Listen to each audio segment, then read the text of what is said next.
What happens in the hush behind hangar doors? Who signs the papers that gamble with lives? Which truths were grounded before they even ever had wings?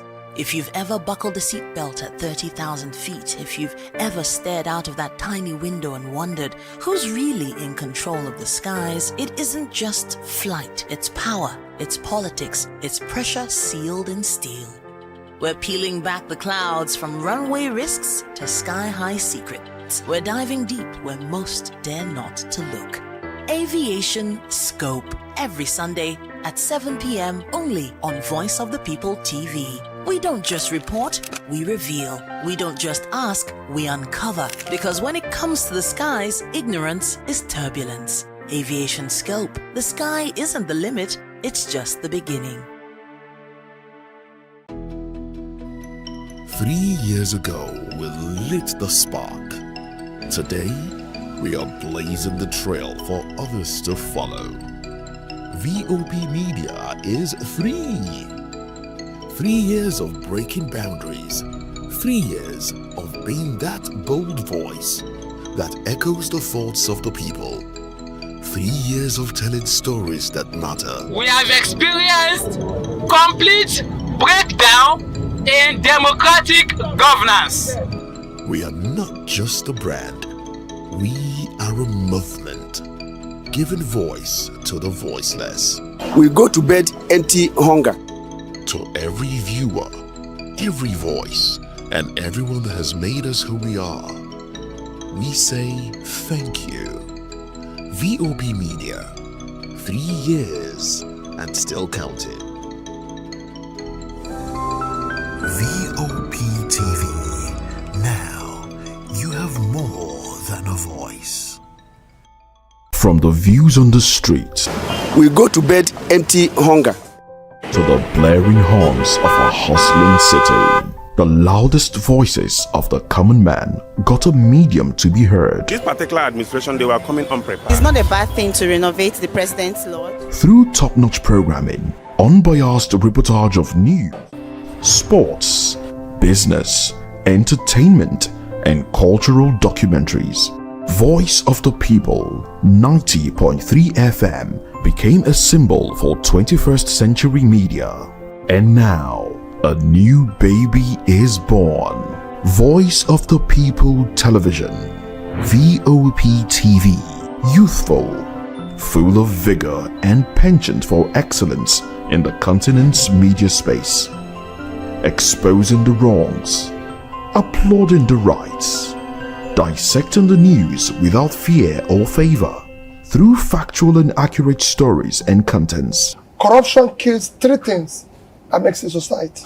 Representing the interests of the people and giving them a voice. Voice of the People TV is here to stay towards building a fair society. VOP TV, Voice of the People Television, truly a voice for the people. Voice of the people, you can hear me now. My name is Patrick Doyle, and I wish that you continue to echo the voices of the people. Big up VOP TV. My name is Soibifa Dokubo. Please keep watching VOP TV. Hi, my name is Kwekumali Ikenda Onyekwena, and I am with the Voice of the People TV. Now, if you're looking for the VOP TV, now you have more than a voice.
a beautiful Tuesday morning, and it's also the 11th day of the 11th month in the year 2025. And a very welcome to another interesting edition of VOP this morning. I am Fina Chuku, and on our radar today, we have 3 interesting topics, that happen to be a major topic of conversation. We also have other trends and stories too that we'll look into during the course of the program, talking about the next 2 hours. And first on our radar is how over 100 terrorists were killed as Boko Haram engages in fierce gun battle against the Islamic State of West African province. So these 2 people now fighting. Where is the fight happening? Within the side of Lake Chad, somewhere in Borno State. So they are fighting on who is going to be the legal occupant of a part of a sovereign nation here in Africa. Away from that, we also look at how the former governor of Bayelsa State, Timipre Sylva, has been declared wanted by the Economic Financial Crimes Commission, EFCC, over alleged $14.8 million fraud.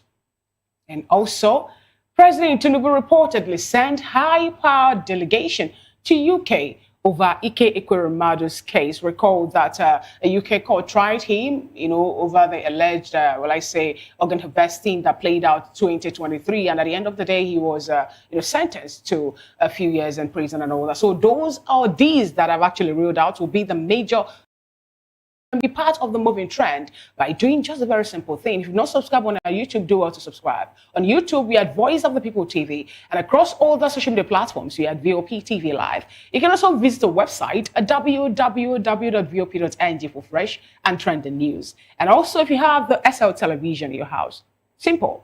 The channel is 264. Then you can be part of the moving train. Good morning and thanks for joining us. But before then, good morning to my wonderful and amiable colleague, Moses Alfina. Stop it and like it. Stop it and like it. Good to have you back. I feel so happy to know that you look fresh. Really? Yes. Vacation is good. Most definitely. No matter how short it is, it's good. I had a swell time. Most definitely. I can tell. I can tell. The smiles on your face is just is a testament to the fact that you had a swell time. I'm blushing already. All right, viewers, thanks for joining us once again. Fina just mentioned something and it struck me. Today is the 11th day of the 11th month in the year 2025. And today at exactly 11 o'clock on the hour, the Second World War ended 80 years ago. And that led today in history, 80 years ago, the Second World War ended on the 11th hour, 11th day of the 11th month of 1945. And it was afterwards, after that, I think the United Nations was better than all of that. But the question will be, for the past 80 years, how far has the United Nations gone in keeping the peace in the world? I think they have done their best, if you ask me. Moses? Oh, yes. Well, there will always be wars and talks of war. Of course, it's, they say, there's something about diplomacy. Warring is another aspect of diplomacy. And nations go to war when diplomacy fails. Well, that's another saying. Well, welcome to the program. I'm Moses Humphrey. Now, let's look at a few other issues that Nigerians are talking about. The Nigeria Police Force has filed a string of criminal charges against former Senator Elisha Abo. Now, going through this case, it really doesn't look good. Well, the Nigerian police have accused him of rape, the rape of and sexual assault of a 13-year-old schoolgirl. The charges were filed at the High Court of the Federal Capital Territory in Abuja on October 30.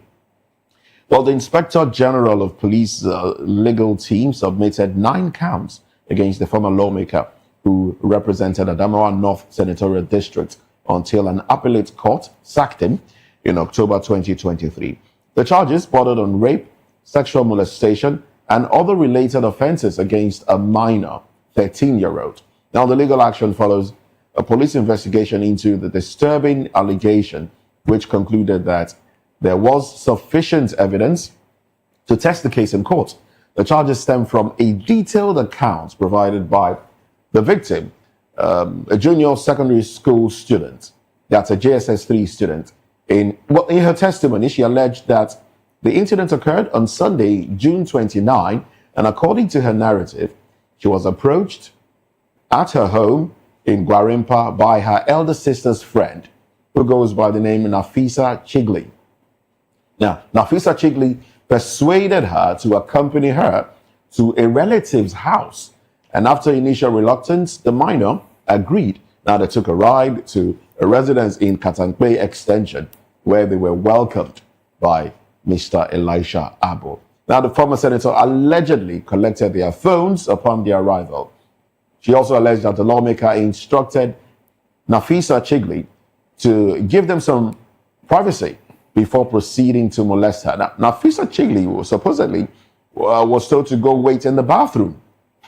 Now, the 18-year-old Nafisa Chigli, waited in the bathroom and the rest. But then in the room, according to the victim, Mr. Abo forcefully undressed her, and she said she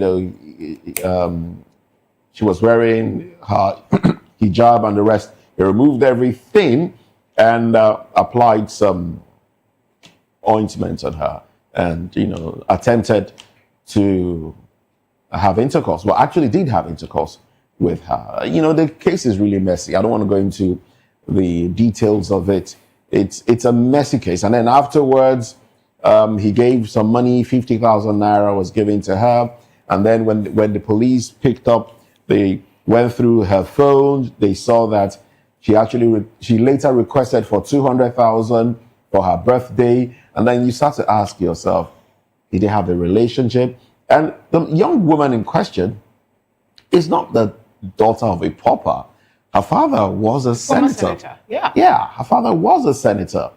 And, the money he sent to her was said to have been sent through her father's driver. So it's really messy. There's a lot in there. Well, the case is in court right now. And, but just, talking about, it's messy. And to think that it is the same Elisha Abo, I think luck ran out on him this time. It's the same Elisha Abo who slapped a young woman at a toy store, adult store. Yes, I wanted to emphasize that. Because when you say toy, I mean, it could be like you went into a shop to buy a toy. I didn't want to say that. It's your own child. I didn't want to say that. I didn't want to say that. But okay, we have said it. Okay. Because Abu has a history. And it ties, this ties to that history. Exactly, ties to that. Very unfortunate for him that this is coming out. But the police are saying they are trying this in court. The case is in court. We'll wait to see how this all turns out. But it speaks to a bigger issue of how adults, society that encourages adults having sexual intercourse with minors. And I'm talking 15-year-olds, 16-year-olds. I know some teenagers can be big, but a teenager is a teenager, regardless of how big physically they look. And then you go all the way to 13. Come on. It's a messy situation, Mo. This is morning television. Exactly. There's a lot I would want to say, but I can't say. But I don't say that. But now the thing is this: when you look at the story, the way it's been played and all of that, in one breath, the senator is saying that the two girls came into his home, stole the wives. He later, so now he went to police to report that July 7th. Now, the incident with her was on June 29th. Exactly. Okay. And then he made a report sometime in July 16, that a day after they came, his wife's jury. Okay, so he entertained teenagers in his there was matrimonial home. Have you forgotten there was a relative? In his matrimonial home. There was a relative. And then why didn't you? Why? And then it's really messy. It's messy. There's also the point where the girl's mother started according to him. him. That the mother, the girl's mother started requesting for about 5 million. 5 million naira. And that is because he refused to send 5 million naira. That was why they took it to the police. Took to the police. So the whole thing is, like we said, it's quite messy, and this is a morning television. But it also speaks to, what goes on in society. This is not a lone case.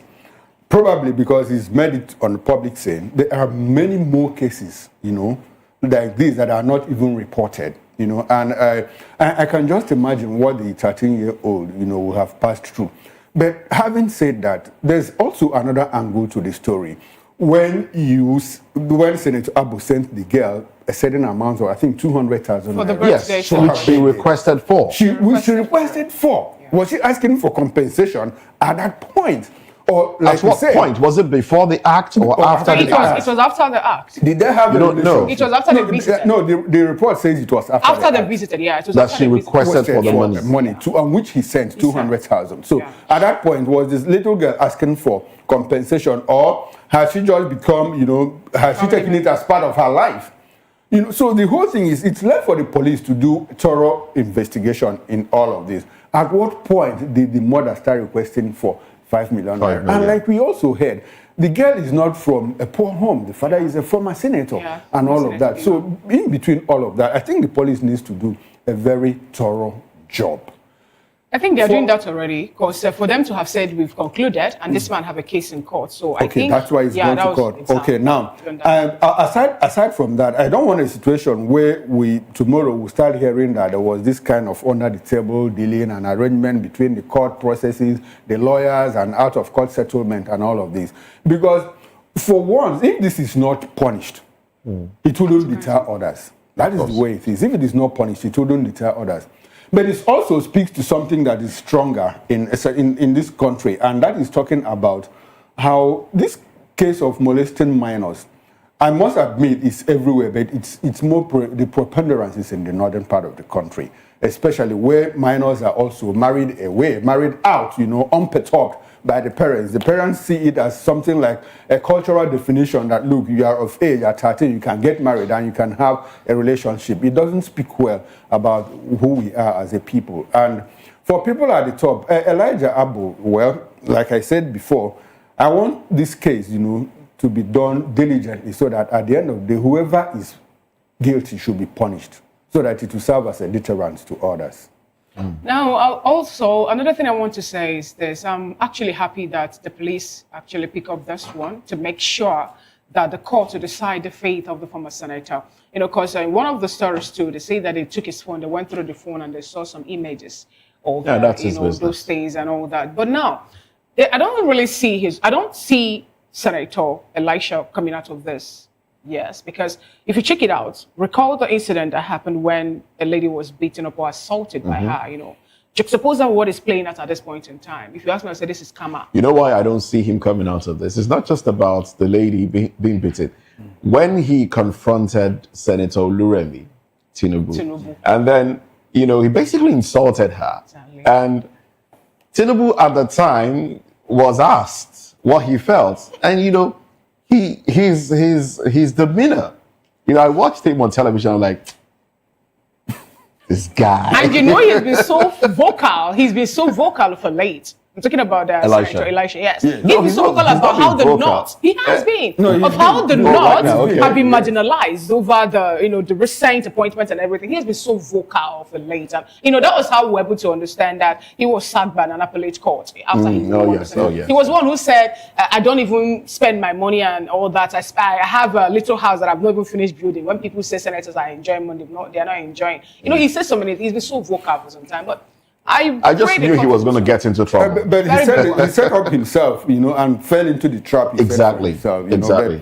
Let's just hope that maybe our president will disappoint us this time. I don't want to. I want the court to do the justice. No, it's not about the president. It's not about the president. It's about the court. We know. You know. And I hope that he will disappoint us this time and let the law run its full course. Exactly. That's where I would like us to put it. Anyway, let's move away from that and get into another very interesting and trending story. Nigerian graduates have reportedly resorted to smearing charcoal on their faces during NYSC biometric capture, prompting widespread criticism from social media users. While a social media user, General Oluchi, posting on her official X account on Monday, described the practice as shocking and a sign of a lack of critical thinking among graduates. She argued that such a backward and lazy mindset is harmful and reflects the inadequacies of Nigeria's educational system. She further warned that the lack of critical thinking among graduates has broader political implications, while social media users echoed the criticism, describing the incident as symptomatic of a systemic failure in both education and government processes.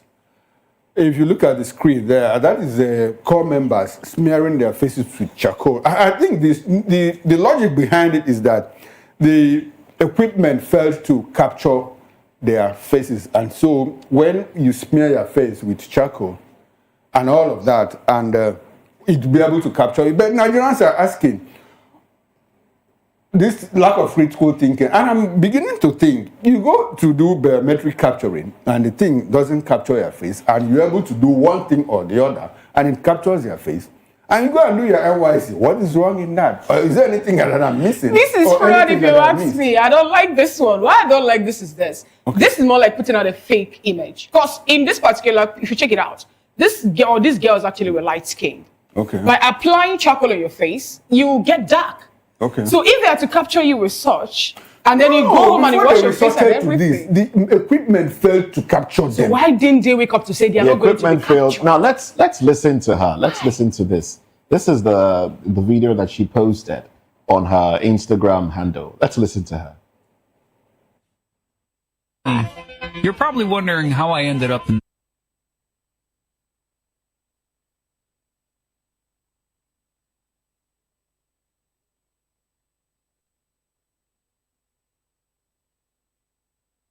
Sorry. This is how I left home. Yes, now of course I'm even feeling myself until NYC decided to show me Shaky Banza. Is this really me? So I ended up like this because of my complexion. Like how? I was not the only one passing through this, so it all started from this beautiful baby girl right here. So the cyber cafe man told us to rub charcoal on our face because that is the only solution they always provide in the past. We gave it a trial. But unfortunately for us, it was still the same thing. Another option is for us to get a makeup artist to use a foundation darker than our shade. But unfortunately for us, we could not secure one because it was too early to get a makeup artist. The only option left for us is to go back to our squared one, which is the charcoal. So we have to rub it generously on our face. And yes, it worked out. Our face was captured. But my own concern is that, is this how we are going to rub charcoal on our face when we get to camp for capturing again? Please, has anyone experienced this in the past? Because I have never heard of this. Please drop your comments under the comment section. And does it work? If the online registration can be this stressful, I don't even want to imagine what the camp holds. Thanks for watching to the end. All right, then. Yes. There you have it. There you have it. That's the video.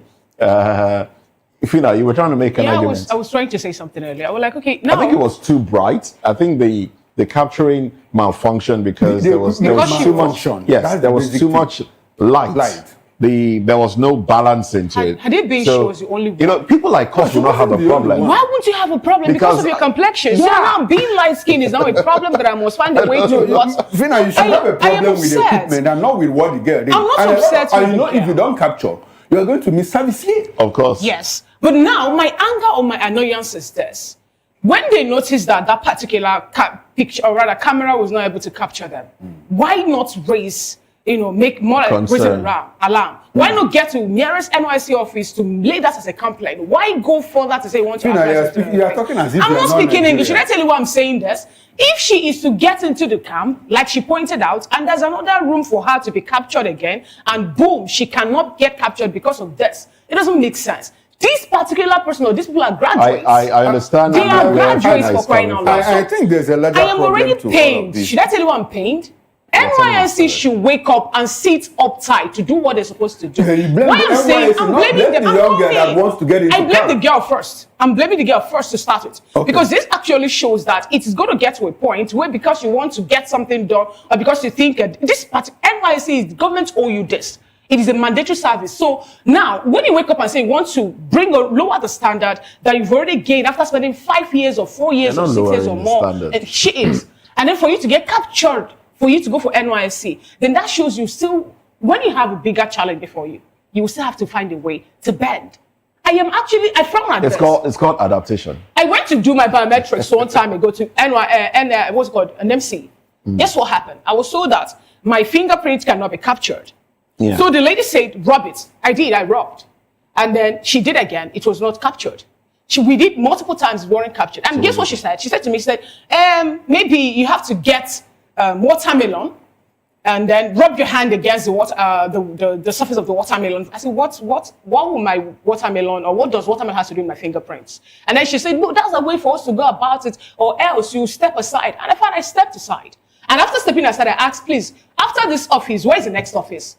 I'm looking for the higher office actually to lay my complaint. What we're talking about here. And I was able to do. Machine Hold on, hold on, guys. And after I laid that complaint, guess what happened? After I laid that complaint, guess what happened? Okay. A new fingerprint machine was made available. Okay. And that captured my finger without the hassle, without the issue of rubbing my hand or something. I get your point. I get your So point. why won't we actually do this? Is actually I felt bad when I went to NYSC camp. NYSC made me to make sure I penned down my statistics. I'm talking about my height, my this, my that. I penned down everything. Yeah. Mo, don't give me that look. And at the end of the day, guess what happened?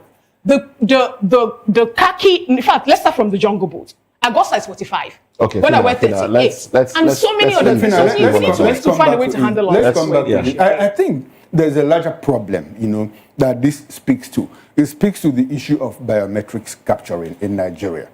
Because for you to do youth service, at least you must have reached the age of 19, 20. And at that point, you also will have had a national identification number. Now, if you had your name as a Nigerian, whether you schooled here or you schooled abroad, you come back, you have your name, would you have need for biometric capturing to go to NYSC? What you simply do is everything. You just slot in your name card, Yeah. and it reads and captures you, passes you, get it, to camp and all of that. So that is what the problem speaks to, and not the fact that a young lady, who had to find a way, walk around it to get captured so that she will not miss service here. You can't tell how long she. I know people that have been at home for 2-3 years, waiting for NYSC in some universities down the east. They are not captured. So if you have a chance to get in, and there's one or two things that you can do that are not even illegal, things that are not illegal, why not? What it should speak to is that NYSC, like you said, should sit up. It should. But this and the point that machine malfunctioned, it was the duty of NYSC to provide a new machine. Did they raise the alarm? Believe me, NYSC will tell you they are not even aware. What kind of alarm would you They're not even expected her to aware. raise The again? center will say they are not even aware. It's not at the NYSC It's at the center. center. It's not at the NYSC center. These things are done at cyber cafes. Accredited by NYSC. Accredited cyber cafes, and we have a few of them around. Last week I had to do a business, and I had to go by a cyber cafe, and I saw some students, graduates, came in there, and they were lamenting that they had gone from, they had gone from Isolo to Jakonde to Surulere. They had to come down to that particular place because internet wasn't working. So the major issue is system failure when people need to use it. I mean, you want to capture your NIN, and then they tell you system is down. It's a big problem. I don't know if it's an internet problem or a device problem or a man-made problem. I don't know which one it is. No, it's not an internet problem. I think it's a device problem. Is it also, equipment problem? It's also a device problem because I've used Remitter a number of times. Remitter that is used to collect funds for the federal government. At no point have I ever heard that Remitter didn't work. God bless you. I'm happy you made mention of that. At no point. Saying junior secondary school. So what is the problem? Exactly. I've never heard that Remitter failed. When it gets to all this kind of mobilization, in banks, it works. It works. So anyway, I believe that this particular one will make NYSC to look into. If the centers that they've given the accreditation to for them to do the registration are not doing it well, then they can take it back. And then also make sure that they provide, because for me, I was so pained yesterday. A graduate resulting to rubbing charcoal on her face, had to be captured. And it's because you don't know that this is more like... Our problems in Nigeria are many. Apart from the Remitter not failing, to my experience, I've not experienced it because I've used Remitter quite a number of times. I also discovered that, or have you discovered too, that sometimes you want to put a call through and the call is not going. But the moment you put a recharge card, the system accepts it.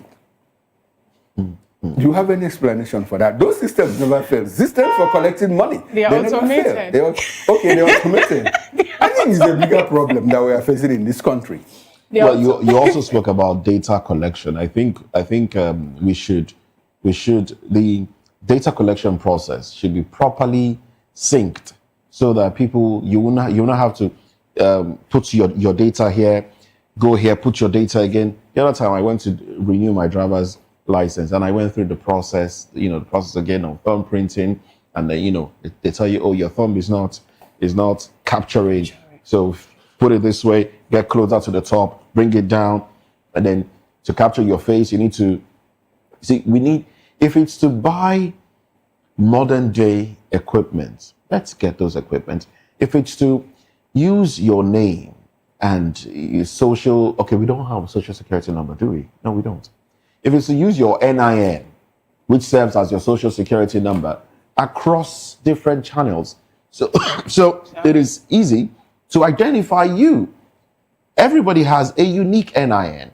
So once your NIN is slotted in, your information comes up, and all they need to do is verify that it's you. All right, they verify it's you, and you get on with your business. I think that's what should be done. But this issue of each time you want to do something, you capture, you go here, you capture, you go here, you capture.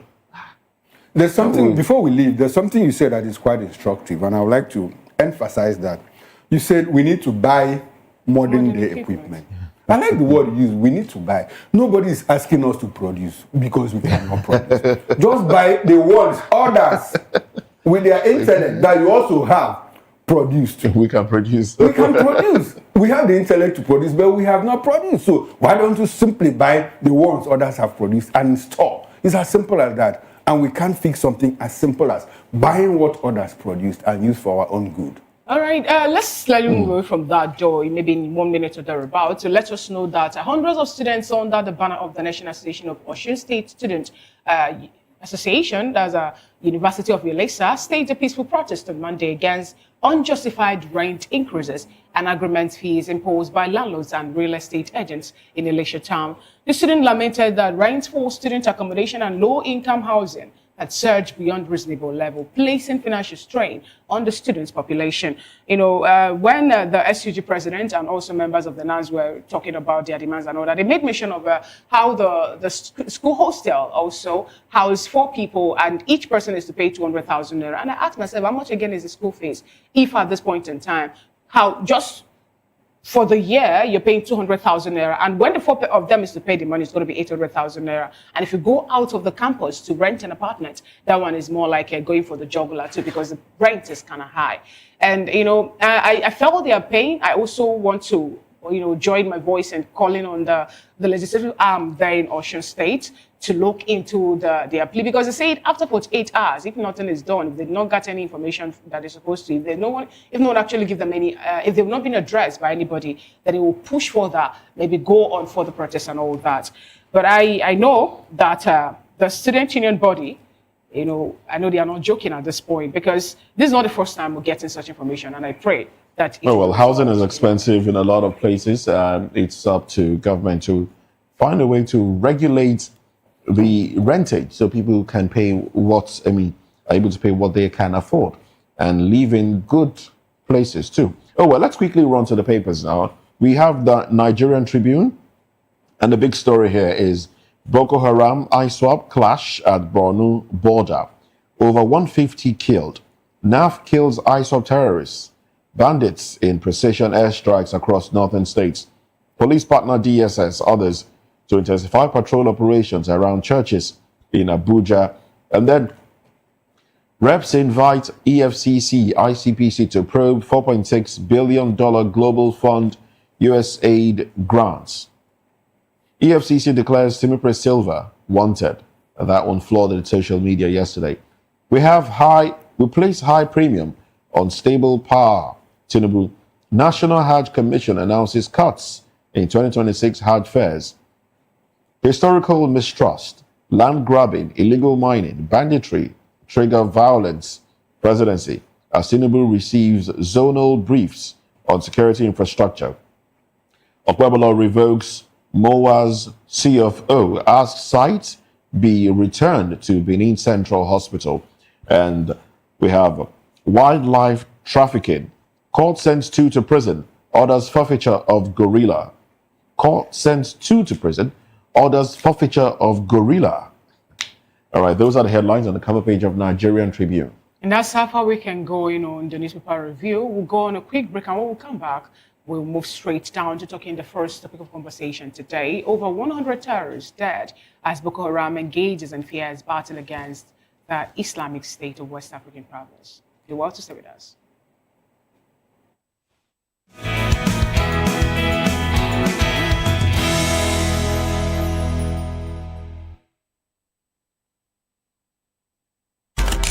In a world where power shifts with every headline. In a nation full of questions. In a world filled with noise, the truth needs a voice. The policies that shapes our world and the economy that determines our future.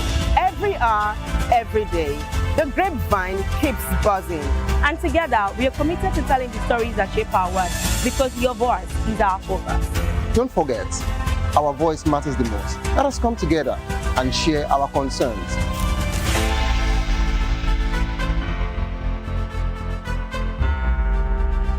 Join us on People's Voice, where we amplify the voice of those that matters the most. Join the conversation. Share your thoughts with me. I am Sylva Udo. Weekdays, Monday through Friday, from 4 p.m. to 5. Don't forget, our voice matters the most. Let us come together and share our concerns. Thank you.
What happens in the hush behind hangar doors? Who signs the papers that gamble with lives? Which truths were grounded before they even ever had wings? If you've ever buckled a seatbelt at 30,000 feet, if you've ever stared out of that tiny window and wondered who's really in control of the skies, it isn't just flight, it's power, it's politics, it's pressure sealed in steel. We're peeling back the clouds from runway risks to sky-high secrets. We're diving deep where most dare not to look. Aviation Scope, every Sunday at 7 p.m. only on Voice of the People TV. We don't just report, we reveal. We don't just ask, we uncover. Because when it comes to the skies, ignorance is turbulence. Aviation Scope, the sky isn't the limit, it's just the beginning. In a world where truth is the ultimate power and opinions scream the loudest, it's time to wade through the noise. Hunger no get tribe! Hunger no get religion! And scan the human interest and trending topics that matter. Stay tuned to The Issues, your plug to the stories making the buzz, from politics to science and technology, social justice, and more. Let's tackle the tough questions and expose the truth. The Issues on Voice of the People Television. Don't just react, understand. Voice of the People, you can hear me now. My name is Patrick Doyle, and I wish that you continue to echo the voices of the people. Big up VOP TV. My name is Sylva Dokubo. Please keep watching VOP TV. Hi, my name is Kwekumali Ikenna Onyekwena, and I am with the Voice of the People TV. Now, if you're looking for the veritable channel for information, politics, robust discussions, you don't need to go far. VOP has you. VOP will always have you. Thank you. Hi, my name is Patrick Diabwa, aka Ibani Chuka, Amayanabo the Eagle King, and you are watching VOP TV. Stay with us. Good morning. It's the start of a beautiful day. Well, start your day right with a healthy dose of news, fun, and inspiration. Join us on VOP this morning for the latest news, trending topics, and uplifting stories to set your day on the right vibe. From news and current events to lifestyle and entertainment, you are covered. VOP This Morning, 8 a.m., Monday through Friday.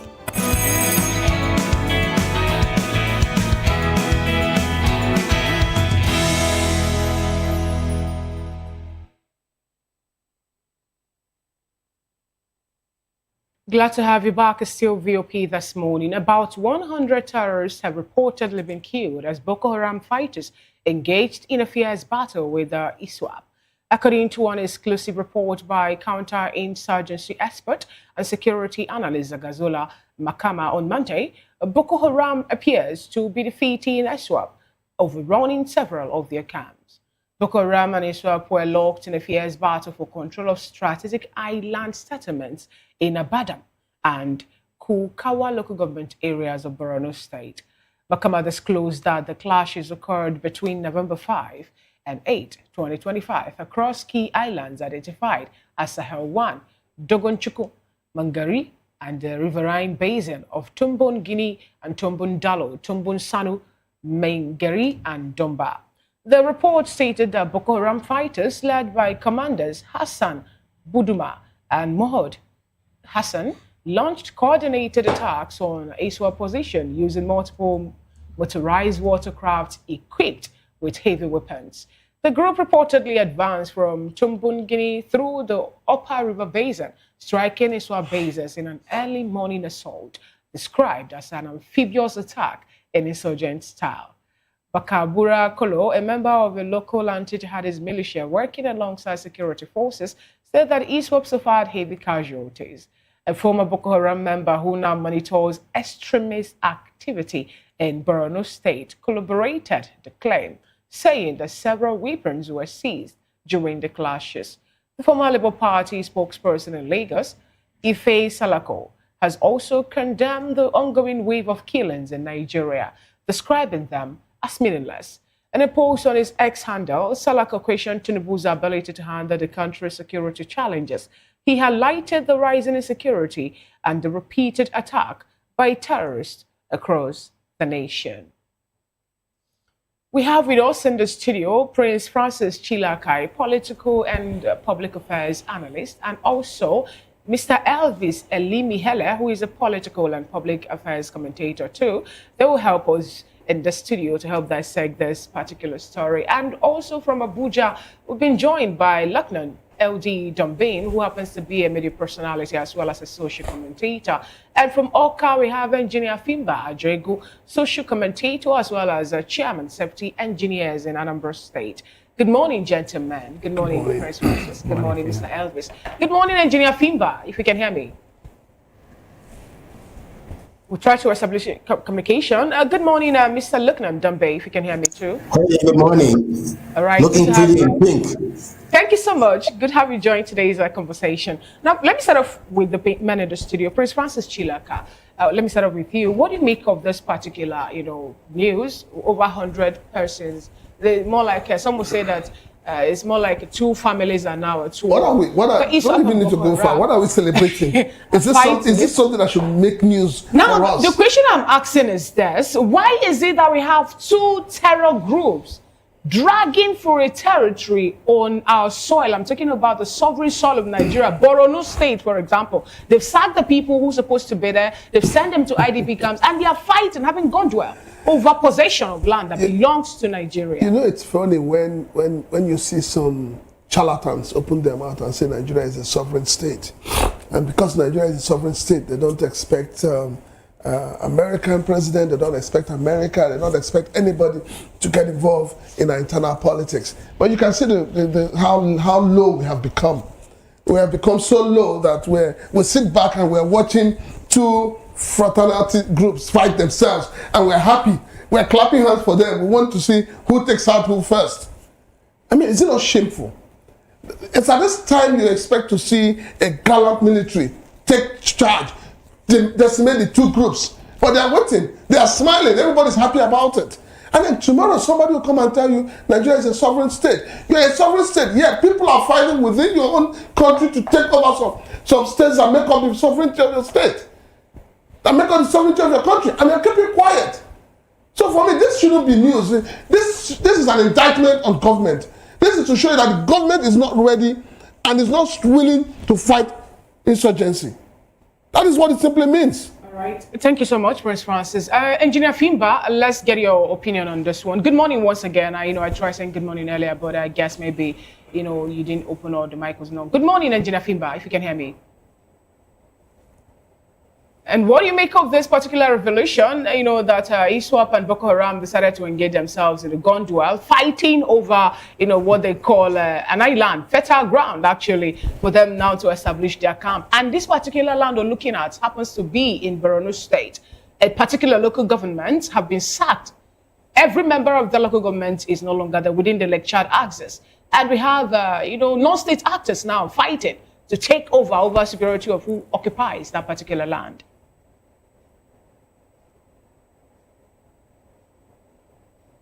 Please, I'd like you to unmute your microphone if you can hear me. Very clear one. Can you hear me now? Can you hear me now? All right, we're still having a little technical glitch with that. I'm so sorry, engineer, but we couldn't hear you from this end. Let's get your opinion on this, Mr. Elvis. Thank you so much. It's not far from what he has said. It shows a failed state. Absolutely failed state. When we are talking of, yes, if you are talking of, some people will still no. Argue that it's not failed. Yeah, no, it's failing. That means the same independent nation that we keep saying is a sovereign nation. There is another government somewhere within the nation. Within the nation. What do you call that? What do you call that? That was even part of. It's just like what the Nigerian government fought in 1967 to 1970 when the Biafra said they want to go. So now another government is inside within another nation, within a nation. Then where is the armed forces of this nation? Yeah, well, the armed forces might be waiting for them to deplete their numbers and then come in. After all, it took. Supposed to arise. It's not even supposed to arise. But after all, it took internal wrangling between these terrorist groups for us to hear that is it Shekau? Yeah, it was that Sheka is dead. Yes. So it took them internally. Yes. He died 8 times. And we now began to show videos and began to celebrate that Sheka is dead. So we just might have Tauji Bello go this way and then later. Then we'll also celebrate it. If it goes this way, we'll celebrate it. Then where is the armed forces of this nation? And where is the government of this nation? And what are we even doing at all to curb it? If there was no crisis among them, we would have even heard that another part of this nation, some other persons are actually there, sack local governments. These people are paying taxes. So then if you read that story, they are actually fighting that region because it's like a pathway for ants to come in and as fishermen, to do their business. As they are coming in, they waylay these guys and make them to pay ransom and taxes. To our military our government have consistently said, our borders are porous because they're too. They're too wide. You can't man them. You have our relationship with our neighbors makes it in such a way that you can't have actual border demarcation, like America did. What would you say should be the next move now, seeing that it's not just porous, we have been invaded and our lands are being cordoned off basically by external agents? Now that insecurity is involved, terrorism is involved, every action that the government need to take to secure this nation as a state, a sovereign state, needed to be done now. Are we seeing such action happen? Are we seeing it actually play out? Because, recall that I think after the Donald Trump statement and all that, the presidency come up to say that they are ready to end terrorism, and ending it actually will not. They don't need any delay for that. Yeah. That they are actually all out to fight terrorism. Guess what happened? Communities were sacked in Kaduna State.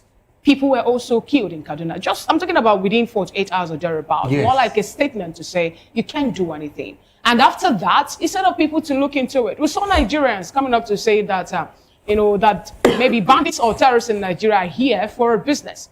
unlike a particular group that is calling for secession. And some people actually were of the opinion, or rather another Nigerian was of the opinion that they are here asking for revenge. What revenge are we talking about? This man couldn't tell us. And are we really ready to push them out when we have that narrative that they are looking for something?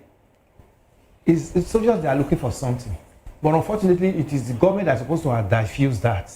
If there was a functional government. The government that they are accused of reneging on the promises that they made them, and that is why they are killing people. That's the reason why they have to show up now and diffuse that allegation, whatever they will term it. For the past 15 years, they've not been able to do it. No. It's obvious now that the ball is on the table of this present government. So subsequent government have failed. But this government should, hit the ground running and reject the system and so that you can even diffuse all these allegations from Donald Trump and whatever that. No, it is not like that. We are working and because Donald Trump have not, he said he's giving us time.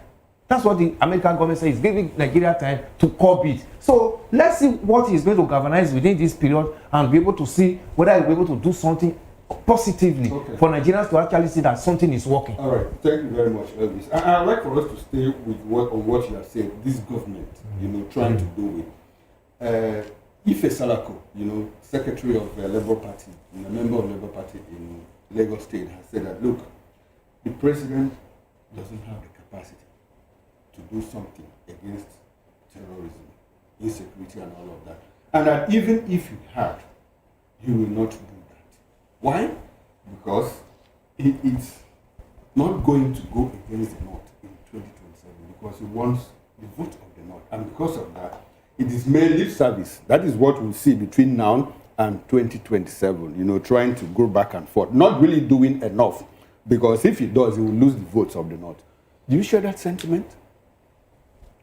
Absolutely. Do you know what? It is because, like he said, we have not had leaders. A leader must live by example, I must be ready to step on toes. It is not the North that can give him the desired vote all alone. Even the northern people we are talking about, they are also plagued by this insecurity.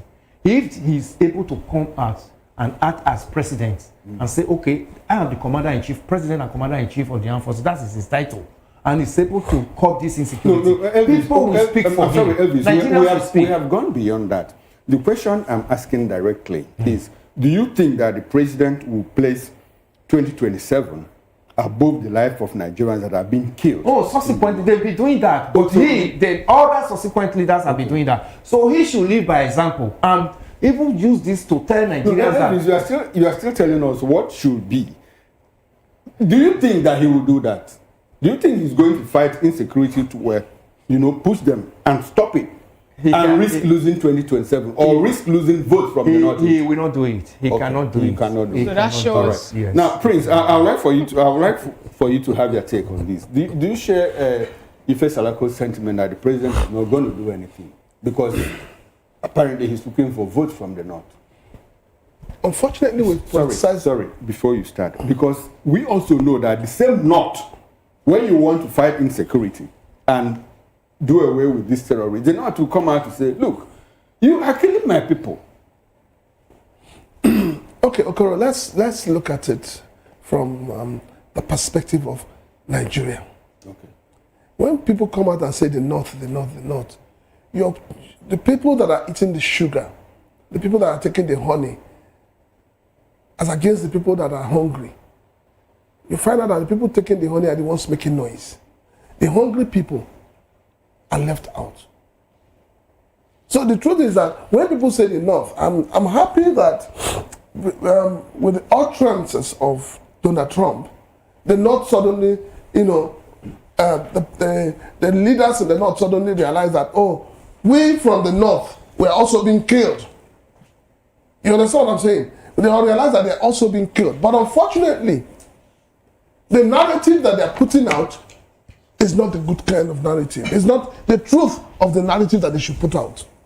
So for me, I think that we have a president that would sacrifice Nigerians for 2027. It's becoming very obvious. Okay. The steps, the actions. See, 400 names were given to the late president as those who are sponsoring banditry, terrorism in Nigeria. Where are they? This same government inherited, so they want to claim, from late Buhari's government, the idea of reintegrating, reabsorbing bandits, Boko Haram, when they are captured. So tell me, do you think by doing all of this government has the will, the political will to decimate these people? Okay, now before we go to Abuja, where we've been joined by Lockman Dombe, I would like for you to tell me something. Have you noticed lately that since Trump made this threat, guns are blazing, you have to sit up and all of that, have you noticed that there's been a lull in the number of killings? No, there hasn't. No. Okay, it hasn't. No. There hasn't. We have recently in Benue. Okay. We have in Kaduna. There's no. No, it's not. There's Okay. no. Well, the only thing is that it's underreported. But this is underreported. And again, that even the government now is speaking into it. Before now, it was all denial. But now, and awareness have picked so much that everybody is speaking. Let me tell you where I fault everything that the government is doing. I fault it starting from the 1999 Constitution, where you want us to believe we're a secular state, but in that same Constitution, you're giving more relevance to a particular religion. Okay. That is one. Two, the statement by the National Council of Islamic Affairs, headed by the Sultan of Sokoto, is a shame and a disgrace to Nigerians. That's why you cannot tell me that because of climate change, you have the audacity to go about killing people and chasing people away from their ancestral homes.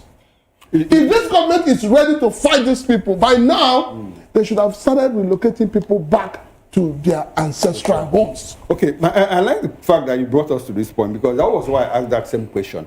When Jonathan through Ihejirika tried to decimate Boko Haram, the North said, look, you are killing my people, and all of that. And we have a sultan that is coming to say, look, don't let outsiders, don't let the United States divide Nigerians. We are one people.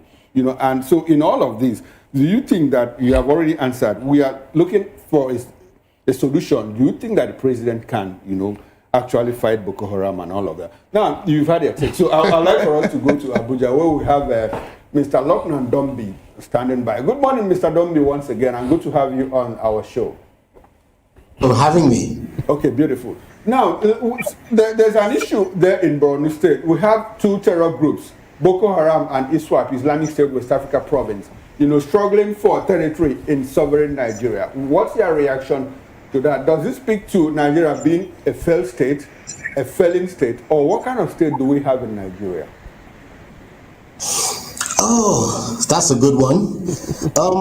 I would think that in the case of Nigeria, if it's not a failed state, the signs are there. I mean, there's a big red flag suggesting that, like a Chinese flag suggesting that it's a failed state. This whole thing of denial is something that we like to do because there's no accountability, and those in charge want to take zero responsibility for what's going on. And if you look at it, it's not the first time this is happening. If you recall, this is how Abubakar Shekau, the former leader of Boko Haram, got killed in this kind of turf war that they're having. I think Nigeria has always had an ideological war. Before this country was created, the regions we have today were living separately, as separate entities. Of course, we had those that were trying to conquer others, pushing from the north southwards. And while that was happening, the British came in and conquered everyone and redesigned Nigeria and put us all in one group. Now we had these groups who ideologically, if nothing else, even if they haven't had physical warfare, there was some of that, but ideologically, we're in battle constantly. Okay.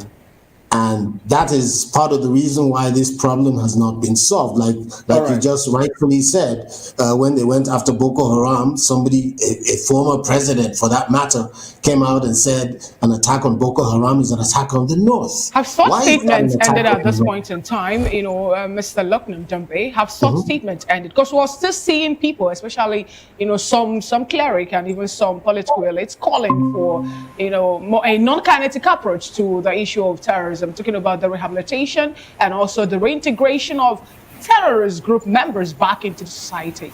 have, you know, we're looking at the statement made by the former president. Also, such statement also can be attributed to a former governor in Nigeria, and also a former minister who said that an attack on Boko Haram is an attack on the north and all that. So, but we're still seeing such, even with this present administration. So the question now is, have we in any way seen such statements abate or leave, or the lips of some prominent Nigerians at this point in time? Have we? Are we going to see that happen in the nearest future? Do we have the strength or the political will to fight insecurity in this country? Definitely have the will to fight it. But unfortunately, those are not the people in the driver's seat. If you look at the power structure in Nigeria, religion is an identity, whether we like it or not.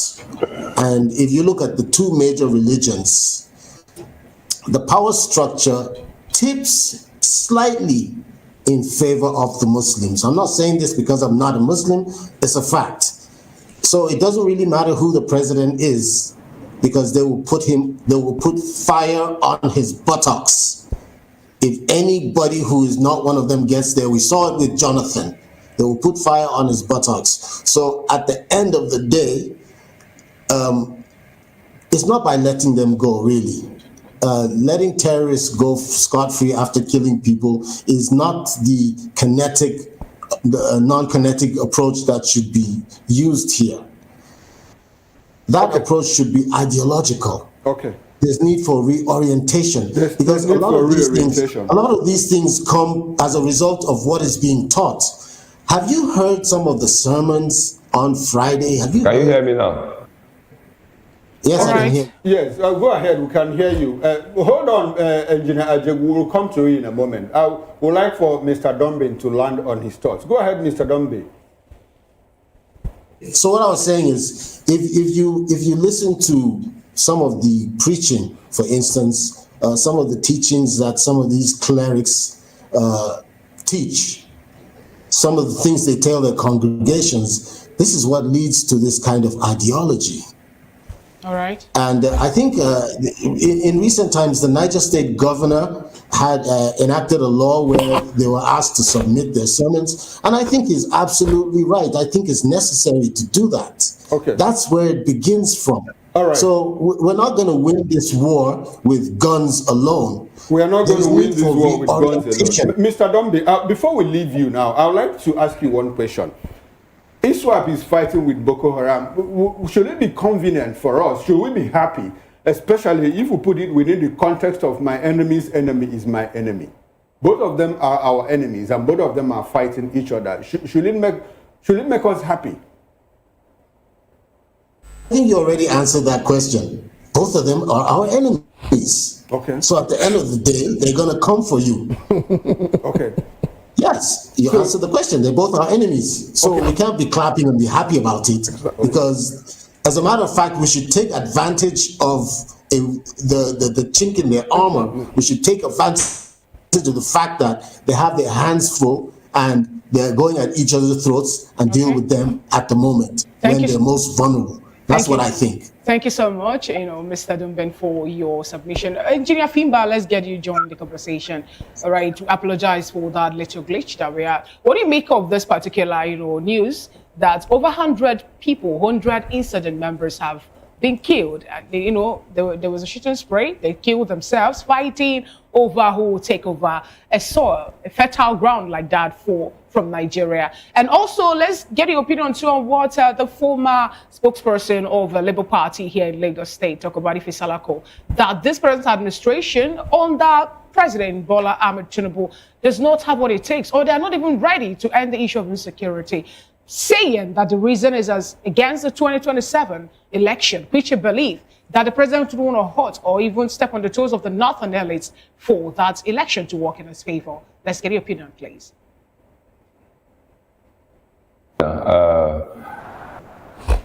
Over the space of making progress in Nigeria, and Boko Haram and ISWAP have become a thing of watch for many of us. And it's quite unfortunate that the federal government, who has the constitutional powers to ensure that the territorial boundaries of Nigeria does not allow any kind of sect or group of persons to take laws and take arms and then be playing this kind of games which they are playing within our territories. It's unfortunate that we're providing space for Boko Haram and ISWAP to give us this kind of shame. It shows a very clear point, that the federal government, through the armed forces, have been failing us over the years. This is a case whereby the armed forces should have decimated and wiped out totally these groups from the surface of the Nigerian territory. Sincerely, if you continue to give such news and such credence to such activities of criminal-minded persons and terrorists, you're going to bound to having many more sects who will come from different quarters. We don't hope so, but that is just what this is going to give birth to. It is quite sad that we're using this as quantities of measuring that, yes, Boko Haram is killing themselves. It's not good for us. It's not something that we can continue to accept. I want to use this opportunity to urge our military that, especially the new ones that have been put in place right now, the very recent commanders-in-chief that have been appointed, they should ensure that within the shortest possible of time, perhaps even if before the very next year, they should give us a new year message that ISWAP and Boko Haram totally have been wiped out from that space in wherever they may be operating.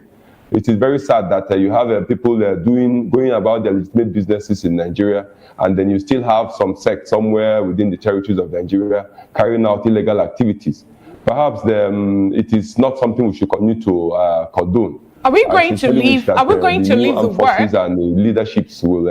Are we going to leave the work now, engineer? Are we going to leave the work specifically for the new appointed service chiefs? Given the fact that before now, we also have heard how some, let's say, elites from the north have been against total bombardment of some places for these elements actually. And I'm talking about the activities now. I can't hear them right now. Can you hear me? Can you hear me now? All right, I guess the technical team actually will work on that network, that particular technical glitch, and rectify it before the end of the show. Now, Prince Francis, back to you. Do you ever think that we're going to end the war? I'm talking about the insurgents, the terrorists, the terrorism, extremist activities happening on the soil of Nigeria with the way the country is structured. We have people who are supporting, I'm talking about people who are supporting these terrorists, the likes of Sheikh Gumi. Yes, the other day we had him on the show. He was of the opinion that they are fighting a religious end war, according to what the Holy Quran said, that a time will come when people like that will come up. And, saying that we should find a way to cut them some slack, more like break them in, embrace them. Some state governors, like the Kaduna state government, have decided to find an initiative to pacify these people. Some places also, they were calling for free education, medical health care. What ordinary Nigerians actually does not have in those regions. What they are giving to them. So are we going in any way see this issue of terrorism or banditry end? Who are these bandits? We were told they are foreigners. If they are foreigners, then you throw them out. If they are foreigners, you throw them out. But if gains anybody, let me tell you the truth, anybody in Nigeria today that opens his or her mouth to say, I am in support of bandits that are from other countries into Nigeria, that person is a bandit. And that person should be arrested. I mean, that is my own position. You cannot say that a man who has 10 children, and then 5 children from another woman that is not related with, would come and usurp the powers of his own children. It will not work. So why are we trying to paint this whole thing as if, as individuals, we don't have common sense? And as a nation, we don't know what to do. I find it, for me, I feel that it's an insult for anybody to tell me that this person is not a citizen, but that he should be accommodated. He should be given the rights or given more rights than the Nigerian citizens. No, I take exception to that. And so anybody in the north, or anybody in the south, or anybody in the west who believes that we must negotiate with Boko Haram, you see, 2 days back or 3 days back, You saw some bandits that were holding meeting for, they call it negotiation and reconciliation. And they said something that everybody's keeping quiet about. They said, what we are doing, the government is the one who asked us. Because, and then until today, nobody from the government has come out to say, these guys are lying, or to refute what they have said. So for them to have the audacity to say that government is the one that has asked them to do what they're doing, then we're in trouble. It means that we're not even ready. We have not even started the war yet. We have not even started to fight it, because it's going to get worse than it is right now. So that means that you're supporting the bombardment, and if, you know, what do you mean by what do you mean? What is bombardment? We're looking at flush them out. Coming into Nigeria now to carry out the work that we can do. Yeah. El-Rufai said something recently. He said, kill them, decimate them. The same El-Rufai who said that they are on the soil for business. Well, you see, the same El-Rufai who also made a statement when he was a governor about them and their activities. Make I bring them to our normal local language. When you wear shoe, you know they pain you. You don't understand the pain when person wear shoe, they pay for like they wear. Now the matter don't enter, don't come reach everybody doorstep. Including the people that brought it. Yeah, not reach everybody doorstep. That is why everybody's screaming. But if that is the case, was it not a few days ago that there's few days back that a speaker of the House of Assembly was kidnapped? They don't reach. So now everybody they feel the pain, they feel the heat. If that is the case, then they wouldn't have been continued with the issue of de-radicalization and rehabilitation. It is cluelessness. And reintegration. If that actually should be the case, we won't see some people till today still supporting them and their activities. You see, when he said, Nigeria is a failed state. I've always maintained that position. The only thing that has kept Nigeria going is the resilience of the people. Remove that, Nigeria is gone.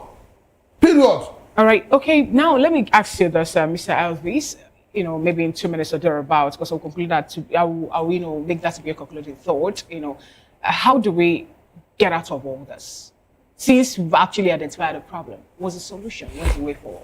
Sincerity of purpose. From who and who? The government. What about the people who invite them sometimes? Because the land that the that's where the government should play. Through invitation of the people. Nobody should be above the government. The people that invited them, the government should bring them to book. The people they invited to, the government should flush them out. Let me tell you, if the heat is on the kettle, the water in the kettle will definitely boil. By the time the people that brought them in, the government has rounded them up and they are being tried and prosecuted. Like most of this support these guys are getting, it's not these guys that are in the bush that are actually the terrorists. The people who are financing them are the terrorists. If these guys are in the bush for 1 week, no food, no money to reinforce their arms and ammunition, they will be out. It will be easy for you and I to see them on the street, drop their arm. But for the fact that the government have not had the willpower, the strength and the boldness to actually round up these people that are financing them, that's why you see the terrorism oil is still being oiled. Honestly, if the government does its job as it's supposed to, a government that knows its responsibility, safety of life of the citizen and the citizens' property and life first, this thing would have been long in the bud. Unfortunately, the government have not done that. So that's why I said sincerity of purpose on the side of government. Thank you so much, gentlemen, for your submission. We also want you to stay with us as we'll move over to the second topic of conversation, which happened to be about the recent wanted declaration made by the Efcc, on the ex-Bayelsa State Governor Timipre Sylva over alleged $14.8 million fraud. We'll discuss this after the break. Stay with us.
Welcome back and thanks for staying with us. And if you are just joining us, this is VOP This Morning on Voice of the People television.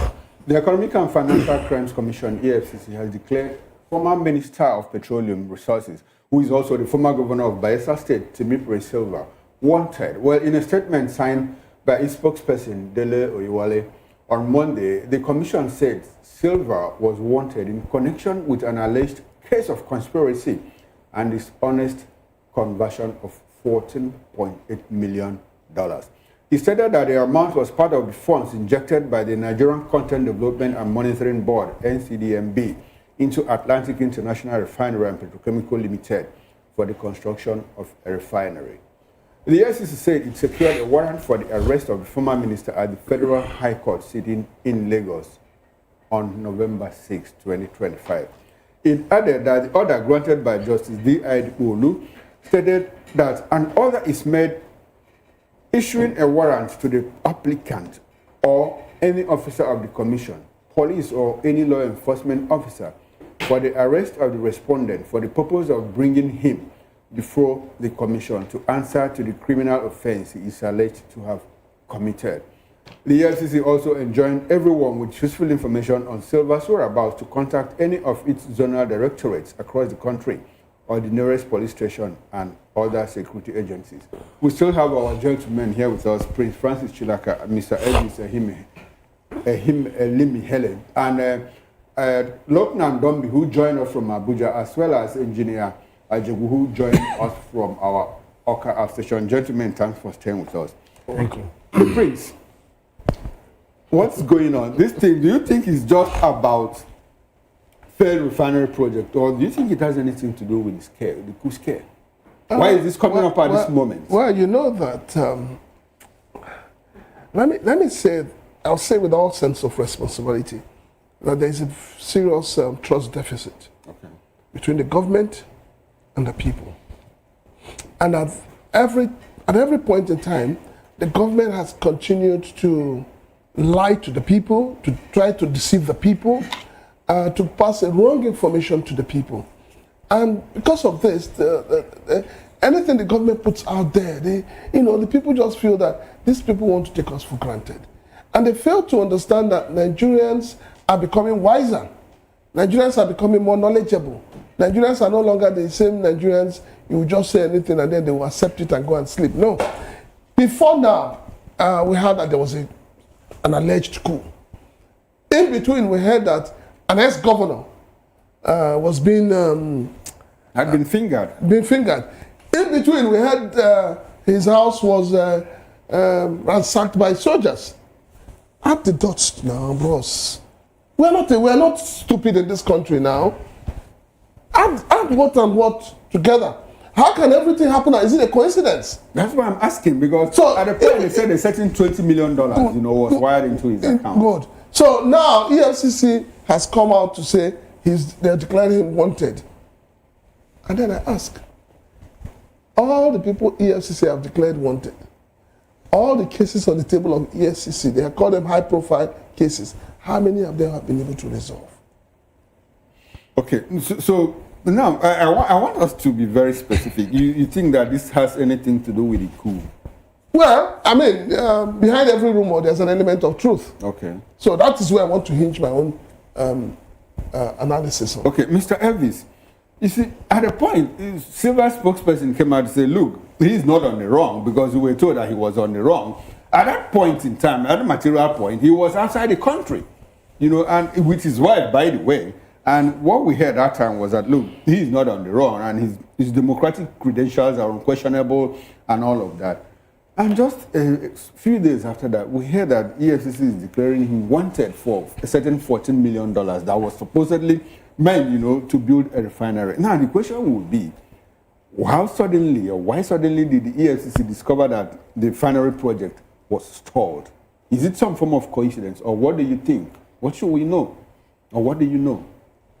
There are two things here, Mr. Akoro. The first one is, as at the time the spokesperson told Nigerians that he was on medical checkup abroad, we have not heard about anything like that to do with EFCC. Nigerians have not been told that there was some money, allegedly he has embezzled. We only heard of this coup scare then, and that his house were raided.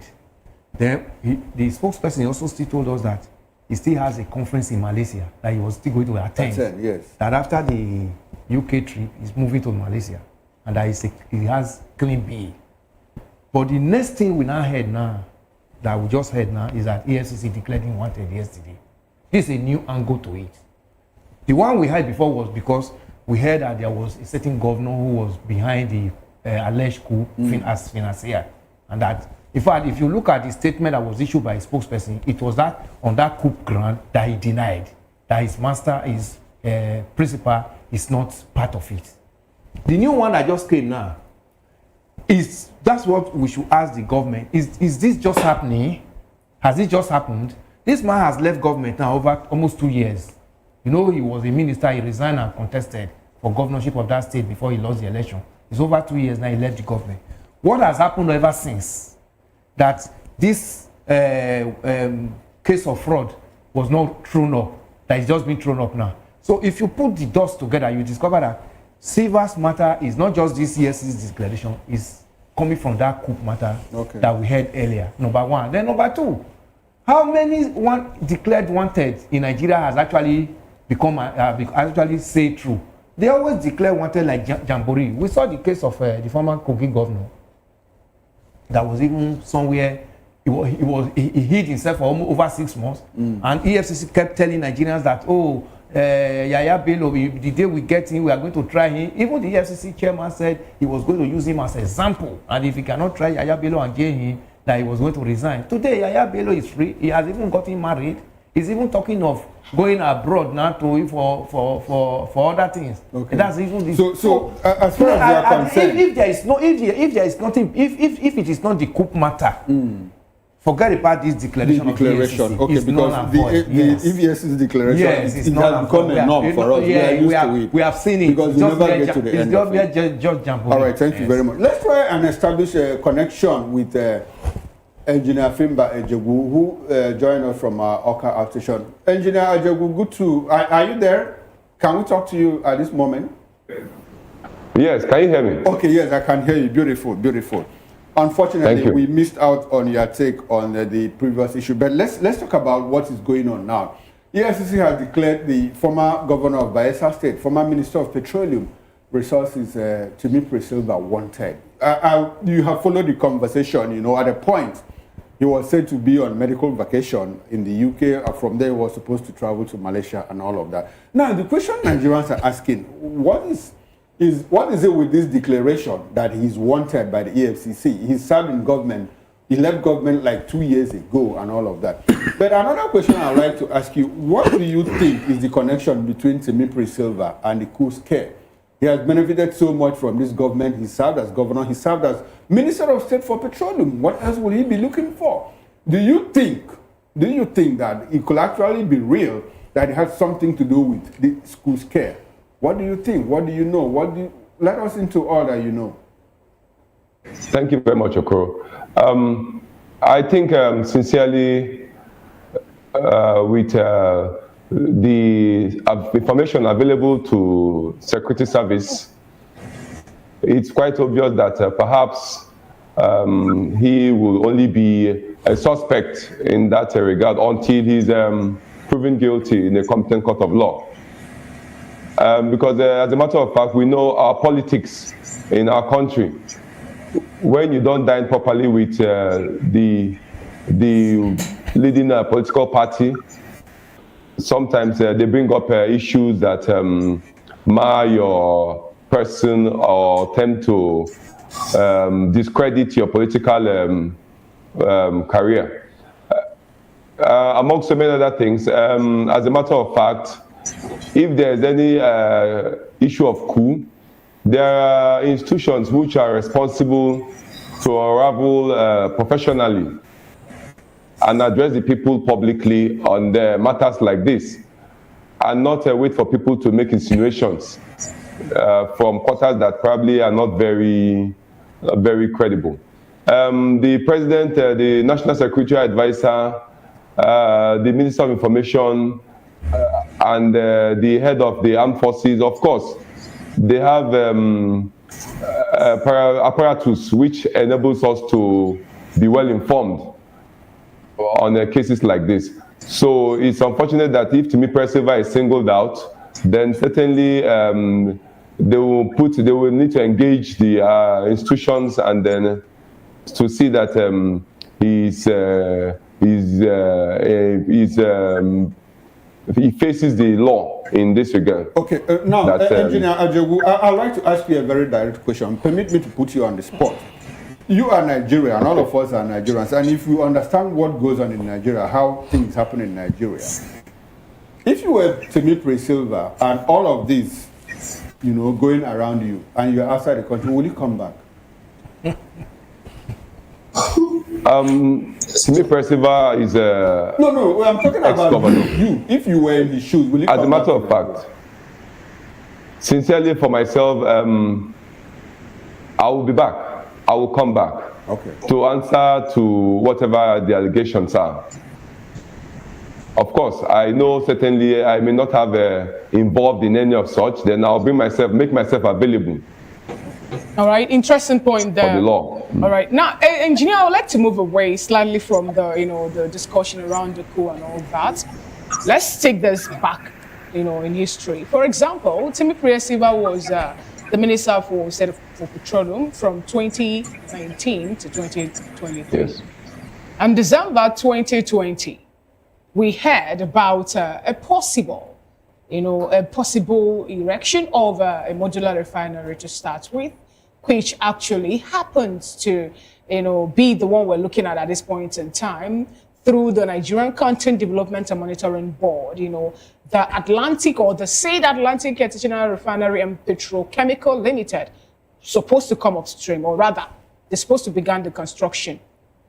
In this particular business, we've invested $35 billion.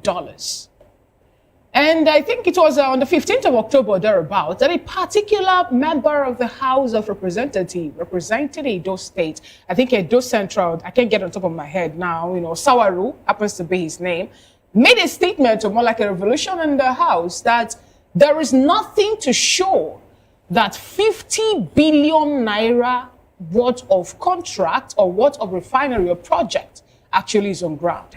And this happened within the time that we have this particular man now, playing as the director of the NCDB, and also, and all that. Let's just walk around this. Now, is there anything wrong in calling him to come and answer for a certain $14.8 million, which is supposed to be part of the money already spent on this project that, as of the time this report actually is out, have got $35 million. And yet, there is nothing to show for it. Specifically, there's nothing wrong with Timipre Sylva coming to answer for funds that have been managed within when he was the boss of such an institution. Like any other public officer, we must be responsible and held accountable whenever we are in terms of affairs of any ministry, any MDAs. So it's very important that they make it a routine that every public officer, once your tenure is over, you have an opportunity and a window period, perhaps 6 months or a year, to face everything that has to do with funds that has transpired within your period in office. So it's very essential that this is not different from the others. All right, thank you so much. Now let's get your opinion on this, Mr. Loknam Dombe. Let me get you join the conversation. Is there any time that we wake up to say that it's too late for us now to carry out investigation and all that? All right, I was just told that we've lost communications with Loknam Dombe. Let's bring this to you, Prince Francis. Investigations, can it ever be any late? Because recall that at this point in time, 210 trillion naira is yet to be accounted for from our NMPCL and all that. So is there anything wrong now that 2 years after or 2 years down the line or thereabouts, we're beginning to investigate what really happened with $35 million? There's nothing absolutely wrong. I mean, you can't put a time limit to when you should do proper forensic audit and investigation. But you see, the thing is not about the investigation now. The thing is, you wake up, you declare somebody wanted. Has there been a process before now inviting him to come and defend himself? Has there been an inquiry? Has there been an audit? Has the audit been made public? So that's what we said. Is it a coincidence that, so they said a governor was allegedly involved in a coup, and then, before you know it, the Efcc did not go to his house. It was the military, we were told, that went to his house. So what is the collaboration? So you think this is political witch hunt? No, I mean, I'm not going to call it a witch hunt, but it's purely political. And the truth is not being told to Nigerians. Because if it was really an issue that had to be dealt with by the EFCC, why did the military go to his house? What was the military looking for? That is the question that we need to unravel. What was military looking for? You don't think he has double issue now to handle? One for the alleged coup, and now this one now coming up from the EFCC. Now that EFCC has declared him wanted, for how many months was the Ayabo declared wanted?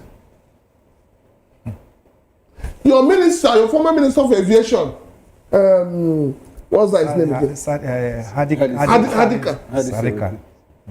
That scammed. He did 419 to 200 million Nigerians. Did the EFCC declare him wanted? He's guessing. Better Edu, that was responsible for palliative for the poorest of the poor of Nigerians. Did EFCC declare wanted? Why are we using different spoon to test the same food? Now, Prince, the problem is this. The bigger problem is, why are we getting to hear all of this at this time? The coup scare, the refinery failed project, and all of that. That is the question. Well, if you see, when we say refinery, I mean, between you and I just the year saying I won't build a refinery. Because I don't say, the one where the NNPC they manage, we never see anything from his side. It has not succeeded. It has not benefited Nigerians. So why must we keep investing in something we know we cannot manage? As you and I sit today, nobody has really told Nigerians how much shares we have as a country in Dangote refinery. Nobody. So everything about government is secrecy. We shouldn't be. Talking about secrecy, I want us to talk a bit more about this school scare, Let's leave Timipre Sylva out of it, because he's not around. We also heard that certain 16 officers, were under investigation, they were being interrogated and all of that. And it looks like this Trump's guns are blazing has shifted our focus away from the coup. No, but do you think that the government will at some point come to tell us that, look, we have concluded investigations, these people were involved or were not involved? No, the government ab initio told you that there was no coup. But the same government told us that people were being investigated. Yes, but they didn't tell you they were being investigated for a coup. I mean, we need to understand the whole language, and then you see, you cannot take what has happened, whether there was a school scare or not, you cannot take it out of context of the way the service chiefs were removed. Okay. You cannot tell me that the service chiefs were removed because of Boko Haram and insurgents, and no. There is more to it. There is more to it. And that's why I say that there's a trust deficit. The people don't believe anything the government says. Even when you hear people shouting on your mandate, even your senators who always think on your mandate will stand, they don't even believe in that mandate. You heard Senator Ndume saying that he was asked to pay to see Mr. President. It has become difficult for him to see Mr. President. A sitting senator. That belongs to the same party with the president. So it shows you the kind of executive recklessness we're having right now. Prince, in all of this, do you think that the president is aware or his people are just shooting? Mr. Koro, please, I think this is where I get offended when people say Mr. President is not aware. This is a president who told you, this is a president who told you that he spent 30 to 25, 30 years preparing to be a president. Okay. And so somebody like that must be, on top of his own, he must be in charge of his onions. He must know what he's doing. But we also have officialdom that protects the president, from the chief of staff, the chief secretary, personal secretary, principal secretary, and all of that. When we say these are layers of authority that you have to pass. When we say this, we try to cover and give excuses. And that is why we are giving excuses on behalf of Mr. President that he didn't know the names of the people he was granting clemency. The box stops on his desk. Okay.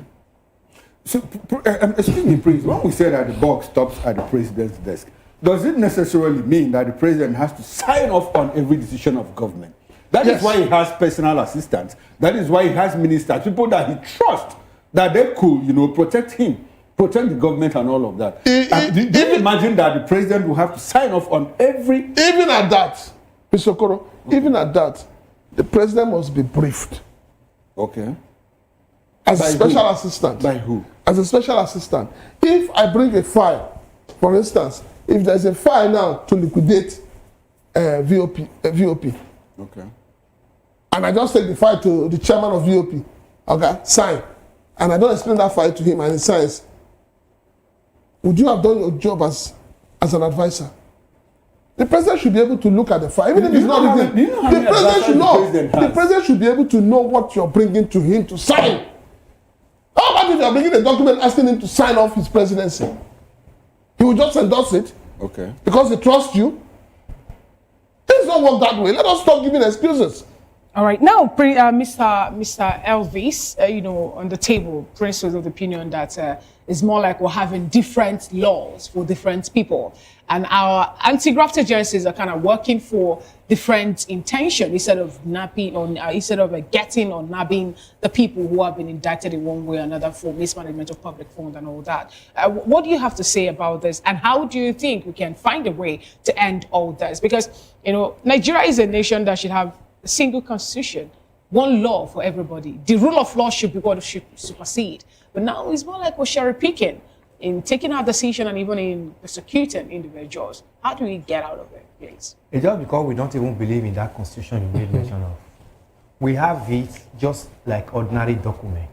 Because by the time you swear that you're taking up an office and you swear to defend the constitution, one is we are expected to have defend that constitution in total.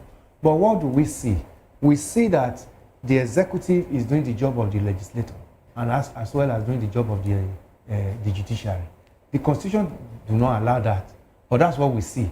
A situation where there's no check and balances. What else do you expect? So if there is anybody that his matter favors the presidency or the executive, that matter will not fly. It will not ride. Then what do? You are pushing the constitution behind. That's what we are seeing. That's what we have seen in most of these celebrated cases that we hear about Efcc, or because the person has, is now going to the other way, is no longer part of their camp. So Efcc should now dust his profile and begin to look for where he has erred. Why has that person not been brought before now? So if we really want to be sincere to ourselves, when you are coming to an office, you declare your assets. The law says that. Then when you are also leaving, you declare your asset. So by the time you declare your asset as you are coming in and when you are leaving, you are declaring your asset, let the law enforcement agent now begin to look into the disparity between what you declared when you were coming in and the one you declared when you are leaving. It starts from there. But unfortunately, we now see that 2 years, 3 years after you leave office, nobody look at your asset and your ability or whatever when you were leaving until you now step on toes. When you know, why is he coming at this time to step on toes? Okay, you not quickly activate the anti-graft agency and say, go and look at his records when he was there. So if that selective justice is not called, we are not moving anywhere. Okay, thank you so much. Engineer Fimba, let's get your opinion on this, please. Our anti-graft agency, this is not the first time they've been accused of becoming more like a tool for the All Progressives Congress. Recall that before now, after the ADC, the talks about the possible coalition, the likes of Ihedioha, even David Mark, even not Ekorimadu, please, I beg your pardon, I can't remember on top of my head his name. I'm trying to remember the name of the man now, which EFCs actually were going after, you know. And yet ADC come up to say that they are trying to politically reach all the people who are becoming a bit vocal about this or against this administration. And now we're seeing something like that playing out again with former governor of Bayelsa State, Timipre Sylva. Please help us actually walk around this. How will EFCC redeem its face and also regain the trust of the people, especially the mandate that they had when Olusegun Obasanjo put them together? I think the EFCC entirely they have to overhaul the entire system and be very fair and firm with the genuine rules of engagement which the institution was established in the first place.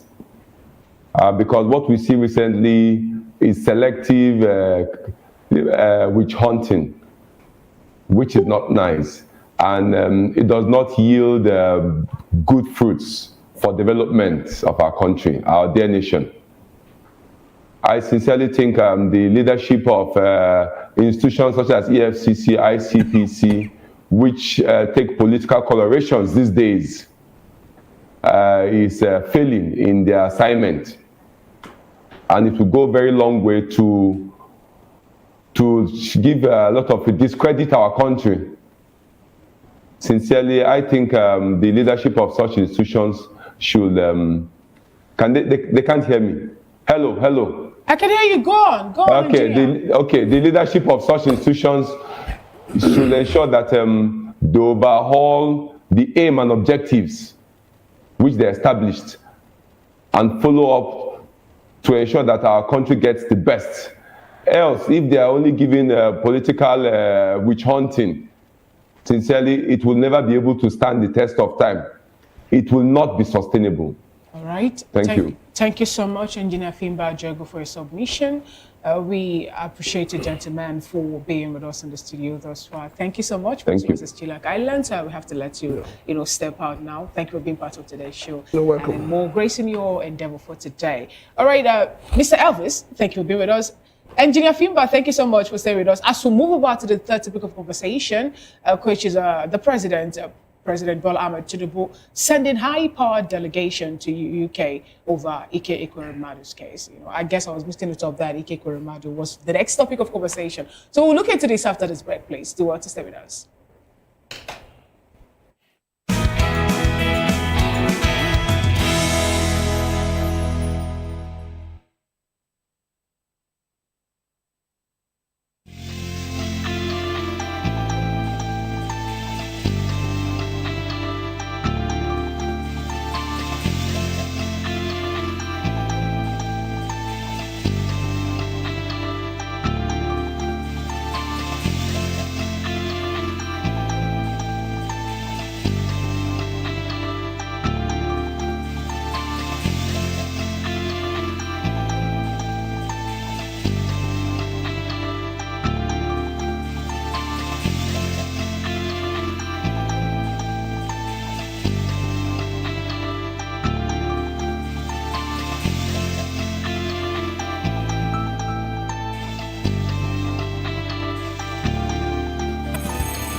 Welcome back. It's still VOP this morning. President Bola Tinubu on Monday reportedly sent a high-level delegation to meet with officials of the United Kingdom Ministry of Justice to discuss the case of embattled Nigerian former Deputy Senate President Ike Ekweremadu, a chieftain of the All Progressives Congress. Aye Koto Akindele, who posted the video of the arrival in the UK on his Facebook page, said the delegation includes Nigeria's Minister of Foreign Affairs, Yusuf Tamatoga, and Attorney General and Minister of Justice Lateef Olusokomi Fagbemi. The delegation was received at the Nigerian High Commission in London by Ambassador Mohammed Medugo, the acting High Commissioner to the United Kingdom. Ekweremadu, recall, has been detained in Britain since March 2023 for alleged organ harvesting. The former Senate President and his wife, Beatrice, were arrested by the London Metropolitan Police and charged with allegedly trafficking of one David Wanini with the aim of harvesting his kidney. In May 2023, the former Nigerian Deputy Senate President was sentenced to 9 years and 8 months in prison for his role in an organ trafficking plot by an Uxbridge magistrate court in London. Ekweremadu, his wife Beatrice, and the middleman Dr. Obinna Obeta were found guilty of conspiring to arrange the travel of a 21-year-old man from Lagos to the UK to exploit him for a kidney transplant for their daughter Sonia. The arrangement failed. Ekweremadu received a sentence of 9 years and 8 months, while Beatrice was jailed for 4 years and 6 months, and Dr. Obeta for 10 years. In January 2025, Beatrice Ekweremadu was released from prison and returned to Nigeria, but her husband remained in prison. All right, we have still with us in the studio Mr. Elvis Elimehele, who is a political and public affairs analyst, and we'll be joined by Jonathan Asake, former lawmaker, LP candidate, Kaduna gubernatorial election in 2023 general election, and also former president, Southern Kaduna People's Union. Good morning, Mr. Asake. Okay, good morning. Let's start off with you, Mr. Elvis. Okay, what do you make of this particular move, sending delegation to UK to help, mediate on a case that have actually gone through a court process and sentences given out?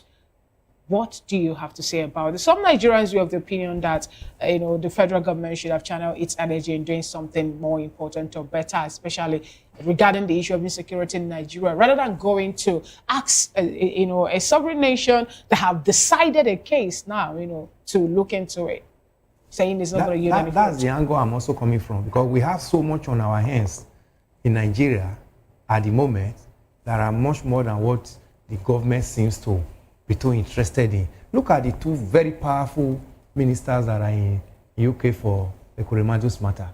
The Minister for Justice and Foreign Affairs.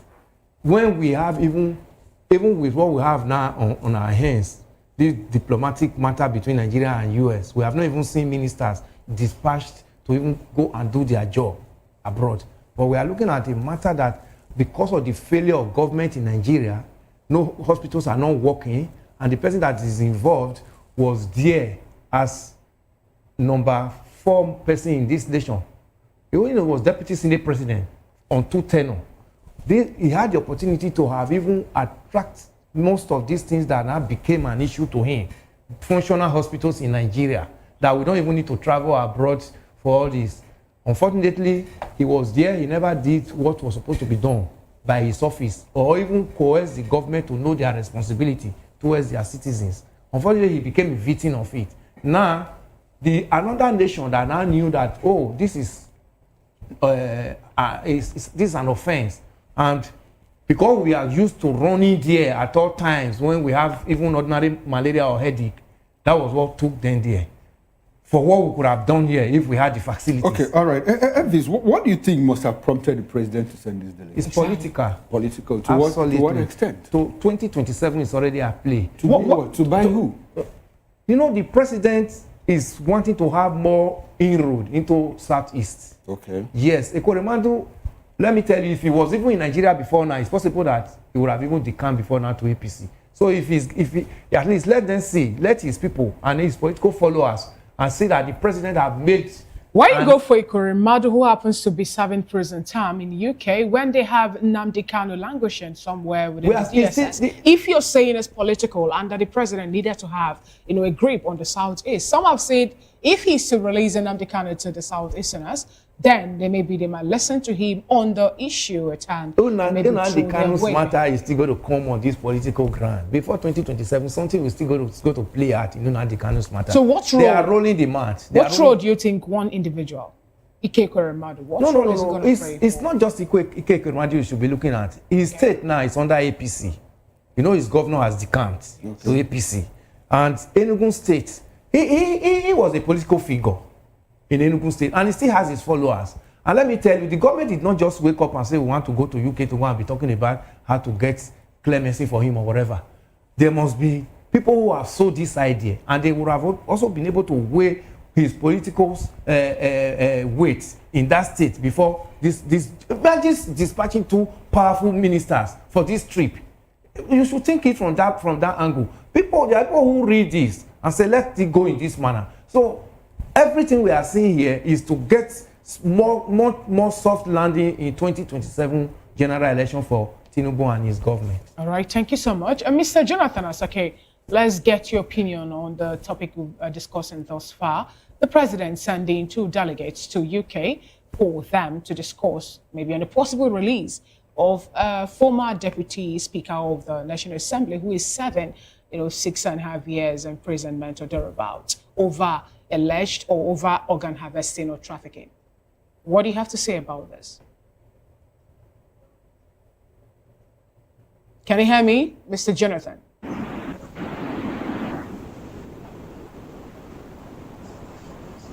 If you can hear me, I'd like you to unmute your device, if you can hear me.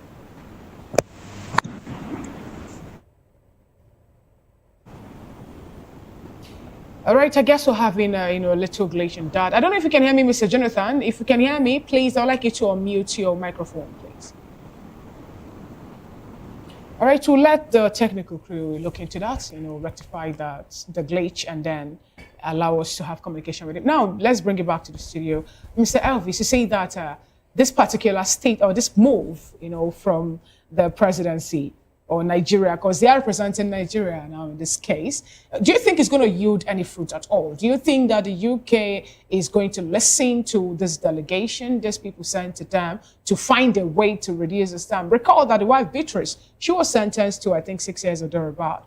3 years. Plus 4 years. But she's now in Nigeria. She's been released. Yeah, they started counting from the time they were in prison and the sentence. So I'm not going to. This town is not going to yield anything. These are not people that you can easily manipulate on any ground like we do here on political ground. They've given their judgment. If this yield for this government, what about some other times another person commits such crime and the government has to, okay, let us also send delegates as Nigerian government did some time ago. So they are not going to shift any ground. Given our relationship with UK at this point, from the colonialism to everything, and the fact that our elected officials or even politicians, they used to run to Chatham House to declare interest and read manifestos. Do you think that our relationship will help in this particular case? There is difference between crime and politics. What we saw here, that played out here, he was tried in a competent court and sentenced. So there are laws that guide such offense over there, constitutionally. So I don't think the UK government will now begin to shift their constitution because of one person that was jailed in Nigeria for an infraction that was committed against the state. Okay, now don't you think that the president will have done some kind of legwork, homework, before dispatching this delegation?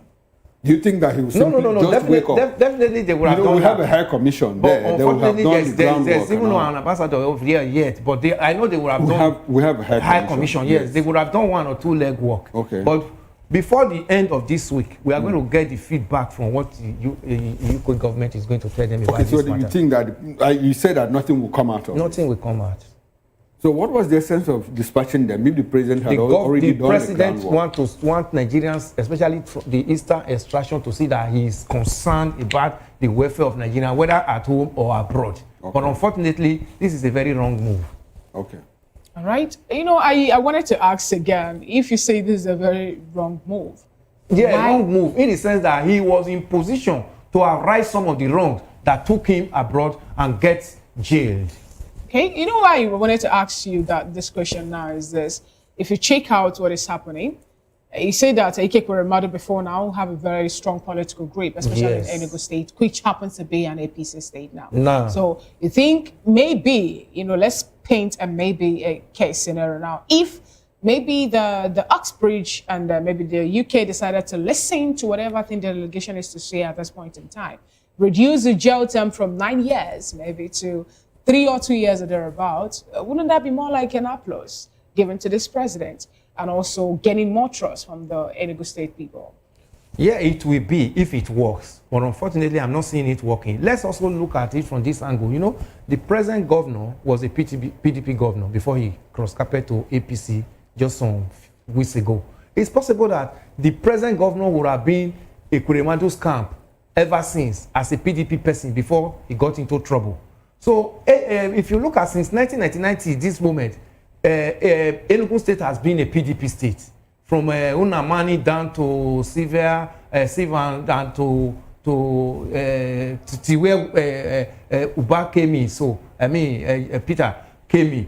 Unfortunately, this one we saw that happened now is just because Nigerians have started, everybody is now talking of going to the center. So, it's possible that Uba, the present governor, must have been from his camp. Somebody sold this dummy to this government. In 1 minute or in 30 seconds, if this particular case involving Ike Kuremadu, the doctor, the boy, or the whole story, if it had happened here in Nigeria, do you think that the former Deputy Senate President would have been in prison? Do you think? Absolutely no. It could have even happened because in Nigeria, they would have the same way we have been talking about government telling us lies. That's how they would have played down on it and tell Nigerians lies. Thank you so much, Mr. Elvis Elimehele, for your submission. This is how far we can go, the time is already up. This is how far we can go on today's TM, that's VOP this morning on Voice of the People Television. We've been opportune to have with us in the studio Prince Francis Chilak, a political and public affairs analyst, Elvis Elimehele, a political and public affairs analyst too. Even in Abuja, we had Loknam Eldidom Bain, who happens to be a media personality and social commentator, and also Engineer Fimba Ajegu, social commentator and chairman safety engineers in Anambra State. Thank you, Mr. Elvis, once more for being here. My pleasure. On behalf of the backroom staff, the producer of the show, Chuma Innocent, and my wonderful and amiable colleague in the studio, Chukuma Okoro, I am Fina. Okay, Chuku, enjoy the rest of your day. Endeavor to be a patriotic citizen. I believe that Nigeria will be great again. And just for you to know that on top of the hour, 10 a.m. is the newspaper review proper. The newspaper analysis will happen on the white table here on Voice of the People Television. Do wait to stay with us. Bye for now.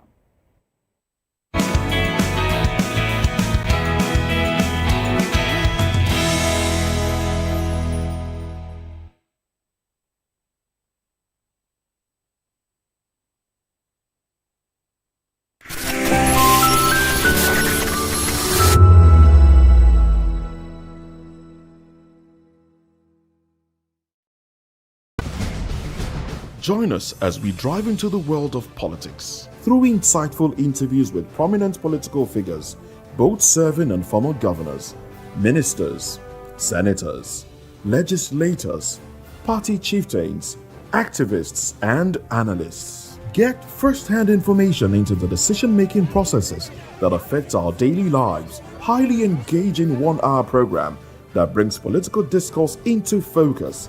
I am Chukuma Okoro. Political Lens, Monday through Friday, 6 to 7 p.m.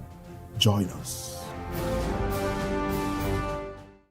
Are you ready for the extraordinary? Something big is happening on your screen. Introducing VOP TV. Now streaming on SLTV channel 264. From breaking news to captivating conversations, news analysis, giving you all sides to the story. We break in-depth discussions on the issues that matter, from politics to sports, entertainment, and lifestyle. VOP TV on SLTV channel 264. Join us as we redefine what television means to you. Voice of the People Television, VOP TV. Now you have more than a voice.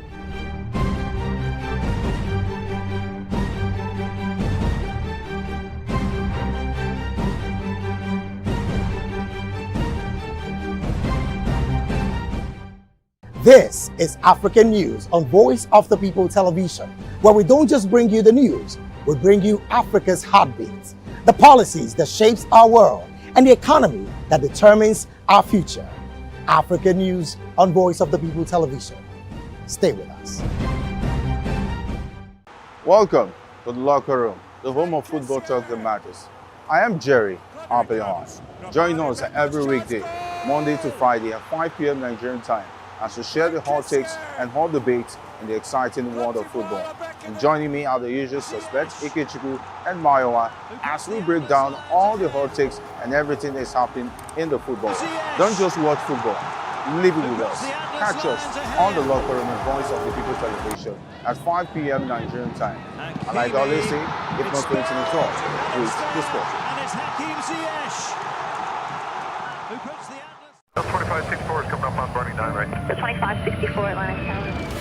What happens in the hush behind hangar doors? Who signs the papers that gamble with lives? Which truths were grounded before they even ever had wings? If you've ever buckled a seatbelt at 30,000 feet, if you've ever stared out of that tiny window and wondered who's really in control of the skies, it isn't just flight, it's power, it's politics, it's pressure sealed in steel. We're peeling back the clouds from runway risks to sky-high secrets. We're diving deep where most dare not to look. Aviation Scope, every Sunday at 7 p.m. only on Voice of the People TV. We don't just report, we reveal. We don't just ask, we uncover. Because when it comes to the skies, ignorance is turbulence. Aviation Scope, the sky isn't the limit, it's just the beginning.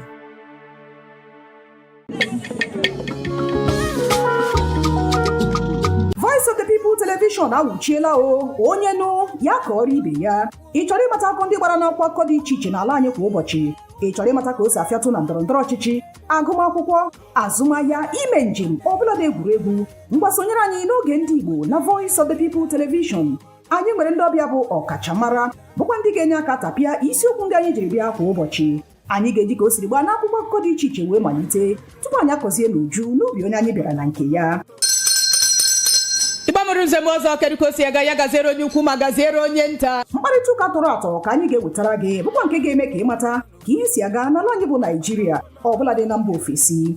Oge ndị Igbo na Voice of the People Television ga na-abịara gị site n'ụbọchị Mọnde ruo Fraịde na SLTV Channel 264. Ekwekwala ka akọrọ gị ya akọrọ. Chetakwa na ọ bụ na SLTV Channel 264 ka ị ga-ekiri Voice of the People Television. Voice of the People Television. Ugbu a ị nwere karịa olu. 3 years ago, we lit the spark. Today, we are blazing the trail for others to follow. VOP Media is 3 years of breaking boundaries. 3 years of being that bold voice that echoes the thoughts of the people. 3 years of telling stories that matter. We have experienced complete breakdown in democratic governance. We are not just a brand. We are a movement, giving voice to the voiceless. We go to bed empty hunger. To every viewer, every voice, and everyone that has made us who we are, we say thank you. VOP Media, 3 years and still counting. VOP TV. Now you have more than a voice. In a world where truth is the ultimate power and opinions scream the loudest, it's time to wade through the noise. Hunger no get tribe. Hunger no get religion. And scan the human interest and trending topics that matter. Stay tuned to The Issues, your plug to the stories making the buzz, from politics to science and technology, social justice, and more. Let's tackle the tough questions and expose the truth. The Issues, on Voice of the People Television, Mondays to Fridays, 8 to 9 p.m. The Issues. Don't just react, understand.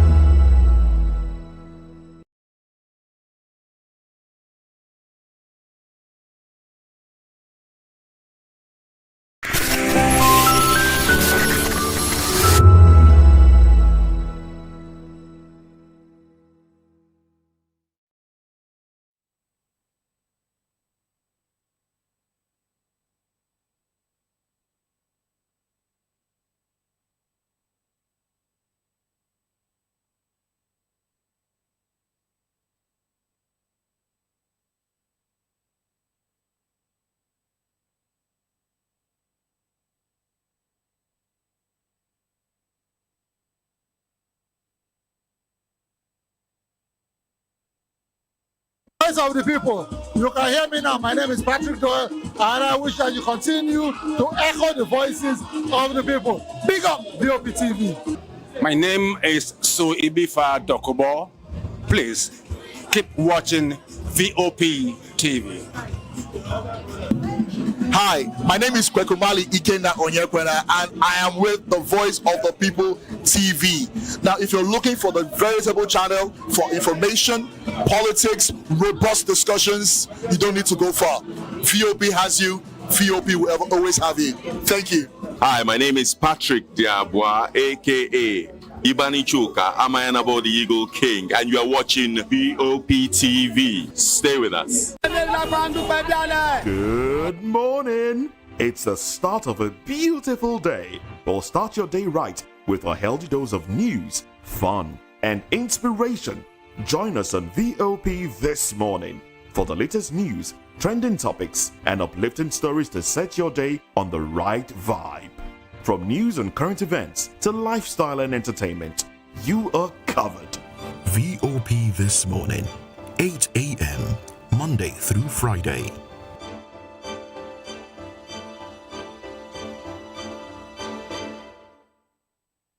Mr. Familoni, and here's to VOP TV. Keep watching, stay tuned, do not touch that dial. My name is Made Kuti, and you're watching VOP TV.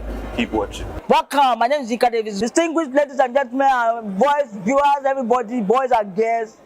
This is VOP TV. Do you know what that means? Voice of the People TV. You don't have a voice, don't come here. You better make sure your voice is heard. This is African News on Voice of the People Television, where we don't just bring you the news, we bring you Africa's heartbeat, the policies that shapes our world, and the economy that determines our future. African News on Voice of the People Television. Stay with us. In a world where power shifts its every headlines, news breaks and events happens, we'll bring you unbiased and explicit information on politics, economy, and state of the nation. We break down the chaos. Facts, not fluff. Truth, not spin. We discuss not just politics, but a glimpse into the future. Join Moses, Chukuma, and Fina on Voice of the People TM. Voice of the People Television. Now you have more than a voice. Hey guys, what's up? How you all doing? They call me Lovisha Nelson One, your number one celebrity host, and you are watching Voice of the People Television, VOP. Stay tuned. Uyi Osarate is my name. I am a friend of the microphone, Voice of the People TV. That name is unique, and the brand is very sweet. I like the packaging. Picture qualities, camera qualities, and then of course, the quality of human beings that I see sometimes on your channel. I talk and get paid, and I look forward to being in your studios. Oh yes, you are on to Voice of the People TV, live here in Benin City, the cradle of black civilization. What are you waiting for? Tune in, bro. VOP TV. Now, you have more than a voice. In a world where power shifts with every headline. In a nation full of questions. In a world filled with noise, the truth needs a voice. The policies that shapes our world and the economy that determines our future. Every hour, every day, the grapevine keeps buzzing. And together, we are committed to telling the stories that shape our world, because your voice is our focus. Don't forget, our voice matters the most. Let us come together and share our concerns.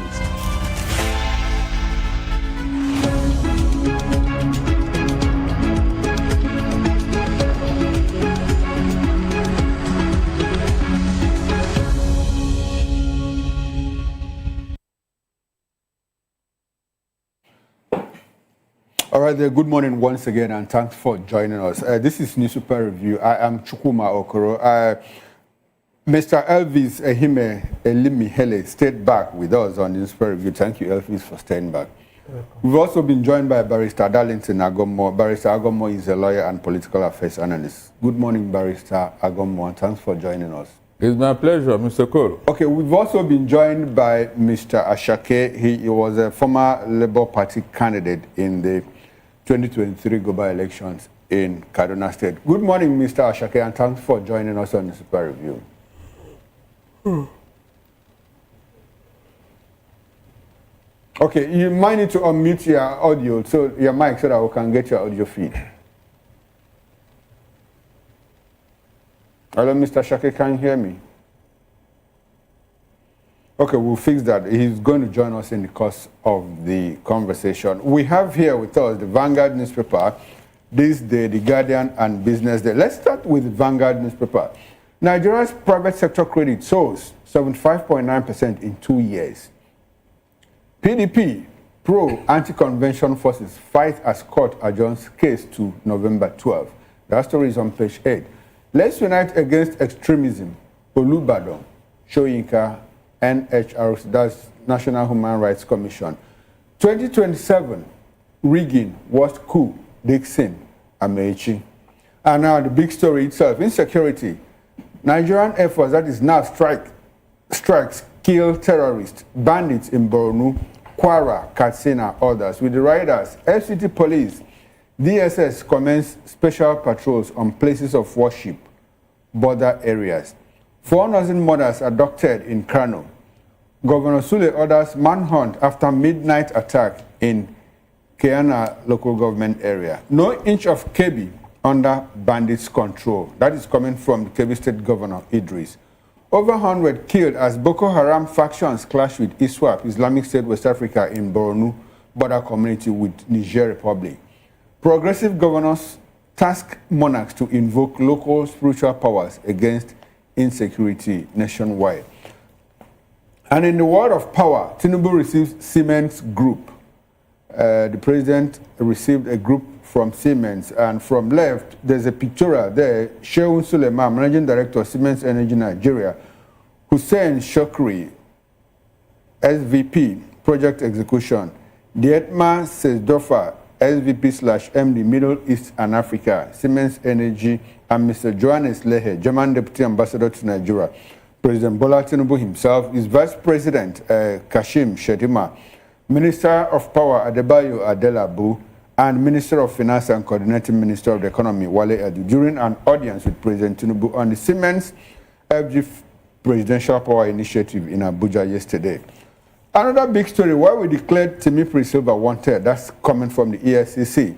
It's coordinated political onslaught. Aid, that's Sylva's aid, as Ijaw youths kick. Trump threatens BBC with $1 billion lawsuit over January 6 speech edit, as BBC DG Davy CEO resigned. World Health Organization, FCDO, held Mba's commitment to health development. And in the world of sports, shocker, Chile owed salaries ahead World Cup playoffs.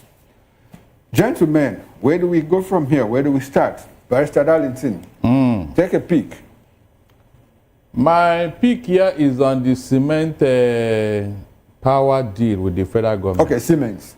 They are Siemens. Siemens, yes. They are Siemens from Germany. Okay, from Germany. It was Abba Kyari, the late Abba Kyari, the chief of staff to Buhari, who traveled to Germany to negotiate that deal and came back with COVID-19 that eventually took his life. But please, when this deal was entered into and signed, there was a timeline, Mr. Okoro, true of us. There was a timeline. If you look at that timeline now, it's almost 6 years behind. And yet, no electricity. This one that they are reviving it now, on what ground and for what purpose? Because Tinubu now realized that he made a promise. He made a promise when he was coming in that, look, if I don't give you electricity, that we should not vote him. Is that why he's doing this fire brigade approach now?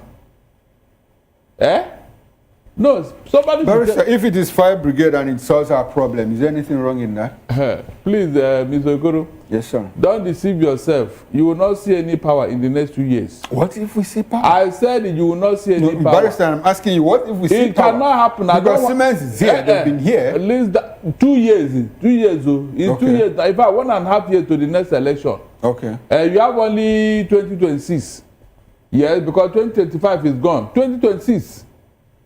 Is that not true? So you mean you have power in the next 1 year? Barrister, isn't it possible to get power? I mean, Siemens is not coming to give us power wholesomely. They are coming to fix something. Is it with the TCN? Is it with the transmission line or what? Because that is where the problem seems to come from. The super grid that will transmit this electricity is not there. That is what Siemens is coming to fix. It's not there. So you mean in 1 year, you will now wire the whole country that this super grid will go. Barrister, are we going to discard the old grid that we have? Of course, because they can't carry the power you are producing. No, but what they are going to do is to complement, build something that will complement that one. No, you need to hold on. The one there cannot carry the power, the power you are generating. That's the generating company of Nigeria. Okay. The power that they are generating. The transmission company of Nigeria. Yes. They can't carry it. I mean the Gencos, generating power of Nigeria, Gencos. They are the ones generating the power. Okay. And they have told you that the power they are generating, you don't have anything to carry it. So they waste Barrister, and government pay for this thing. Barrister, let's be very clear on a lot of things. The ones that we are generating, the equipment, the transmission line is not enough to carry the whole of them. Not that it can't carry any. So what Siemens is practically coming to do is to expand. So by the way, how much do we even generate? Hold on. So for the past 6, 5, 7 years, they couldn't do those things. It is now, this 1 year now. Barrister, we always hear and say, people say that, look, there is no wrong time to do the right thing. There is always. Barrister, if Elvis, this is a free conversation. You can chime in. Let me even land on my thought. Okay. We cannot be deceived again by this APC. All this fire brigade approach that Timipre woke up to do now. You mean the first action I expected him to take is this security and light. Okay. That is the first thing I expected him to do. Barrister, he's taking action on security. Sorry? He's taking action on security. Please delete that one. Now, why is it that it is at this point in time when the election is almost on our doorstep that I remember that we don't have lights? Barrister, Nigeria is a work in progress. The president has been working. Mr. Okoro, that picture you tried your best to read out everybody that is in that picture. It's just a mere PR stunt. Forget about it. Electricity is not something you fix with levity. It takes a while. As electrical installation engineers, they tell you, no matter the money you have, you may have the money, but the process takes a while. Like Barrister Daliti has just said, what is the time frame between now and 2027 election that you are telling me that this government will give Nigerian electricity before 2027? If really what he told Nigerians that if he cannot give us electricity before 2027, that we should not vote him to power, this would have been a better opportunity for Nigerians to actually actualize what the promise he made, and because this is already a failed promise. But unfortunately, even if Nigeria vote for him or not, the umpire that supervises election in Nigeria is in his sense, so he will still get away with it. If there was credible, if there was credibility in Nigeria election, this would have been a better opportunity for Nigerians to say yes. You gave us this promise in 2023 when you were campaigning and we voted for you. Now you could not deliver. This is an opportunity for us to tell you bye-bye, and this is the... Okay, now, Elvis, I'm happy that you brought us to this point. Now, you take it for granted that 2027 is decided in favor of the president. Why? Because he appointed someone to be the helmsman. Now, if it is taken for granted that 2027 is decided in favor of the president, does it need to bring in Siemens to impress anybody anymore? That's my point. That what? If 2027 is decided in his favor, as Elvis said, as your point, you are saying that president is bringing Siemens in, for the optics against 2027. If I don't see the connection. If there is no reformation in the Electoral Act, it's decided and it's done deal. Exactly the point. So if it's already decided, does it need to bring in Simons and flash it in our faces? We are still clamoring that there must be a reformation in the Electoral Act before 2027. We don't want the same Electoral Act to use in 2023, that there were so many gray areas, there were so many things talked in that we were never told until we got to the courts. I understand all of that. So, I want us to stay with. I want us to stay with the provision of power. Yes. Now you are tying it with 2027 because that was what they told us. That was the promise he made. That was what they told us. Yes. So if really that the power system is going to work, the day he came into office, he made pronouncement at the swearing-in. Subsidy is gone, and we saw the effect of that till today. You and I is facing it. Why didn't he also use the same aggressiveness he used in telling Nigerian subsidy is gone on that May 29, 2023, when he was being sworn in? That now I am hitting my ground running because I made this promise in my campaign that if I don't give you electricity in 2027, don't vote me. Now everybody that is involved in the electricity sector in Nigeria that have been on loophole, that have not worked, I am declaring that sector on an emergency grant, that every contractor that we need to use to show up this must be in Nigeria within the shortest possible time. Why did it wait till 2 years plus before we now start seeing there's always a starting point. There's always a starting point. There's always a check-off point.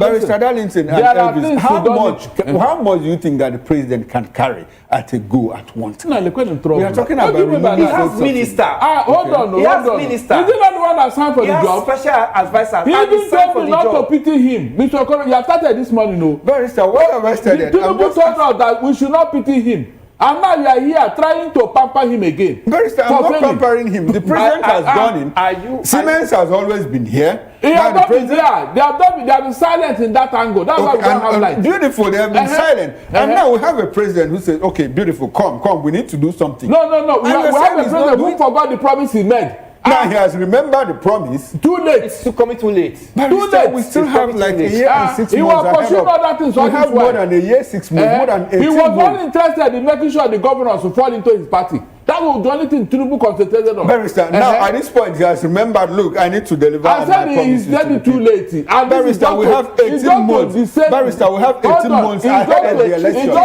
18 months is a long time to do something in the power sector. He did this now to deceive gullible Nigerians. You will now go to town, people like you are not telling, yes, he do something about power. He called a meeting. How long did it take Egypt? How long did it take Vietnam? You are not Egypt. With their business level. Egypt is not dining and whining with the Toju Bello, a foreign terrorist. We are not talking about insecurity. We are talking about building power. I am telling you now why we are different from Egypt. Mr. Koro, Egypt was not in this decay level we are in electricity before they got it right. We are talking about what they call 3 megawatt that we generate and we supply for 200 and something million Nigerians. Then you are not telling us that they are going to move it to a level that will get to at least 20 or 50. No, but if it doesn't even get to that point, 18 months is a long time to do something to change the sector. It's not possible. If you deploy all the money, the best you can see is all these photographs. These things, they take time. There is a timeline. Barrister, they take time. There's always a timeline, but there's always a check-off point. Forget it. I don't want to deceive myself. These people have deceived us enough. All the promises they made, where are they? Mr. Koro, God will give us life. So that by this time, 2027, all the promises they made, by now, we would have seen one area being tidied up to the extent that nobody will even talk about it again. Mention one promise they made that they are kept. You could tell me. And now you want to believe this one, Abi? No, tell me now. All those who were campaign talk, they never meant it. And now we are seeing the results. Barrister, they promised renewed hope. Don't you see hope in the horizon? There is no hope here. It was Abiola that made that promise, and he's no longer alive. You read one headline here. Let me that sports headline. Okay. That they are owing the coach some money, salary.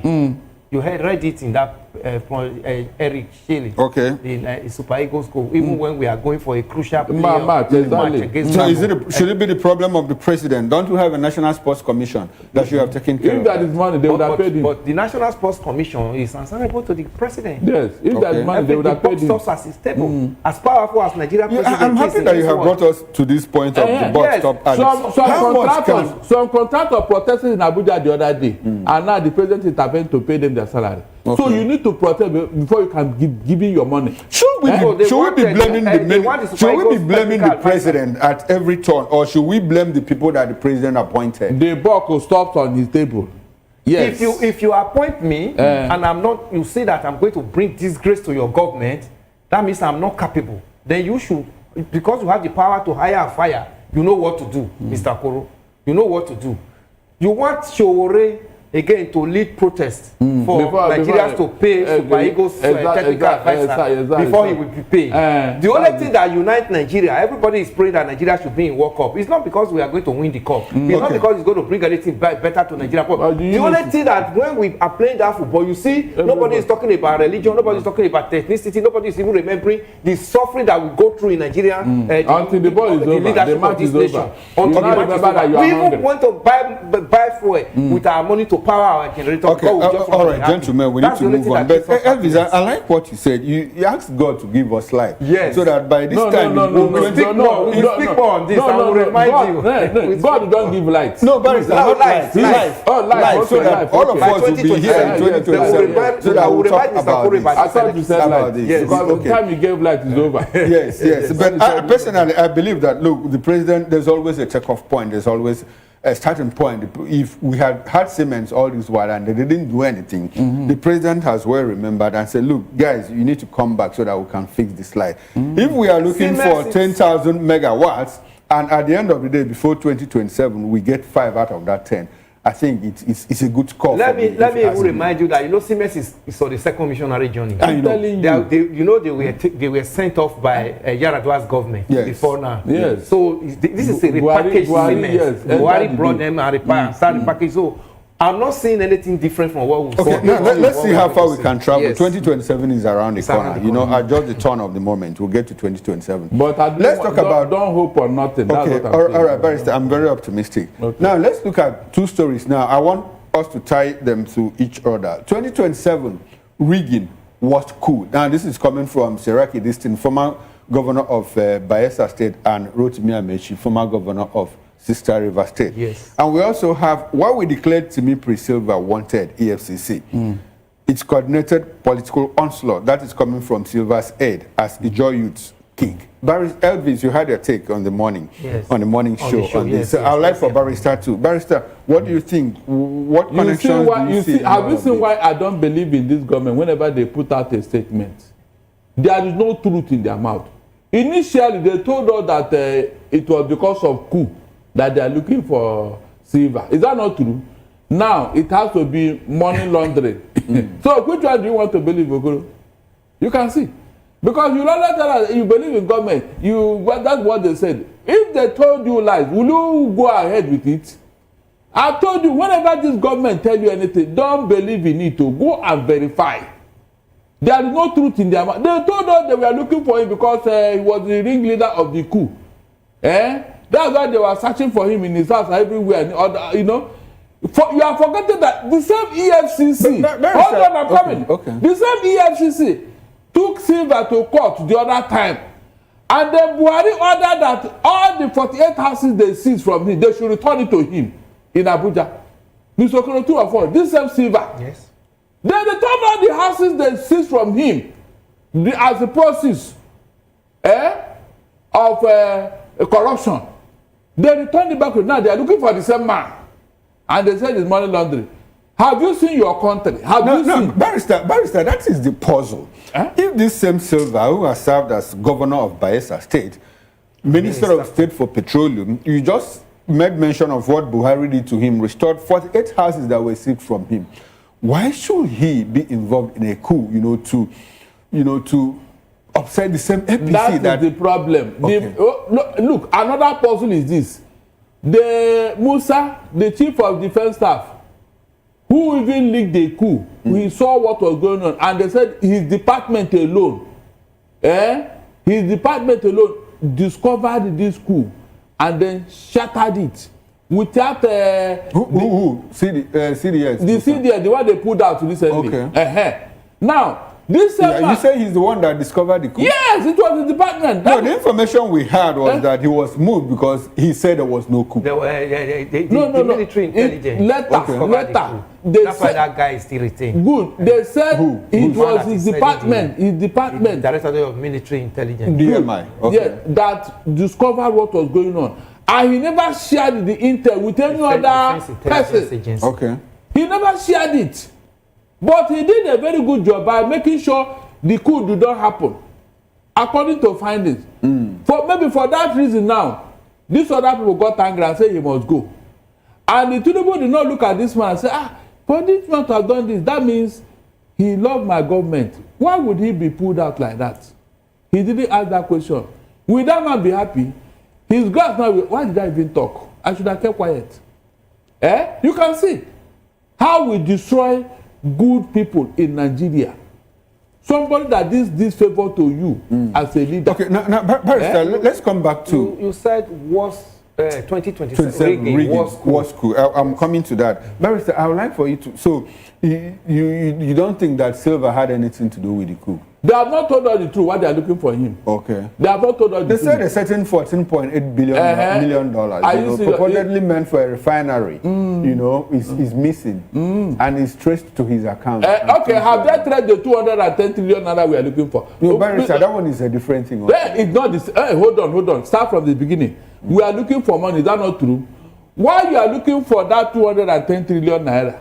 Why would you leave it? Barrister, where is the beginning? If you say start from the beginning is that this is 210 trillion dollars. Barrister, that's not the beginning. We are still looking for a certain $12 billion under Babangida. And if you go back to the First Republic, we'll also go back to Okotiebo and how he mismanaged. So where do we go? So that's why I said, why don't we concentrate? Why don't we concentrate on the 14.8 billion? In the history of this country, we have never lost this kind of money, and it happened under APC. They said 10 years ago. Is that not true? And APC have been in government. In the history of this country, we have never lost this kind of money. So we should be interested in that money. Every other thing is like granite money and pepper money. We are interested in that money, but our focus now is on the $14.8 million meant for a refinery, which, according to EFCC, is being traced to former governor of Bayelsa State. But we just hold on. The government just woke up now. Hold on. Is Sylva the NNPC managing director? How did he got into NNPC refinery and all that? I mean, how did he got into that business? No, as at the time he was Minister of State, the Nigerian Local Content Development and Management Board was under his watch. So that is the link. That's the nexus. Yes. Okay, and now he's the only person, Abi. At least he was Minister of State. He's the only person. The minister is gone. He's nowhere to be seen. God has taken him. If you take care of the penny, the pounds will take care of itself. Catch the low-hanging fruits that are here now. Catch them. If we recover the money with them, we can tell Sylva, please, we use that money to settle you. You can go. Oh, okay. So we are in an era of settlement now. What else? Okay. So you have seen people with just yesterday, Abi. We said $300 and something billion is missing from NNPs. They could not account for it. Crude oil. 300 and something. $234 billion. If we are talking of accounting for missing money, where are we those money? I think NNPC should be one of the biggest agencies we should look into. I'm telling you. Not just Sylva alone. And also remember that there was a group manager, group CEO in NNPC as at the time this one also happened. Okay, so and even what you people are saying is that NCMB director, who was also there at the time this money was also meant for the refinery, should also be brought to book. Okay. Because this humongous amount of money cannot just be traced to Sylva alone. Okay. Because although he was a minister, his boss is late now, who would have said, okay, let us also ask the president who was the minister then of petroleum, how this money came about. But there are still other persons that work with Sylva in that same parastatal. I mean, the ministry and the parastatal. So let's the EFCC also beam their searchlight and let us see more names, being mentioned and declared wanted as far as this money is concerned. All right, now Elvis, let's go to your story. Recently, when they sacked some people at NNPC, the managing director of that of Port Harcourt, 80 billion was in his account. True or false? 80 billion. And that was the last we heard of that. I've not heard anything again. You are in the spirit. So Abi, that was the last we heard of it, Abi, and you are pursuing Sylva.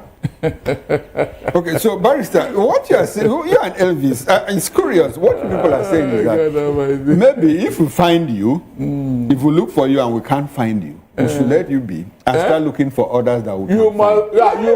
You must find somebody. There must be somebody that Interpol is here. Look for the person. Do we start looking for everybody, or should we look for people that, like Barrister said, low-hanging fruits, the people that we can catch? Because there are definitely people that are meant to be caught. There are some that even if they are within the office of the EFCC, they are not going to be mentioned.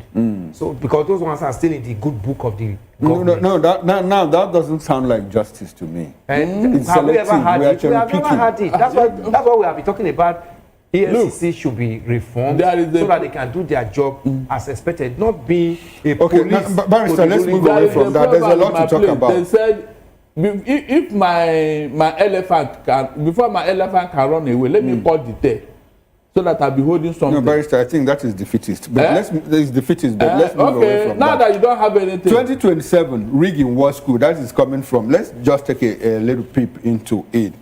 And it says, former governors of Bayelsa and River State, Dixon and Amechi, have sounded a warning that Nigeria's democracy is under serious threat from persistent electoral fraud, voter apathy, and political manipulation as the 2027 general elections approach. Well, the two leaders spoke at the 5th anniversary lecture of the first daily newspaper in Abuja yesterday, where political figures, diplomats, and media executives gathered to discuss the future of Nigeria's electoral system. Well, basically, what they are saying is that rigging of elections is the worst coup you can plan. A worst form of violation of the sovereignty of the people is when politicians, government, security agencies, and the electoral umpire itself collude and cook election results that have no reference whatsoever to the people. Elvis, you were interested in this. Yeah, it's right. Rigging in itself is coup. The military had coup when we talk of military regime. Okay. The coup in civilian administration is rigging.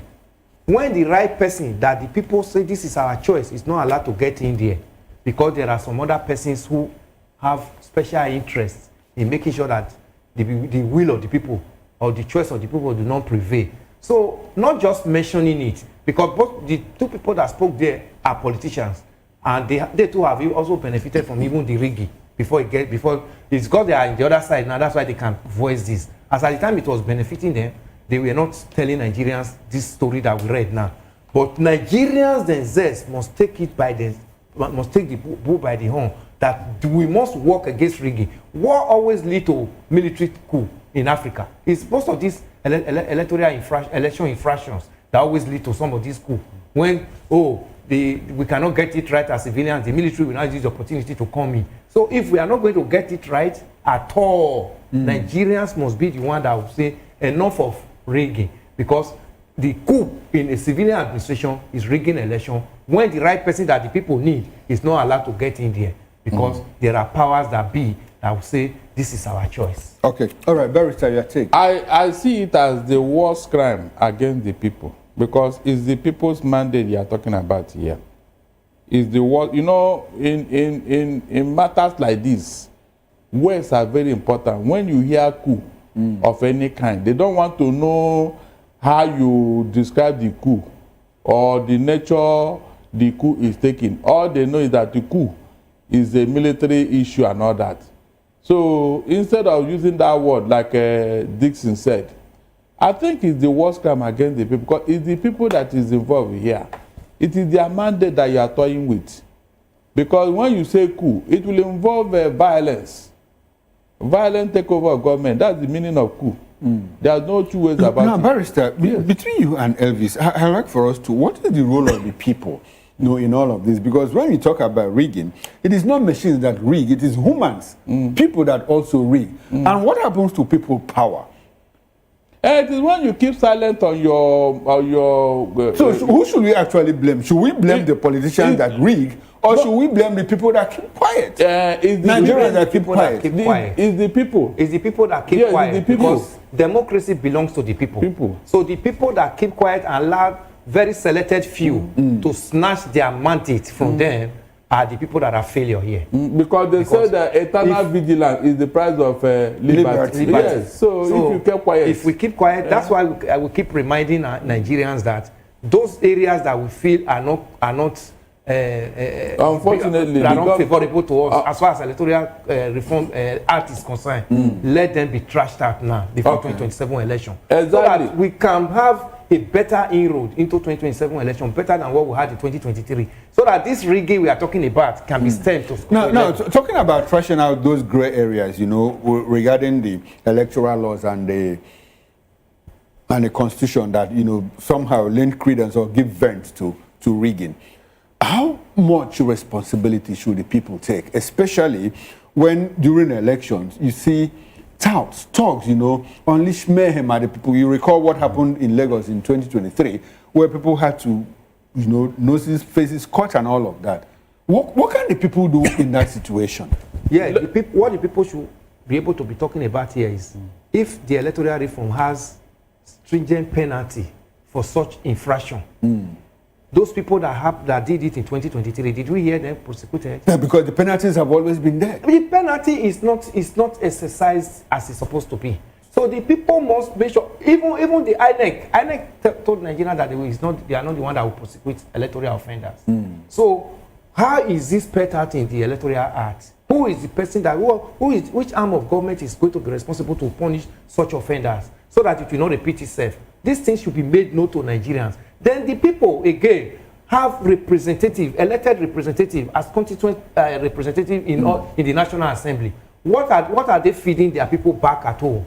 And what are they getting from them? Is it because it's favoring them? Because the rigging favors them to get in there? So all these protests we talk about, okay, occupy. Why are the people not occupying the necessary positions where their voice will be heard, so that what we need to get into a better election in 2027 will be obtained? Barrister, how can the people hold their leaders to account, the elected representatives? How can they do that? Because once they get elected, they fly to Abuja, you know, settle in at Abuja, and once in a while they come back to their constituents with palliatives. 25 kg or 10 kg bags of rice, motorbike for selected few and all of that. How can the people hold their leaders, their elected representatives to account? There are laws you make in a country. It will take care of all these shenanigans. Barrister, the laws are always there. Hold on, I'm coming. Like this electoral reform. If it is such a way that people can vote without interfacing with politicians, Mr. Okoro, are you going to give anybody money to vote for you? How would that happen? Technology is making it happen. It has not happened. Technology. No, when you say that, how can people vote without interfacing with politicians? Of course. I don't understand what you mean. Yes, it happened in America when they are even voting over there. Okay. We will be counting their votes. But there are campaigns before election. Yes, now that's what I'm saying. Okay, we are talking about ballot or the polling unit. On the polling, yes, that is where you can't give somebody money during the campaign because you don't know where he belongs. Okay. It is the money you pay at the polling unit. That is where the rigging or the compromise comes.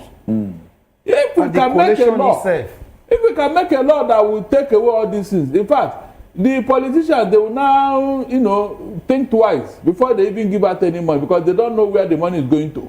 That's the truth. So if we can take such thing as a serious matter, the people will behave. But in a situation whereby there is too much hunger, no time to politicians, they are cashing in on this situation whereby people are so hungry.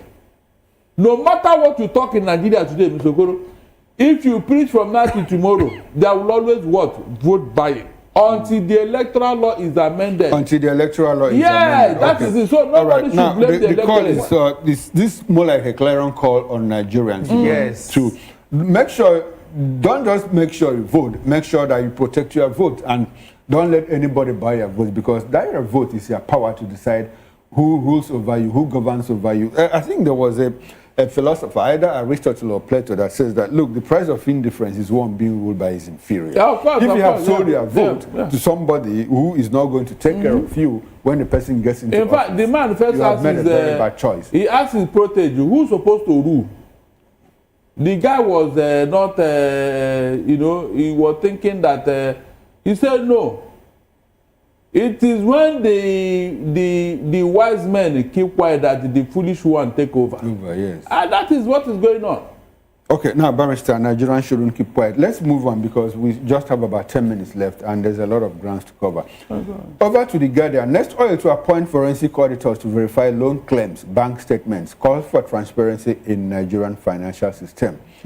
Reps Lord Tinubu's intervention, payment of protesting contractors. Barrister said something about that a moment ago. Again, court adjourns suit on PDP convention. Efcc declares ex-governor Sylva wanted for alleged fraud. Basically, almost all the stories are the same. 33 years later, hope deems for safer pipeline supplies of Jet A1 to airports. WHO declares 24 million living with diabetes in Africa. Fraud apathy threatening democracy, Dixon Amechi said. 2027, 70 CSOs demand enforcement of laws to curb vote buying. What we just talked about now. Federal government urges scam as Shoyinka, that's Wole Shoyinka. Northern groups reject Trump's genocide claims. Telecom operators warn of regulatory conflicts in digital economy bill. I would like for us to talk about FG urges scam as Shoyinka. Northern groups reject Trump's genocide claims. Why will anybody reject the genocide claim? No, have genocide it has been overflowed for me. What I want to talk about is this bank. Okay. Barrister, before you talk about bank, how would somebody say that there is no genocide in Nigeria? Because I hear some pastors, you know, some pastors say, look, don't let United States divide us. There is no genocide in Nigeria and all of that. The shame is on them. They have been paid. They have been compromised. So leave them.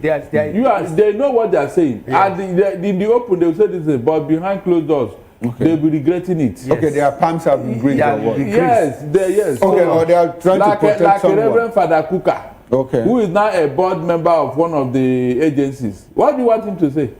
Tell me. What do you want him to say? But in the back of his heart, he knows the truth. He lives in Sokoto, the Caliphate city. Where they killed the brother Sam. I remember the protests that followed the killing of that guy that day. We saw faces in the video. Today, none of those faces are tried. The tweet article made, the tweet pulled down. The tweet pulled down. So those ones are. You know how this nation was at that moment. I thank God. Like him I thank God we are taking note of what they said, because tomorrow it will count against them. Yes, it will count against them. You know, I want to go into a story, but there's no time. Okay, all right, Barrister, talk about the bank. So bank, they said that they have 9 banks have. Made a profit of 14 trillion naira. Good. Please, those money they have made, is it not part of our money that they have been extorting from us, from all the transactions we are making? Is anybody paying attention? If not for one innocent took time with his auditor to check his transaction with one GT bank, and the guy discovered that 24 billion have been taken away from him by this bank, and he went to court. Mr. Okoro, this innocent won that bank in the court of first instance. At appeal, he won them. At Supreme Court, he won. That's why when the bank now called him and said, come. If we pay you that money, the bank will collapse. So can you buy shares with it? That was how that matter was resolved. Just to give them a soft landing. Imagine taking 24 billion naira from one customer. Then this other small one, all this 50 naira, 100 naira they are taking away. Multiply it by the whole customer they have all over the country. You know how much it will amount to in a year. This is how banks are making us, and they are now making humongous profits. You can see it. Nobody is checking these things. Even some customers don't even bother.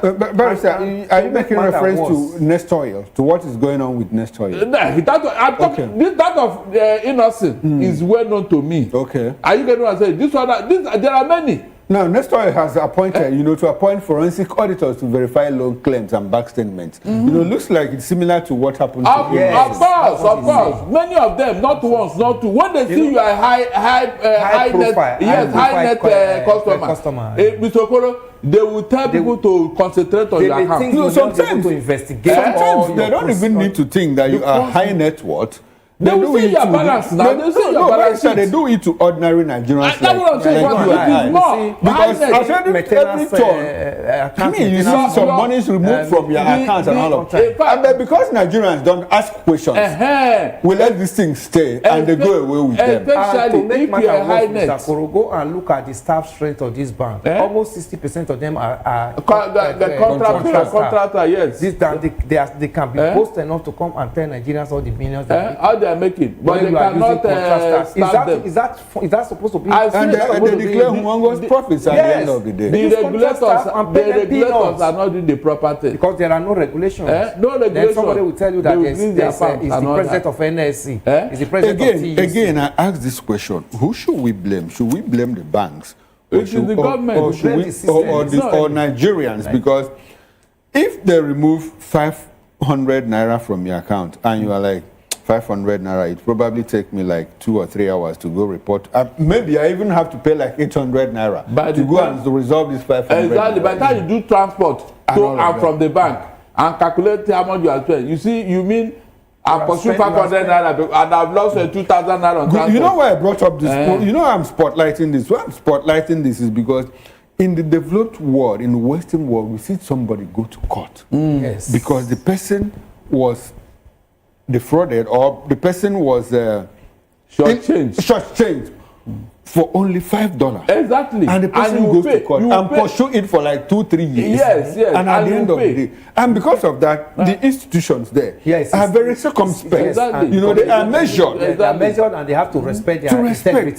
So that's why I'm asking the question. Is it because of our laxity? No, we take things for granted. In Nigeria. So should we blame the banks or should we blame ourselves? So who should we blame? Who should take responsibility? In fact, when you come for something, they say we are too laid back. They will even we allow things to fly, even at our. It's not just in the banks because you are in traffic and somebody shuns the queue, and when you want to prevent the person from entering, probably before you are ahead of you. You see, some Nigerians, this young man has caused traffic. Nigerians will say, Organ, only you get this to let him go now. Let him go now, yes. And because of that, we keep building some kind of. No society changes whatever it comes. That's what led to our governance system.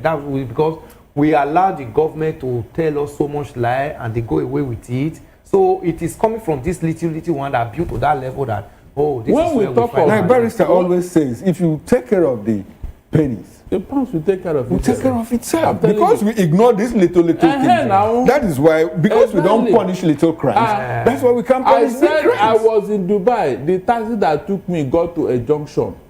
And no light was showing and all that. He said, no car was coming.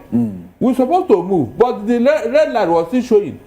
And I told the man, I said, the road is clear now, why you no move? He said, no, me, I no move. If you know one way to go down. I say, I open my mouth like that. I say, in Nigeria, a taxi that is always in a hurry. He will not wait. As poor as that man is and everything, he didn't bother. He want to obey the rule and the regulations of the traffic laws in their country. Because there are but in here, we always find. Look, go enter Danfo now. Go and see Danfo, what they are doing on the road. Because there's no. Go and see what Danfo is doing on the road. You see why? Do you know why Danfo does those things? Oh my God. Danfo does those things because the traffic warden that is supposed to check the person, the Danfo. He has already settled it at the beginning of the day. I'm telling you, they mark them, they give them numbers. Yeah, they give them. So the other way. Gentlemen, as we round off this discussion, what do we tell Nigerians? Because anytime we turn it 360 degrees, the blame comes on the people. It's about the people. What should the people do? Because the power that we are talking about, raw power, belongs to the people. All of us, I 230 million Nigerians plus, surrendered our rights and gave it to someone to hold for us in trust. And at this point, we cannot even tell the person, look, You have not done well. We want to take back our power. How can Nigerians do that as a people? It is for us to elect good leaders. How do we elect good leaders? With character. Mr. Okoro, look, we'll get there, don't worry. It's a matter of time. Okay. When you have a Barrister, I'm happy for once. You are very optimistic. Yeah, we'll get there. It's a matter of time. I believe that evil does not last forever now. Is that not, it's my mantra. There is no evil that lasts forever. It's a matter of time. All these things will fizzle out. And they will not be in the dustbin of history. When you have a leader who believes in grabbing it, snatching it, and running with it, that mentality will now go into the psyche of the people. Okay, all right, beautiful. Thank you very much, Barrister. It's your last word. To be serious with our own right. Okay. We have given it us too freely. That's why we're getting this situation we are. Okay. Our own right, we must try and make it a sanctity. Everybody our own rights, we must try and make it a sanctity. Well, like Barrister, for once, you are very optimistic, and I like that. But as a person, I would like Nigeria to be good in my lifetime. That is my expectation. We can do it. We can make it happen. Gentlemen, I must appreciate you for your time on Newspaper Review on VOP, Voice of the People Television. It's unfortunately, this is where we have to end this conversation. Up next is Sports Republic with Kizzy K. Thank you very much, Barrister Darlington Agomo. Thank you, Mr. Elvis Ehimele. I am Chukwuma Okoro. I'll see you again. 6 o'clock on Political Lens. Join me then. It promises to be quite interesting. Bye for now.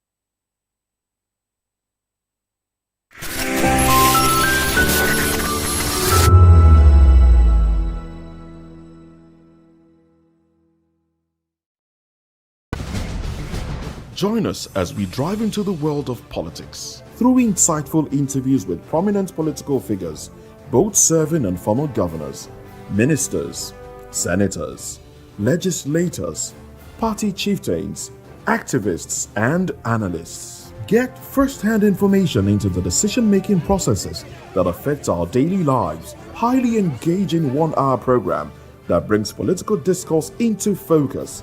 I am Chukwuma Okoro. Political Lens, Monday through Friday, 6 to 7 p.m. Join us. Are you ready for the extraordinary? Something big is happening on your screen.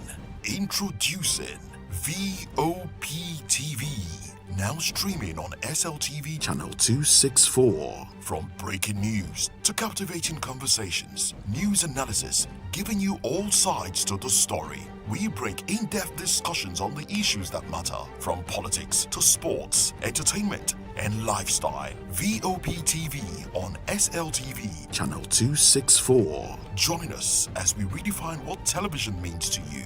Voice of the People Television, VOP TV. Now you have more than a voice.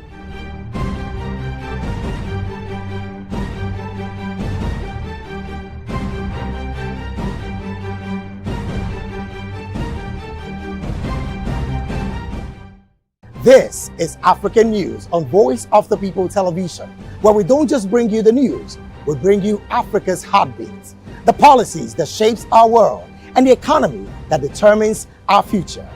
African News on Voice of the People Television. Stay with us. Welcome to the locker room, the home of football talk that matters. I am Jerry Arpillon. Join us every weekday, Monday to Friday at 5 p.m. Nigerian time, as we share the hot takes and hot debates in the exciting world of football. And joining me are the usual suspects, Ikechukwu and Mayowa, as we break down all the hot takes and everything that's happening in the football. Don't just watch football, live it with us.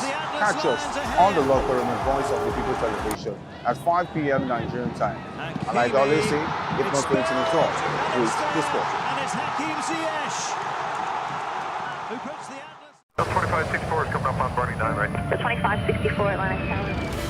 What happens in the hush behind hangar doors? Who signs the papers that gamble with lives? Which truths were grounded before they even ever had wings? If you've ever buckled a seatbelt at 30,000 feet, if you've ever stared out of that tiny window and wondered who's really in control of the skies, it isn't just flight, it's power, it's politics, it's pressure sealed in steel. We're peeling back the clouds from runway risks to sky-high secrets. We're diving deep where most dare not to look. Aviation Scope, every Sunday at 7 p.m. only on Voice of the People TV. We don't just report, we reveal. We don't just ask, we uncover. Because when it comes to the skies, ignorance is turbulence. Aviation Scope, the sky isn't the limit, it's just the beginning.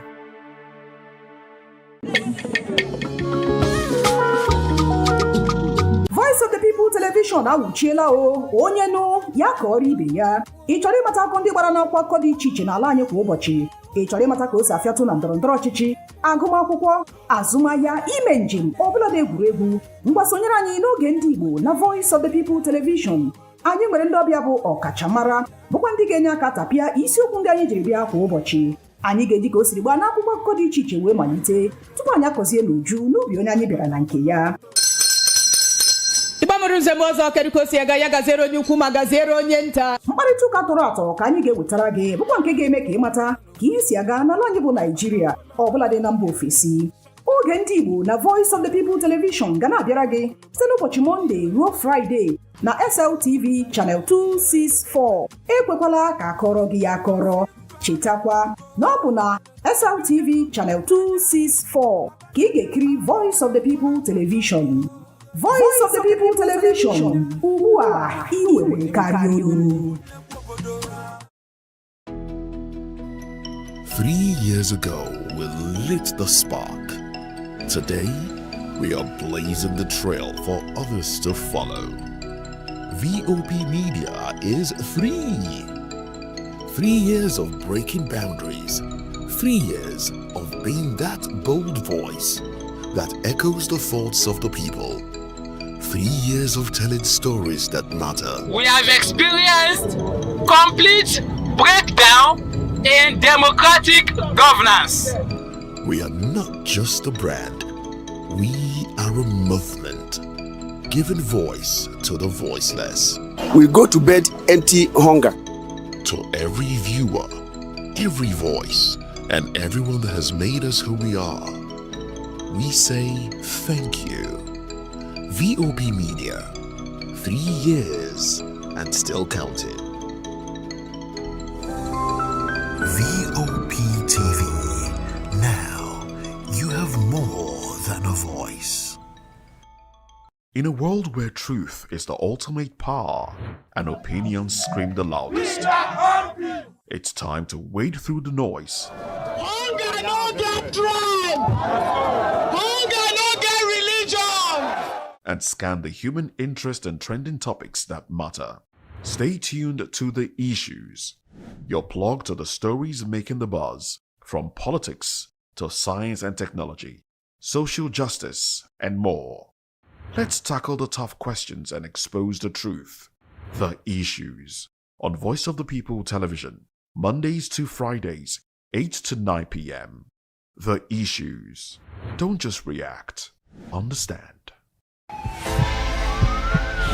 This is Health Check, your weekly guide to better living, smarter choices, and trusted answers. From everyday wellness to urgent health issues, we've got you covered. Health Check, only on Voice of the People Television, where your health has a voice.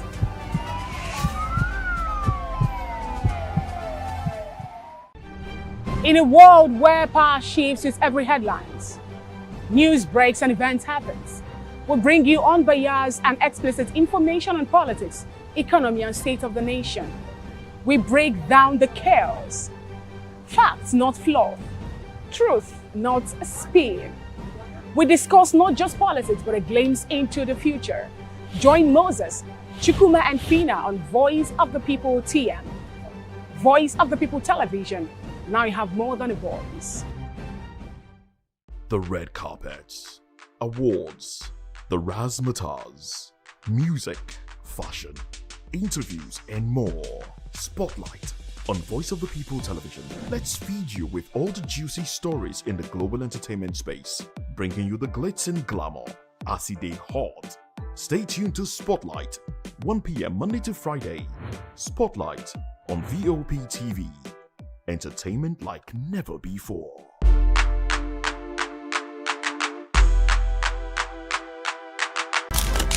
In a world where power shakes with every headline. In a nation full of questions. In a world filled with noise, the truth needs the voice. The policies that shapes our world and the economy that determines our future. Every hour, every day, the grapevine keeps buzzing. And together, we are committed to telling the stories that shape our world because your voice is our focus. Don't forget, our voice matters the most. Let us come together and share our concerns.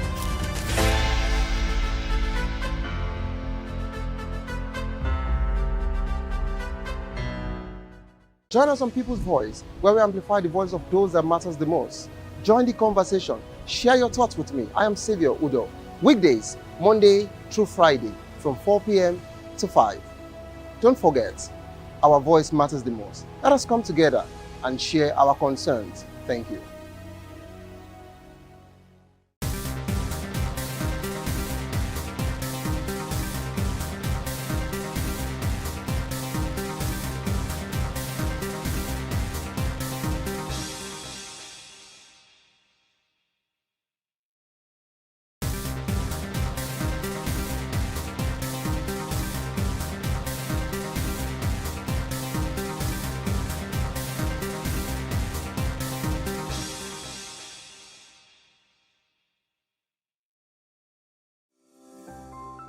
VOP TV.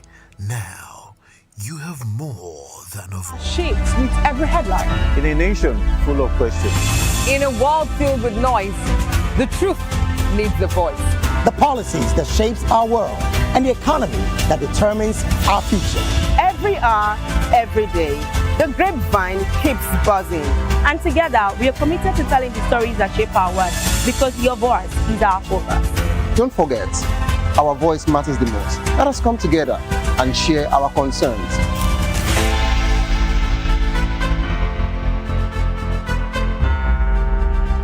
Join us on People's Voice, where we amplify the voice of those that matters the most. Join the conversation. Share your thoughts with me. I am Sylva Udo. Weekdays, Monday through Friday, from 4 p.m. to 5. Don't forget, our voice matters the most. Let us come together and share our concerns. Thank you.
What happens in the hush behind hangar doors? Who signs the papers that gamble with lives? Which truths were grounded before they even ever had wings?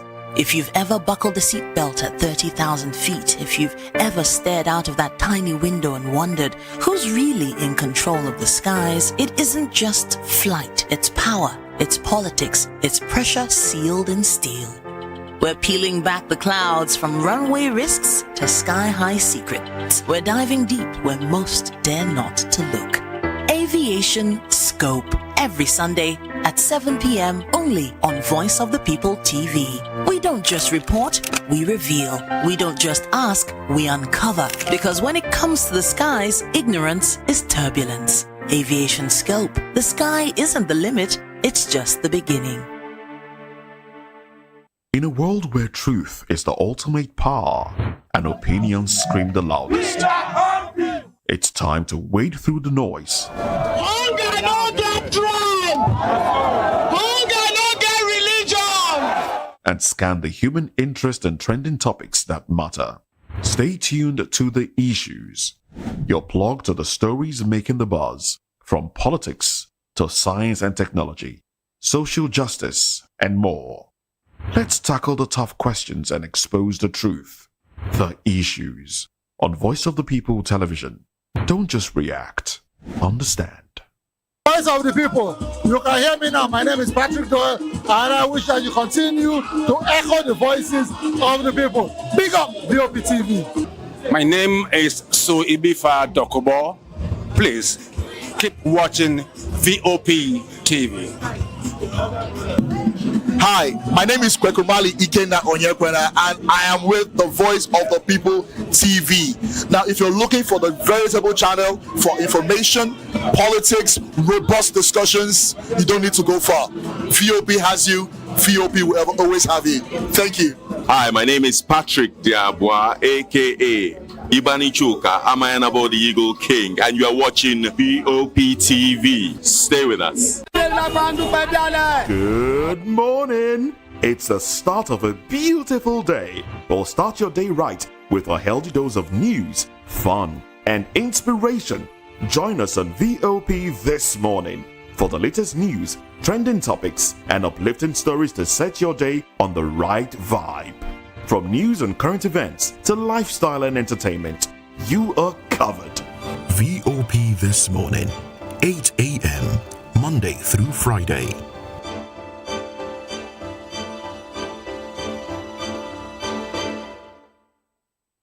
Mr. Familoni, and here's to VOP TV. Keep watching, stay tuned, do not touch that dial. My name is Made Kuti, and you're watching VOP TV. Keep watching. Welcome, my name is Zika Davis. Distinguished ladies and gentlemen, boys, viewers, everybody, boys and girls. This is VOP TV. Do you know what that means? Voice of the People TV. You don't have a voice, don't come here. You better make sure your voice is heard. This is African News on Voice of the People television, where we don't just bring you the news, we bring you Africa's heartbeat, the policies that shapes our world, and the economy that determines our future. African News on Voice of the People television. Stay with us. In a world where power shifts its every headlines, news breaks and events happens, we bring you unbiased and explicit information on politics, economy, and state of the nation. We break down the chaos. Facts, not fluff. Truth, not a spin. We discuss not just politics, but a glimpse into the future. Join Moses, Chukuma, and Fina on Voice of the People TM. Voice of the People television. Now you have more than a voice. Hey guys, what's up? How you all doing? They call me Ovisha Nelson One, your number one celebrity host, and you are watching Voice of the People television, VOP. Stay tuned. Uyosarity is my name. I am a friend of the microphone, Voice of the People TV. That name is unique, and the brand is very sweet. I like the packaging. Picture qualities, camera qualities, and then of course, the quality of human beings that I see sometimes on your channel. I talk and get paid, and I look forward to being in your studios. Oh yes, you are on to Voice of the People TV. Live here in Benin City, the cradle of black civilization. What are you waiting for? Tune in, bro. VOP TV.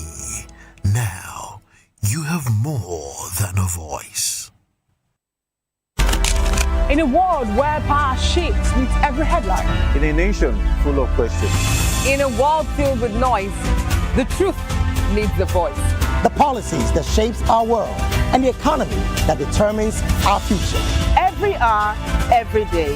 The grapevine keeps buzzing. And together, we are committed to telling the stories that shape our world because your voice is our focus. Don't forget, our voice matters the most. Let us come together and share our concerns.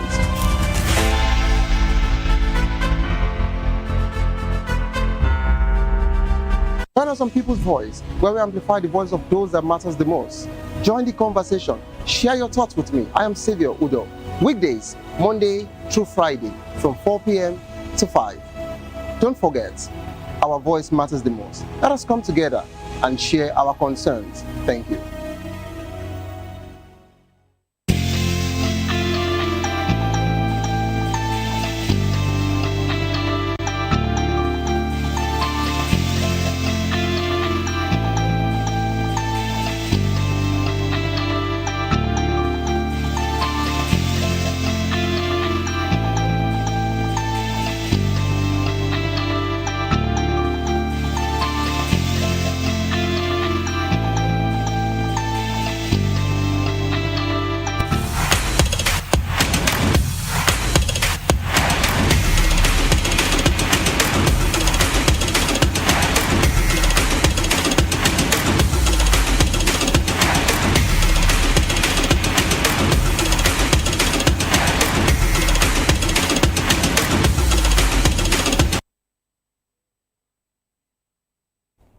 All right, yes, it's a good morning, a very, very good morning to you out there, our viewers, and you're welcome to Sports Republic right here on the beautiful Tuesday morning. And yes, we have a lot, to cover on the show today. Yes, I am Afiz Ogubanjo, and make sure you do follow us on all our social media handles at VOP TV Live. Yes, right here on Voice of the People Television. Yes, for about maybe 40 minutes or thereabouts, I will be giving you the GCS stories from the world of sports. And before I go on, I just want to, I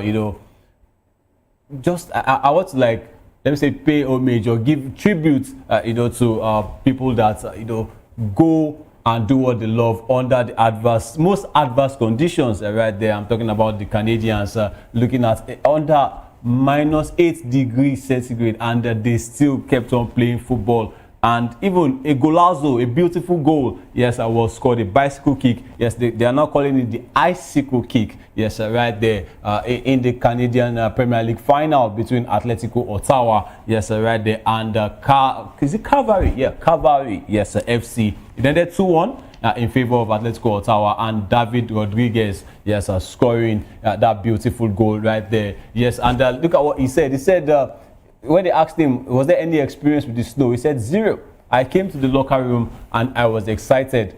I saw it was snowing and I was like, it's going to be a good day. And it was a good day for David Rodriguez. Yes, the Atletico Ottawa player getting a beautiful goal, a bicycle kick right there. Look at that, -8 degrees centigrade. Can I even survive with 8 degrees centigrade right here in Nigeria? Now, not talk of -8, and ended 2-1, like I said, beating Cavalry FC, yes, Atletico Ottawa. And I want to say shout out to David Rodriguez in that cold. Look at all the players. I think Canada is a place that you don't want to go, especially when they're in winter like that. -8 degrees. Sometimes you can even get to -2, -3, -4. Imagine playing football. Nothing to even stay in your house, under those conditions. Even is hard. It's extreme. Now, not to talk of playing football in front of all your fans, as well, also paid to come and watch you. I think good one right there for David Rodriguez. And moving on, the crucial Nigeria against Gabon clash is just 2 days away, and the Nigerians will be hopefully not on the edge of their seats. Yes, right there when Nigeria plays against Gabon in Morocco. The mini tournament, the 2026 FIFA World Cup CAF playoffs, yes, holding in Rabat between Nigeria and Gabon. Also, at the same time, Cameroon will be playing Democratic Republic of Congo, yes, right there, to determine the two teams that will get to the final and potentially pick up, a 10th ticket for Africa to represent the continent at USA, Canada, and Mexico in 2026. And the Super Eagles, yes, they've kicked off their preparation for the 2026 FIFA World Cup CAF playoffs in Rabat, Morocco. Yes, with 16 players, participating in the first training session, and the team led by coach the Malian Eric Sekuchel, is looking strong with a mix of Europe-based stars and domestic talents. 6 players, including goalkeeper Amas Obasoke, also Stanley Wabali, who is also a goalkeeper. Chidera Ejuke, yes, they arrived on Monday to join the initial 10 players and coaching staff who arrived on Sunday. And the Super Eagles are gearing up to face Gabon on Thursday in their first playoff match, with a victory likely to secure a spot in the African playoff final against either Cameroon or the Democratic Republic of Congo on November 16. That's on Sunday.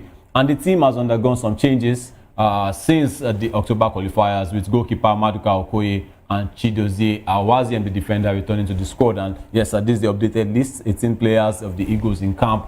We have, let me read, we have Calvin Bassey, Alex Iwobi, Samuel Chukwueze, Tolu Arukodare of Wolves, Olakunle Olusegun of PNN, Nizhny Novgorod, yes, in Russia, Wilfred Ndidi, yes, of Besiktas, Moses Simon of Paris FC, Schuster Kong, yes, who plays right there in Saudi Arabia, Benjamin Fredericks, yes, the Brentford loanee, Chidozie Awaziem, who plays for Nantes, Amas Obasoge, the goalkeeper, Stanley Nwabali, also who plays for Chippa United, who are languishing, by the way, at the bottom of the South African Premier League, the Betway Premiership. Semi Ajayi is right there playing for All City in England. Ademola Lookman, yes, Ademola Lookman, let me just touch on him a little bit before I read the rest of the list. Ademola Lookman, I'm sure Nigerians are also happy with him. Not with him. Let me just say Nigerians are happy on his behalf. That's the coach. The last coach, he had issues with us, talking about Ivan Juric of Atalanta. He has been sacked by the club. Yes, and Ademola Lookman is still there playing for Atalanta, and they're about to appoint Rafael Palladino, yes, the former Bologna manager and also former Fiorentina manager, yes, for the club Atalanta. They said it's a poor run of form. They've not been doing so bad, but then they are not like the squad that won the Europa League there in 2024, and that's Ademola Lookman. Yes, he is currently, putting all his focus for the Super Eagles as they take on Gabon and potentially the Democratic Republic of Congo or Cameroon for that ticket. And also we have the likes of Akko Adams, yes, who is also there from Sevilla, Chidera Ejuke, Victor James Osimhen. Yes, that's the man that most Nigerians are like, hey, if this man is not fit, let them not play the match. Because if there's no Victor Osimhen, trust me, there's no Super Eagles at this point. It's not as if we are saying it for the fun of it. It's just what it is. Because when Victor Osimhen doesn't play, you can see that connection is not there between the defenders and midfield and the forward line. Victor Osimhen just has to, he has to come on and show his stuff. He did that in the last game up against the Benin Republic, scoring a hat-trick. And he also did that for his club. He's the top scorer in the Champions League at the moment. 6 goals. Yes, right there in 3 games. He didn't even play the first game. Scored 1 on his return against Liverpool. Scored 2 against Bodo Glimt. Then 3 against Ajax. What more can you say about Victor Osimhen? And also Eric Chell has emphasized the importance of tactical precision in securing qualification, urging his players to remain disciplined and focused. And the African playoff round offers teams an additional route to qualify for the 2026 FIFA World Cup. But the winner must still advance to an intercontinental playoff scheduled for March 2026, yes, in Mexico. And the current squad includes players like Calvin Bassey, Alex Iwobi, Samuel Chukwueze, and Wilfred Ndidi. Yes, and with more players expected to join the team later, with Nigeria being the highest ranked team among the 4 playoff contenders, the Super Eagles are confident of making it to the World Cup. Yes, like I said earlier, I said if that performance against Benin Republic was anything to go by at all, if they can replicate that performance, I don't see the Panthers of Gabon stopping them, even though the Panthers have they have good quality players of their own, including Victor Osimhen's teammates at Galatasaray in Turkey. Yes, that's talking about Mario Junior Lemina. Yes, he is there. We also have likes of Denis Bouanga, the top scorer of Gabon in qualifying. Yes, with 8 goals, the MLS club LAFC player. Yes, a teammate of Heung-min Son, Denis Bouanga, fantastic. Second only to Lionel Messi in the scoring charts of the MLS. He's also there for the Gabonese. We also have the likes of Bruno Ekwel-Manga. Yes, a veteran defender, fantastic defender. Bruno Ekwel-Manga is a veteran. He knows the African game in and out. Didier Ndong, who also played for Sunderland, is also there for the Gabonese. And then we have Pierre-Emerick Aubameyang, the former AC Milan, Borussia Dortmund, Barcelona, Chelsea, and Arsenal, a striker who scored 4 goals before getting sent off in their penultimate game is also there. He will be making a return. But we also have a strike force of our own. We have likes of Ademola Lookman, the current African Footballer of the Year, and the former African Footballer of the Year, Victor Osimhen. We know that when Victor Osimhen is on the pitch, there's magic. We also have the likes of Bright Osai Samuel is also in camp, and Raphael Onyedika is also in camp, and we are expecting more players to join up for the other training sessions as they gear up for the game up against Gabon. It promises to be an exciting clash. I want to see that. There's extra time and also potential penalty shootouts. Yes, just to determine the team that will get the 10th ticket. Hopefully, yes, after clearing the CAF playoffs, they will go on to play the Intercontinental playoffs. Yes, with teams from the CONMEBOL, the Oceania Football Confederation, the AFC, the Asians as well. Yes, too many football games to be played. But then, if the Super Eagles had done their job earlier, I don't think they will be finding themselves in this position right now. And I mentioned that Alex Iwobi, yes, who is in camp.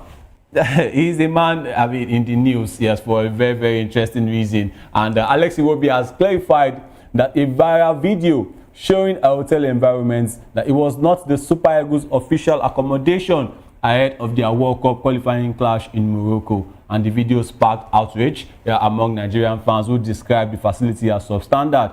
But Iwobi explained that it was actually a view from his hotel window and not the team's main hotel. According to the Super Eagles media officer, Promise Efoge, yes, the team is lodged at Rive Hotel, a luxurious facility near the initially shown building. Efoge stated that the clip was misinterpreted and that Rive Hotel was chosen for its proximity to the team's training facility and the stadium. And Iwobi defended himself, saying he didn't make any derogatory comments about the hotel and was simply showing the view from his window, which is true, because if you watch that video, Alex Iwobi did not say a word. He just showed that view and he brought it back to himself and just gave a face that, hey, people are really hustling. From his own end, he is in a luxurious hotel and he's just showing the other side of life that, hey, if you see that building, I think our producer showed that building, that environment that he showed, like, hey, people are really, struggling on the other side. And he came out to make a video. Yes, that's the building right there, the view that Alex Iwobi was showing, yes, from his hotel window, and he's showing that there's a difference on the other side as well. And he made a video later to clarify that saying this is not the main hotel environment, that this is not where they were lodged. And Nigerians were already coming out to bash the Moroccans, saying how you put the Super Eagles in such a place that they're not supposed to be here. I mean, look at it like a team, the Giants of Africa being in this kind of environment, and the Nigerians were already coming out to defend. All over social media it was there. But then Alex Iwobi came out and also Promise Efoge, the media officer, also came out to say that is not where they were lodged. Even at that, Nigerians, if Nigerians want to reason you, they will go deep. They still went on to bring out the comments of customers in that current Rive Hotel, where the customers were saying, hey, if you want to keep your money, don't go to Rive Hotel, don't lodge at Rive Hotel. They said it's a 4-star hotel, not even a 5-star. And I'm like, you don't need all of these things. Let us just go and play the game. We have to put these players in good conditions, yes, but we also have to make them focus on the game. This is not what we need at this point. What matters on the pitch? What matters is what is on the pitch, not what is off it right now. We need all the players, fit, fresh, and focused for that game up against Gabon. And also, Iwobi added that he's comfortable and focused on the upcoming game, yes, against Gabon. The Super Eagles have begun preparations for the crucial 2026 FIFA World Cup qualifying playoffs, yes, with 18 players already in camp. And the team is expected to face Gabon on Thursday, and the win will put them in a strong position to qualify for the World Cup. And still on the playoffs, we've spoken about the Super Eagles and Gabon. Let's move to the other side. Yes, the other game, Democratic Republic of Congo, yes, up against the indomitable Lions of Cameroon. And DR Congo's hopes of qualifying for the 2026 FIFA World Cup are still alive, with their national team competing in the playoffs against Cameroon, Nigeria, and Gabon. And the team, led by coach Sebastien Desabre, has a strong squad with players from top European leagues, including England, France, and Spain. And the former captain, yes, that's talking about former West Bromwich midfielder Yusuf Mulumbu, he believes that the current team, yes, is more cohesive and solid defensively with players like Real Betis striker Cedric Bakambu, making a big impact. And yes, that's looking at the squad of the Democratic Republic of Congo, and we are seeing the likes of Noah Sadiki, who plays for Sunderland in England. A fantastic performance up against Arsenal at the weekend. Belgian-born Sadiki is there. Edo Kayembe is also there. Mutusami is there, and one of my favorite midfielders, 21-year-old Ungalayo Mukau, who plays for LOSC Lille in France. A fantastic player, good midfielder. Mario Streikens is also there, Belgian-born. Theo Bongonda, yes, and we also have Michel Ange Balikwisha. Nathaniel Mbuku is also there. We have the likes of Meshak Elia, Fisti Mayele, who scored brilliant goals for Pyramids in Egypt as they won the CAF Champions League. Samuel Essende, also of Augsburg, fantastic striker. I mentioned Cedric Bakambu. Chancel Mbemba, who was banned, I think it was at AFCON. He now plays for LOSC and Lille in France. Axel Tuanzebe, former Manchester United right back, is also there. And also Junior Kayembe is there. So Atom Masuaku, who also plays for Sunderland. Kalulu, and yes, Manchester United fans, I'm sure you would know that name, Aaron Wan-Bissaka, who is also there. Yohan Wissa should have made this list as well, but he was injured. He's injured, currently injured. He hasn't kicked the ball for Newcastle this season, and he won't be able to be here to negotiate DLC in their game against Cameroon. And Cameroon as well, they also have players of their own. Carlos Baliba is there. Brian Mbumo is also there, the Manchester United winger. Brian Mbuemo, yes, Brian Mbumo is also there as well. Tameze is also there for them, and their evergreen players, talking about the likes of Eric Maxim Choupo-Moting, is also there for Cameroon, and also Vincent Aboubakar is also there for the Cameroonians. Etayong is also there as well, and the man, the myth, the legend himself, that's talking about Andre Onana, who is also going to be in goal also for the Cameroonians. And I'm sure Nigerians want to face Cameroon in the final. If we get to the final, we want to face Cameroon so that Osimhen can face Onana and let him know that guy, even though you are champions for now, you used to play for Manchester United and you go still chop goal, but it's going to be a tough one out there. Like I said, extra time is going to be there. VAR is going to be used, and I'm sure a lot of people have come out to say, why is the VAR being used? Why was it not used in the qualifiers? But then, trust me, if VAR was to be used in the qualifiers, Nigeria might not be here now. Because look at that goal, Calvin Bassey up against South Africa. It was like a handball. It was a handball, and if VAR was there, that goal would not have stood, to be honest. And also, but Nigeria also have cases where the VAR will have supported them as well. And DR Congo's journey to the World Cup playoffs was narrow, and they finished as one of the best second-place teams in the qualifying series, and they'll face Cameroon in the semi-finals on Thursday, with the winner meeting either Nigeria or Gabon in Sunday's final. And the winner of the African playoffs will proceed to the Intercontinental playoffs in March 2026, where 2 tickets will be up for grabs. That's going to be tough. And Mulumbu is optimistic about DR Congo's chances, citing the team's improved cohesion and organization. And he believes the current generation of players, the likes of Mukau, like I mentioned, can achieve what his team couldn't, qualifying for the World Cup. And DR Congo's last appearance at the World Cup was in 1974, yes, when they were competing as Zaire, yes, the likes of Zambia and DR Congo together. And the playoff are being held in Morocco, and DR Congo will be looking to make history and secure a spot in the 2026 World Cup. Their strong squad and cohesive team units make them a contender, and they will be hoping to make Mulumbu's prediction come true. I think, for me, personally, I think DR Congo will be Nigeria's toughest opponents. Not even Gabon now. I think it's going to be DR Congo. The way they play, I watched some of their games in the qualifiers. The likes of Meshak Elia, Theo Bongonda. I like the fact that they called the players, they made the project attractive. They called these players to come home and play for them. Like the Belgian-born Sadiki, Stroikins, and all of that. They called them to come home and come and play for them, that, hey, we should be able to do this. Unlike the Ghanaians, after Ghana has sealed qualification for the World Cup, that's when the likes of Otin Odoi, George Achampong, Eddie Nketiah are now coming out and say they want to come and play for Ghana. No, this one is different. They want to come and help DR Congo to qualify for the World Cup. Not that DR Congo has qualified and they are now coming to say they want to come and play. There's a big difference in that one. And I wish DR Congo also all the best, even though as a Nigerian, you hope that when they face up against the Super Eagles, yes, the Eagles come out victorious. And we'll be going on a short break right now. When we come back, on the show, yes, sir, we'll be talking about AFCON and all other sports stories. You stay with us.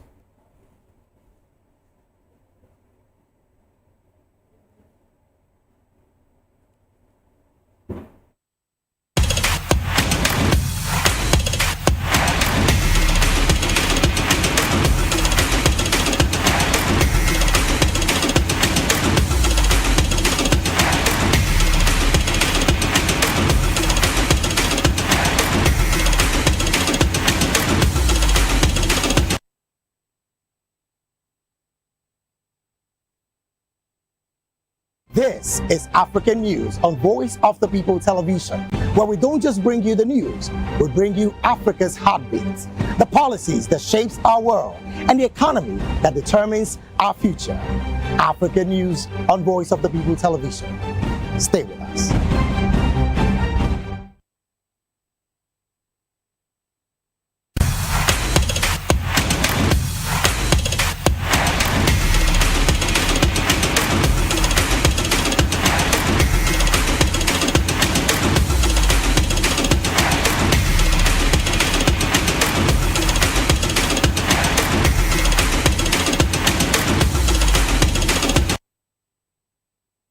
All right, you're welcome. And it's still Sports Republic, yes, on Voice of People Television. And I remain Afiz Ogubanjo. And we've been talking about the Super Eagles, the qualification for the World Cup, yes, via the playoffs, the CAF playoffs, and potentially the Intercontinental playoffs happening in Mexico in March. But let's move on and let's talk about the AFCON. Yes, that also will be having the Super Eagles of Nigeria. And the Confederation of African Football, CAF, has partnered with Puma to unveil the official match ball for the Total Energies CAF Africa Cup of Nations in Morocco 2025.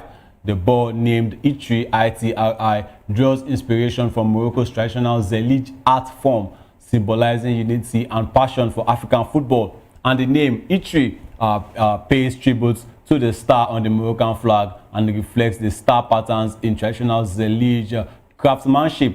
And the ITRI ball features a striking design incorporating Moroccan Zelij geometric patterns characterized by central star geometry, floral petal outlines, and circular symmetry.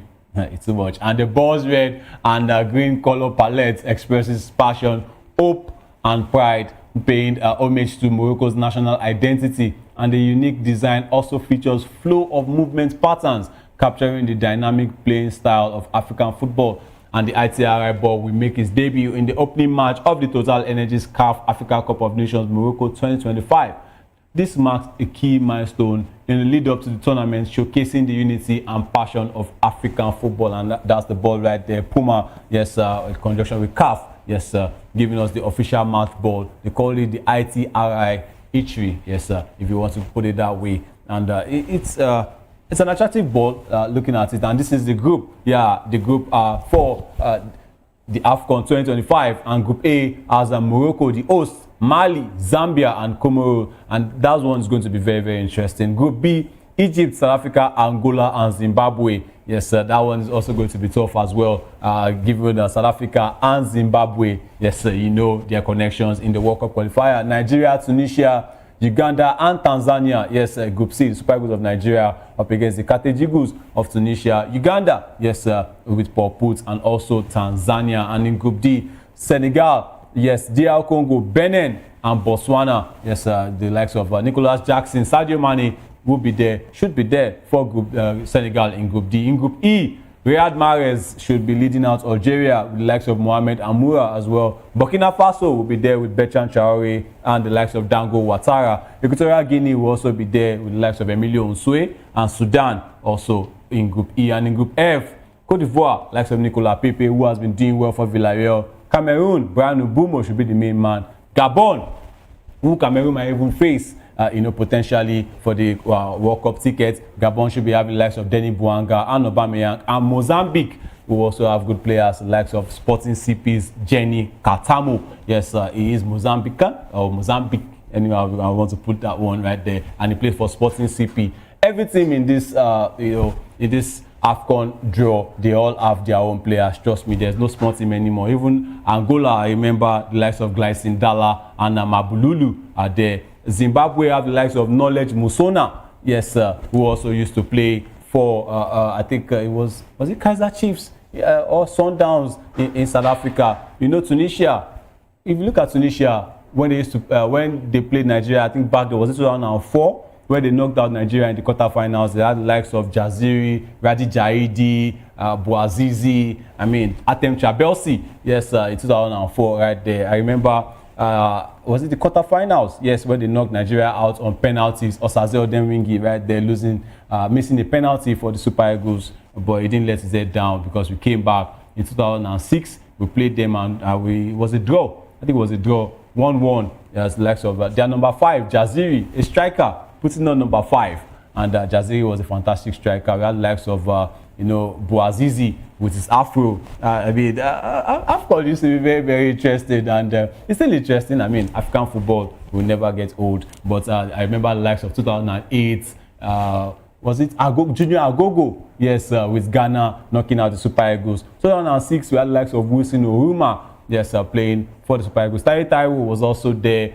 Christian Obodo, yes, was also there. JJ Okocha played, and Sir Garba Lawal also in 2006. 2004, let me take back 2004, Nigeria against Cameroon. Yes, they were leading 1-0. Samuel Eto'o's goal, but JJ Okocha, fantastic free kick, and John Utaka's goal on the counter, giving it 2-1 to the Super Eagles of Nigeria. I mean, AFCON has its own memories.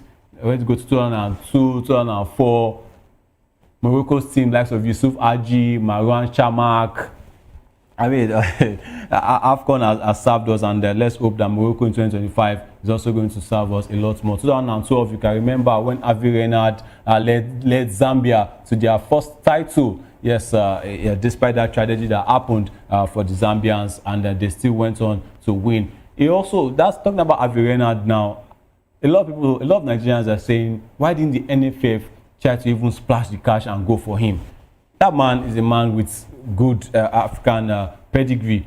He also led Ivory Coast to their title in 2015. Avi Renard is not a man to joke with. He was the man who also negotiated that win for Saudi Arabia up against Argentina in the World Cup. They were down 1-0 going into halftime, but he rallied his boys. His halftime speech is still out there, and it's a legendary speech. You know, he couldn't speak Arabic, so he got a translator, and he was talking to the Saudi Arabians like, hey, who said you can't go up against the Argentines? You can, and you can win. And they went on to do so. Avi Renard is a man, is like a Diego Simeone for me. He is going to, you know, rally out the fans, everybody, just to make sure they get that win. And I think maybe in the long run, if the Nigerians still want to stick with the foreign coach, Avi Renard should be the one they should be getting. And speaking of coaches, Daniel Ogumodede is currently with the Super Eagles of Nigeria. Yes, that was Avi Renard right there on your screen. Daniel Ogumodede is with the Super Eagles of Nigeria as they are up to play Gabon and potentially Cameroon and DRC. But his club, Remo Stars, yes, they made a remarkable comeback to beat El Kanemi Warriors 2-1 in Abeokuta. Yes, ending a 5-match losing streak. And the champions strolled for most of the second half after El Kanemi's Jonas Emmanuel scored with a header in the 58th minute. However, Remo Stars' persistence paid off when Victor Mbauma converted the penalty in the 87th minute, and Michael Ibe sealed the win with a low strike in the 95th minute. And these are the results from match day 12. Yes, Katsina United 1-1 up against Barao FC. That game, I'm coming back to talk about that game. Kano Pillars, new. Yes, at the Sani Abacha Stadium up against Bayelsa United. Rabiu Ali is 45 years old, and he's still running around with 20 years old players. That man is evergreen for the MPFL.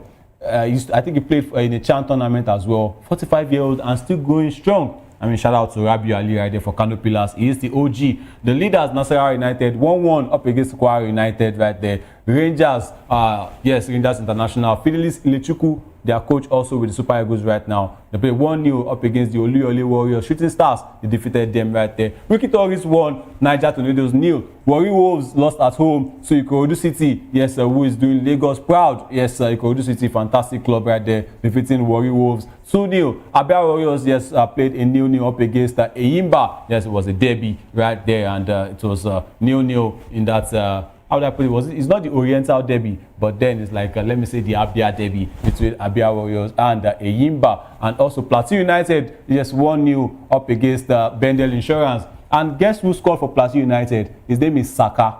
Not Bukayo, but then it's Saka Gafar. Yes, it was 1-0 up against Bendel Insurance. Akun Khalifat are now in the relegation zone after losing 1-0 to Rivers United, who are now in the top 4.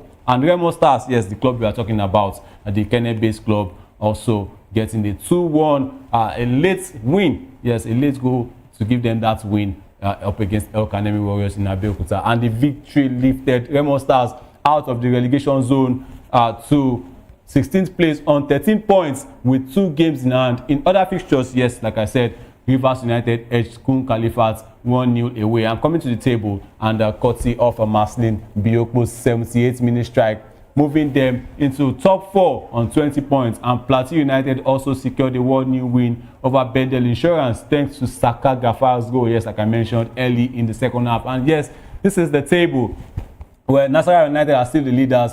After 12 games, they have 23 points. Abia Warriors are second, yes, with 22 points. And also, close behind is the Ikorodu City. He has the Lagos-based club right there. 21 points, they are not far away. Rivers United with 20 points are in top 4. Warri Wolves are 18 points. Also, they are in 5th place. 6th, Niger Tornadoes. 7th, Eyimba. I'm sure unfamiliar position for the Aba-based club, the People's Elephants. Yes, Kwara United, they are in 8th. Katsina United are 9th. Rangers 10th. Oli Warrior Shooting Stars 11th. Yes, known as 3SC. Wiki Tourists, Bayelsa United, El Kanemi Warriors, and Plateau United, they are 12th to 15th respectively. Remo Stars, the defending champions, are in 16th place. What a title defense so far for them is not going well. Kun Khalifat are in 17th. Barao FC are in 18th place. Bendel Insurance, and then Kano Pillars. Kano Pillars, with all this violence that their fans cause, they are even 28th on the table. I mean, it's funny right there. With all this off the pitch, violence we are having in football should not really be happening. And I also want to, make a plea to the NFF, make a plea, to the league management board as well. That Katsina United game up against Barao was, for me, nothing to write them about. They took a lead, but Barao equalized, and violence, broke out, where unfortunately a Barao player had his neck slashed by a Katsina United fan. He is okay. That's talking about the player Nana Abraham. He is okay. He's doing well now. But then, how did he get to a point where a fan will get access to a player and slash his neck? I mean, it shouldn't be happening in Nigeria, but it is what it is. They've been fined 9 million. But for me, I think that's like they're just tapping them on the back. They're still going to do it again if their fans are allowed to come and watch football at their stadium. But hopefully, they'll be playing games, without their fans right there, to sort of teach them a lesson. But, you need to ask yourself in Nigeria, do you really teach these clubs, a lesson whatsoever, especially these clubs from the northern side, the likes of Katsina United? We saw what happened earlier in the season with Kano Pillars as well. Violence, everywhere. Shouldn't be happening. It's like a stain on our football right here in Nigeria. And Remo Stars' win was a welcome relief after a tough run. And they'll look to build on it when they host Enugu Rangers again in Abeokuta on Thursday. And the team's coach, Daniel Ogumodede, is currently on national duty with the Super Eagles in Morocco. But his deputy, Suleiman Kamil, yes, he led the team to victory. And the NPFL is eating up, of course it is, with teams fighting for position in the table. And with 2 games in hand, Remo Stars have a chance to climb up the rankings and secure a spot in the top half of the table. Should they win those 2 games, starting with Enugu Rangers, should they win those 2 games, they will be having 19 points, which might take them to 5th place. But then other teams like Rangers also, they have their own games in hand, and they will want to lose those games. Remo Stars, I want to ask a question about Daniel Ogumodede. I think it's that time you just choose one. Choose one. If you want to be with the Super Eagles of Nigeria, you should be, because even your place right there as an assistant coach, it's not like you are the main one giving tactical advice to Eric Chell. He has his own board members. He has his own assistant manager. What are you doing there with Philippe Luchuku? I'm not seeing what he's really doing there. That's talking about Ogumodede. Come and face your club. They are floundering in the MPFL. That title defense is not going according to plan. They led by, let me say, a landslide last season, and now they're in 16th place. They just got out of the relegation zone. They were knocked out by Sundowns, even though I know it's like boys against men. But you were not even there to give them instructions. It was Thiago Conde that did that one. And there was like a rumor of a split saying that you had left the club. But they came out in your defense. They said they are still the coach of the club, that you were having a coaching course in the middle of the season. only in Nigeria, and that's why the team, they are finding themselves where they are in 16th place. And moving away from football, let's go on to maybe rather good news. Yes, that's talking about for Nigeria, where Nigeria's Ruth Ayodele, yes, she has added 3 medals to the country's growing tally at the ongoing Islamic Solidarity Games in Riyadh, Saudi Arabia. She won silver in the clean and jerk with a best lift of 117 kilograms and the 2 bronze medals in the snatch and overall total, lifting 95 kg and 212 kg respectively. And Ayodele's achievement follows Rafiatu Lawal's historic treble of gold medals earlier in the competition, where she lifted 98 kilograms in the snatch and 122 kilograms in the clean and jerk to secure a total of 220 kilograms in the women's 58 kilogram category. Lawal's feat opened Nigeria's medal count and set the tone for the country's continued success in Riyadh. And Ayodele's display underscores Nigeria's growing prominence in women's weightlifting, with consistent podium finishes highlighting the nation's depth and technical improvements on the international stage. Our medal stake Nigeria started to 6 as the games progress, strengthening hope for more podium finishes before the closing ceremony. And Nigeria's success in weightlifting is a testament to the country's growing strength in sports, and Ayodele's achievement is a notable contribution to this success. Of course, and weightlifting, you know, when it comes to weightlifting in Nigeria, even in the world, Nigerians, I mean, they always give their all and they get medals. Remember the para powerlifting games, right? The World Championship, and Nigeria finished well with the captain Oluwafemi Ayo, yes, doing very well for Team Nigeria, and also the likes of Ruth Ayodele right here in the Saudi Games, and also Rafiatu Lawal. I think they are doing Nigeria really, really, really proud. And with more athletes like Ayodele and Lawal, Nigeria is poised to make a mark in international competitions. And all I can say on behalf of all Nigerians is that we wish them all the very, very best. And we hope that even the athletes, yes, the boxers too, that they can give more medals, yes, right there for Nigeria. And just before we wrap up on the show today, yes, let's move on to Formula One, where over the weekend, it was fantastic. Sao Paulo Grand Prix, yes, absolutely fantastic. Lando Norris, yes, is edging closer to the title. He won that one ahead of Kimi Antonelli. But one man, the Mad Max himself, Max Verstappen, where he lit up Interlagos. Yes, that's what the Sao Paulo Grand Prix usually called. It happened in Interlagos, Brazil. And Lando Norris is in top form, and his latest win at the Sao Paulo Grand Prix is a testament to his growing prowess. Yes, the British driver extended his lead in the championship, moving 24 points clear of his McLaren teammate Oscar Piastri.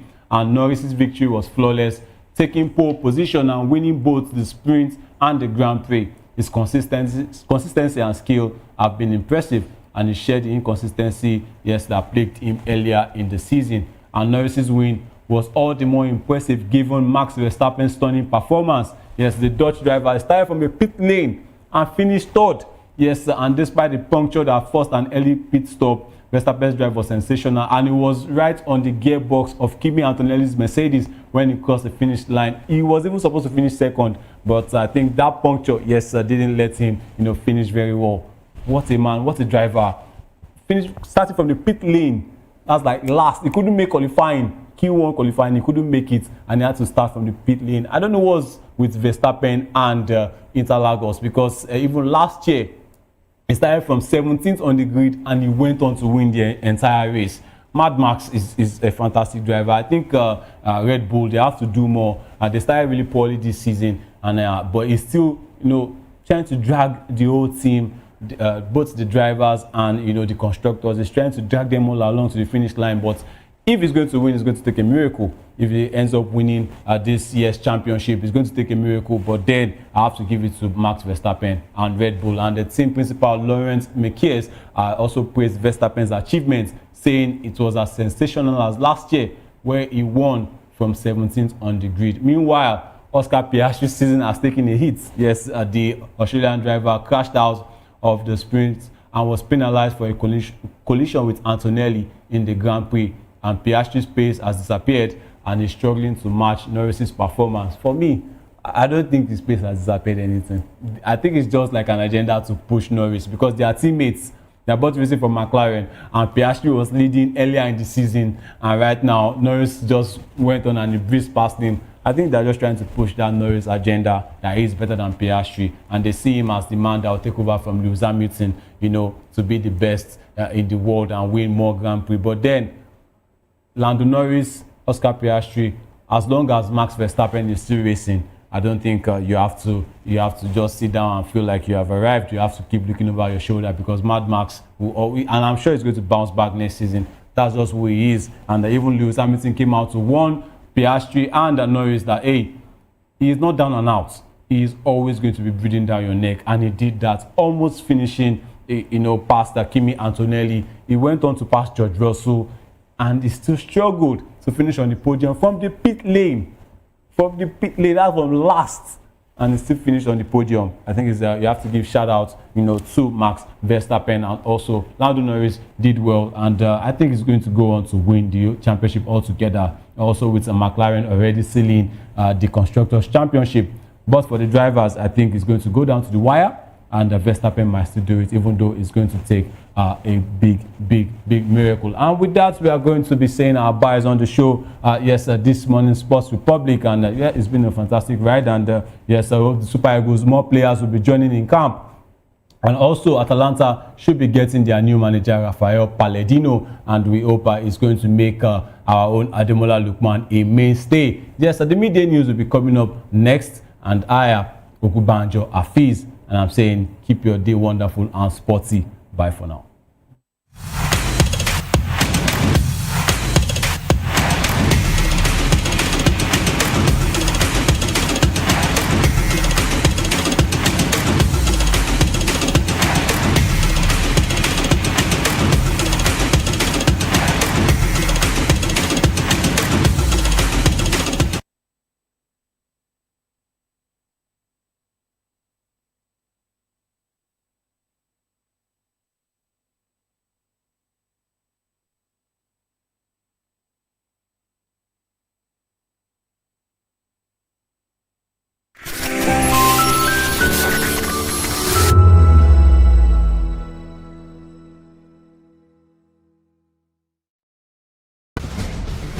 Join us as we drive into the world of politics through insightful interviews with prominent political figures, both serving and former governors, ministers, senators, legislators, party chieftains, activists, and analysts. Get first-hand information into the decision-making processes that affect our daily lives. Highly engaging one-hour program that brings political discourse into focus.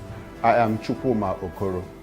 Political Lens, Monday through Friday, 6 to 7 p.m. Join us. Are you ready for the extraordinary? Something big is happening on your screen. Introducing VOP TV. Now streaming on SLTV channel 264. From breaking news to captivating conversations, news analysis, giving you all sides to the story. We break in-depth discussions on the issues that matter, from politics to sports, entertainment, and lifestyle. VOP TV on SLTV channel 264. Join us as we redefine what television means to you. Voice of the People Television, VOP TV. Now you have more than a voice.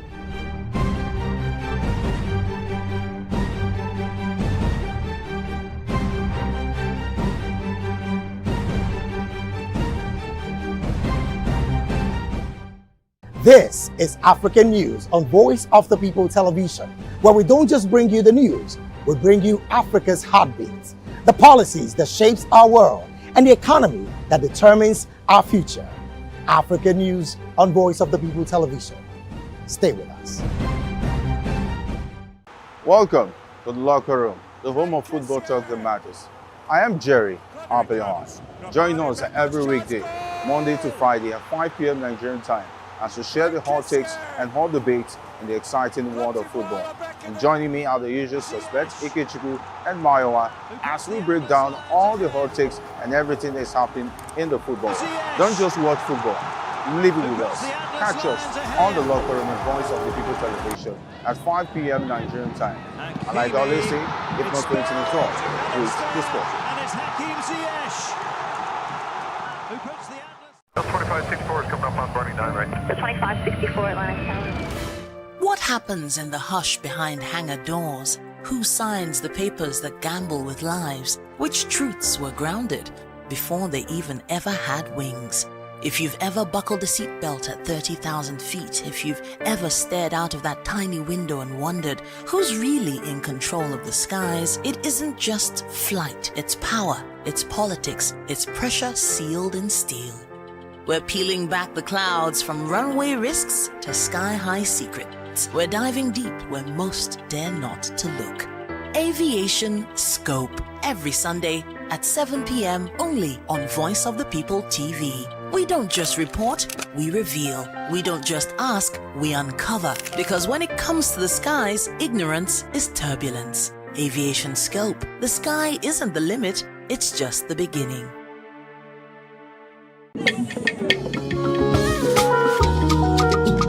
Voice of the People television awuchiela o onye nụ ya ka ọrụ ibe ya. Ị chọrọ ịmata akụkọ ndị gbara n'ọkwa akụkọ dị iche iche n'ala anyị kwa ụbọchị. Ị chọrọ ịmata ka o si afịatụ na ndọrọndọrọ ọchịchị, agụmakwụkwọ, azụmahịa, ime njem, ọbụladị egwuregwu. Mgbasonyere anyị n'oge ndị Igbo na Voice of the People television.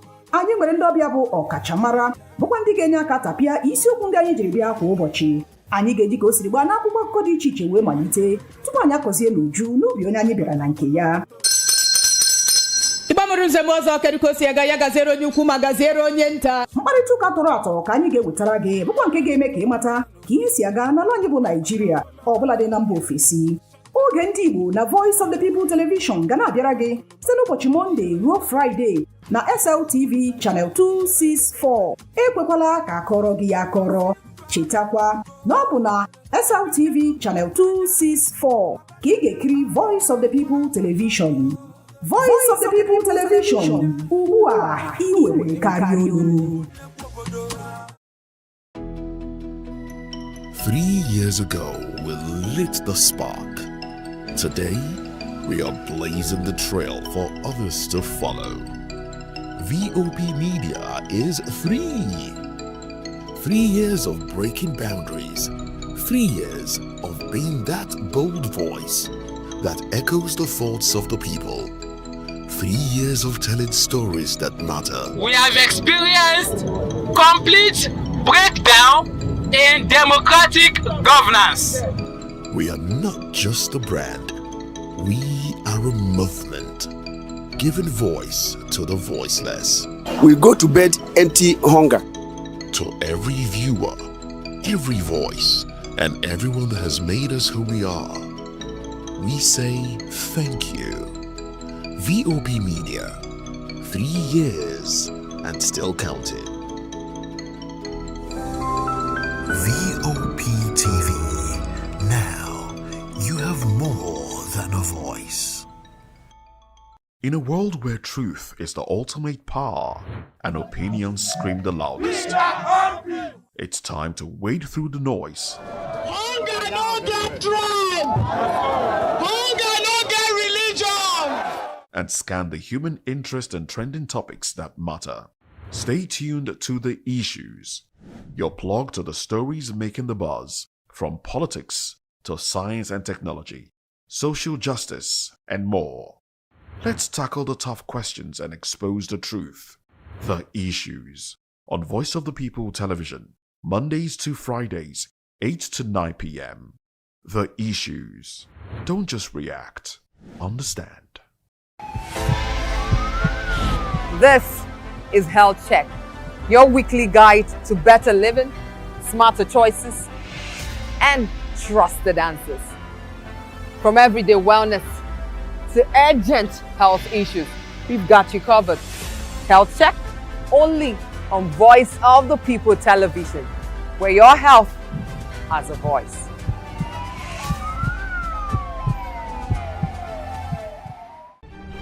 In a world where power shifts with every headlines, news breaks and events happens, we'll bring you unbiased and explicit information on politics, economy and state of the nation. We break down the chaos. Facts, not fluff. Truth, not spin. We discuss not just politics, but a glimpse into the future. Join Moses, Chukuma, and Fina on Voice of the People TM. Voice of the People Television. Now you have more than a voice.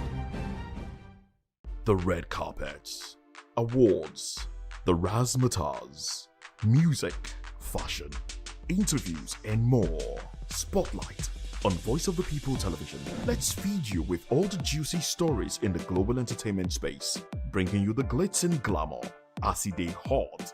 Stay tuned to Spotlight, 1 p.m. Monday to Friday.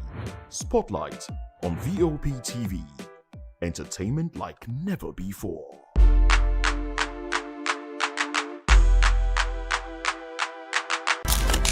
In a world where power shifts with every headline. In a nation full of questions. In a world filled with noise, the truth needs a voice. The policies that shapes our world and the economy that determines our future. Every hour, every day, the grapevine keeps buzzing. And together, we are committed to telling the stories that shape our world because your voice is our focus. Don't forget, our voice matters the most. Let us come together and share our concerns.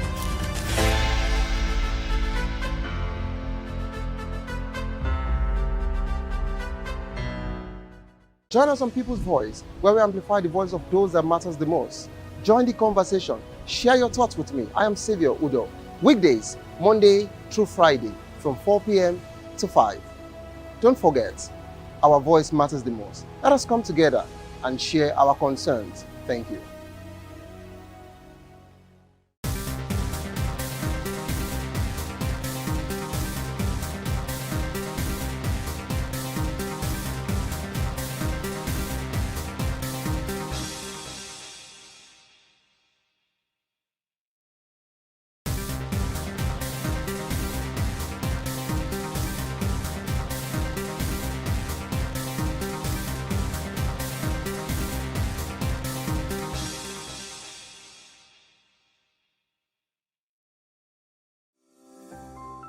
VOP TV. Now you have more than a voice.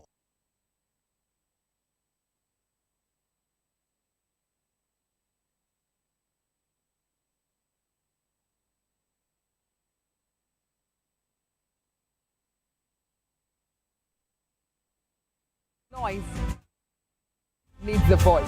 The policies that shapes our world and the economy that determines our future. Every hour, every day, the grapevine keeps buzzing. And together, we are committed to telling the stories that shape our world because your voice is our focus. Don't forget, our voice matters the most. Let us come together and share our concerns.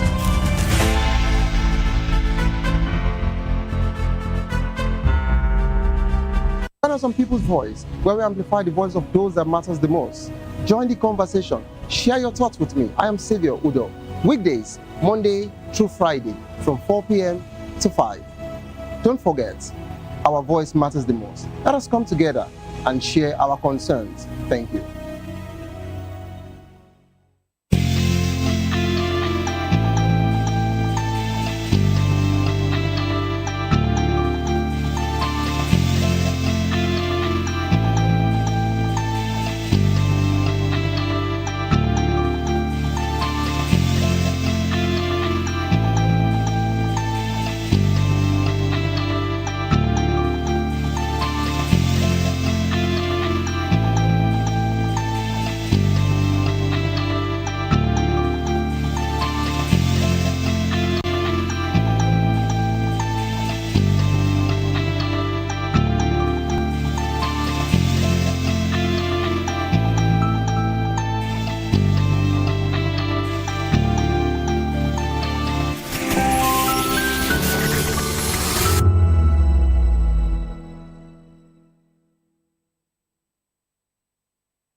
What happens in the hush behind hangar doors? Who signs the papers that gamble with lives? Which truths were grounded before they even ever had wings?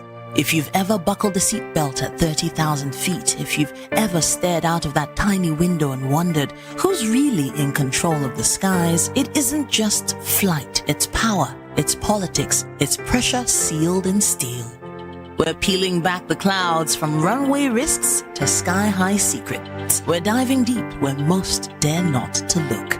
Aviation Scope, every Sunday at 7 p.m. only on Voice of the People TV. We don't just report, we reveal. We don't just ask, we uncover. Because when it comes to the skies, ignorance is turbulence. Aviation Scope, the sky isn't the limit, it's just the beginning.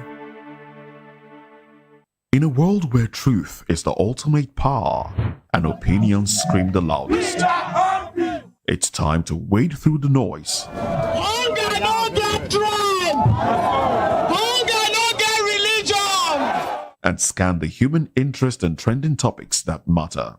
Stay tuned to The Issues, your plug to the stories making the buzz, from politics to science and technology, social justice, and more. Let's tackle the tough questions and expose the truth. The Issues on Voice of the People Television. Don't just react, understand. Voice of the People, you can hear me now. My name is Patrick Doyle, and I wish that you continue to echo the voices of the people. Big up VOP TV. My name is Ibifa Dokobo. Please keep watching VOP TV. Hi, my name is Kwekumali Ikenda Onyekwena, and I am with the Voice of the People TV. Now, if you're looking for the veritable channel for information, politics, robust discussions, you don't need to go far. VOP has you. VOP will always have you. Thank you. Hi, my name is Patrick Diabwa, aka Ibani Chuka, Amayanabo the Eagle King, and you are watching VOP TV. Stay with us. Good morning. It's the start of a beautiful day. Well, start your day right with a healthy dose of news, fun, and inspiration. Join us on VOP this morning for the latest news, trending topics, and uplifting stories to set your day on the right vibe. From news and current events to lifestyle and entertainment, you are covered. VOP this morning.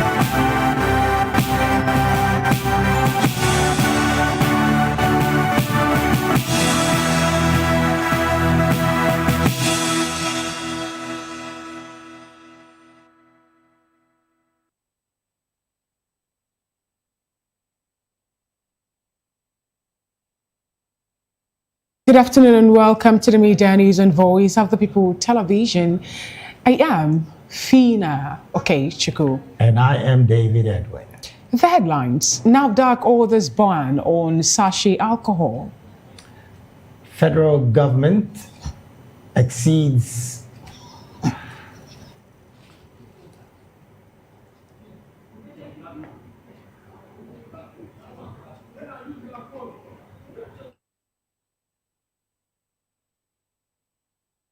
Break and we'll come back. The Media News will continue proper. We apologize for the breaking transmission.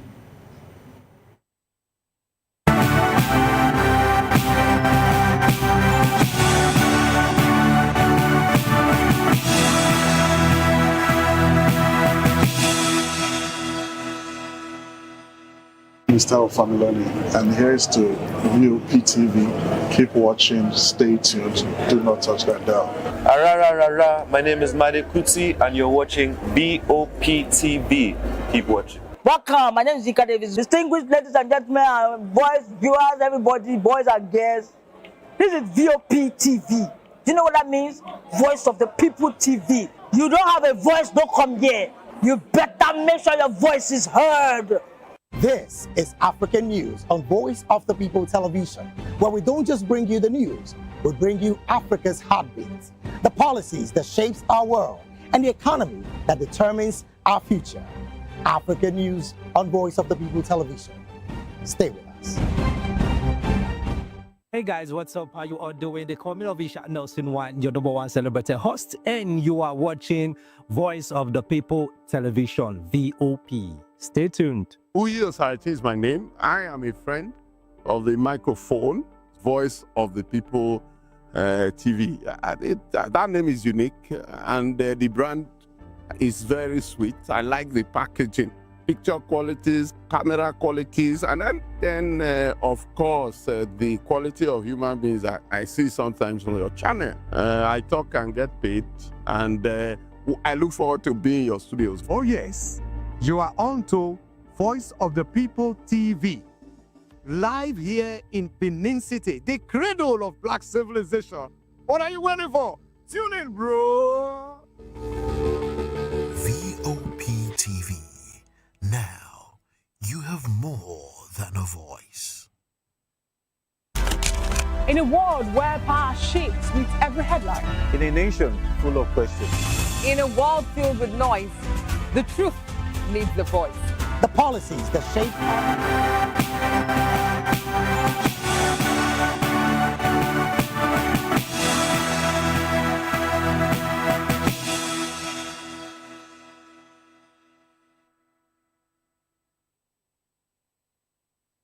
Good afternoon and welcome to the Media News on Voice of the People Television. I am Fina Okechukwu. And I am David Edwin. The headlines: NAFDAC orders ban on sachet alcohol. Federal government exceeds 2025 borrowing target by 55.6%. Reps probe $4.6 billion health grants, urges accountability. Efcc declares Sylva wanted over alleged $14.85 million graft.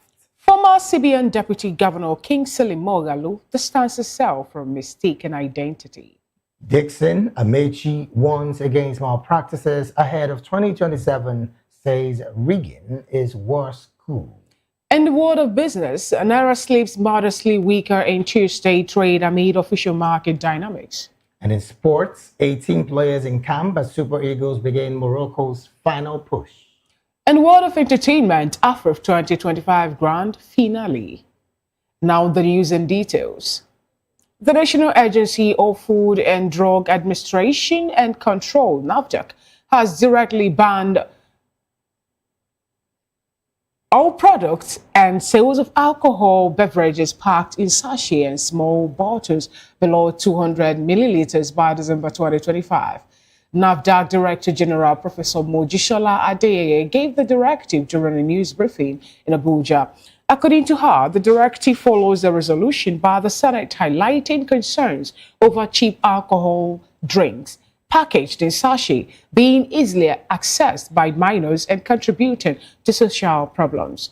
Adeyeye recalled that the agency had earlier signed a memorandum of understanding with industry stakeholders to a phased ban, with previous deadlines pushed from 2023 to December 2025. She, however, noted that the Senate's resolution is absolute and no further extension will be granted, and urged retailers and manufacturers to comply with the directive. Meanwhile, the federal government has reportedly borrowed 17.36 trillion naira from domestic and foreign sources in the first 10 months of the year. This exceeds the 10.9 trillion naira stipulated in the 2025 Appropriation Act on 10 months proporate basis by 6.06 trillion naira, or 55.6%, with the total borrowing in 2025 approved budget at 13.08 trillion naira for the entire fiscal year.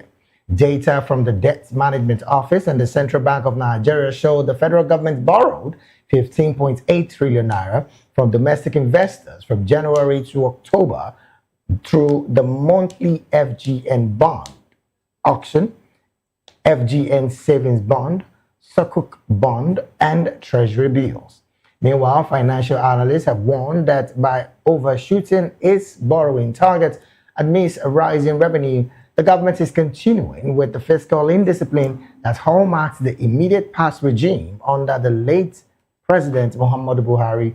They further warned that the development is a threat to private sector access to credit and economic growth, as well as debt sustainability efforts, as excessive borrowing undermines IMF-backed fiscal consolidation efforts. In another development, the federal government has disclosed plans to introduce 2 new investment funds under its investment and Digital and Creative Enterprises IDICE program as part of effort to boost the nation's technology and creative sectors in 2026. In a statement, the Senior Special Assistant to the President on Media and Communication, Office of the Vice President Stanley Nkocha, say the funds will target strategic investments in startups across the country as part of effort to drive innovation and youth empowerment. According to Nkocha, Vice President Kashim Shettima, who chairs the IDIC Steering Committee, has confirmed the formal commencement of investments through an anchor venture fund managed by the Venture Platform, which is a pan-African seed stage investment firm.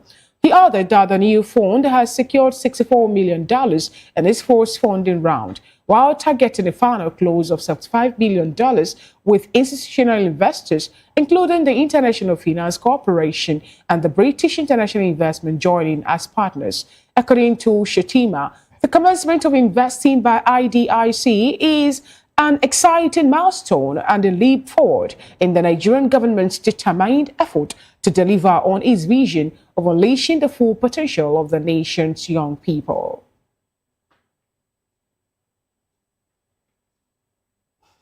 Away from that report, the House of Representatives has commenced an investigative hearing into the management of over $4.6 billion in grants received from the Global Fund and the United States Agency for International Development, USAID, from 2021 and 2025.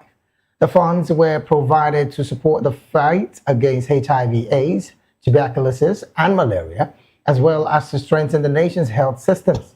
According to the chairman of the House Committee on Infectious Diseases, Amobi Oga, the probe aims to ensure that every dollar and naira spent is properly accounted for. He emphasized that Nigeria cannot continue to receive grants that limit its control over their management, adding that any assistance given must allow Nigeria to manage the funds. Oga regretted that in spite of the billions spent combating infectious diseases, the country continues to face a heavy burden from HIV/AIDS, tuberculosis, and malaria. He added that the committee will work closely with the Economic and Financial Crimes Commission, EFCC, and the Independent Corrupt Practices Commission, ICPC, to ensure full accountability from all implementing partners and grant recipients. In another development, the Economic and Financial Crimes Commission, EFCC, has declared former Minister of State for Petroleum Resources, Timipre Sylva, wanted over an alleged graft involving about $14.85 million. Announcing this in a notice on its X page, the agency said the former governor of Bayelsa State was being probed over an alleged case of conspiracy and dishonest conversion of $14.85 million. It explained that the money was part of funds injected by the Nigerian Content Development and Monitoring Board, NCDMB, into Atlantic International Refinery and Petrochemical Limited for the construction of a moribund refinery. Stating that the notice was pursuant to a November 6, 2025 Lagos State High Court warrant. It urged anybody with useful information concerning his whereabouts to contact the Commission or the nearest police station and other security agencies. Well, still on grafted-related issues, an Economic and Financial Crimes Commission witness, Sheila Bata, who is testifying in the alleged money laundering trial of former Governor Yahaya Bello of Kogi State, has reaffirmed that the state government's fund withdrawal did not breach any banking law. Bata, who stated this during his cross-examination by the former governor's counsel Joseph Daudu before Justice Emeka Nwite of the Federal High Court sitting in Abuja, also admitted that Bello's name did not appear as beneficiary in the account statements presented as evidence in court. Bata, a compliance officer, testified as fourth PW4 prosecution witness. The prosecution had concentrated on withdrawals by Abdul Salam Hudu. On the cross-examination, Daudu drew the witness' attention to certain withdrawals by Omar Olufunke, which he said the prosecution did not mention while being led in evidence in chief. A former deputy governor of the Central Bank of Nigeria, Kingsley Moghalu, has distanced himself from reports that wrongly named him as a Labour Party candidate in the November 8, 2025 Anambra State governorship election. In a statement on X, Moghalu expressed distress over publication that cited him as the Labour Party candidate and, in some cases, used his photograph alongside the report.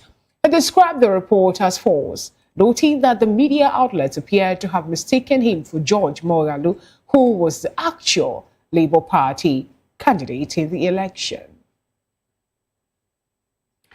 Moving on to other stories, former governors of Bayelsa and Rivers State Senator Cyril Harris Dixon and Rotimi Amechi have sounded a warning that Nigeria's democracy is under serious threat from persistent electoral fraud, voter apathy, and political manipulation as the 2027 general election approaches. The two leaders spoke during a lecture of First Daily newspaper in Abuja, where political figures, diplomats, and media executives gathered to discuss the future of Nigeria's electoral system. Dixon, who chaired the event, described rigging of elections as the worst coup. According to him, the worst form of violation of the sovereignty of the people is when politicians, governments, security agencies, and the electoral umpire itself conclude and produce election results that have no reference to the people. He called on the National Assembly to strengthen the nation's electoral law, prevent result falsification, and protect the people's mandate. Former Rivers State Governor and former Minister of Transportation Rotimi Amechi, in his goodwill message, shared similar concerns and criticized Nigeria's failure to implement lasting electoral reforms. Meanwhile, the Nigerian Civil Society Situation Room has called for a strict enforcement of laws to check vote buying and vote selling and achieve credible 2027 general elections. The coalition of over 70 civil society organizations which made the call in its final statement on the just concluded Anambra State governorship election said it was concerned about the recurrent cases of widespread vote buying during the elections.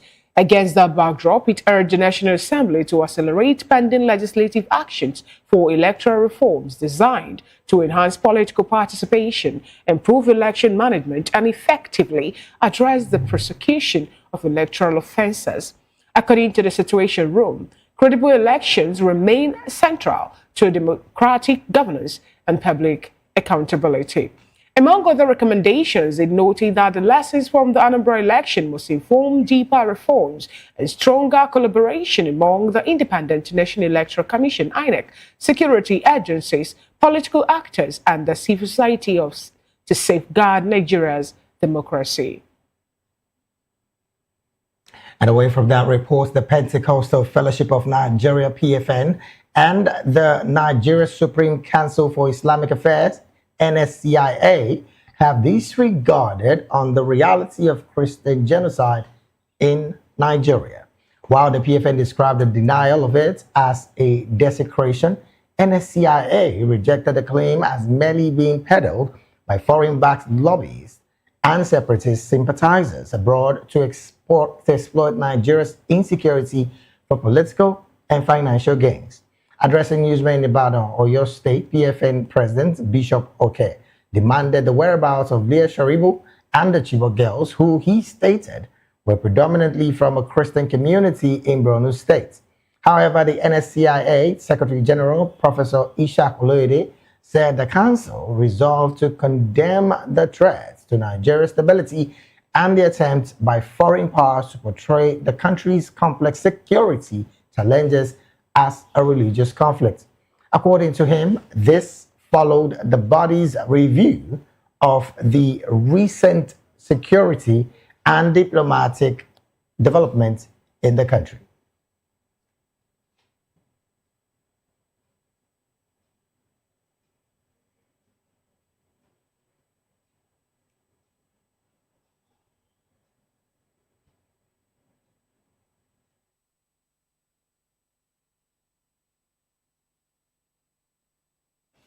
Today, 10th of November, the world celebrates World Science Day for Peace and Development, highlighting the crucial role of science in society and its impact on our daily lives. In Nigeria, citizens are calling for a more organized and strategic approach to tackling the country's challenges, including insecurity. Voice of the People's Television's Matthew Ogunsuada has more in this report. Then, the world celebrates World Science Day for Peace and Development to highlight the essential role of science in promoting peace, progress, and sustainability. This day emphasizes the importance of connecting science with society and ensuring that everyone is informed about scientific advances that shape our world. By bringing together government, scientists, educators, and citizens, the celebration encourages dialogue on how science can help address global challenges. UNESCO urges all sectors to participate by organizing activities that showcase the value of science in daily life. In Nigeria, peace advocates are calling on the government to promote unity, stability, and sustainable development across the nation, while emphasizing that lasting peace is essential for progress and prosperity, and that good governance and equitable development can help strengthen democracy and improve the lives of all citizens. The people actually makes up the society. And when you have informed citizenry who take responsibility by organizing, by joining advocacy, that's the only way our society will have peace. For peace to reign in this society, people must be heard. Right? People must speak up. And know when they speak up, institutions of government, the House of Assembly, the National Assembly, the Senate, the governors, the local government must take up those advocacy and work on them. That's the only way we're going to have peace. When there's justice, there will be peace. When there's no justice, the society falls into a recurrent situation. And we don't want that. We cannot afford to live as refugee in any country because our country is not peaceful. Because there's injustice and things are happening. Where do they want us to go? So, for Nigeria to experience peace, there must be justice. The justice system in this country, we have laws. So we must make sure that those laws are enacted. And justice must also be seen. Justice must be seen. And it must be done swiftly. So when we have that, our society would work. As we celebrate this year's World Science Day for Peace and Development, let us renew our commitment to building a peaceful, inclusive, and sustainable society where knowledge, innovation, and understanding serves as tool for lasting progress and harmony. Matthew Ogunsuada, reporting for Voice of the People Television.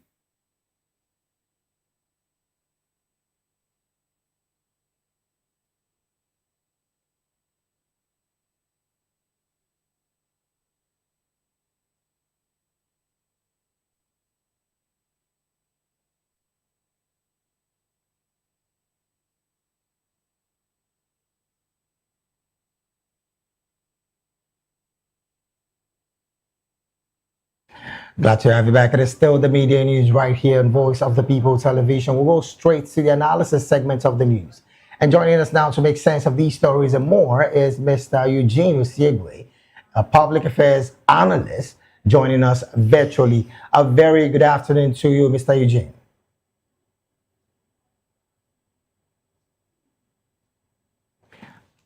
Well, I don't know if you have to turn on your device so we can hear you clearly. Right now, we're struggling to hear you. Good afternoon, Mr. Eugene. Okay, we understand that Mr. Eugene presently is still struggling to join in us, but we would have to also... Okay, good afternoon, Mr. Eugene. Good afternoon. Thank you so very much for joining the Media News Analysis segment.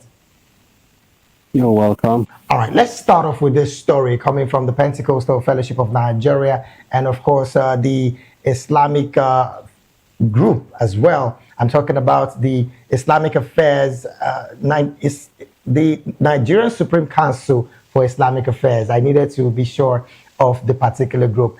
coming to have conflicting concerns about the redesignation of Nigeria, plus, of course, the denial of Christian genocide in Nigeria. First, what's your position? Because, of course, the PFN has said this is clear.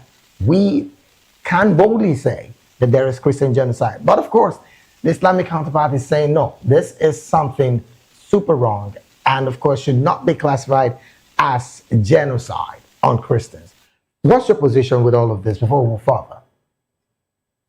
To start with, I want to say that the two positions by both parties clearly demonstrate the problem of Nigeria.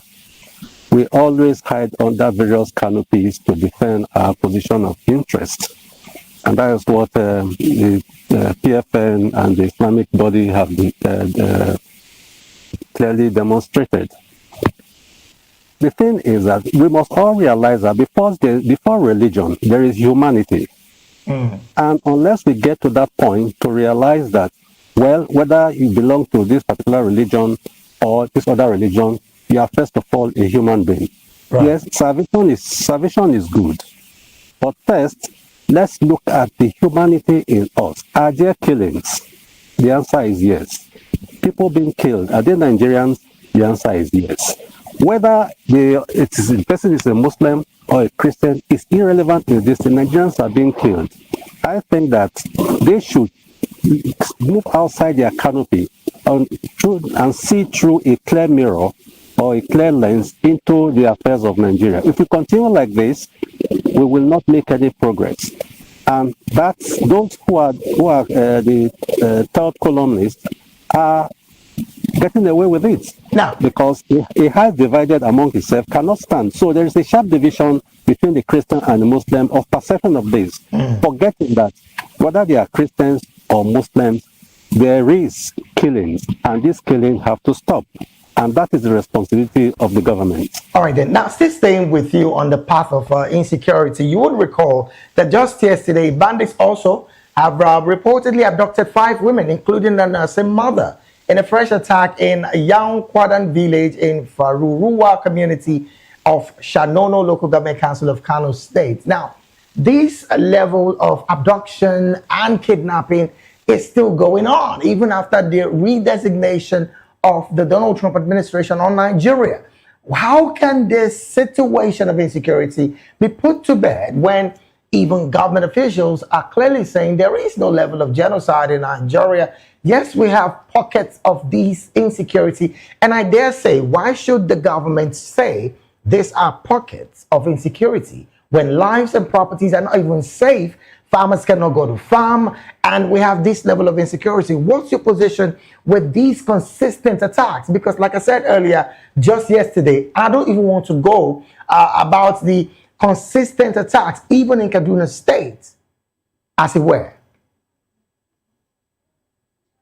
No pockets of insecurity. There is serious insecurity in Nigeria, not pockets. Well, you put it in mind the way you say pocket of insecurity. Well, that's what some of the government officials have said, not me.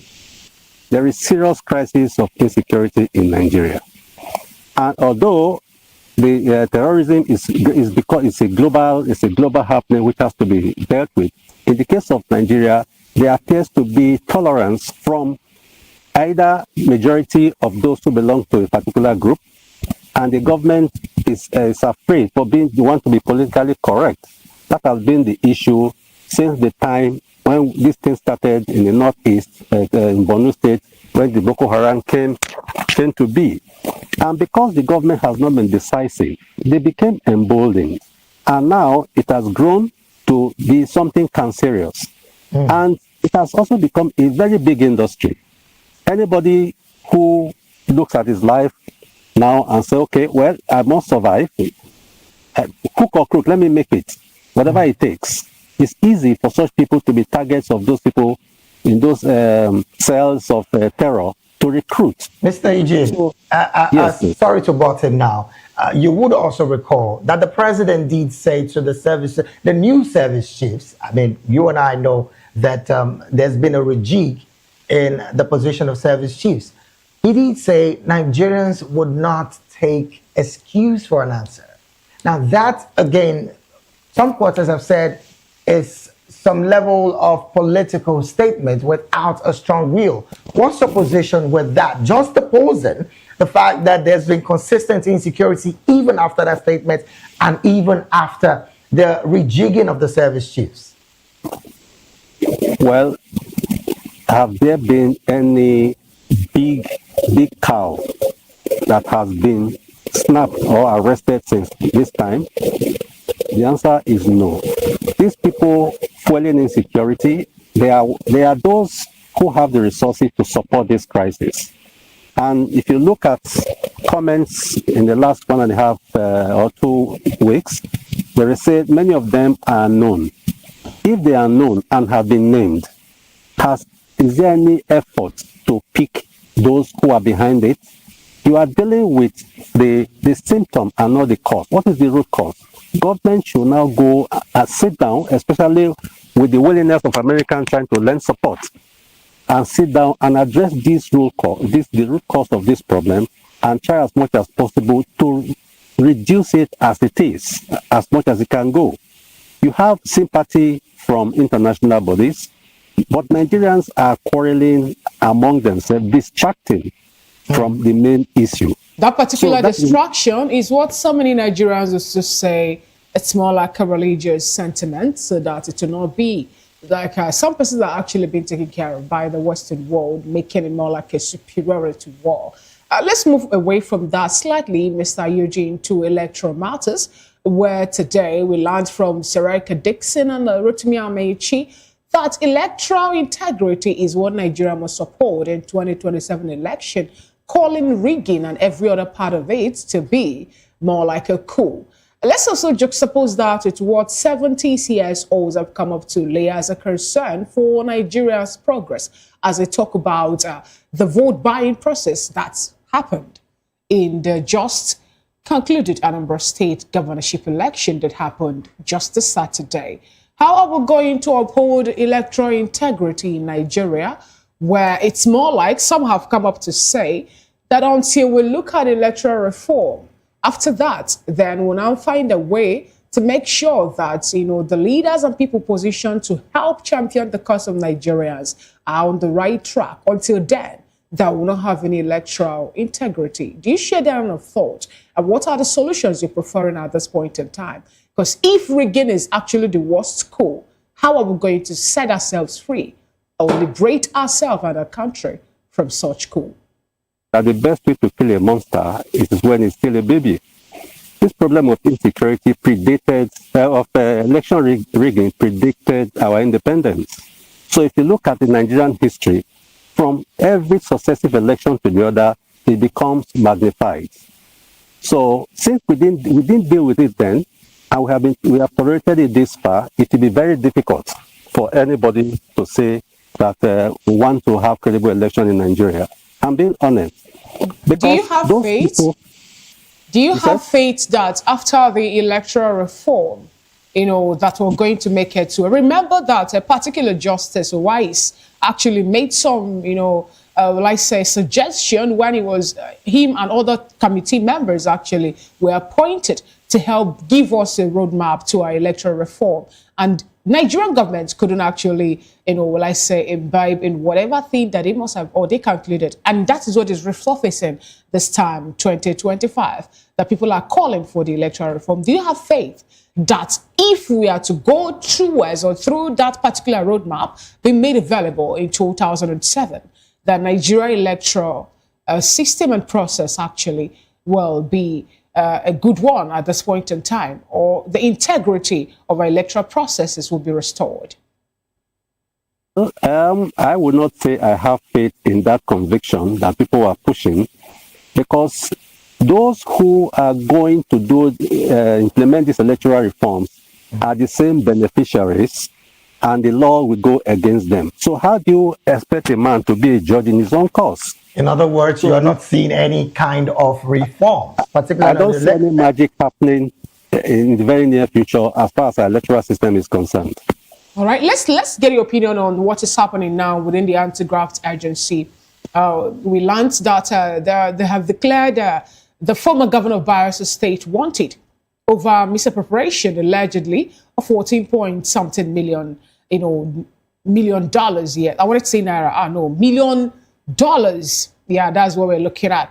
And also, we learned also that the case has to do with the former governor of Kogi State, though in court at this point in time. The witness of the opinion that the governor of Kogi State, former governor of Kogi State, doesn't have any hand in the withdrawal of money made available to this state when he was there. What's your opinion on these two cases we have here? First, declaring the former governor of Bayelsa State Timipre Sylva wanted, and in other breath, more like the issue surrounding the former governor of Kogi State has been treated a bit with kid glove. Well, in Nigeria, it depends on the side of the divide you are in.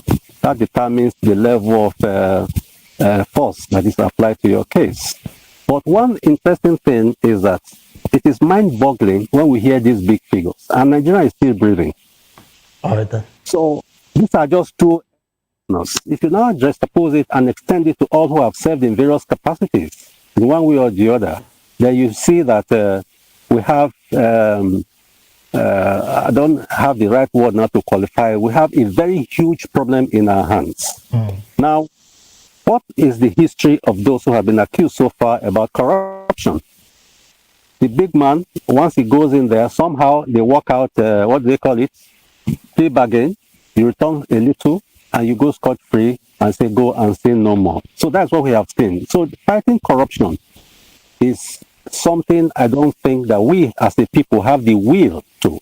Even if you have the will, then we'll still regress into whether he's a Christian or a Muslim or from this ethnic group or the other ethnic group. You see demonstration for and demonstration against. Such a people with such divided opinion cannot solve any challenging problem. Thank you so much, Mr. Eugene Osegwe, for your submission. We'll press for time. Would have loved us to, have more of your thought or opinion in some of the other stories that made it to the bulletin. But we'll press for time. So this is how far we can go with the news analysis. We appreciate your presence today on Voice of the People's Television Midday News. Thank you for being here. We'll be speaking with Mr. Eugene Osegwe, public affairs analyst, and also a public affairs commentator. Thank you so much for being part of today's Midday News. We'll go on a quick break and we'll come back. The rest of the news continues.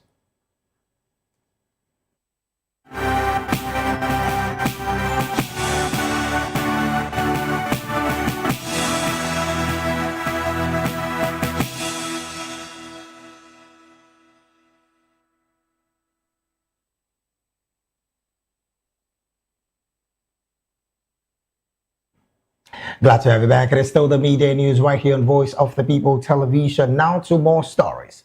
The Edo State Governor, Monday Okpeholo, has revoked the certificate of occupancy of the land housing the Museum of West African Art, MOA, in Benin City, citing overriding public interest. The governor's directive, which takes immediate effect and backdated to October 21st, 2025, and formally signed to restore the land to its previous use. Governor Paolo explained that the land formerly occupied by the Central Hospital, Benin, would revert to its original purpose. He said the decision followed careful consideration of the controversies surrounding the ownership. Earlier, during a visit by the Oba of Benin to the governor's office, Paolo has reaffirmed the state government's commitment to restoring the project's original purpose as the Benin Royal Museum. Voice of the People's correspondent Rhoda Johnny has more in this report. On Monday, Pueblo has declared an end to the controversies surrounding the Museum of West African Art, MOA, confirming that the project will return to its original vision as the Benin Royal Museum to promote the cultural heritage of the Benin Kingdom. The announcement followed the royal visit by the Oba of Benin, His Royal Majesty Oba Erware II, to the government house in Benin City on Saturday. The visit was prompted by concerns over the ownership and purpose of the museum project. The Oba of Benin highlighted the historical importance of the project and the need to preserve it in line with its original intent. We are therefore constrained to throw light on the lingering controversy surrounding the museum called Museum of West African Art, which MOWA, MOWA was originally conceived as Benin Royal Museum. Your Excellency, Mr. Governor, 2 days ago, my people protested against the purported opening of the so-called MOWA. It will be recalled that during the time of your predecessor in office, I suggested to him that the Edo State government should support the Oba Benin in the pursuit of the return of the artifacts and the building of the Benin Royal Museum. This was duly agreed to by the erstwhile Governor Godwin Obaseki, in conjunction with the National Commission for Museums and Monuments. Tijani Abbas and Godwin Obaseki conspired against the palace of the Oba of Benin and started building what they called a Dome Museum of West Africa as a MOWA. I was never put in the picture anymore. Governor Pueblo assured that the matter had been resolved and pledged continued collaboration with the Benin Palace. The issue of MOWA is over. Your Royal Majesty, this government remains committed to working closely with traditional rulers, securing our communities, empowering our youth, and preserving our cherished heritage. Today, your visit, attended by traditional rulers, political leaders, and top government officials, the visit signified renewed unity between the Edo State government and the Benin monarchy, marking a new phase of cultural restoration and progress in the state. In Benin, Rhoda Johnny, VOP TV News.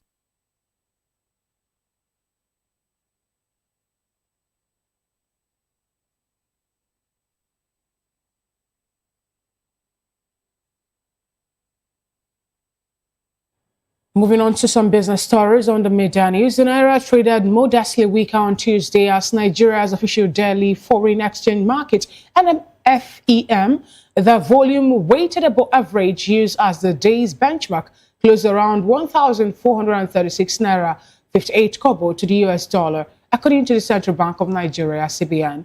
In the parallel market, dealers in Lagos and other commercial centers quoted the dollar in a wider band, with commonly reported rates ranging from roughly 1,445 Naira as buying rate up to 1,469 Naira for selling rate, and spot reports showing trades clustering nearly 1,460 Naira to 1,465 Naira. Regional variance meant some dealers were offering dollars as high as about 1,515 Naira in isolated reports. The gap or premium between the official NFEM and its rate and the parallel market widened this week to around 28 Naira, 13 Naira per dollar, a reflection of constrained FX inflows and continued demand pressures outside formal windows. Banks and authorized dealers continue to reference NAFEX, NAFEM, and I&E, window fixes for corporate and large ticket flows. Commercial bank counter sheets also showed bid offer a spread near the mid 1,440 Naira for inter-dealer quotes earlier in the day, portraying institutional quotes as a touch firmer than street prices. And from business, we move straight to sports, where the Super Eagles camp has officially opened in Rabat, Morocco, ahead of Thursday's crucial 2026 FIFA World Cup CAF playoffs against Gabon, with 18 players already on the ground as preparations intensify. The team confirmed the development in a post on its official X handle on Tuesday, revealing the full list of arrivals under the caption Eagles in Camp. Those in Morocco includes Calvin Bassey, Alex Iwobi, Samuel Chukwueze, Tolu Arokodare, Olakunle Olusegun, Wilfred Ndidi, Moses Simon, William Trustekong, Benjamin Fredericks, Chidozie Awazim, Amasa Basuji, Stanley Wabali, Simi Ajayi, Ademola Lukman, Akko Adams, Chidera Ejuke, Bright Osai Samuel, and Rafael Oyedika. The team's media officer, Promise Efoge, stated that early arrivals included the trio of Calvin Bassi, Iwobi, and Chukwueze, alongside Arokodare and Olusegun. Head coach Eric Chell had named a 24-man squad for the playoffs, featuring a blend of returning stars and consistent performance. Moving on to entertainment, it was a night of glitz, celebration and excellence in African cinema as filmmakers, actors and industry leaders gathered in Lagos for the grand finale of the African International Film Festival, AFRIF 2025. The event honored some of the finest talents and creative works redefining storytelling across the continent. Voice of the People's Television, Oni Damola Olokoton has more in this report. With a dazzling award gala celebrating creativity, innovation, and the growing influence of African cinema. Awards were presented in categories such as feature film, documentary, short film, animation, and student short, alongside recognitions for directing, acting, and screenplay. The night also featured special honors, including Audience Choice Award and the Outstanding Film Jury, spotlighting stories that connected powerfully with the audience. Notable honoraries include late Abat Wigwe and Governor Peter Umba, both recognized for their remarkable support and contributions to Nigerian creative industry. The selection process was overseen by a distinguished jury panel led by renowned filmmaker and actress Uche Jumbo, who emphasized the importance of authentic African storytelling on the global stage. I just want to say congratulations to all the filmmakers, because even if your film is not called on this stage tonight, your film, we saw it, it mattered. So just keep filming. AFRIF is one that has always given us quite immediate appreciation for our work of love. Thank you so much, everyone. With film enthusiasts, industry icons, and international guests in attendance, this year AFRIF once again underscores Africa's rising voices in global cinema, bold, creative, and unstoppable. Oyedemola Olukuta for Voice of the People TV.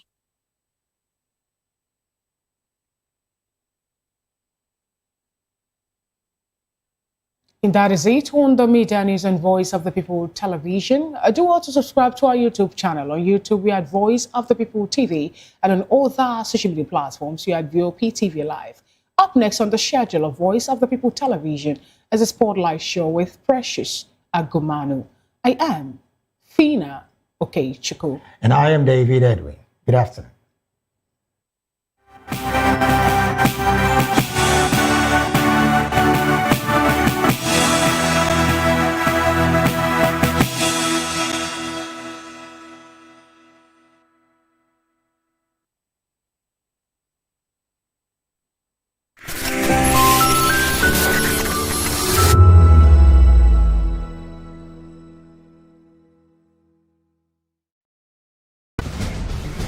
Join us as we drive into the world of politics through insightful interviews with prominent political figures, both serving and former governors, ministers, senators, legislators, party chieftains, activists, and analysts. Get first-hand information into the decision-making processes that affect our daily lives. Highly engaging one-hour program that brings political discourse into focus.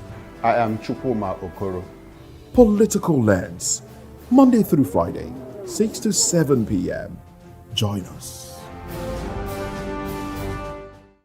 Are you ready for the extraordinary? Something big is happening on your screen. Introducing VOP TV. Now streaming on SLTV channel 264. From breaking news to captivating conversations, news analysis, giving you all sides to the story. We break in-depth discussions on the issues that matter, from politics to sports, entertainment, and lifestyle. VOP TV on SLTV channel 264. Join us as we redefine what television means to you. Voice of the People Television, VOP TV. Now you have more than a voice.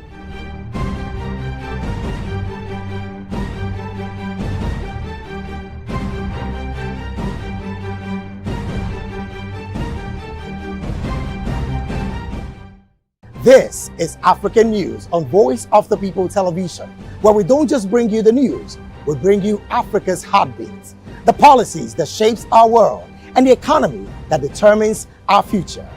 African News on Voice of the People Television. Stay with us.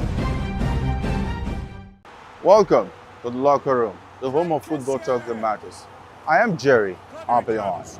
Join us every weekday, Monday to Friday at 5 p.m. Nigerian time, as we share the hot takes and hot debates in the exciting world of football.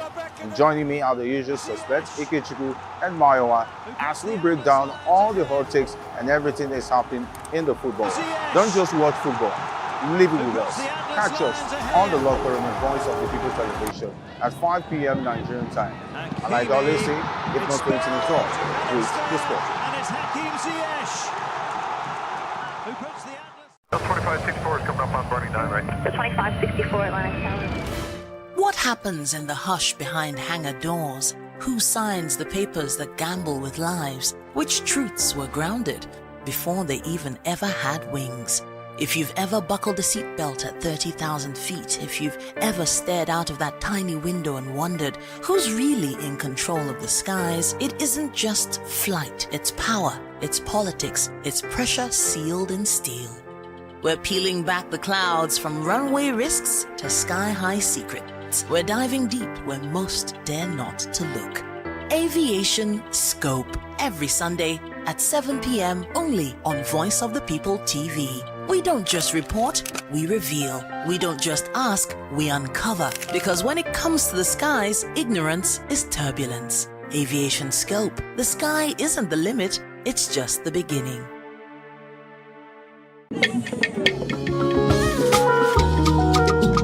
Voice of the People Television awuchiela onye nụ ya ka ọrụ ibe ya. Ị chọrọ ịmata akụkọ ndị gbara n'akwụkwọ akụkọ dị iche iche n'ala anyị kwa ụbọchị. Ị chọrọ ịmata ka o si afịatụ na ndọrọndọrọ ọchịchị, agụmakwụkwọ, azụmahịa, ime njem, ọbụladị egwuregwu. Mgbasonyere anyị n'oge ndị Igbo na Voice of the People Television. Anyị nwere ndị ọbịa bụ ọkachamara, bụkwa ndị ga-enye aka tapịa isiokwu ndị anyị jiri bịa kwa ụbọchị. Anyị ga-eji ka o siri gbaa n'akwụkwọ akụkọ dị iche iche wee malite tupu anyị akọzie n'uju n'ubi onye anyị bịara na nke ya. Ịgbamụrụ nzem ọzọ kerikosi ya gaziere onye ukwu ma gaziere onye nta. Mkparịta ụka tọrọ atọ ka anyị ga-ewetara gị bụkwa nke ga-eme ka ịmata ka ihe si aga n'ala anyị bụ Naịjirịa, ọbụladị na mba ofesi. Oge ndị Igbo na Voice of the People Television ga na-abịara gị site n'ụbọchị Mọnde ruo Fraịde na SLTV Channel 264. Ekwekwala ka akọrọ gị ya akọrọ. Chetakwa na ọ bụ na SLTV Channel 264 ka ị ga-ekiri Voice of the People Television. Voice of the People Television, ugbu a ị nwere karịa olu. 3 years ago, we lit the spark. Today, we are blazing the trail for others to follow. VOP Media is free. 3 years of breaking boundaries. 3 years of being that bold voice that echoes the thoughts of the people. 3 years of telling stories that matter. We have experienced complete breakdown in democratic governance. We are not just a brand. We are a movement, giving voice to the voiceless. We go to bed empty hunger. To every viewer, every voice, and everyone that has made us who we are, we say thank you. VOP Media, 3 years and still counting. VOP TV, now you have more than a voice. In a world where truth is the ultimate power and opinions scream the loudest, it's time to wade through the noise. Hunger no get tribe! Hunger no get religion! And scan the human interest and trending topics that matter. Stay tuned to The Issues, your plug to the stories making the buzz. from politics to science and technology, social justice, and more. Let's tackle the tough questions and expose the truth. The Issues on Voice of the People Television, Mondays to Fridays, 8 to 9 p.m. The Issues. Don't just react. Understand. This is Health Check, your weekly guide to better living, smarter choices, and trusted answers. From everyday wellness to urgent health issues, we've got you covered. Health Check, only on Voice of the People Television, where your health has a voice.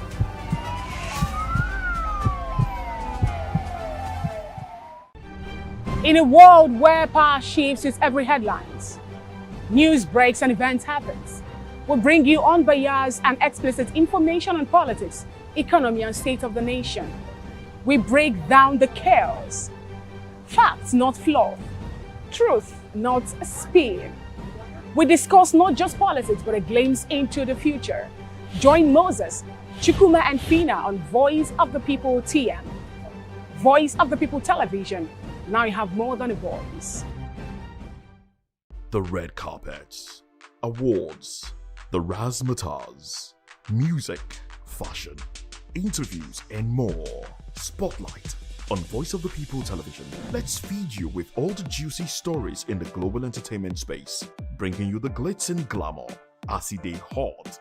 Stay tuned to Spotlight, 1 p.m. Monday to Friday. Spotlight on VOP TV. Entertainment Life. Join us on People's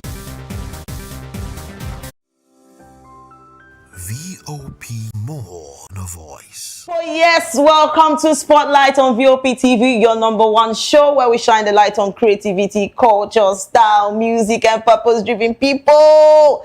Woo! Yes, it's another brand new day, and I'm sure you are ready because I can't wait to gist with you today. So yes, it's another day to stay positive, inspired, and grounded. Please don't go anywhere because we are bringing you plenty story, plenty gist, and plenty things to talk about. And yes, I'm not here alone too, but yes, before that, I'm sure you have not forgotten that I'm still your girl, Precious Akmanu, aka Call Me Prezi.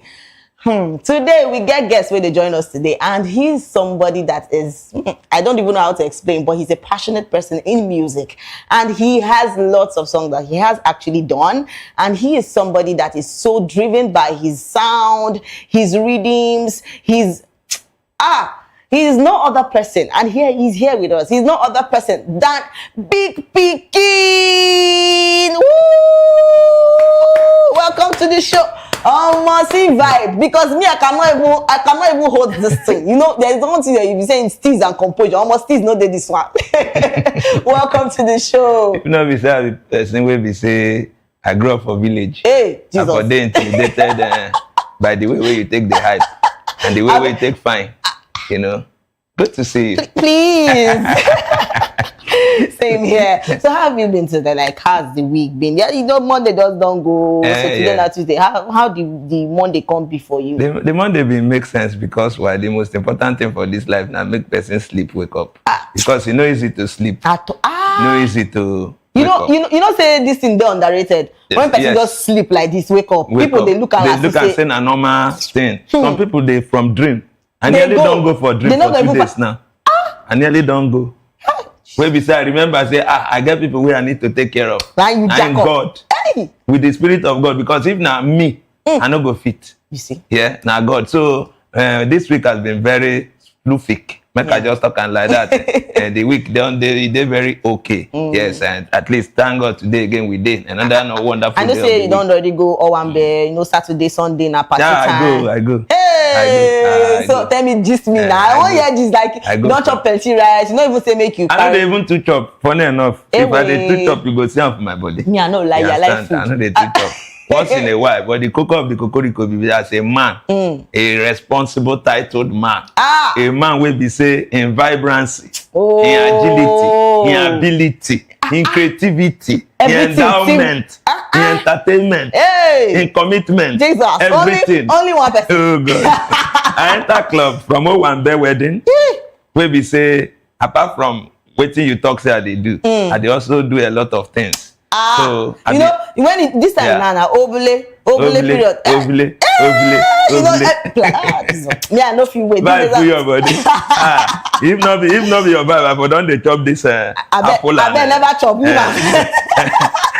I bet never chop. Just leave my best. So how your own weekend come be? Where you come go? My weekend, my weekend has always been, all the paparazzi and the rest of them. I actually enjoy. Me, I'm the star. Yeah. Man, don't just hype myself. You are the queen. You are the queen. The goddess of the screen. And you make sure even weekends you glued to the screen. Say people don't they watch. They don't look me like say. But don't worry, not be saying my shoulder too high, but don't worry. Let's go into what we have today. Thank you. All right, yes, we're going to talk about a lot of things, and our first topic today, we're going to talk about Nigerian music sensation B Red is making waves with his latest hit. And I'm telling you, his song Bend Down. The song has been gaining massive attention and trending on various music platforms, captivating audiences with its catchy beats and lyrics. Fans are eager to learn more about the song and its talented creator. So Bend Down is a testament to B Red's skills as a singer and songwriter, showcasing his unique style and sound. For those looking to listen or get the lyrics, the song is available on our major streams platform. So B Red's rising star is shining bright, and Bend Down is definitely a track to watch. Me, I don't directly vibe to the song, but come to think of it, before we even talk about B Red, yesterday I was talking about Wandiko and his songs. A lot of our celebrities don't they drop song this period, and I know they asked this question before. I say this December they just prepare for us because songs go there. It be like say if they walk out for road, they go they hear hit songs. These people feel make us they dance for road though. I feel they want place. Me I no talk one thing, but I feel they want place. They dance. They are just ready for us. Yes. They just they say this year we are bringing now fire on. Then no slacking. They are just there. They want to be dropping hits. Yeah, we need it. We need it because the tension is too much. And the way you can relieve us from this tension is engaging people.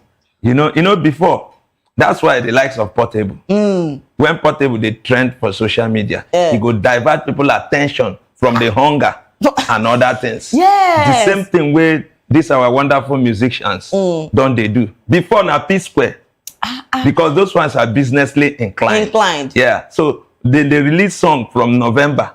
The song will not trend December, January, February, and the rest. But come to think of it, I miss this P Square. Nah, I miss them too. Mr. P and Rude Boy now.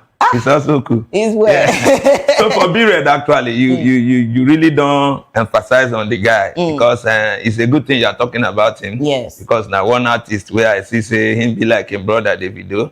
They're very humble. I've met him a couple of times. And he's a very humble guy. He say apart from say they into music, he's a celebrity, a big celebrity at that, and he's a brother, a cousin brother to Davido. And Papa Self hold a very important post as the governor of Osun State, if I'm correct. Yes. Yeah, because at times we they mix up the state for now Osun. Him no use that power when Papa get decide. Man, come lay down. Say, man, waiting concern me and music. Money the way we go chop. My Papa na governor. And come to think of yourself, even Davido self, don't they do in 5 tour for you know?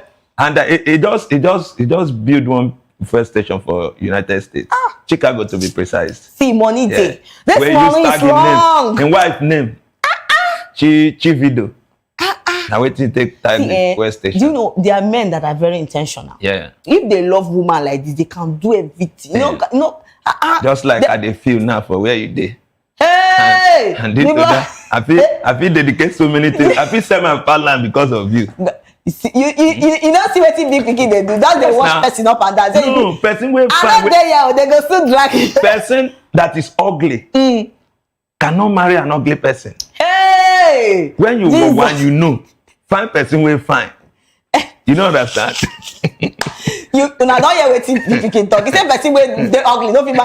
So what you call the talk now? You understand? I don't need to because looking at me alone, you understand what I'm saying. So even your audience, your wonderful fans, they go see, they go tell you the truth. because it would make a person insult myself before I insult another person.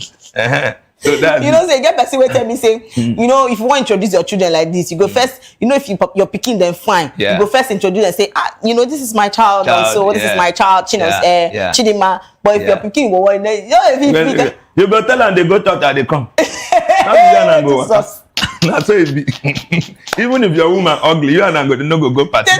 He go there before you go down read the party, you go come. You no go sit down with them. Now where your friends there, you go sit down. Where your wife now? She there front. Wahala, I beg. I know they even carry the talk for people where see. Men, they talk say men now know they war. Now just your just hold the money. But you know say women we too like money now. Yes, definitely. No, now waiting we see now the computer age where we see. Now the computer age. The Gen Z. Yes, and now push all these artists now make them they throw away song like that. Because they say now they vibe to the song. So that's why waiting be the title of B-Red song. Bend down. Bend down. Who they talk about? Who want bend down? Pass am now. Like when they go drop your own, he say now them go pay. Then go pay. Who want pay? Who want pay? The story is clear. Say now women they talk about. Women, yeah, but men will talk the truth. Just say women we too dey dramatic. We like money. Yes. Anything we just drop for our hand now money. Money. And men supposed understand. You see? Actually, I they say God. If to say woman know the word for they boring. Now why God just bring us times because we are actually special people. Yeah, yes, you guys are special. We dey too special. You know, they too special. Not to talk of when it comes to kitchen. We need to thank. We are every day with the thank Baba God. Thank you for creating us women. Yes. Yes. It's not easy to be a woman. You think it's easy? You carry fine face, carry fine body, carry everything. But God they shine. Even the one step no great. Everybody they hot. Everybody no green. Babes they were again. People don't they talk. They do BBL. They do nose contour. They do babes no wawa again now. You know babes no they wawa again. Thank God for the natural look of you. Because now at times pancake don't make us we don't know who be who again. Now when person wash face in the morning you understand say how you take reach here. But big picking come first. You know, say a lot of women now we don't dey into this. You know, you want to look fine, trying to do the beauty thing, and me, if you ask me, naturally I like makeup. You understand? But when it comes to the BBL, you know, a lot of celebrities now don't they go into that BBL, and some of them men don't they support them. Say, if you know, say if you do them, just go and do it. Say, me you go do. I don't know whether you like that kind of thing. God forbid. But me, I get one uncle. He tell him wife he pay. He can't go abroad. Make it do and make it do and finish. He just want to say and say get shape. But for me, I know fit. Even when that team na 50-50. I know fit. When we say you not even sure whether you go leave. Because not everybody's skin. Yes, nah. And that thing they carry because one, you get some people where we say their skin, they don't use cream, they scatter. So now BBL and bleaching, no, they work hand in hand. That's why you see so many people. Then they pay for the BBL where they do. So many people, not everything we go they talk. We dey plenty. Then they just go. You know, go no say they don't go. Both from face, not everything now na BBL.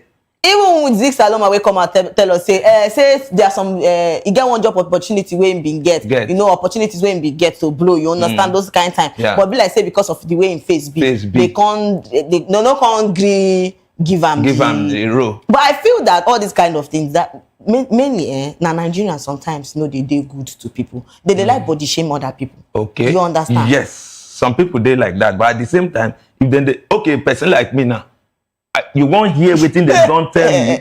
Where they say, if not they say me, I know they even oppression too much. Where they say, I know they even chooks.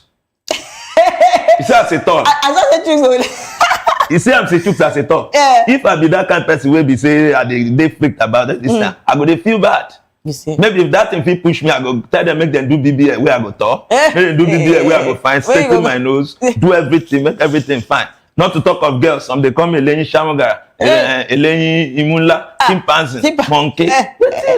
So for Nigeria self, they contribute to people where they do them actually. But at the same time, that one no mean say your friend they do bad. Make you don't influence, go do that bad. You understand? Be yourself. Because be yourself. Lepana, then they say, you go like lepa. I they tell you. So you go like left. Some people say, I don't like Casabio. You know, I want dead like this. If you don't do that now, you don't die. You don't go like that. Finish your life. You will just die. I wanna be. You can't go tell Baba God. You go come put lens, put all this one, and you know say no go with your person. You go come put them. Men self don't join. You get one comedian, no one coin in. You go change your face. Lips can't be like which I don't know. Hey, you know say you get one makeup the way they do now. They say na lip. I don't forget pink lips. Not even the pink lips. The pink lip better self. Say you go make your lip, you go they shine pink. This one they not to increase the lip. Be like say the one where God give them. No, they go come feel them. The thing go come big. I don't like. I'm even tattoo. So tattoo I don't like. But the only thing where I do, where I know say even. I know not be say I really like them, but I just do them because of the field where we did. Yes. That's open ear. Earrings. Finish. And probably the haircut. You see. If not, I go leave myself as I did. Yes. No, a lot of things don't happen. I don't tell. See, it make you live yourself the way you did. No, all these plenty things where you go they put for body. If you don't go now, you don't they waka they go heaven like this. I don't know that heaven they go. Person say you don't believe say hell day. Person say you don't believe say hell day. You get one church where actually, you know me, I know they like poor brand. You get one church where talk where make people now believe say there's nothing like hell. There's nothing like heaven. Now they believe say they say when person get money, he dey heaven. When person no get money, na hell he dey. Now so they tell people, and some people don't take and put for head. But it's actually a lie. But we self, we don't even know where we dey go. We don't know where be where, but we shall know say heaven dey, hell dey, God dey. Yes, so Satan dey. Yes, so for those of you who don't believe that, now your own. Be like you know say black man dey, white man dey. You get that? Yes, we see they talk about B-Red song, and trust me, it's a lot because this song is a hit. Bend down. You know, say I even see the video where Pella don't they dance to the song. Pella they give them the vibe. They try. Now we say they too do. Everybody they find means of being on that spotlight. Yes. And that this kind of person B-Red. Even me, as you tell me now, tomorrow you go say I go vibe to the song. Hey. You want to be on the spot, and the song they very very okay. Yes, they very very okay. It can't feature so many people. Actually, I don't know the director of the video, but at the same time, he try. Yes. And with the humility self, you go see the video.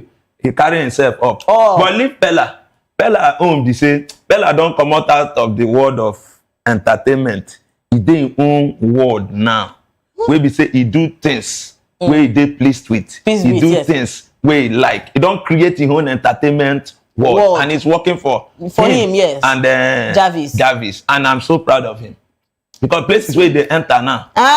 Okay, see for TikTok now, for online, they talk plenty. If you do streaming now, bam. Do streaming now, bam. But me and I'm never meet actually, and I go like meet him one day. He's a very cool guy. Yes, he is. His energy is real. Energy, yes. All right, a lot of people have actually come out to say things concerning B-Red songs, and let's see what people have to say. We have a lot of them, a lot of comments online, and let's take some comments. A lot of people are actually talking about B-Red. Yes, let's take some comments. And somebody said, bro, leave music, focus on something. Why is it that some Nigerians know they? If you do something, they go, now then go first come and see this song now, what's happen? Auntie already come and make the talk say you don't talk. Auntie, I bet shift, come out for there. Come out for there. We have a lot of comments. Let's take more comments. Big Moon said, everyone with fire. Make una no tell bread true. Be red true. Same music no be in thing. I don't understand. I don't understand. No, you people should be nice for some minutes. Another Ivry official said it's silly music. Okay, vibes for me, always full of energy. Thank you at Ivry official. Yes, B-Red is always full of. It's always full of the vibe. Like always full of the energy. Energy plenty. Another person said there are two little black birds sitting on the wall. One named Peter and one made Paul. I don't understand what you're saying at PH Grills. Okay, Kingsley 811 said, money day, bro, relax and invest good music. Money plenty, in long. We have a lot of comments, more and more comments. Another person said, bend down, select. They don't put select, they just say bend down. Now you can't put that select at Urbanation. All right, good God said, which one be bend down, select? Now, Kreka, take and play first. All right, another person say, make una try tell this guy the truth now. Money him go use give boys to use drink beer. So if you drink the beer finish, make him not invest in music. See head. All right, Chemo of Lagos said, if you're ready, come meet us for 2025. I'm sure B-Red they capable now. Baba stands. You understand? In songs now vibe. All right. So we have a lot of people talking about B-Red songs. Let's take more and more comments. And Emmanuel 303516 said, guy, rest. Emmanuel, I don't know why you are pained though, but Pele, song don't drop. If you like, go listen. If you like, say you don't want to listen, now your own cup of tea. All right. Flex 14 said, this is not it, but we vibe because of David. Is well, even if it's David, even if it's not because of David, you will still vibe to the song. Oga Victory 7267 said, as how they there now. Make you the show for your eye. I am Ben said, I thought this guy quitted music already. No, he cannot quit. Is it you that will tell him what to do? It is music. If you don't want to vibe, you stay where you are. It's not by force. All right, we have a lot of comments, and let's take more and more comments. A lot of people are talking about this. Vanessa FX said, person go come Instagram, una go send them back to Apple Music because of why. Vanessa, is well. All right. Silly music, why did they shout Dora the Explorer? All right, as Stephen Charles said, Silly is everywhere. He's everywhere. Okay, yes. And trust me, we are talking about a lot of things about B-Red. And yes, well, congratulations to his new song. And we can't wait because I'm already vibing to the song. And yes, that takes us to our next gist. This next gist is a lot of things. I want to talk about it, but we'll play the video when I finish telling you about it. And yes, a lady has come out to say the reasons why she doesn't believe in the Christian religion. So please, I would like us to see this video. Let's see this. Go to hell. God will punish you and all. Tell you, I was once a religious girl. I was once a very religious girl. I read my Bible. I'm always there, always going to church, always at the chapel, praying to God, fasting. I did all that. But from my observation, I came to understand that all those things I was doing was just, in fact, I noticed that anytime I fasted, that thing that I'm fasting for will spoil. So that's how I started realizing that religion was just invented to control us. Jesus is not God. Jesus may have been a human being like you. And the Bible is a storybook. The Bible is not a real thing. Treat the Bible just the way you treat your storybook or history books. Okay? Stop treating it as a manual on which you can live your life. And some of you are worshiping Jesus out of fear because of one hell like that. Have you ever thought to yourself that if you leave Jesus, the devil will leave you? You went and inherited another person's enemy. If you leave Jesus now, the devil will leave you because the devil is even innocent. If you look at the Bible, the devil did not even kill as much as God did.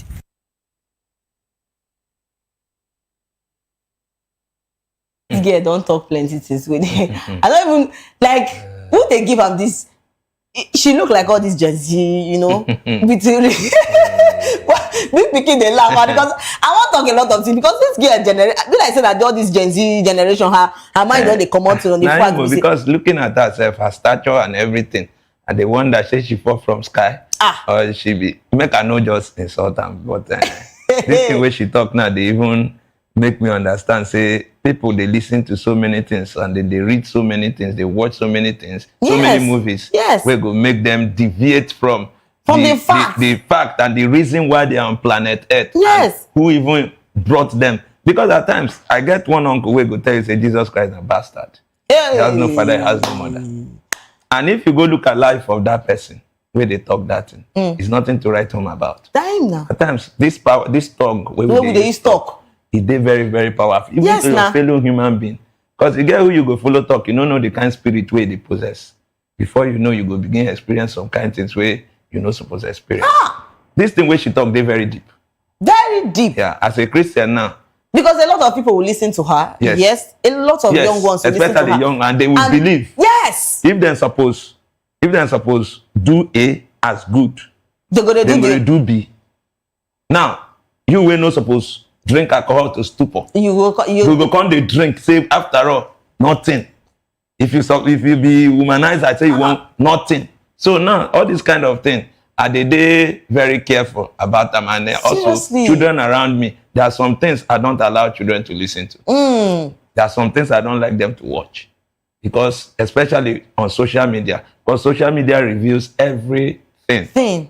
But thank God now then they sensitize so many things. Yes. So that people mind no go they corrupted. And we're talking about children right now. A lot of things are happening. Yes. We'll talk about the Ochanya case, talk about the little girls that was raped by their own father. A lot of things are going on. Yeah. And I'm like, where is all these things coming from? So at times they go say na the devil. Where's all these things coming from? Devil go day in own. Then go they call devil. Even at times, your mind fit tell you do something. Yes. If you fit within yourself, talk say, I know they do this thing. You no go do them. But if your mind tell you do something, you follow that your mind. That means that crime you go commit them. Yeah. Because at times, myself, I they guilty of some things. Yes. You understand? Where we say, if I do and finish, I will come to regret. Why did I do this thing? At times now, the things where we they watch, the things where they happen around our society, community, now wait till they make some people do some things where they know when they're supposed to do. Now God go stay help us. Everybody just we are living in fear. You get in fear. We are living in fear. Because a lot of things are happening. We are living in fear. And she don't even tell me they worship God out of fear. Hey, God, I beg good. That where would they even worship the Jesus? We they worship God with full mind and happiness. In the sense that now he go save us from our troubles. Yes, definitely. Now human being now with the fear. Because you don't know this next step of human being. Of human being. If a friend can kidnap a friend, or kill a friend, she would talk say the Bible now, just story book. Say you treat it like other books. Other books. Wow, that's very. I know some church you don't really handle Bible. Maybe now waiting that you're right give up. If you don't handle Bible, and see the spiritual thing in Bible. She not going to come out. She never talk. All right, no problem. It's a thing, but I just want to say this, that a lot of things are happening, and we should also be careful of what we listen to. You get a lot of people they come out online, they talk plenty things. So make we ourselves still they careful with what they listen to, especially the young ones, the growing ones that are still coming up. Be careful, you understand? Because people go feed, they drop something, and you yourself, your picking will just go carry them. You don't read. Not minding. All right, we'll take a short break, and when we come back, we still have Big Picking with us. And yes, we're going to talk about a lot of things. Please don't go anywhere. Stay tuned.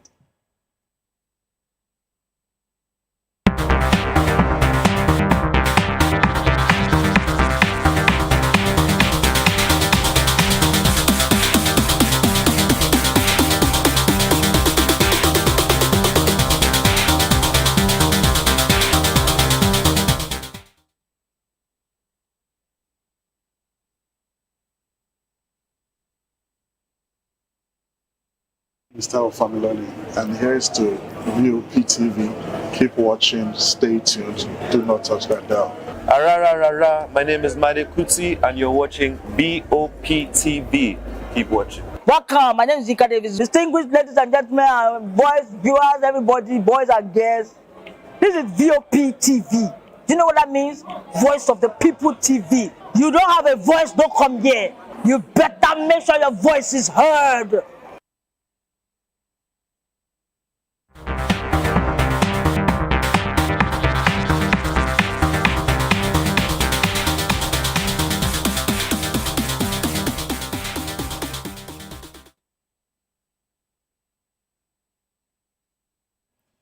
Hello, beautiful people. Welcome back to the show Spotlight. And I'm still your girl, Precious Agumano, aka Call Me Prezi.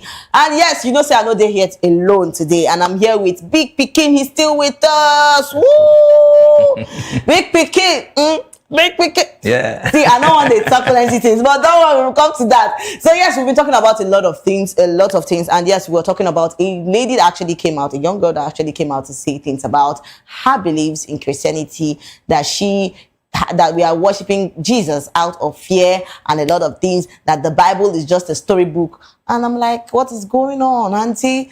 This generation of these days are talking plenty things that I don't even know where they're getting those ideas from. But it's all good. You know, a lot of people have actually come out to say things concerning what she has said. So let's take some comments. We have a lot of people talking about this. Let's take some comments.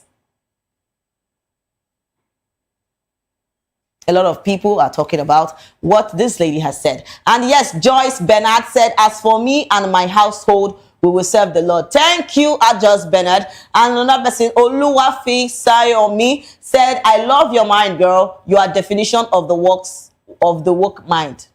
Okay. Jesus is Lord. All right. Somi X said, my dear, being religious and being a true believer are two different things. It's your choice whether you choose to be religious or not. But as for me and my family, we will serve the Lord God with all our heart. Yeah. He alone is our refuge and strength. Joshua 24:15. All right. Thank you at Somi X. We have a lot of comments. A lot of people are actually coming out to say things. Some people are accepting what she has said. And some are saying, you don't know where you're coming from. What are you saying? All right. James Link said, see people, they blast her. Religion has destroyed us. It's well, oh. Any Makeover said, dear God, please do not let frustration and delays to frustrate me to extend. That's true. I know she looks like someone that has been frustrated. Yes. Do you understand? Yes. She's talking like someone that has tried it, because she actually said that she has been into the religion and whatever, and she doesn't believe in it again. Yes. But do you know a lot of people pray for God for something? Yes. And still go the other way to get that thing. Yes. And probably the period you go other way to get that thing. Yes. That thing that God has prepared for you is already closed. Yes. And when you now go through the other way, yes, and something now happen, you will say it's the other way. Whereas it's God that did it. And some of them will still come to church and give testimony. Lord has done it finally for where? It's well, oh. You know, a lot of people, they do things these days. Well. It's well. Oh God, we have a lot of comments. Let's take more and more comments. A lot of people actually talking about this. We have a lot of people talking about this, and some don't agree. Say, okay, oh, auntie, be like say your new belief is good for you. Continue. All right, Melody said, truth is bitter. Many of you go still get sense that religion is not how we take it in Nigeria.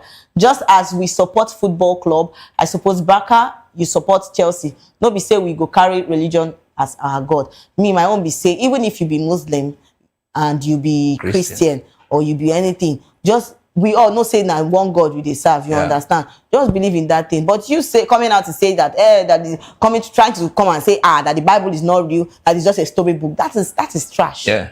You don't come out to say that. If you even come talk say now people for the world know they practice the religion the way they're supposed to. Yeah. We go believe that one. Because one, you get some people will be saying then they go church. Every day then they sleep for church. But they still get evil. They are evil-minded. Hey! People. You understand? Not be lie. If you talk and say na so, we go still relate, say that's the way it's supposed to be. Like me, I don't go to church. But I believe in God. I have my Bible. I read it when I want to. Some of the verses are in my head. I read it, I pray to God. And I believe in prayer. You know, this kind of people, this kind lady now, don't talk this thing. I'm sure that she has gone through so many frustrations. Yes. Because definitely this, you know, there's something that they call waiting time. Yes. Waiting season. It's normally very hard for a lot of people when they try to wait for that particular thing that they are praying for God. And it doesn't really come. It doesn't mean that God has left that person. At all. He's always, even the Bible says, he's always with us. Yes. You understand? But it's patience and perseverance that can make you conquer that kind of... Bam. You understand? Yeah. So I get where she's coming from. But that doesn't mean that you should, you know, she shouldn't make it public. Thank you. It's actually God saying a lot of things. It's actually wrong. And I pray say God, you know, it's her belief, but shall may God forgive him. Forgive him. Forgive him. I'm sure she don't know what she do, but definitely you get what I'm trying to say. Because she do not know what she's doing. Yeah. So. It's well, you know, say if God, thank God say God na God though, because man no be God, man no. If man na God, hey. Because even in the country, people make themselves God. That is when, like where I come from actually, which I won't mention. Because as I said, there are things I don't want to talk in public. So if behind the camera, I can tell you, there are some people that have made themselves God. If you don't feed through them, there's no way. And they can't help you.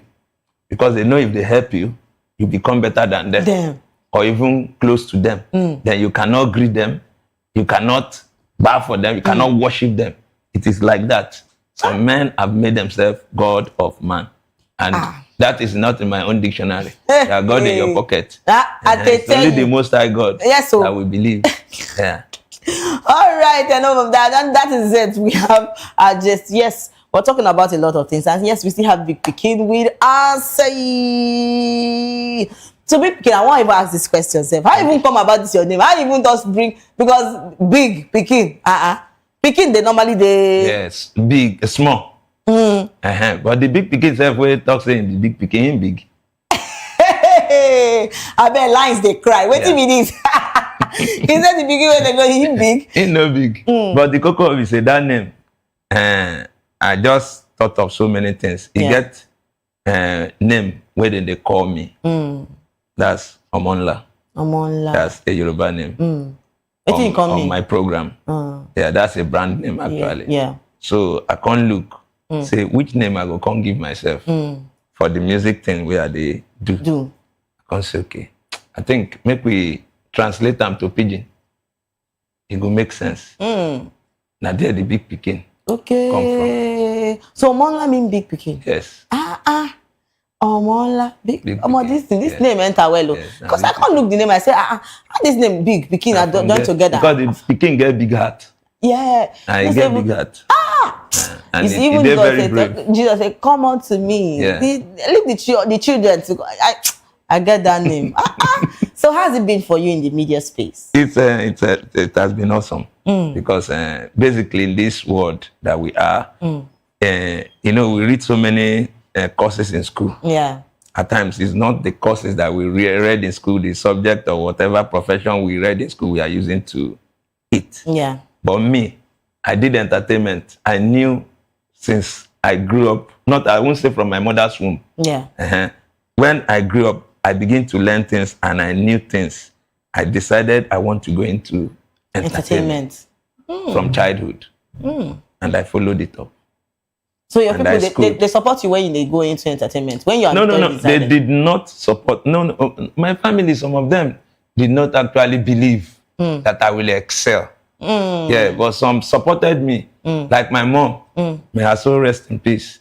She knew this is what the son was going to be. Yes. Then some villagers knew this is what I was going to be because why? I was already doing big things when I was small. Where a child is not supposed to enter, I will enter there. Yay! What a child is not supposed to do, you don't do it. Yes, the only thing that I didn't do is go into the traditional aspect. I didn't just like that. If not, they would have initiated me to so many things. But I just knew when they are performing on stage, maybe that time they used to, people would come from abroad and start performing on stage. I would just go, change coin. It was coin with the using. I'll go and be spraying them, dancing. They knew that this guy, and I'll spray finish, the person will give me back the money and even dash me money for me to get that mind coming to stage to do that kind of thing. I was very little. I've been a short person since when I was small. And this face has been like that. This short thing where they call like this, too much. No, that's how I be. And now like this I be since when I smile. I never change. I never change. I just say Pikin done the fresh small. So that's just the thing. So has it really been challenging for you? Yes, a challenge day. There's nothing in this life that there's no challenge. The challenge is the acceptance. At times people don't believe in you. Yeah, that's true. So, and when people don't believe in you, it's a problem. Because that thing can actually demoralize you. Yes, that's true. And make you to leave the track you are. So that is what I've been facing. And at times, there are things you will do. Critics. Yes. Critics. Yes. Like you just said. Part of the thing that is affecting some people, like the people doing BBL, is our mouth.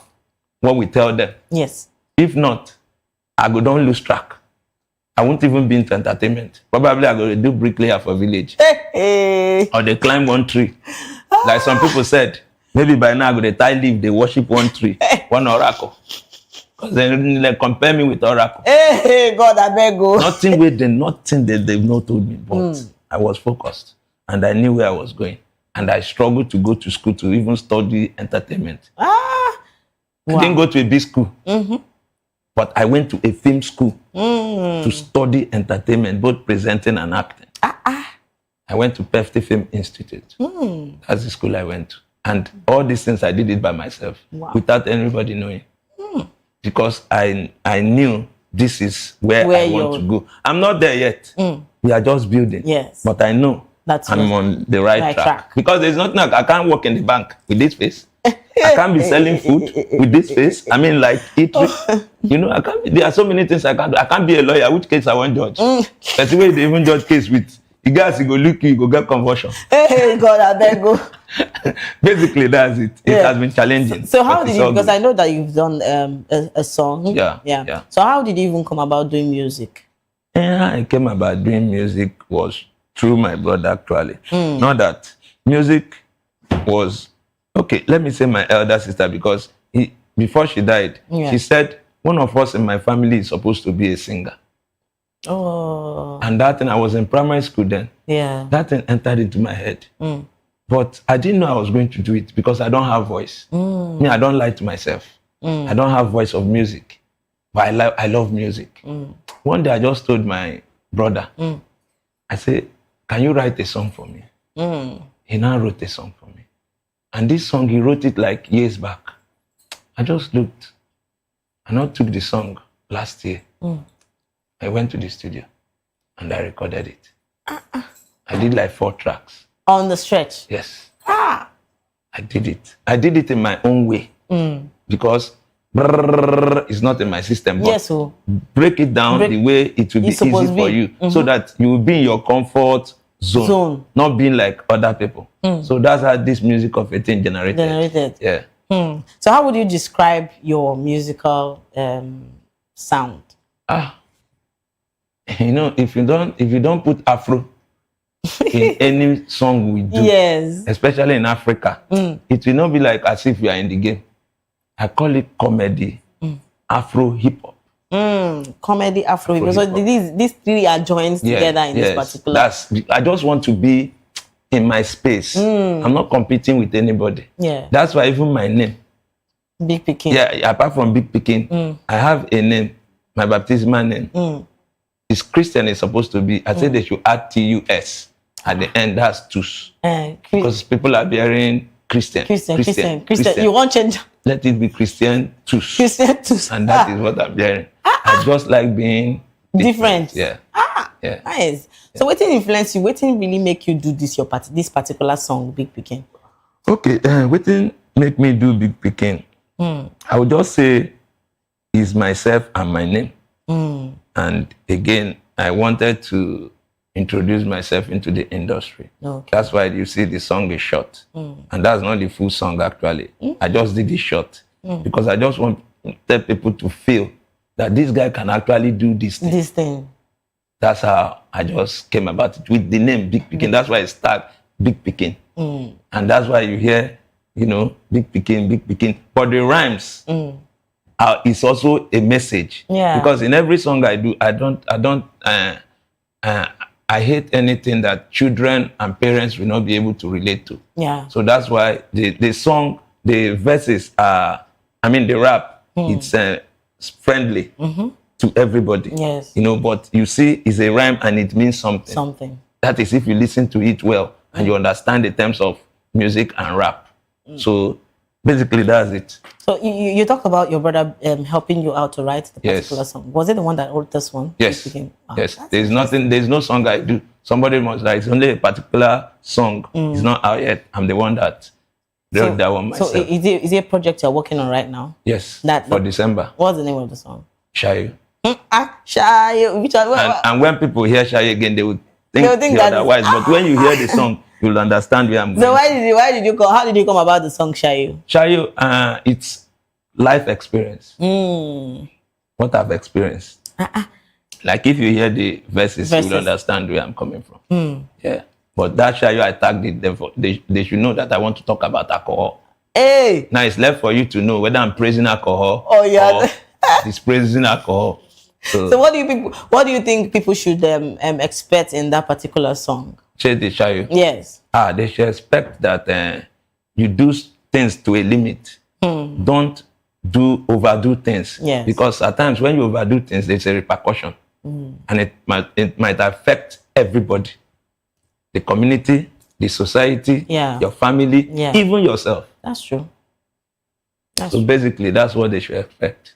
So how have you been able to, combine both your music and media all together? Yeah, that's God. That's God. And everything comes differently. Yeah. Like my media work, I do that in the daytime. Okay, then my music thing, I do it in the night time. Yeah, but I've not started getting shows. When I start getting shows now, I will know whether it's day, night or... So, but the space is there because everything comes together. It's under one entertainment platform. The spaces are there. Yes. So right now, do you like working alone or collaborating with other persons? Or do you seen your visions of, collaborating with other people? Yes, like this particular song, Big Picking. That's why I said it's not done. Yeah, even the chorus, there's no chorus. Everything is still there. I intend to have a big act on the song, to spice it more. But somebody that will reason with me, not come and be giving me, girl, do this, girl, do that. Somebody that will flow with me, that has my own kind of reasoning. Yeah, that is my intention. Although I have songs that I featured people. Oh, wow. Yeah, I have a song for mother. I have a song for my woman. So basically, I'm sure she's watching us right now. Yeah, she's in school. She's not watching. She's in school.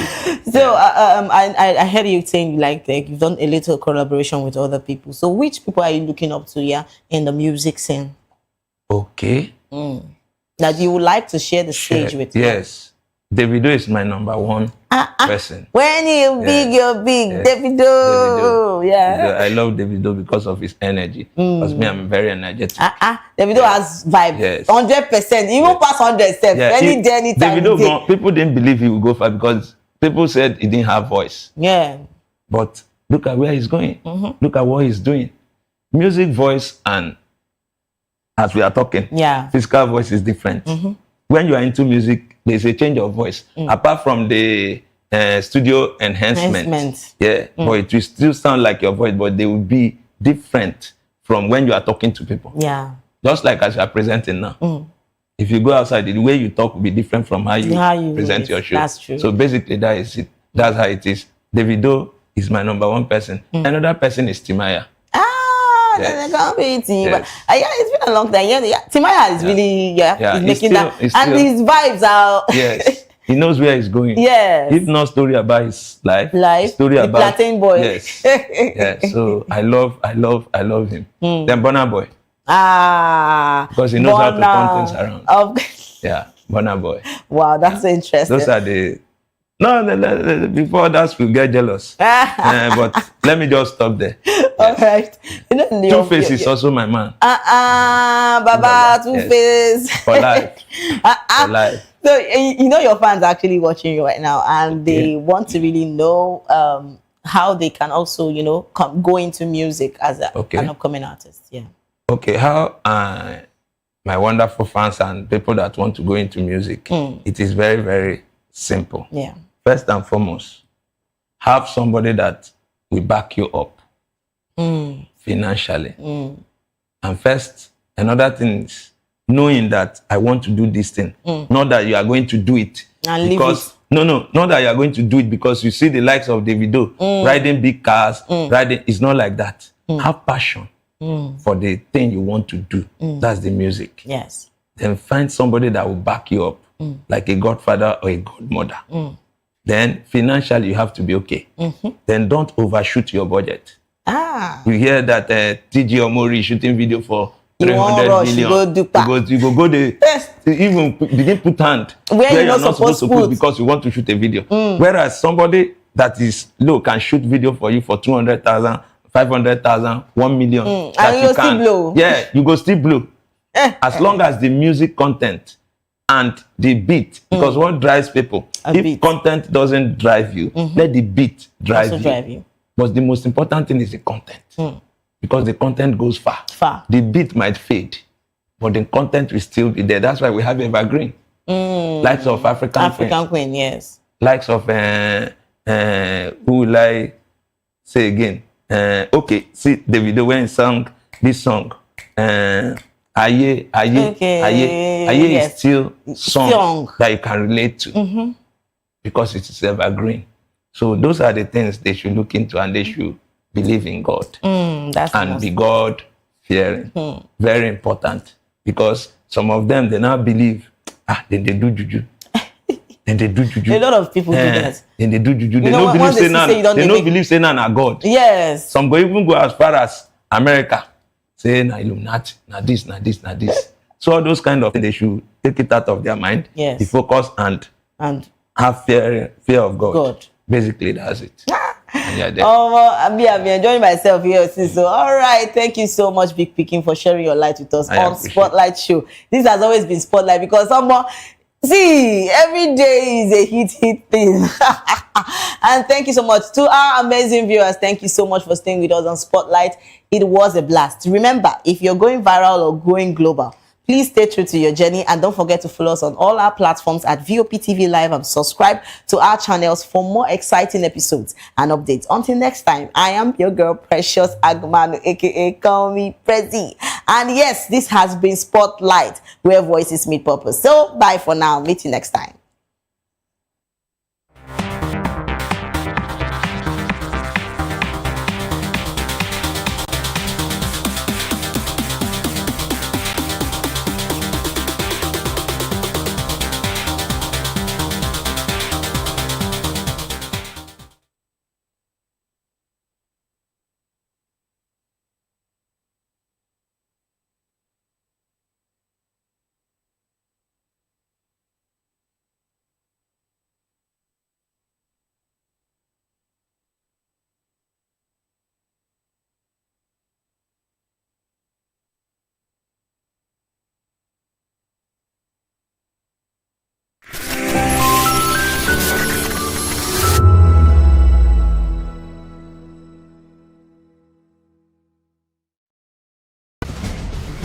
Join us as we drive into the world of politics through insightful interviews with prominent political figures, both serving and former governors, ministers, senators, legislators, party chieftains, activists, and analysts. Get first-hand information into the decision-making processes that affect our daily lives. Highly engaging one-hour program that brings political discourse into focus. I am Chukwuma Okoro.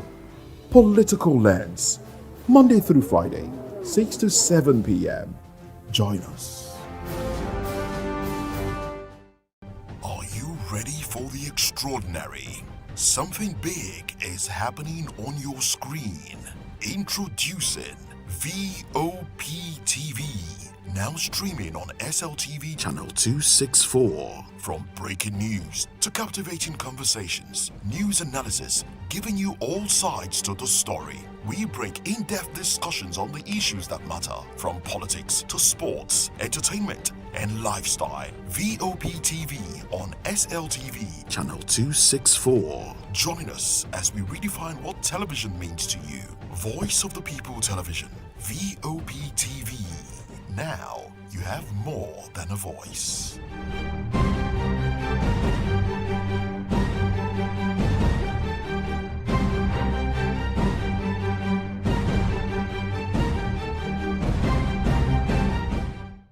This is African News on Voice of the People Television, where we don't just bring you the news, we bring you Africa's heartbeat, the policies that shapes our world, and the economy that determines our future. African News on Voice of the People Television. Stay with us. Welcome to the locker room, the home of football talk that matters. I am Jerry Ampelhon. Join us every weekday, Monday to Friday at 5 p.m. Nigerian time, as we share the hot takes and hot debates in the exciting world of football. And joining me are the usual suspects, Ikechukwu and Mayowa, as we break down all the hot takes and everything that's happening in the football. Don't just watch football, live it with us. Catch us on the locker room and Voice of the People Television at 5 p.m. Nigerian time. And like I always say, if not playing to talk, please discuss. And it's Hakim Ziyech who puts the 2564 is coming up on Barney 9, right? The 2564 Atlantic Tower. What happens in the hush behind hangar doors? Who signs the papers that gamble with lives? Which truths were grounded before they even ever had wings? If you've ever buckled a seatbelt at 30,000 feet, if you've ever stared out of that tiny window and wondered who's really in control of the skies, it isn't just flight, it's power, it's politics, it's pressure sealed in steel. We're peeling back the clouds from runway risks to sky-high secrets. We're diving deep where most dare not to look. Aviation Scope, every Sunday at 7 p.m. only on Voice of the People TV. We don't just report, we reveal. We don't just ask, we uncover. Because when it comes to the skies, ignorance is turbulence. Aviation scope. The sky isn't the limit, it's just the beginning.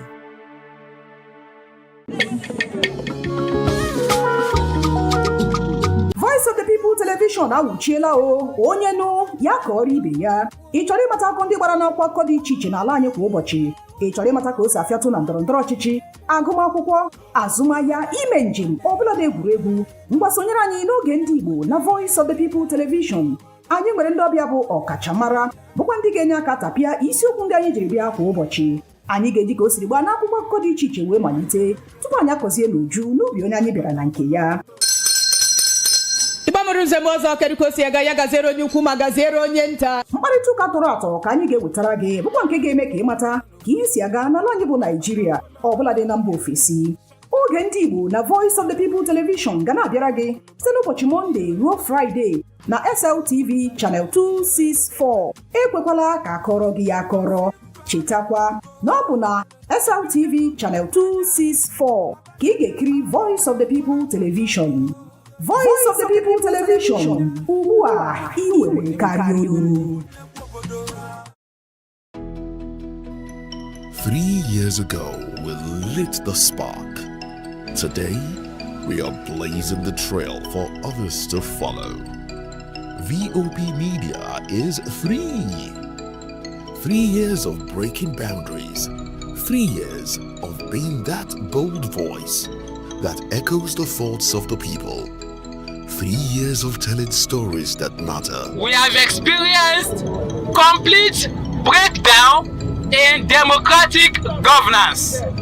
We are not just a brand. We are a movement, giving voice to the voiceless. We go to bed empty hunger. To every viewer, every voice, and everyone that has made us who we are, we say thank you. VOP Media, 3 years and still counting. VOP TV, now you have more than a voice. In a world where truth is the ultimate power and opinions scream the loudest, it's time to wade through the noise. Hunger no get tribe.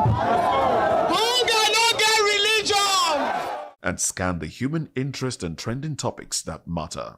Stay tuned to The Issues, your plug to the stories making the buzz, from politics to science and technology, social justice, and more. Let's tackle the tough questions and expose the truth. The Issues, on Voice of the People Television, Mondays to Fridays, 8 to 9 p.m. The Issues. Don't just react, understand.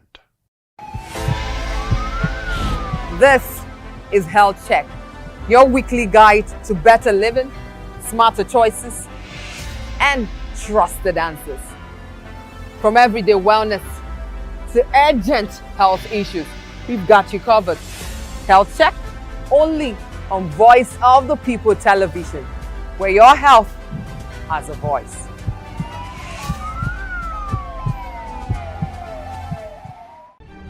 In a world where power shifts its every headlines, news breaks and events happens, we bring you unbiased and explicit information on politics, economy, and state of the nation.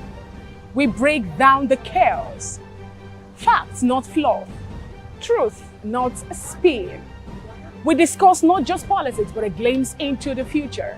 Join Moses, Chukuma, and Fina on Voice of the People TM. Voice of the People Television. Now you have more than a voice. The red carpets, awards, the razzmatazz, music, fashion, interviews, and more. Spotlight on Voice of the People Television. Let's feed you with all the juicy stories in the global entertainment space, bringing you the glitz and glamour as they hot. Stay tuned to Spotlight, 1 p.m. Monday to Friday. Spotlight on VOP TV. Entertainment like never before.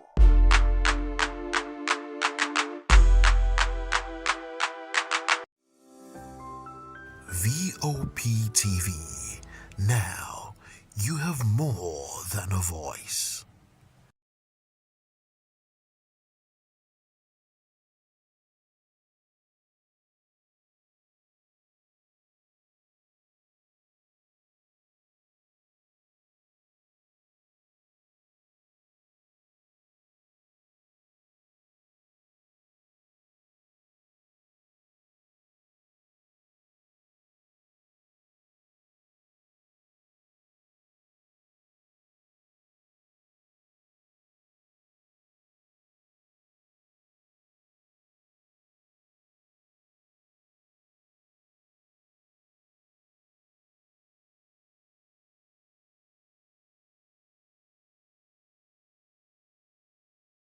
Join us on People's Voice, where we amplify the voice of those that matters the most.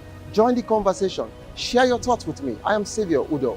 Weekdays, Monday through Friday, from 4 p.m. to 5. Don't forget, our voice matters the most. Let us come together and share our concerns. Thank you.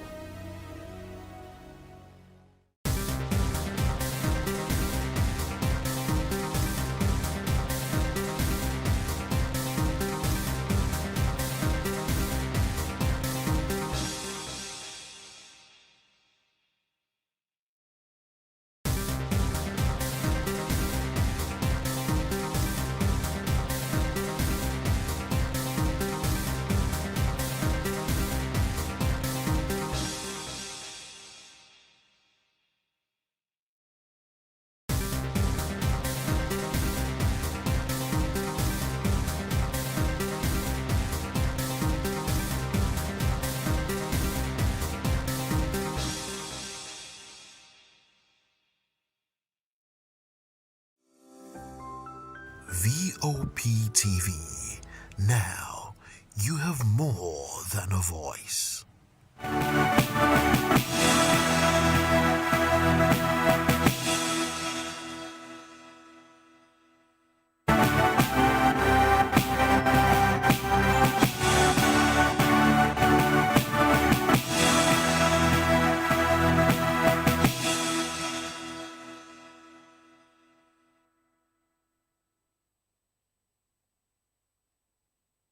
Well, hello and welcome to the African News and Voice of the People Television. I am David Edwin.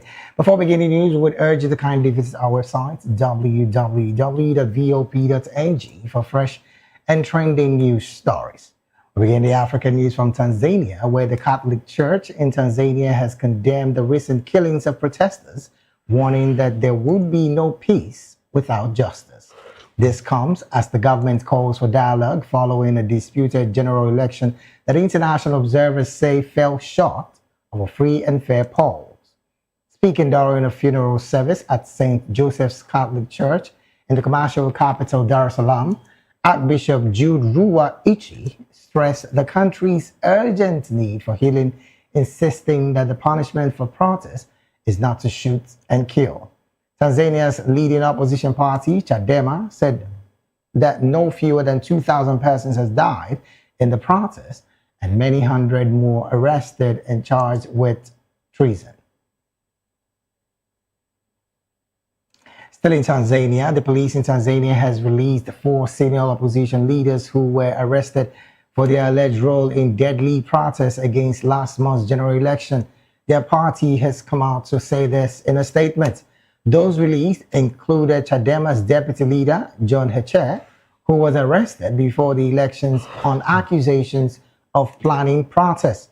Meanwhile, the treason case against main opposition leader Tundu Lissu was postponed after the prosecution witnesses failed to appear, citing security reasons. The protests had plunged Tanzania into its biggest political crisis in decades. According to the Opposition Party for Democracy and Progress, commonly known as Chadema, and some human rights activists, over 1,000 persons were killed by security forces. The government of President Samir Hassan, who was declared winner of the election with nearly 98% of the vote, said those numbers were exaggerated but did not offer its own death toll.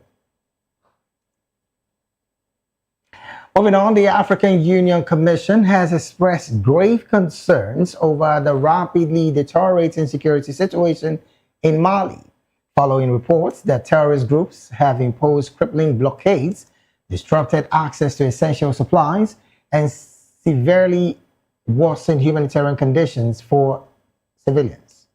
In a statement, the chairperson of AU Commission, Mahmoud Yusuf, condemned the deadly attacks that have killed innocent civilians and heightened instability across the affected regions. Reaffirming solidarity with the government and people of Mali, Yusuf reiterated the AU's unwavering commitment to supporting peace, security, and development across the Sahel. He further condemned the recent killings, including the abduction of 3 Egyptian nationals, and called for their immediate and unconditional release, describing such acts as grave violations of human rights and international humanitarian law. Youssef also called for a robust, coordinated, and coherent international response to counter terrorism and violent extremism in the Sahel, as well as enhanced cooperation, intelligence sharing, and sustained support to the affected states. Still in Mali, in another development, the authorities in Mali said armed men killed TikTok influencer Mariame Cisse, who had posted videos in support of the West African nation's military. Cisse, who was not a member of the military, sometimes posted images of herself in military fatigue to her over 140,000 followers, which is thought to have drawn attention from the armed men. She was abducted on Friday from a weekly market in Echel, according to the mayor of Timbuktu, Yahya Tadina. He explained that at dusk the following day, the same man brought her back to Independence Square in Tonka and executed her in front of a crowd. Tonka is a village along the Niger River, roughly 150 kilometers from Timbuktu, where members of the Al-Qaeda affiliate JNIM are known to operate. However, no group has taken responsibility for the killing yet. Moving on, the International Organization for Migration, that's the IOM, has called for urgent action to support the millions of civilians affected by Sudan's war with the paramilitary rapid support forces, that's the RSF. IOM Director General Amy Pope, who arrived in Sudan on Monday to assess the humanitarian response in the war-torn country, urged the international community to act swiftly to support millions of persons affected by the Sudanese crisis. Pope wrote on X that over 30 million persons needs help, while nearly 10 million were displaced inside the country. The situation worsened last month when the RSF captured El Fasher, the capital of North Darfur state, and committed ethnic-based massacres according to local and international organizations.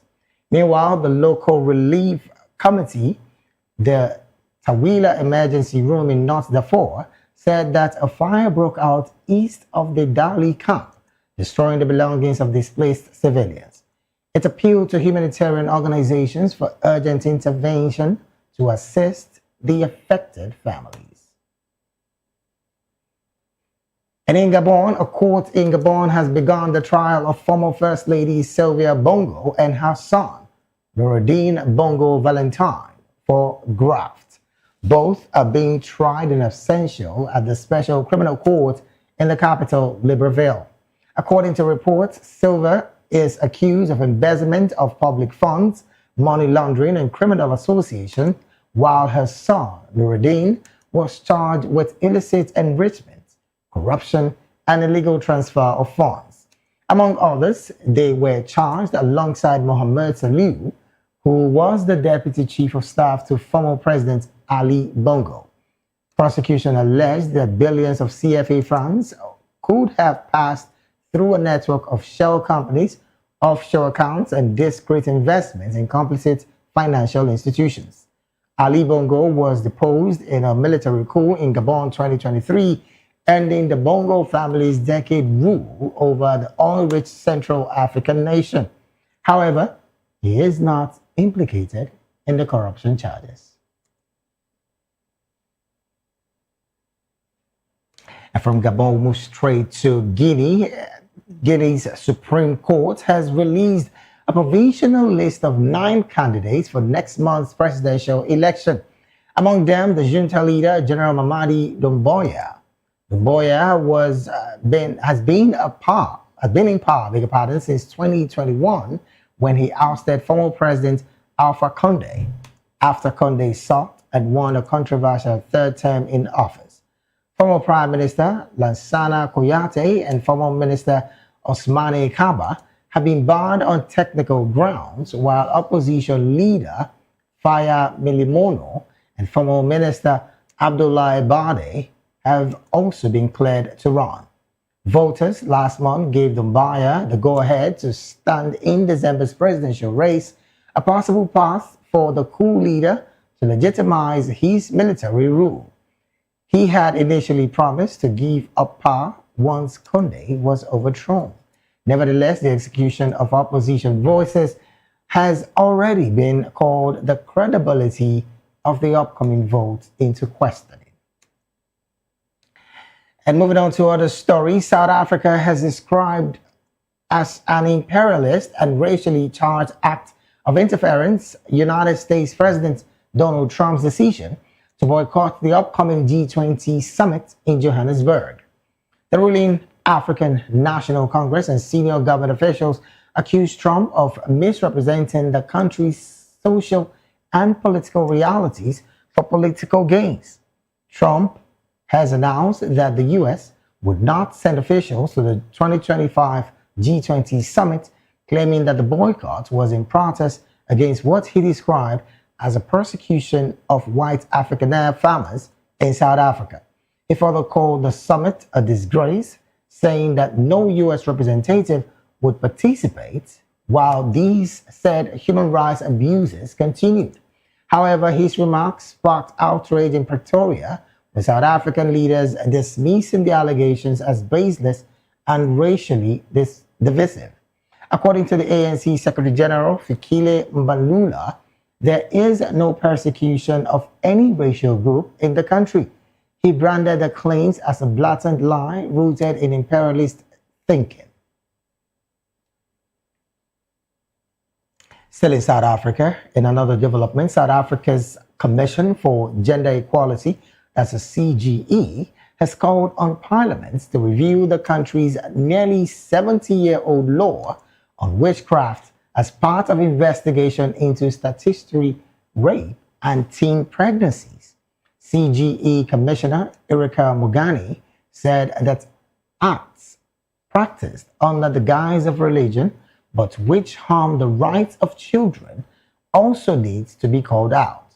This comes as the Committee on Women, Youth and Persons with Disabilities continued engagement with organizations and civil society groups on the matter as it looks to recommend to Parliament towards greater protection for children. Reports say civil society groups have represented the Parliament with similar findings that statutory rape matters and often covered up by families who are reluctant to report perpetrators because of the financial benefits they often derive to staying silent. More so, in spite of being obligatory in law, health professionals and educators seldom report cases due to ignorance of or fear of reprisal. However, Mogani said that witchcraft cannot be discounted as an influencing factor in child rape.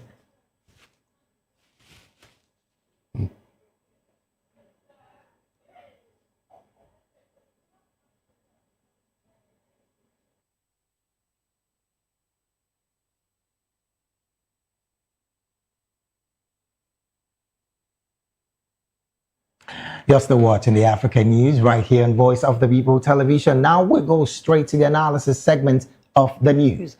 And joining us now to make sense of these stories and more is Barrister Darlington Agumo in the studio with us. And he is a legal practitioner right here in Nigeria and also a political and public affairs analyst and commentator. Barrister, a very good afternoon to you, sir. Good afternoon, David.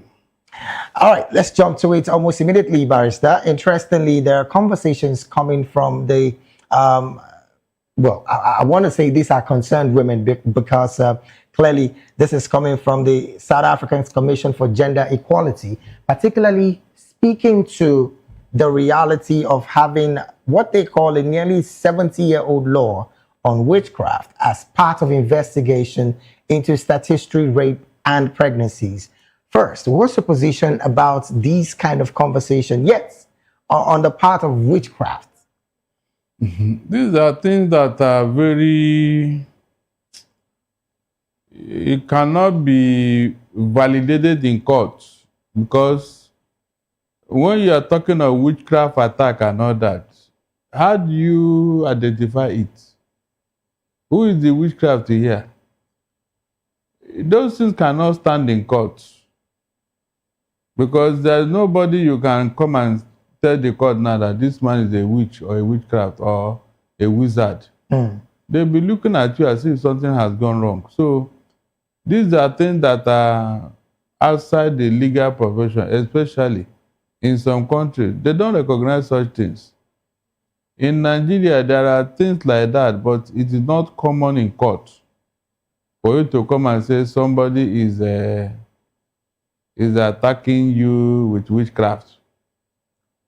How do you identify the witchcraft and the attacker? But Barrister, as it stands, is the South African government clearly looking at using witchcraft as a scapegoat, kind of, to distract, you know, the people and the public from its failures to enforce statutory rape laws, which has been the major conversation here?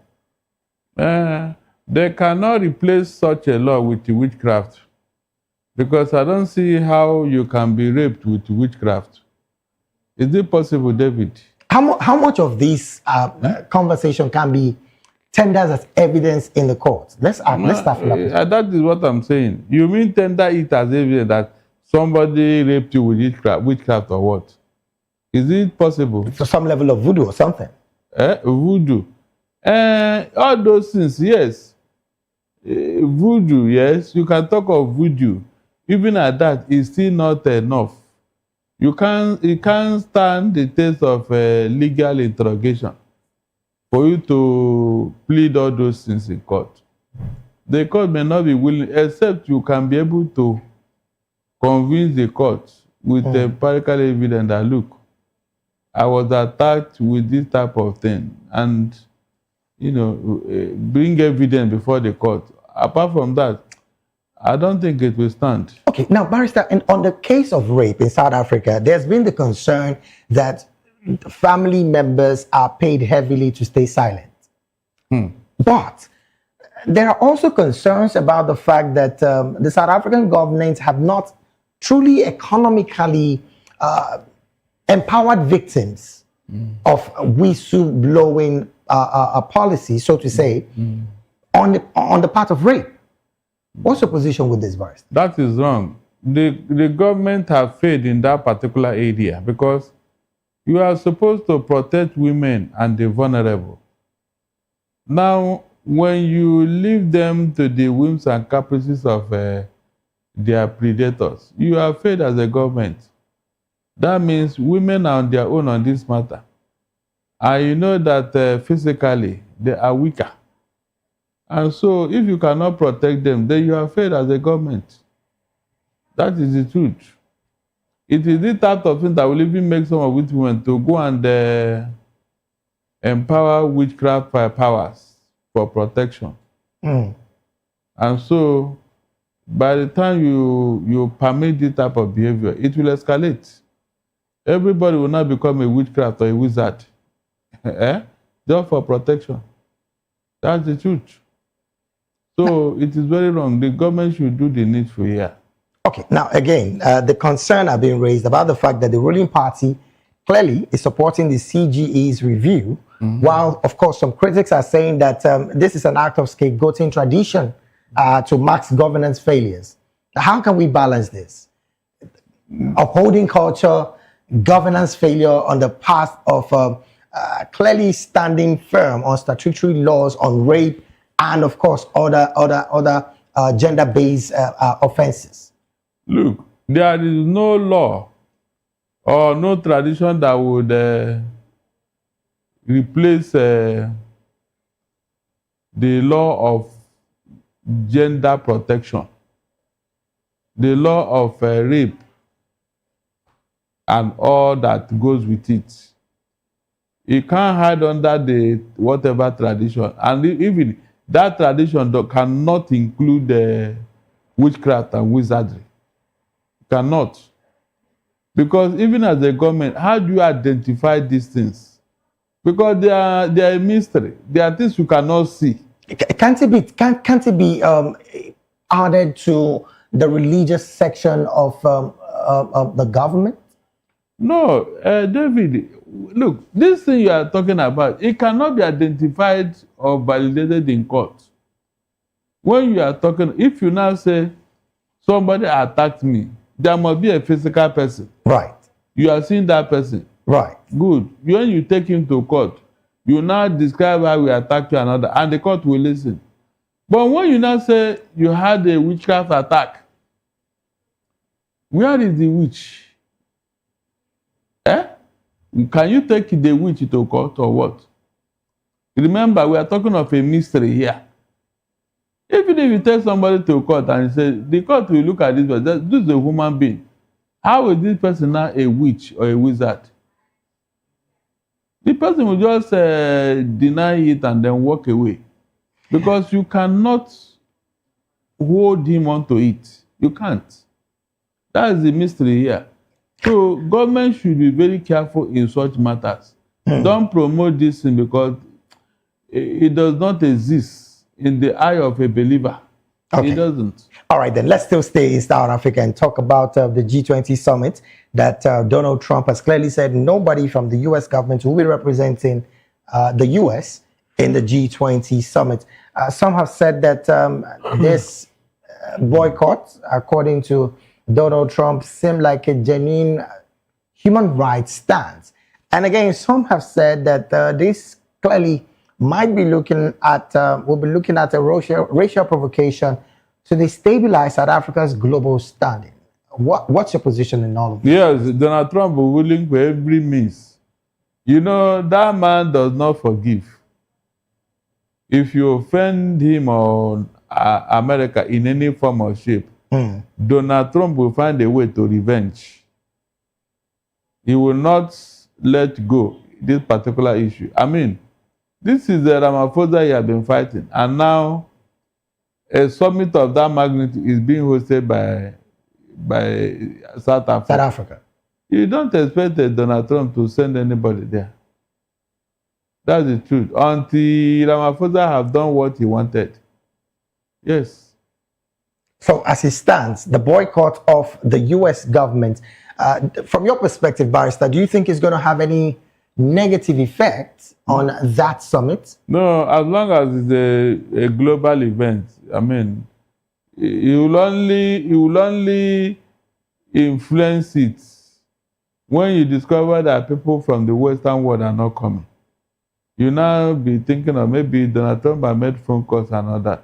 But if they come in their numbers, that means, remember the case of Israel and Hamas, that Donald Trump went to UK, Canada, in Australia, telling them to support his plan with Netanyahu concerning Gaza. Right. They said, you know, they are going to recognize Palestine to be a state of its own. That thing shocked Donald Trump. Because 2 days after he visited the UK and left, that was the day UK said, look, in this month of September, that was last, yeah, they are going to recognize Palestinian as a state. And so his diplomacy failed. So that will tell you that people have their own mind. So you believe this would not in any way undermine any trade negotiations on the path of South Africa with other nations? No, because they cannot live under the bondage of Donald Trump. The Western world that I know, they are independent-minded. But Barrister, concerns are being raised about the fact that yes, Donald Trump has said no American representative will be at the G20 summit in Johannesburg. Concerns are being raised about the fact that Cyril Ramaphosa, the president of South Africa, clearly is not looking at strengthening relationship with the BRICS nation even further, even with the consistent threat from Donald Trump and, of course, the increased tariff. Why do you think he's still adamant on wanting the U.S. to just come? That is the only way to call Donald Trump bluff. Must you continue to dance to his tune? Somebody must stand up to Donald Trump. That's the truth. Because this man did not commit any crime. If I say, look, the land policy in South Africa is skewed in favor of the whites. Bring out the land. Let us redistribute it so that the blacks can equally have a fair share of their land resources. Is that not the only crime Ramaphosa committed? That's the only crime, nothing else. And the man is saying, why should that happen? In your own land. That means indirectly, apartheid is still going on. And these are things that the Ramaphosa want to break. So if it was that score, the whole world know already what is going on. So they will not listen to Donald Trump. Barrister, on one hand, the South African government is still trying to lobby the U.S. to seeing that they come and, of course, strengthen bilateral relations. On the other hand, the ruling party, I'm talking about the ANC, has labeled Donald Trump and his move as an imperialist act. Do you think this, again, might have an impact on the already deepened relationship of South Africa and Washington? No, if Ramaphosa stick to his gun, at the end of the day, it will pay off because Donald Trump, he doesn't take prisoners. The moment you give him a step, he take a mile. So let Ramaphosa stick to his gun and let the international community understand what is going on, so that they will now know that Donald Trump is just bullying the man, not that he has done anything wrong. Yes, you can't reinvent apartheid now. It's not possible. You think there is in any way the international community would want to believe Cyril Ramaphosa ahead of Donald Trump? Yes, if their presence will tell you that their presence in South Africa will tell you whether they believe in Donald Trump or they believe in Ramaphosa. It's very simple. Let the summit come and let's see the attendance and the reasons they will give. Okay. Well, we wait on that particular summit, and of course, we definitely will be giving you progress reports as these reports unfold. Barrister, let's go to Guinea, where the Supreme Court in Guinea has clearly released the provisional list of 9 candidates for next month's general elections. Interestingly, General Mamadi Doumbouya, of course, the junta leader, is in that particular list of 9. What do you make of this, first off, before I go further with other questions? This is a man that said he wants a transitional government to transition from, of course, the military to a democratic rule, but he's in the ballot. That's fair. That's not fair. That's not fair because he will be using state resources against the other contestants. That's not fair. This idea of military juntas transforming into civilian leaders in Africa is wrong. It's wrong. Even though everybody is saying we want civilian administration, we don't want military rule. But we are seeing that some civilian administration is even worse than the military. They are trying to condemn. Yes, because under the civilian administration, there's no freedom of speech, no freedom of association, no respect for your human rights. So, on what basis are you now saying that the civilian rule is better? The man should not contest, but in Africa, when you have the power of the force, of the pulse, you can get anything you want. But Barrister, interestingly, the military junta leader, I'm talking about Dombaya, has clearly said that he was going to relinquish power to a civilian rule, which again, multiple times he has failed to do up until the decision of having next month to be the date for the election in Guinea. Concerns are being raised about the fact that, yes, he said he's going to, of course, have to be in the ballot, but there are also conversations about the fact that this clearly is looking like a military coronation in civilian clothing. What's your position, Barrister? Yes, it's not fair. You know, when leaders start telling lies from the beginning, then you should know that they are not coming to lead you. They are coming to impose themselves on you. We had it with Babangida, who told us several times that he was going to relinquish power. He was dribbling politicians. At the point, the president now called him Maradona because of the way he was changing his own date. So the military are good at doing that. Barrister, what's the implication of doing this? Because as it stands, he has not relinquished power and is gunning for a democratic rule. Yes, yes. The implication is that your democracy is not moving forward. We have not grown democratically. We have not grown. We still have local champions parading as leaders. When they have opportunity, they use it to oppress their people. Who will talk? Nobody will talk. Whatever he wants to do, or, you know, he says will happen. That's the truth. And looking at the country, very small country. Yes. Very small country.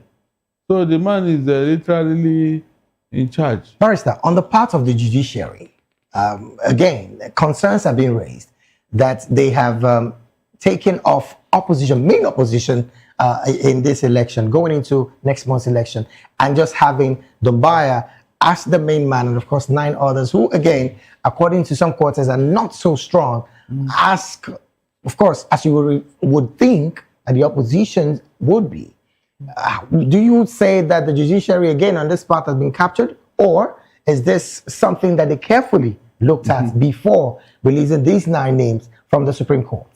The judiciary are talking about, they are imposed on the people. They selected them and appointed them. This judiciary is going to do the bidding of the military junta that appointed them. Nothing else. They won't do more than that. That's the truth. In fact, the role of judiciary is gradually dying in a civilian administration because you don't understand where they are going. We no longer have a judiciary that will stick to their guns, that will put their foot down and say, and tell the leadership that, look, this is what the law says. Barrister, what exactly is the implication of the judiciary dying in states across Africa? And I'm going to use Nigeria as a case study where we have conflicting judgment coming from the courts. Yeah, you know, when you say that the judiciary is the last hope of the common man, yes, and these things are happening, that means that hope is gone. People will now start taking laws into their hand. They'll be resorting to self-help when they need any matter that has to settle with the court. When they look front, look back, and see what is going on, they will say, I will not get justice here. Let me do things. Let me do this in myself. And that will be chaos. That will be a serious matter. You see, when these things are done by any institution, you don't know the implication, the far-reaching implication in the mind of the people. If the people have lost hope in judiciary, then what else is left? You don't have a civilian administration then. You don't have. Seriously, you don't have. That's the implication. People will resort to self-help to settle any legal matter. So looking at the fact that, yes, people will now be resolving to self-help, wouldn't that lead to consistent coup all across Africa? Yeah, it may not bring coup particularly because the junta would have taken care of all those things by putting people that will support them, putting their loyalists in places of authority. So before you even mention coup, they have already picked you out. That's the truth. What will happen is that you have a few individuals taking care of the country and then doing what they want and then collecting all the money, all the largesse. That's the truth. it will take a very long time before you can take of coup there. Barrister, before we go to Gabon, because Cameroon is a very good example. I was really going to go there, really, because again, this is a case of having the judiciary not doing what is right, as of course what the people are expecting. And you said earlier, the implication is the people going all out to seek for self help by themselves. When these happen, Barrister, is truly democracy the hope for the people of Africa? There is no way with this development you can say that you have a judiciary that is independent. It can never, it's not possible. The only reason why Paul Biya has remained in office is because of the judiciary. They are the ones taking the decision, and whenever they have spoken, everybody will now surrender. That's the truth. If you like, riots from now till next year, the judiciary has spoken. And this judiciary was appointed by the ruling government. Right. So that's the implication here. The only thing that will save Africa is a very big revolution. I'm telling you, like you had the Arab Spring some time ago. Yes. You need to have African Spring for these leaders to come to their senses. They know that they are not doing well. They know that they are committing atrocities in office. And they know that the people cannot say anything as long as they have taken care of all the institutions of state. So the next option for the people is the revolution, which I seriously want it to happen in Africa, at least to bring African leaders to their sense. Can there be any level of revolution, I beg your pardon, in Africa, Barrister? There will. If it happen in Russia, if it happen in France, it will happen anywhere in the world. These are same community, as it were, according to some quarters as well. These are same community, not what happens in Africa. Because again, there are conversations about the fact that African leaders are consistently weaponizing poverty. You did mention earlier the fact that the leaders are clearly taking care of institutions in government, like the judiciary. Like, of course, you have in Nigeria where some persons will be building houses for the judges.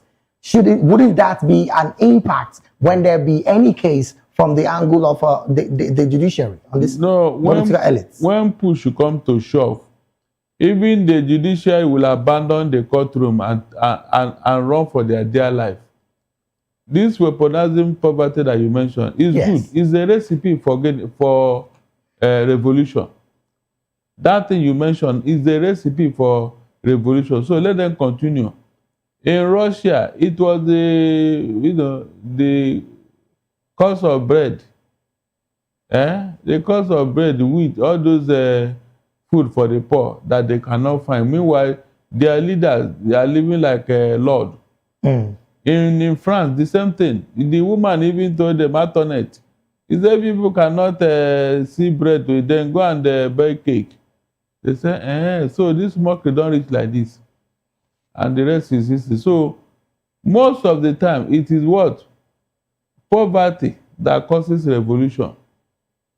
When the people are living in abject poverty, while their leaders are living in opulence with their resources. So the people will see that these guys, they are not taking us serious. All right then. And before you know it, simultaneously it will happen. All right then. Barrister, let me take this conversation before I let you go to Gabon, where the wife of former leader of Gabon, I'm talking about Ali Bongo, the wife and the son, Sylva and Nuruddin, are being charged in court. I mean, their trial has started, but in absentia on the part of having to, for graft anyways, let me put it in summary, for graft act. What's the implication of these kind of conversation, having to try people in absentia? It's allowed in law. We have it in Nigeria here, where a certain government, Tompolo, he was tried and sentenced in absentia, but he's still roaming about. He's still doing business with the government. That's why I'm asking, Barrister, what's the implication of having to try someone in absentia? The implication is that you don't have a opportunity to defend yourself, and because the state is looking at the criminality involved here, they may not say because you are not around, therefore we drop the case. No. Okay. The case will continue. Even if you send a representative, they will continue the case, whether you come or not. And of course, such a case, it always ends up in favor of government. Barrister, how true and how sincere is this trial, this ongoing trial, when the man at the helms of affair is not, at the time, when he was at the helms of affair at the time, is not involved in this entire embezzlement and all of that? That is the How irony. sincere is this particular trial? That is the irony. They left the butcher that fatted and they are knocking the head. How can your wife and your son be more corrupt than you, who is the president? Which law is that one, or where does it happen? I think the man is so big that they don't want to mention his name in that case. That's the truth. The man is so big that calling him to stand trial will cause problem for the government. And so they use the wife and the son, who are even non-state actors, because they don't have a position in government. Right. So why would that be? That's what happened. African, we respect strong men, not institutions. That's what I see here. They are just afraid of Omar Bongo. They don't want to mention his name. Because if you are talking of corruption, he should be the head here. Now, Barrister, in this particular case as well, international financial institutions are being dragged into this. How then can this trial truly see the light of the day? Should these institutions be brought to court? There is no transparency here. There is no sincerity here. In fact, there will be no justice at the end of the day, because the right processes were not followed. It cannot be said that Omar Bongo is clean in office while his son and wife are the ones that committed it. It's not possible. Maybe he used them. I think that's the way to look at it. He must have used them to launder money.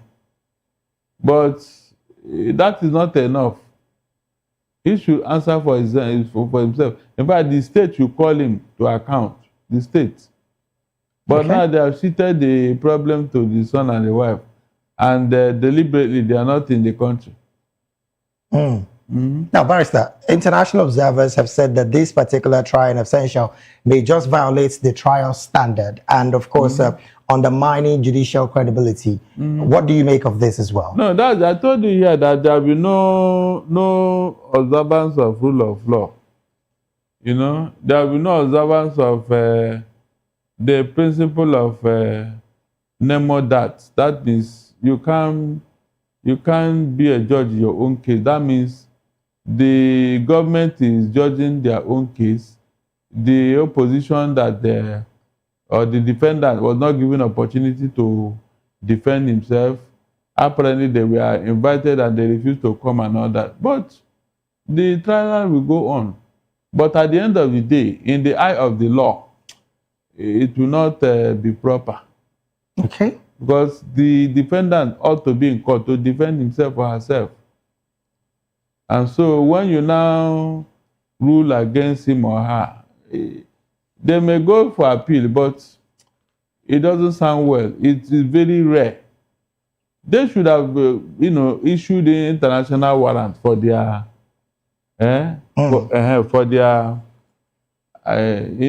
invitation and all that, for their arrest. They should have told Interpol, we want this to, arrest them so that there will be a proper trial. But they didn't do that. They should have declared them wanted and then asked the police to produce these people. That is what is done in anywhere in the world. I mean, to think that the former president is still very much in their face. Yeah, of course. So they are looking for something anyway. They want to get at Bongo. They are looking for something to get at Bongo. Because when your wife and your son is on trial, you are on trial too. You think that's what it means? Yes. What else? Is there any way you can be happy? If they jail the woman, you'll be the one to, So. All right, then, Barrister, before I let you go, what's your position with the level of Humanitarian catastrophe currently going on in Sudan. I mean, it's quite appalling that over 10 million people are still somewhere in other countries as refugees, and the war is not ending anytime soon. What do you make of this, and how soon do you see this coming to an end? I blame the international community. How, Barrister? Because they ought to have seen what is happening and where it is heading to. We are going to have the worst humanitarian crisis in the history of this world in Sudan. Seriously. It's almost becoming it, isn't it? I mean, look at how many people that are displaced. Is that a small number? People are dying on hourly basis. Because of what? Hardship, malnutrition. Eh? How do you cater for such a number of people without casualties? How? With food aid? The idiots that are doing this, they don't even allow food aid in Al-Shafa that they are holding now. Eh? The international community should run quickly to the rescue of those people. They should deploy the UN army to go and stop this madness, because it has become madness. I'm telling you, the people are dying in numbers. Barrister, some have said that the international powers have been a bit complicit in this by their act of silence. You think that, again, is neither here nor there? No, they are not silent because they are not benefiting anything except the so-called mineral, that is the oil. Yes. But some of them with conscience are frowning at what is going on. That's why the case have gone to ICC. Some of these leaders, their names have been taken to ICC. And so they will pay for it at the end of the day, no matter how long the war lasts. Somebody must pay as a deterrent. You cannot commit all these atrocities and then everybody will clap for you. It's not possible. People are taking record of what's going on there. And so no matter how long the war takes, it will end one day, and then there will be accountability. All right, then. This is where we have to draw anchor on the analysis segment of the African News. We've been talking with Barrister Darlington Agumo, who is a legal practitioner right here in Nigeria and also a public and political affairs analyst. Barrister, thank you so very much for being here today. It's my pleasure, David. We'll take a quick break right now. When we return, public sector welfare, Ghana increases workers' minimum wage by 95%. These and more we'll be talking about when we return after this break. What happened to the remaining 5%?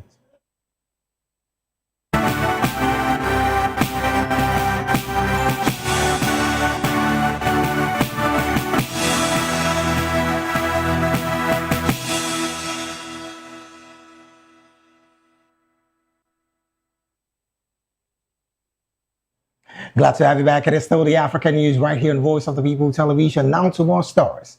The government of Ghana has approved a 9% salary increase for all public sector workers under the single spine salary structure for the 2026 fiscal year. In the move that officials say is intended to ease in living costs and support economic recovery, the national daily minimum wage will also rise from 19.99 to 21.77 Ghana cedis effective January 1st to December 31st, 2026. The decision was announced following the signing of a tripartite agreement between the government, organized labor, and the Fair Wages and Salaries Commission, that's the FWSC.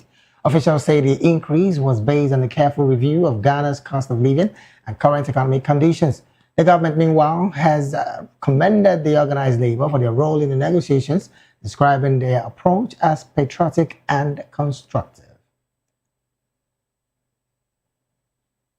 Moving on, the chairperson of the African Union Commission, Mahmoud Youssef, has extended heartfelt congratulations to the government and people of Angola on the 50th anniversary of the country's independence. Youssef described the Golden Jubilee as a moment of pride for all Africans, marking 5 decades of Angola's sovereignty, resilience, and remarkable progress. Paying tribute to the courage and unity of the Angolan people, he recalled Angola's historic role in the struggle against apartheid and colonialism, which contributed decisively to the liberation of Southern Africa and the advancement of freedom across the continent. The AU Commission chief further commended Angola's unwavering commitment to continental integration and economic transformation. This, it noted, includes its investment in regional infrastructure development and promoting the African Continental Free Trade Area as a driver of inclusive growth and shared prosperity. Youssef further highlighted President Jean Lourenço's steadfast leadership in promoting peace and stability in the Great Lakes region and in supporting dialogue and mediation efforts towards the resolution of the conflict in Sudan. Egypt is seeking guarantees that an international stabilization force proposed for post-war Gaza will not return into an occupying power remotely run by the United States and Israel. The fear in Cairo is among the several shared with fellow Gaza mediators over a draft resolution distributed by the U.S. to UN Security Council members on the creation of the force for the war-devastated Strip. The U.S., Egypt, Qatar, and Turkey brokered a Gaza ceasefire that went into effect on October the 10th, pausing Israel's 2-year war with Hamas. The truce, alongside a hostage for prisoners swap, was the first phase of a peace plan put forward by U.S. President Donald Trump. The second phase, which has yet to begin, involves the creation and deployment of the Gaza Stabilization Force, which is to chiefly comprise troops from Arab and Muslim majority nations and tasked with maintaining security in the coastal enclaves.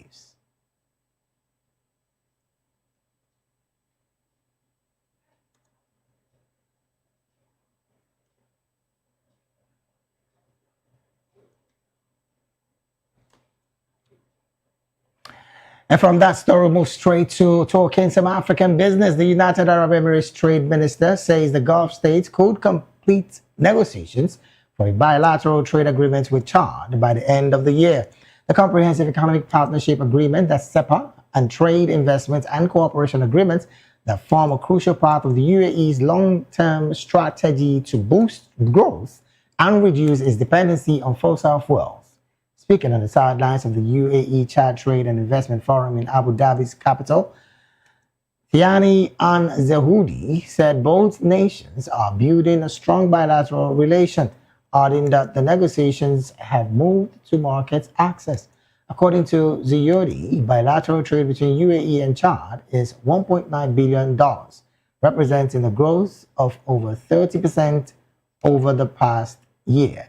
The UAE will be expected to play a major role in the plan's economic sectors, including infrastructure, energy, agriculture, mining, agribusiness, and logistics.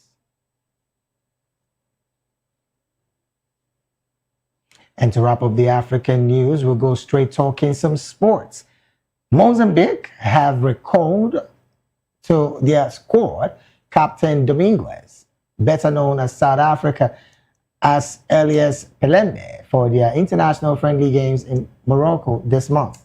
The development puts the veteran back in contention for the squad for next month's African Cup of Nations.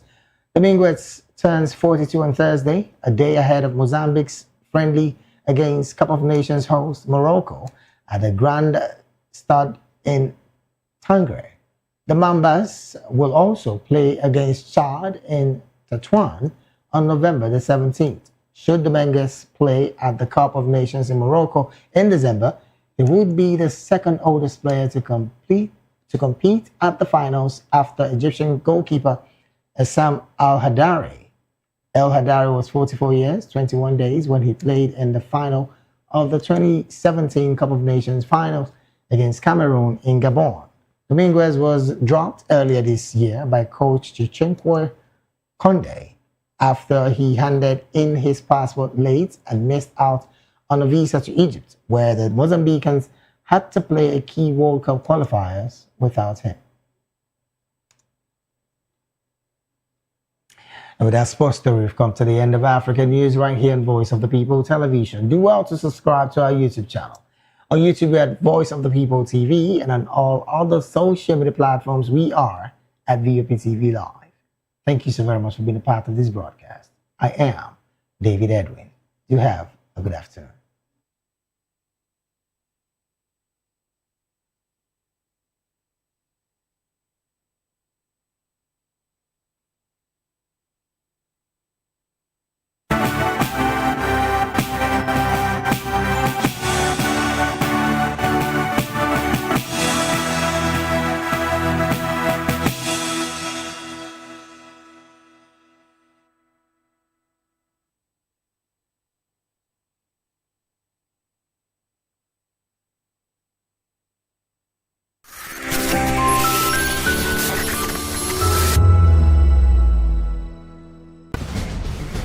Join us as we drive into the world of politics through insightful interviews with prominent political figures, both serving and former governors, ministers, senators, legislators, party chieftains, activists, and analysts. Get first-hand information into the decision-making processes that affect our daily lives. Highly engaging 1-hour program that brings political discourse into focus.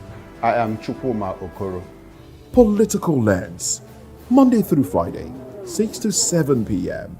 Join us. In a world where truth is the ultimate power and opinions scream the loudest, it's time to wade through the noise. Hunger no get tribe. Hunger no get religion. And scan the human interest and trending topics that matter. Stay tuned to The Issues, your plug to the stories making the buzz, from politics to science and technology, social justice, and more. Let's tackle the tough questions and expose the truth. The Issues, on Voice of the People Television, Mondays to Fridays, 8 to 9 p.m. The Issues. Don't just react, understand. Voice of the people, you can hear me now. My name is Patrick Doyle, and I wish that you continue to echo the voices of the people. Big up VOP TV. My name is Suibifa Dokobo. Please keep watching VOP TV. Hi, my name is Kwekumali Ikenda Onyekwena, and I am with the Voice of the People TV. Now, if you're looking for the veritable channel for information, politics, robust discussions, you don't need to go far. VOP has you. VOP will always have you. Thank you. Hi, my name is Patrick Diabwa, aka Ibani Chuka, Amayanabo the Eagle King, and you are watching VOP TV. Stay with us. The name is Dr. Sylva. Behind every broken desk lies a broken promise. Education shapes the nations. But who is asking the right questions? Introducing Edu Dialogue, the show that goes beyond the surface, exposes the cracks, the corruption, and the silence in Nigeria's education system. Edu Dialogue, Saturdays, 3 p.m., only on VOP TV. We break the biggest stories, from missing funds to policy failures. We ask the tough questions and demand real answers. Edu Dialogue, this Saturday, 3 p.m. on Voice of the People Television. Are you ready for the extraordinary? Something big is happening on your screen. Introducing VOP TV. Now streaming on SLTV channel 264. From breaking news to captivating conversations, news analysis, giving you all sides to the story. We bring in-depth discussions on the issues that matter, from politics to sports, entertainment, and lifestyle. VOP TV on SLTV channel 264. Join us as we redefine what television means to you. Voice of the People Television, VOP TV. Now you have more than a voice.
Years ago, we lit the spark.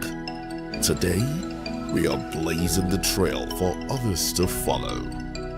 VOP Media is 3 years of breaking boundaries, 3 years of being that bold voice that echoes the thoughts of the people, 3 years of telling stories that matter. We have experienced complete breakdown in democratic governance. We are not just a brand, we are a movement, giving voice to the voiceless. We go to bed empty hunger. To every viewer, every voice, and everyone that has made us who we are, we say thank you. VOP Media, 3 years and still counting. VOP TV. Now, you have more than a voice. This is African News on Voice of the People Television, where we don't just bring you the news, we bring you Africa's heartbeat, the policies that shapes our world, and the economy that determines our future. African News on Voice of the People Television.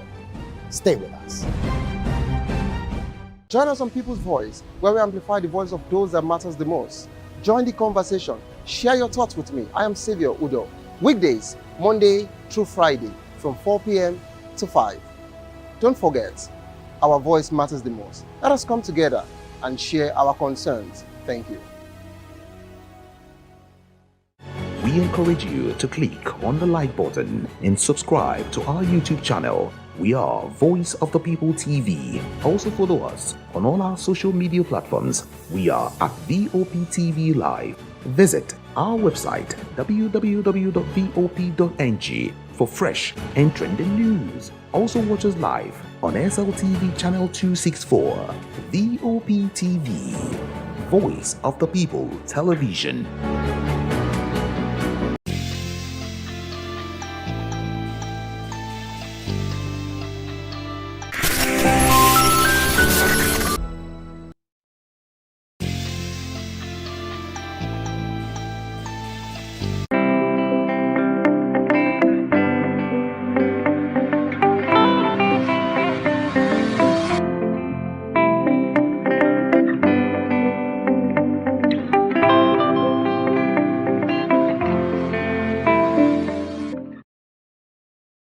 Education is the most powerful investment a nation can make in its future. A nation that invests in its young mind secures its tomorrow. This quote by Babatunde Raji Fashola, Nigeria's former Minister of Works and Housing, underscores the critical role of education in nation building and human development. Welcome to another edition of Edu Dialogue on Voice of the People Television, where we explore issues shaping Nigeria's education sector, spotlight innovation, and amplify voices building the future of learning. I'm Matthew Ogunswada. Today on the program, we will be looking at the synergy between democracy and education, as well as youth empowerment. But first, let's begin with our first conversation of the day. Senate President Godswill Akpabio and Speaker of the House of Representatives Tajuddin Abbas have reaffirmed the National Assembly's commitment to strengthening Nigeria's democracy through education, research, and institutional development. Speaking at the ninth convocation of the National Institute for Legislative and Democratic Studies, NILDS, the leaders emphasized that education remains the foundation of accountable governance and effective public service. Senate President Akpabio, who chairs the governing board, said the legislature will continue to use lawmaking, research, and oversight to promote transparency, strengthen institutions, and ensure equitable development. He urged state legislatures to hold governors accountable and ensure that public funds are used for education, research, and human capital development. Speaker Abbas commended the partnership between the National Institute for Legislative and Democratic Studies and the University of Benin, describing it as a model for promoting academic excellence and democratic values.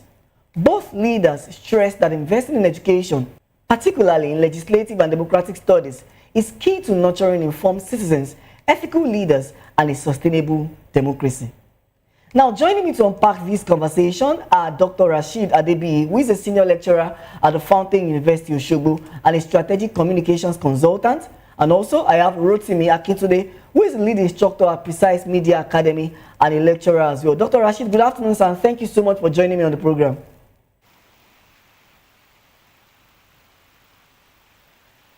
All right. Rotimi, good afternoon, and thank you so much for joining me on the program. It's a beautiful afternoon. Thanks for having me. Thank you so much. So let's look at this conversation. Let's look at democracy and curriculum development. How can Nigeria's educational curriculum at all levels be redesigned to integrate democratic values such as civic responsibility, accountability, and respect for the rule of law? Okay, that's a good one. If you observe that the current curriculum, even before the government has decided to redesign the curriculum and include subjects like journalism and some other things like that, you realize that the curriculum has some subjects like civic education, talk about government, talk about history and all of that. So in a way, the government has done that already. The curriculum has accommodated a number of subjects or courses that would help students or youth understand what it is about democracy, what it is about public ethics, what it is about elections, talk about fundamental human rights, talk about things they need to know how to compose themselves in the society and all of that. But the question is, even after integrating all of these things, are these things practicable? What are the things they see? What are the practicalities of all these things they would have been taught in theories? Yes, recently there's been a redesign of the curriculum, including courses here and there. But the point is how effective are these policies? How effective? What is the implementation plan? And how do they ensure that these things are evaluated? Even if students have learned about fundamental human rights, they've learned about election and all of that, do they see exactly what they have read in the society? So these are the issues. And it is also important for us that if we want to improve these students, even after redesigning the curriculum, it's about time we ensure that, okay, there's a partnership between the schools, the institutions at all levels with the private sector. Okay, talking about partnership with your coordination now, I would like us to take this conversation to civic education for youth and of course democracy development. What strategy do you think can be employed to make civic and democratic education more practical and engaging for young Nigerians, especially at the secondary and tertiary levels? At some point, at the tertiary level, you ask them to go for industrial training, you ask them to go for internships. Yeah. But the point is, when you've done this, how do you monitor them? How do you supervise them? How do you ensure that what they go there for is what they have learned, or they are even learning at all? So that's the problem. One of the major problems we have, especially in the education sector, is supervision, monitoring. Yes, some are, they're functioning, they're doing their jobs, but at the same time, we need to do more in that regard. Beautiful. So in what way can partnership between National Assembly and educational institutions, in what way can it drive innovation to promote democratic learning across the country? Okay, if you take that again, can you take that question again? I was asking the way that the National Assembly, educational institutions, because of course this conversation stemmed from the National Assembly, where the Senate President have reaffirmed commitment to strengthening education through democracy, and then saying that, of course, people should hold their government accountable. So I was asking for the synergy between National Assembly and educational institutions to drive innovation and promote democratic learning across the country.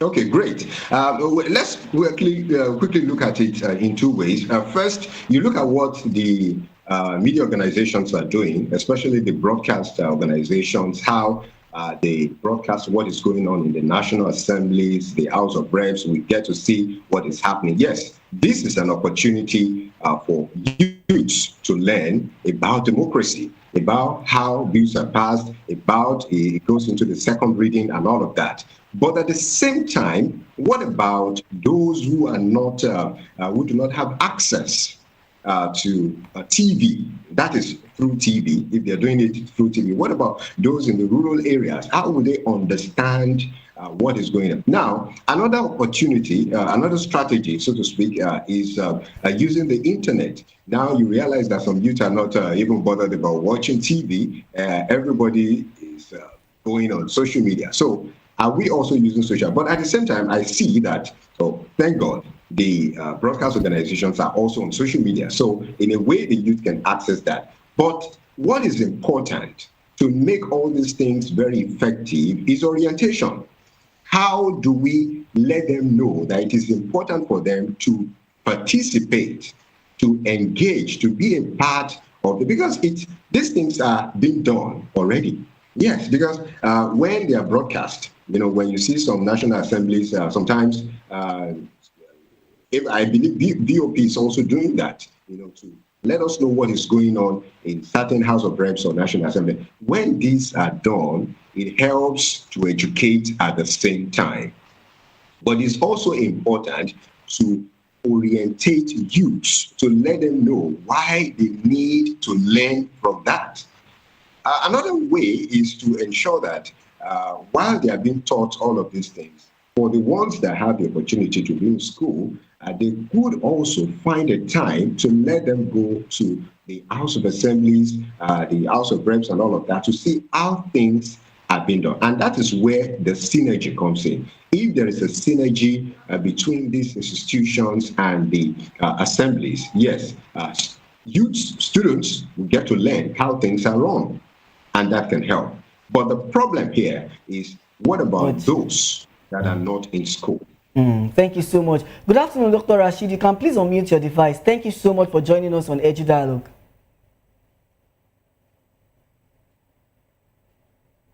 Good afternoon, Dr. Rashid. You can please unmute your device. Thank you so much for joining us on the program. We are really struggling. It's my pleasure to be here. Thank you. All right. Thank you so much, sir. So let's look at teacher training and capacity. Regarding this conversation, what role do you think teachers should play in equipping educators to effectively teach democratic principles and civic responsibilities in institutions and classrooms? Well, thank you very much. Like the previous speaker has said, it is not about the curriculum, the content alone. It's about implementation. It's about pedagogy.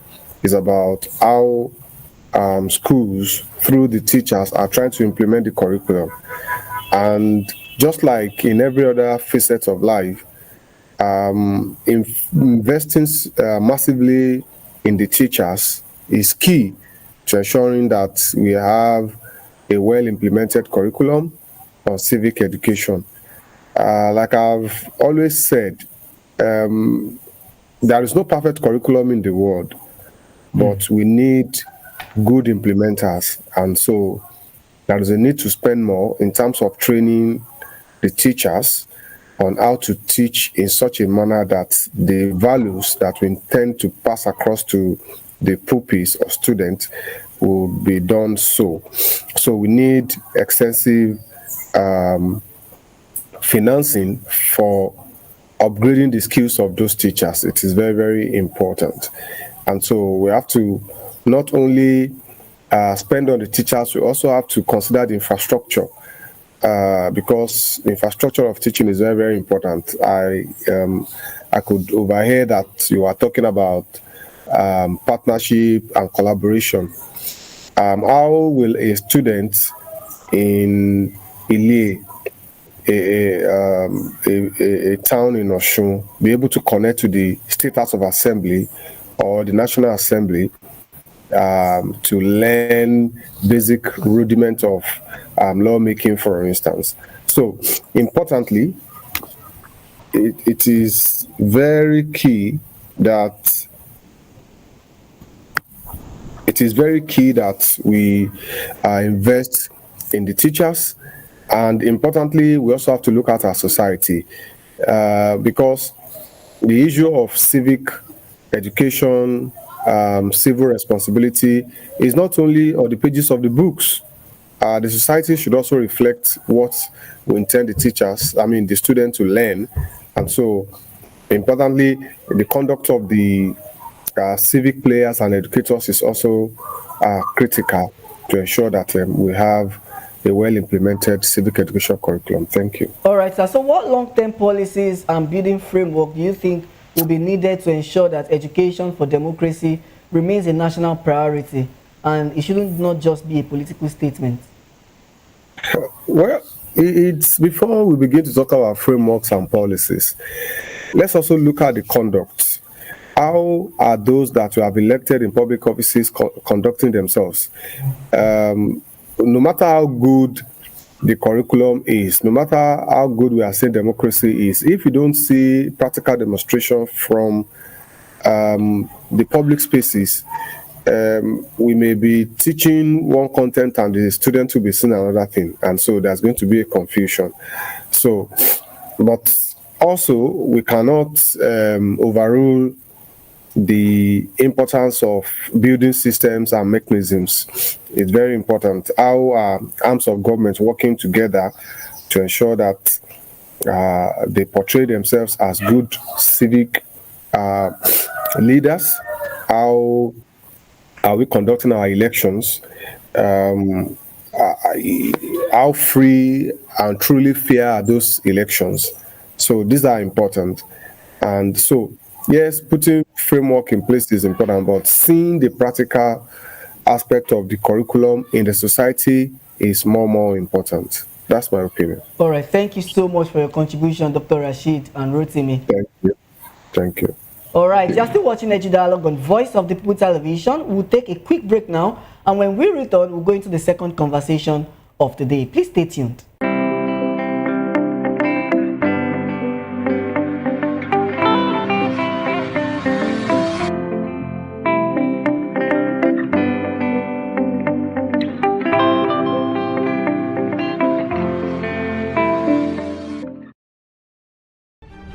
In a world where power shifts with every headlines, news breaks and events happens, we bring you unbiased and explicit information on politics, economy and state of the nation.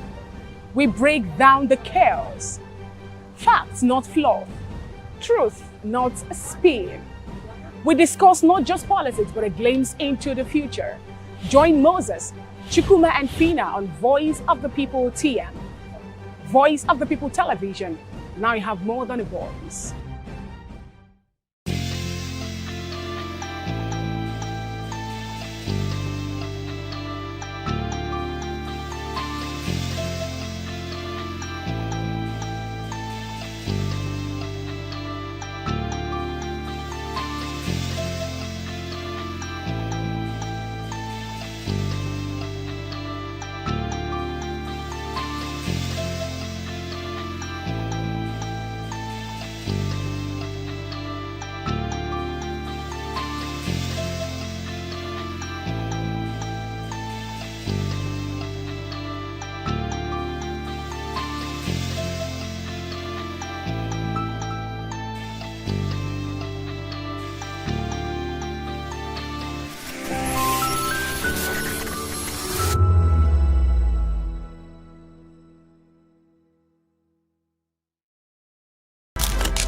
In a world where power shifts with every headline. In a nation full of questions.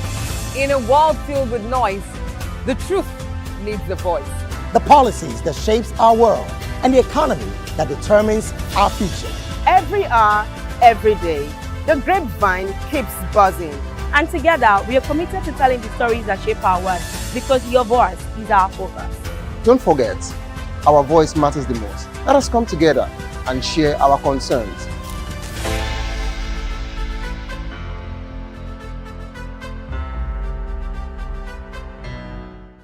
Join us on People's Voice, where we amplify the voice of those that matters the most. Join the conversation. Share your thoughts with me. I am Sylva Udo.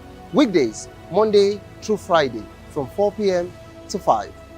Don't forget, our voice matters the most. Let us come together and share our concerns. Thank you. My name is Tao Familoni, and here is to VOP TV. Keep watching, stay tuned, do not touch that dial. Arararara, my name is Made Kuti and you're watching VOP TV.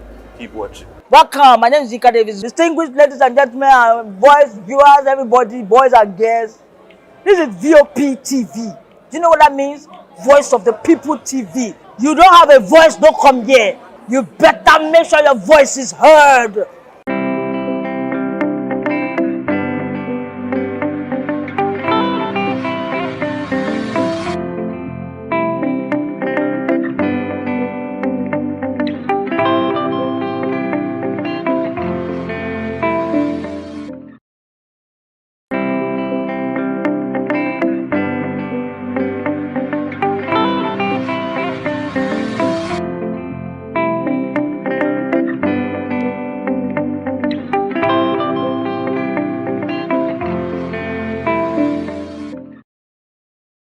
Welcome back to the program. The federal government has reaffirmed its commitment to youth empowerment across the country.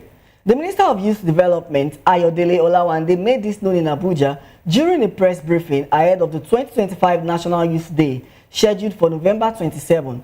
Represented by his Chief of Staff, Muhammad Abdullahi, the minister said the government is intensifying investment in education, digital skills, entrepreneurship, creative industries, and civic engagement to support Nigerian youth. He emphasized that young people remain central to Africa's future, describing them as drivers of economic transformation, technological innovation, and cultural advancement.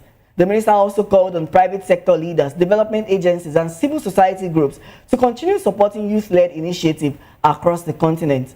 This year's National Youth Festival will feature the National Youth Conference, a fully funded federal initiative aimed at empowering young leaders through dialogue, collaboration, and mentorship. The event will be youth-led, inclusive, and non-partisan, with a 50-50 gender balance and special consideration for persons with disabilities. And I still have with me seasoned educationists to help us make sense of this discussion. Let me start with you, Dr. Rashid. How significant is the government's investment in youth education for national development? Well, that question, it has an obvious answer. There is no country in the world that develops without educating its youth. One, for sustainability, because we know it is the youth, the young people that we are training today that are going to be occupying the spaces that those who are ahead of them will soon leave. So, we also know that innovation could not be driven without massive funding for the education of the youth. So your question has an obvious answer, that it is critical for us to invest, to empower the youth, to help the nation in its quest for national development, in its quest for leading STEM education in Africa and being among the best in the world, in its quest for generating new innovation, and even in the country's quest for sustainability. So all of these are pointers to the fact that youth are a critical aspect of our lives in Nigeria, and it is important that we invest in them. And one more point is that when you look at the population of Nigeria, right now we are saying over 200 million. We have a larger percentage to be youth. So not educating them, not spending so much to strengthen infrastructures, to strengthen policies, and to ensure that they are well equipped is like sitting on a keg of gunpowder. Because employability of this youth rests on solid education. So we cannot overemphasize the fact that there is a need to invest heavily in the education of the youth, because they drive a lot of things and they make up a larger percentage of the population. So leaving them unattended to has its own consequences. So you mentioned that youth must be educated in the country, which of course help drive national development. What key skills do you think young Nigerians and youth need to compete in today's global economy? Well, do they really need to compete with people in the global economy? Yes and no. Yes, because Nigeria has to have a face among the Committee of Nations that are doing wonders as far as the global economy is concerned. And two, And no, because there are still a lot of local problems.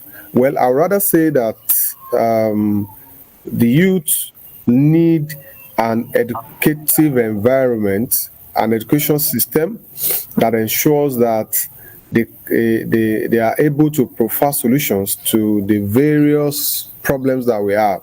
And you can see that as a developing country, there are still a lot of problems that needs to be solved. And of course, it is the creativity, it is the energy of this youth that we need in driving these things forward. And that cannot be without adequate investment in the structures, in the infrastructures that educate these youth so that they can compete with themselves. For the sake of the country, to keep the country safe from crimes, to create an environment where people look forward to becoming great, Nigeria has to definitely put more money and ensure that they follow through in developing the capacity of the youth of the country. Thank you so much. Let me come to you, Rotimi. What are the biggest challenges facing youth unemployment or facing youth empowerment programs in Nigeria? What would you say are the biggest challenges? And how do you think Nigeria can bridge the gap between classroom learning and real-world job requirements? Okay, let me start with what you asked about how they can, of course, bridge the gap between classroom and yes, it's what we've talked about before, and that's basically about ensuring that there is a stronger synergy between the schools and the industry through the organizations, and using mentorship, internship rather, industrial trainings and all of that can really help. Having partnerships with tech companies, talking about if you want to develop them in the area of technology and digital-based skills. And the other question, if you remind me, please.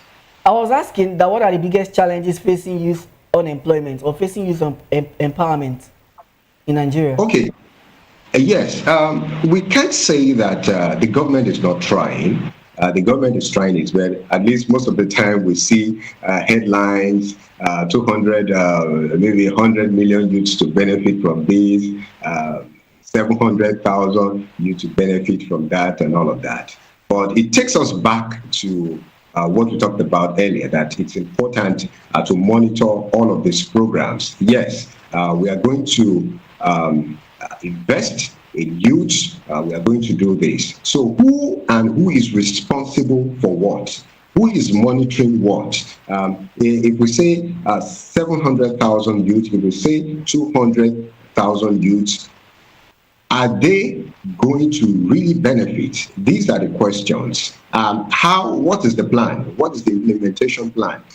Will the implementation plan be followed through, so to speak? So it is quite important to still ensure that as much as we propose all of these things, we follow through. So following through can, of course, help them. Don't forget the fact that there are different skills youth are learning, even without the government telling them to do so. A number of youth are self-motivated and they are learning different skills. Coaches, different schools are coming up with different skills and all of that. But it's about time, just like they are proposed, they are a reaffirmed commitment to invest in the youth. It's about time to also expand the industry whereby youth can learn more skills. And of course, don't forget that they say an idle hand is the devil's workshop. So if they are not engaged, it's about time we engage. Look at what our social media is doing. A lot of youths, of course, they've decided to pick up one or two things. Even if they are not learning some skills, they decided to dance on social media. And somehow you might say, oh, they are dancing. But I tell you, they are getting one or two things from there. But to compete globally, it's about time to learn skills that can make them stand peer-to-peer okay, with other countries. Look at what first world countries are doing, China and all of that. Yes, we might say they are first world, but it doesn't mean we cannot get there. So it's about time we start doing the right thing now, ensuring that it is easy for every youth to learn the stakes. We can, of course, make provision and even make provision just like what you read in the news just now, and make sure that it accommodates a good number of youths, millions of youths. Talking about accommodating millions of youth, which of course mentioned now, how important is mentorship in shaping successful youth careers? And you as an individual and as the lead instructor of the Precise Media Academy, have you in any way mentored people in your own way? Why do you think mentorship is important? Okay, mentorship is about guidance, all right? So with that, I will quickly take you to what they do in schools, in different schools. By God's grace, I've been, able to mentor a number of people, hundreds of participants who took part in my trainings and all of that. And of course, they are doing well. They've been able to create their own businesses, so to speak, in the media area. Now, going back to what happens in schools. Now, is it about what the salaries that are being paid? It's about time we also go into teachers training and strengthen teachers training. Okay, that would help a lot. It will help teachers to know that they are not just teachers, all right, at all levels. They are also mentors. Because after leaving home, after leaving their homes, the next place they go to is the schools. So they should see the teachers as mentors. But what reports do we have about teachers that we have in schools, lecturers that we have in school? Are they ready to take on that responsibility as a mentor? Being a mentor to an extent would help them get to their goals on time. And of course, that will affect us as a society positively. Mentorship will affect us. Is very fundamental to developing our mentorship will affect us positively as a society. Thank you so much. On a final note, let me ask you, Dr. Rashid, what policy reform do you think are the most urgent to strengthen youth development in Nigeria?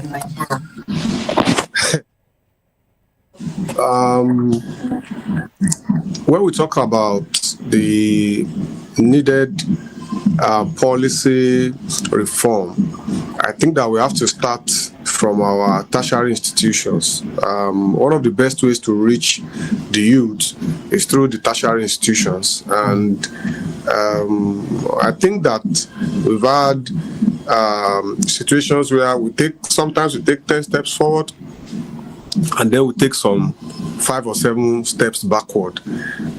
For me, in order to strengthen youth education in Nigeria, in order to equip youth with the necessary skills, there is a need to coordinate the tertiary institutions that we have in Nigeria, right from the monotechnics to the polytechnics to the teachers training college, then to the universities.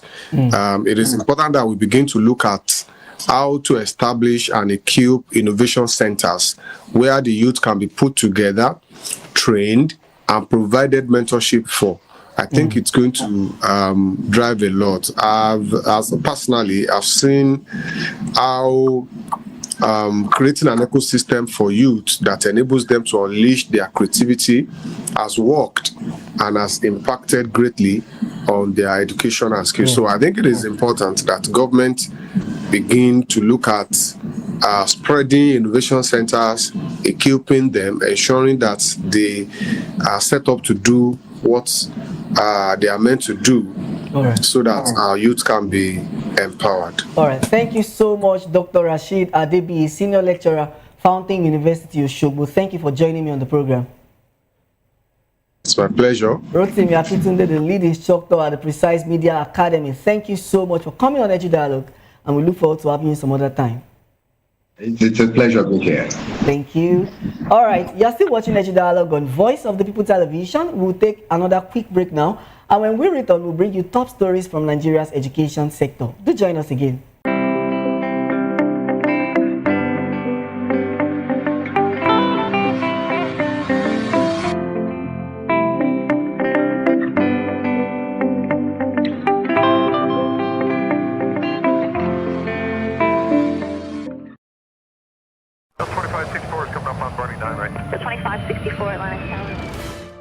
happens in the hush behind hangar doors? Who signs the papers that gamble with lives? Which truths were grounded before they even ever had wings?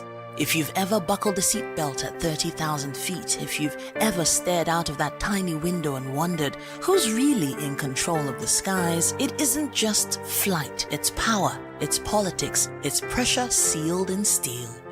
We're peeling back the clouds from runway risks to sky-high secrets. We're diving deep where most dare not to look.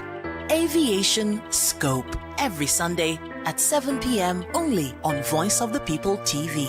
We don't just report, we reveal. We don't just ask, we uncover. Because when it comes to the skies, ignorance is turbulence. Aviation Scope, the sky isn't the limit, it's just the beginning. Ever wonder what inspires your favorite gospel artists? Explore and discover the rich heritage of continental gospel music and how this transformative journey has evolved and shaped cultures around the world. As we dig deep into archival treasures, feel the energy in our praise jam, Gospel Fusion on Voice of the People Television. Tune in this Sunday, 3 to 4 p.m. and be part of a transformative experience that uplifts and inspires. Join us as we explore the transformative power of gospel music and its ability to uplift spirits and unite hearts. Tune in this Sunday, 3 to 4 p.m. on Voice of the People Television. Gospel Fusion. Let's fuse our hearts in praise and joy.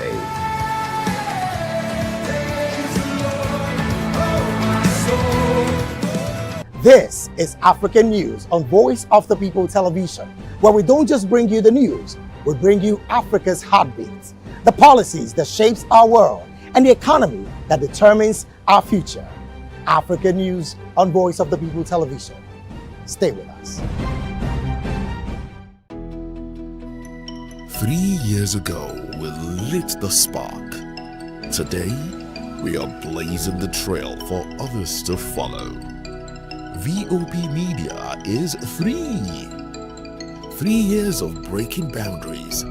3 years of being that bold voice that echoes the thoughts of the people. 3 years of telling stories that matter. We have experienced complete breakdown in democratic governance. We are not just a brand. We are a movement, giving voice to the voiceless. We go to bed empty hunger. To every viewer, every voice, and everyone that has made us who we are, we say thank you. VOP Media, 3 years and still counting. VOP TV. Now you have more than a voice. Welcome to the locker room, the home of football talk that matters. I am Jerry Arpillon. Join us every weekday, Monday to Friday at 5 p.m. Nigerian time, as we share the hot takes and hot debates in the exciting world of football. And joining me are the usual suspects, Ikechukwu and Mayowa, as we break down all the hot takes and everything that's happening in the football. Don't just watch football, live it with us. Catch us on the locker room and Voice of the People Television at 5 p.m. Nigerian time. And like I always say, if not playing in the talk, please discuss. Are you ready to dive into a world where communication knows no bounds? Speaking Fingers is more than a program. It's a movement that unearths the treasure of sign language learning. Champions productivity within disability. Ignites conversation about sustainable development. Get ready for an enlightening and impact-driven experience that goes beyond words. Speaking Fingers, learn sign language, bridge gaps, connect with the deaf and persons with disabilities community. Witness the brilliance of young deaf individuals as they share their talents alongside their proud families and friends. Join us every Saturday from 10:30 a.m. to 11 a.m. on Voice of the People Television. Uyi Osariti is my name. I am a friend of the microphone. I talk and get paid, and I look forward to being in your studios. Voice of the People TV. That name is unique, and the brand is very sweet. I like the packaging, picture qualities, camera qualities, and then of course, the quality of human beings that I see sometimes on your channel. I'll be like, well, this TV station will go places. Voice of the People TV. Oh yes, you are on to Voice of the People TV. Live here in Benin City, the cradle of black civilization. What are you waiting for? Tune in, bro. Hey guys, what's up? How you all doing? They call me Lovisha Nelson One, your #1 celebrated host, and you are watching Voice of the People Television, VOP. Stay tuned. Hi, my name is Tosin Mohammed. I'm a gospel artist. Keep watching VOP TV. Almighty Father, you are the mighty Redeemer. We've come to worship at your feet, oh Lord. This is Ayotunde Adejimo, chilling with you on the Voice of the People TV. Don't touch that remote. You are where God wants you to be. Listening to the Voice of the People TV. The Bible says we should give thanks in all circumstances. And all circumstances include the good times and the bad, the high times and the low, the times when everything look as if they are going well, and those times when Enugbe, the ground is dry like the sand in the desert. Those times when you feel like giving up, you should give thanks still. My name is Jeff Melu, and I'm a gospel poet. And you should keep watching VOP TV. Don't touch that dial. Yes, sir. Kábíyèsí Olúọ̀run, we were born to give you twale, to give you worship. People of God, you are watching Voice of the People TV, and my name is Flo Rocker. I encourage you to listen to things of the gospel. You know, we live in a very perilous times where there are some things you watch on television, you will lose faith, you will lose God. Keep your eyes on Voice of the People TV and remain blessed. Flo Rocker says so. Kuzoshi.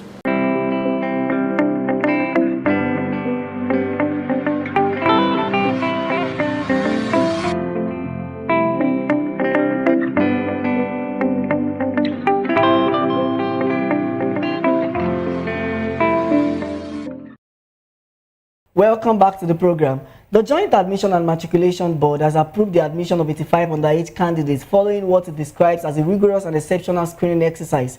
In a statement signed by its public communication advisor, Dr. Fabian Benjamin, JAMB said the approval was based on global best practices, where underage admission are granted only in rare and exceptional cases. According to the board, the process began with over 41,000 underage applicants out of more than 2 million UTME candidates for 2025. Out of these, 599 students scored above the 80% threshold and underwent further verification, including certificate checks and post-UTME performance. A final shortlist of 182 candidates was interviewed, and 85 were found fully qualified and cleared to proceed with their admissions. JAMB maintained that while it encourages excellence, the existing requirement for admission remains the standard rule, with exception only for extraordinary cases. The University of Lagos, Akoka, has prohibited the unauthorized use of its campus, including hostels and other facilities, for video production by skit makers, filmmakers, and content creators. In a statement signed by the head of communication, Adejoke Alaga Ibrahim, the university expressed concern over the rising trend of individuals shooting skits, movies, and other content on campus without approval. The university says the move is to protect the academic environment and safeguard the institution's image from misrepresentation, while adding that students, staff, and external collaborators must obtain official approval from the communication unit before filming on campus. A 400-level mass communication student of the University of Lagos, Daniel Nam, has emerged as the winner of the Nechi Public Relations Essay Contest, taking home a cash prize of 250,000 naira. He has performed 24 contestants from 5 Nigerian universities, including the Covenant University and Olabisi Onabanjo University, whose representative clinched the 2nd and the 3rd place. Speaking on his victory, Daniel said his passion for public relations motivated him to take on the challenge, describing the essay topic as broad but rewarding. This year's edition, themed The Ethics of Governance, Shaping Reputation Through Public Relations, emphasized the importance of ethics and transparency in effective communication.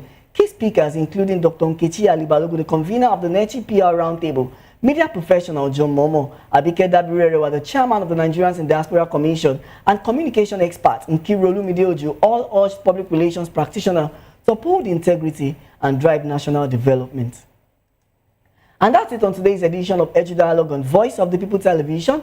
We hope that today's conversation, centered on education, democratic development, and youth empowerment, has deepened our understanding of the critical role education plays in shaping accountable leadership and a prosperous nation. From the commitment of the National Assembly to strengthen democratic institutions to renewed federal effort in supporting skills, innovation, and youth inclusion, one thing is clear: Nigeria's future depends on the quality of minds we nurture today. For more updates and engaging conversation, please subscribe to our YouTube channel. On YouTube, we are Voice of the People TV, and across all other social media platforms, we are at VOP TV Live. If you witness news happening near you, we'd love to hear from you. So share your eyewitness report, event coverage request, photos or videos with us on WhatsApp at 0814-606-4057. You can also reach our newsroom directly via email at news@vop.ng. I'm Matthew Ogunsoada saying thank you for watching. Until next time, keep learning, keep growing, and keep believing in the power of education.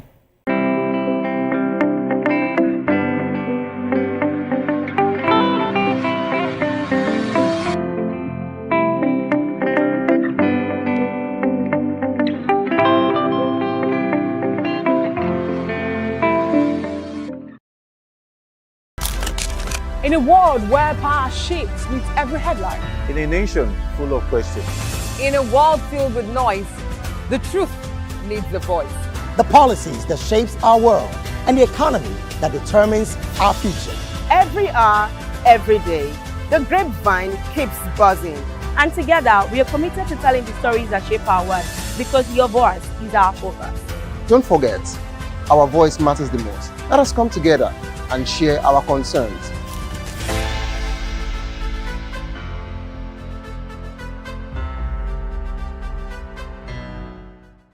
In a world where truth is the ultimate power and opinions scream the loudest, it's time to wade through the noise. Hunger no get tribe! Hunger no get religion! And scan the human interest and trending topics that matter.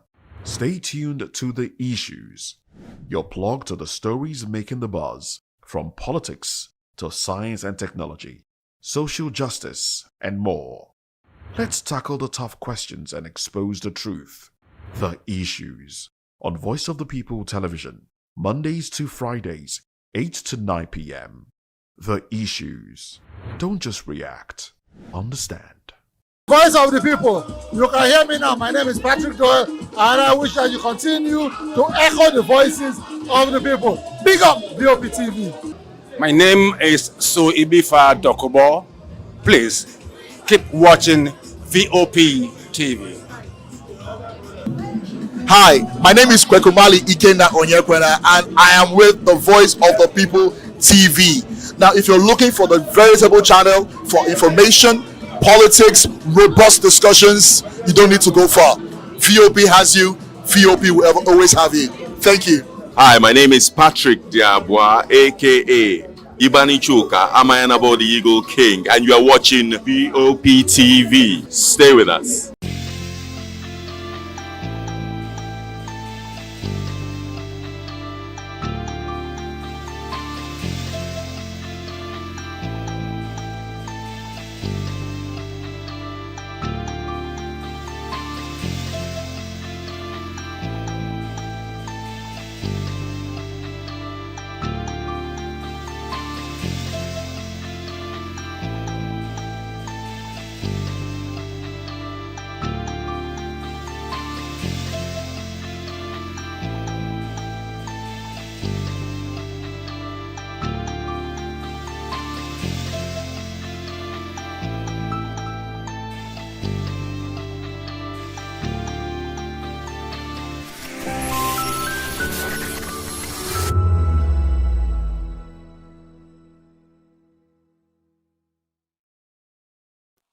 Welcome to Kitty's Corner. Every weekend is a new journey.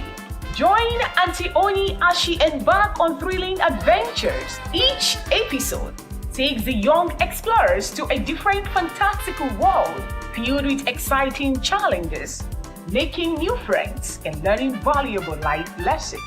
The show begins with lots of excitement in a cozy storytelling mood. Fairies teach the importance of kindness, honesty, bravery, teamwork, or curiosity. Kiddies Corner is a delightful blend of fun, education, and imagination with catchy songs, interactive games, and heartwarming stories. Join Auntie Oni every Saturday, 10 a.m. to 10:30 a.m. on Voice of the People Television. Kiddies Corner, perfect destination for curious minds. From the views on the street, We go to bed empty hunger.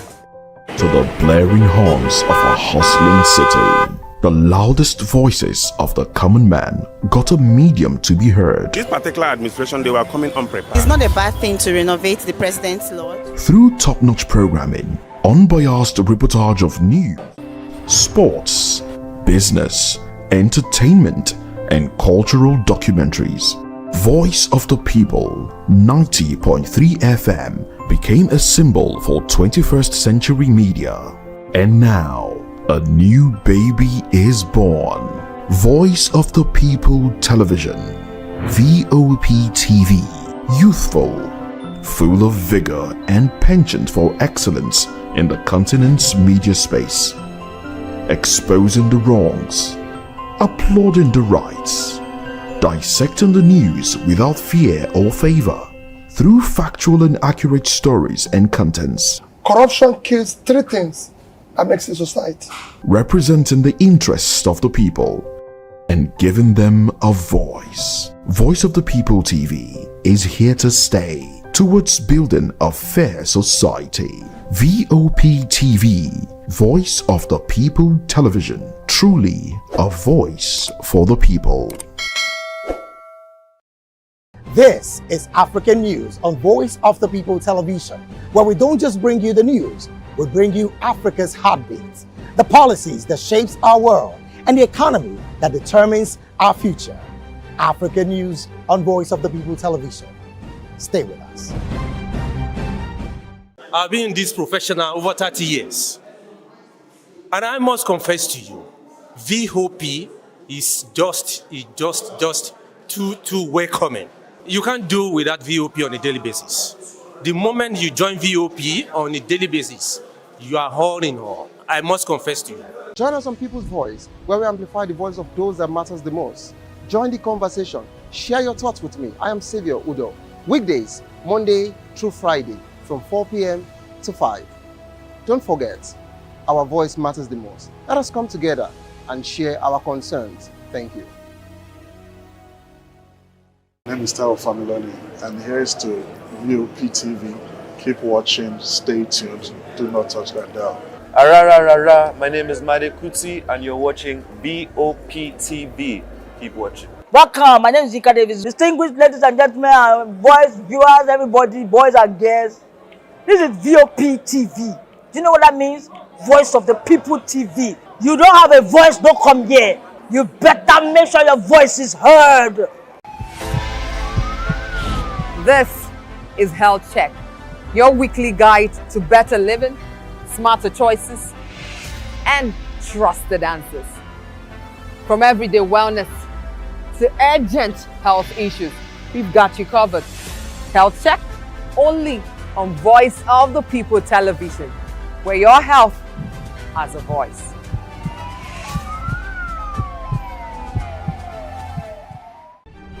In a world where power shifts with every headlines, news breaks and events happens, we bring you unbiased and explicit information on politics, economy, and state of the nation. We break down the chaos. Facts, not fluff. Truth, not spin. We discuss not just politics, but a glimpse into the future. Join Moses, Chukuma, and Fina on Voice of the People TM. Voice of the People Television. Now you have more than a voice. The red carpets, awards, the razzmatazz, music, fashion, interviews, and more. Spotlight, On Voice of the People Television, let's feed you with all the juicy stories in the global entertainment space, bringing you the glitz and glamour as it is hot. Stay tuned to Spotlight, 1 p.m. Monday to Friday. Spotlight on VOP TV. Entertainment like never before.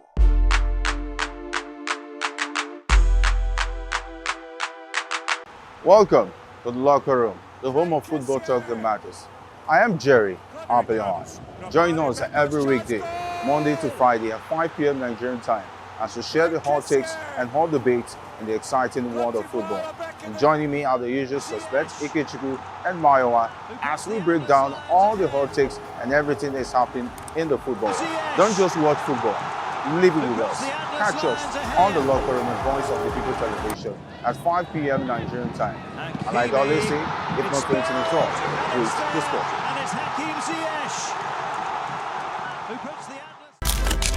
In a world where power shapes with every headline. In a nation full of questions. In a world filled with noise, the truth needs a voice. The policies that shapes our world and the economy that determines our future. Every hour, every day, the grapevine keeps buzzing. And together, we are committed to telling the stories that shape our world, because your voice is our focus. Don't forget, our voice matters the most. Let us come together and share our concerns.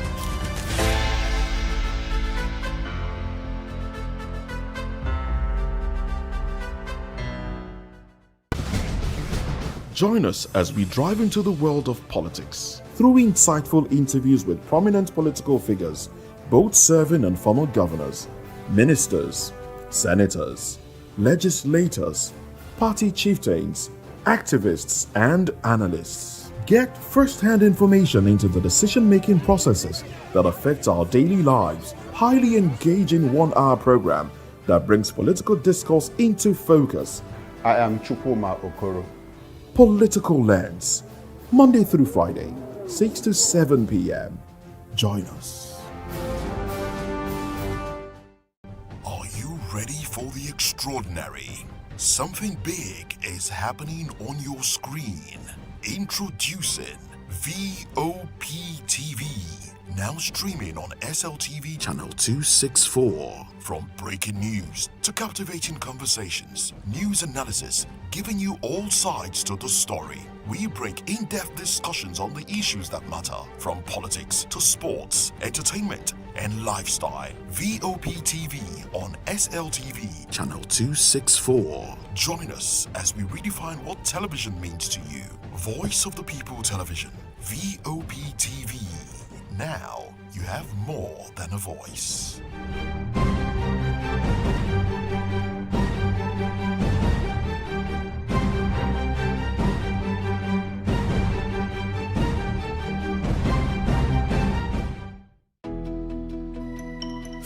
Years ago, we lit the spark. Today, we are blazing the trail for others to follow. VOP Media is free. 3 years of breaking boundaries. 3 years of being that bold voice that echoes the thoughts of the people. 3 years of telling stories that matter. We have experienced complete breakdown in democratic governance. We are not just a brand, we are a movement, giving voice to the voiceless. We go to bed empty hunger. To every viewer, every voice, and everyone that has made us who we are, we say thank you. VOP Media, 3 years and still counting. VOP TV. Now you have more than a voice.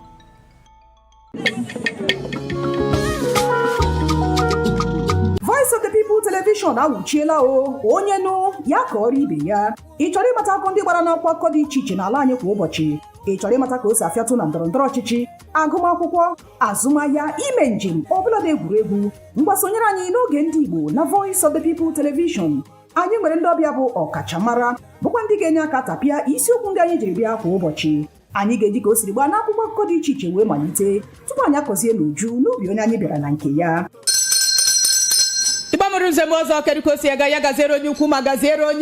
mkparịta ụka tọrọ atọ ka anyị ga-ewetara gị bụkwa nke ga-eme ka ị mata ka ihe si aga n'ala anyị bụ Naịjirịa ọbụla dị na mba ofesi. Oge ndị Igbo na Voice of the People Television ga na-abịara gị site n'ụbọchị Mọnde ruo Fraịde na SLTV Channel 264. Ekwekwala ka akọrọ gị ya akọrọ. Chetakwa na ọ bụ na SLTV Channel 264 ka ị ga-ekiri Voice of the People Television. Voice of the People Television. Ugbu a iwere karịa olu.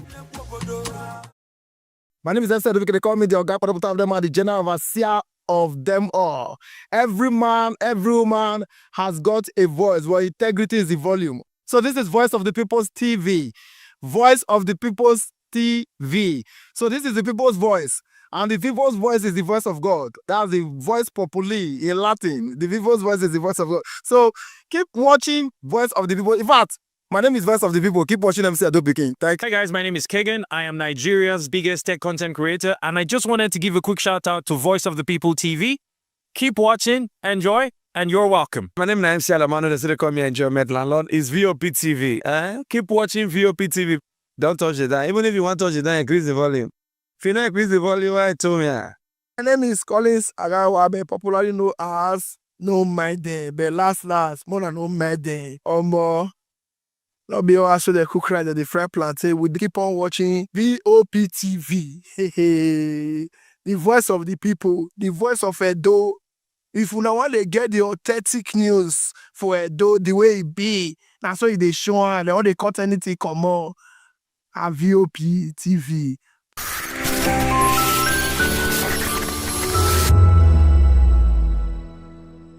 We encourage you to click on the like button and subscribe to our YouTube channel. We are Voice of the People TV. Also follow us on all our social media platforms. We are at VOP TV Live. Visit our website www.vop.ng for fresh and trending news. Also watch us live on SLTV Channel 264, VOP TV, Voice of the People Television.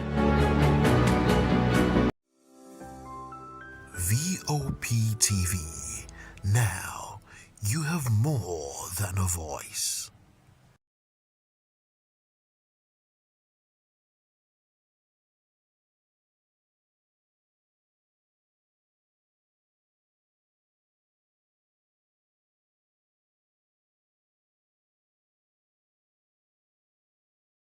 In a nation full of questions. In a world filled with noise, the truth needs the voice. The policies that shapes our world and the economy that determines our future. Every hour, every day, the grapevine keeps buzzing. And together, we are committed to telling the stories that shape our world because your voice is our focus. Don't forget, our voice matters the most. Let us come together and share our concerns.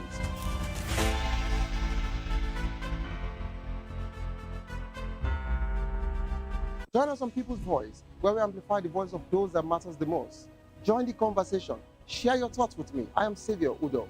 Weekdays, Monday through Friday, from 4 p.m. to 5. Don't forget, our voice matters the most. Let us come together and share our concerns. Thank you.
What happens in the hush behind hangar doors? Who signs the papers that gamble with lives? Which truths were grounded before they even ever had wings?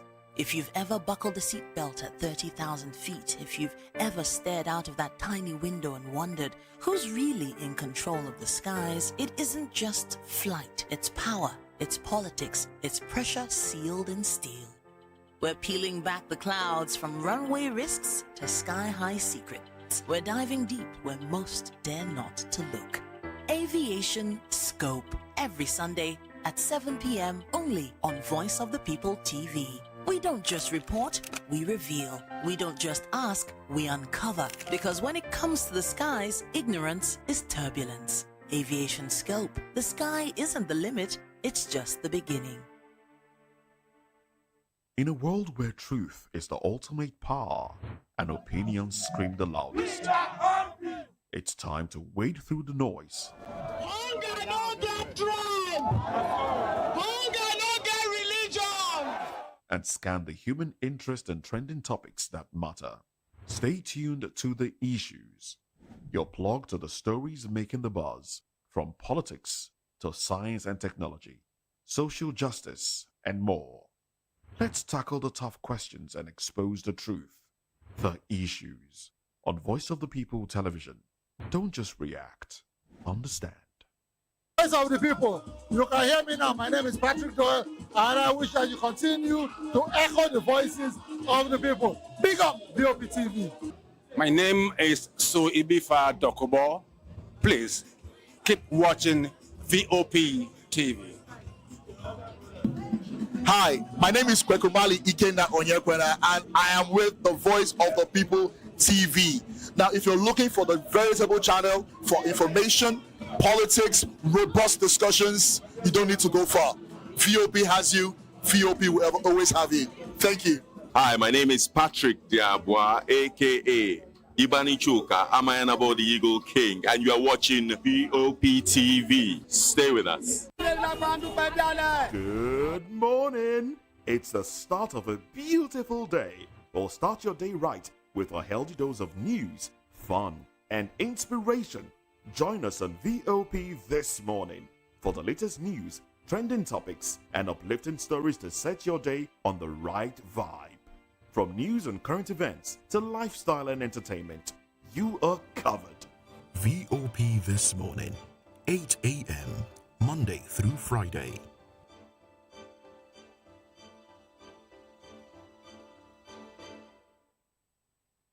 Mr. Familoni, and here's to VOP TV. Keep watching, stay tuned, do not touch that dial. My name is Made Kuti, and you're watching VOP TV. Keep watching. Welcome, my name is Zika Davis. Distinguished ladies and gentlemen, boys, viewers, everybody, boys and girls.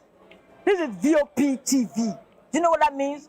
Voice of the People TV. You don't have a voice, don't come here.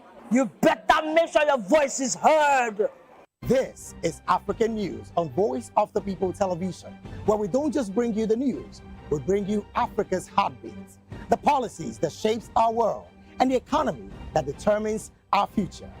African News on Voice of the People Television. Stay with us.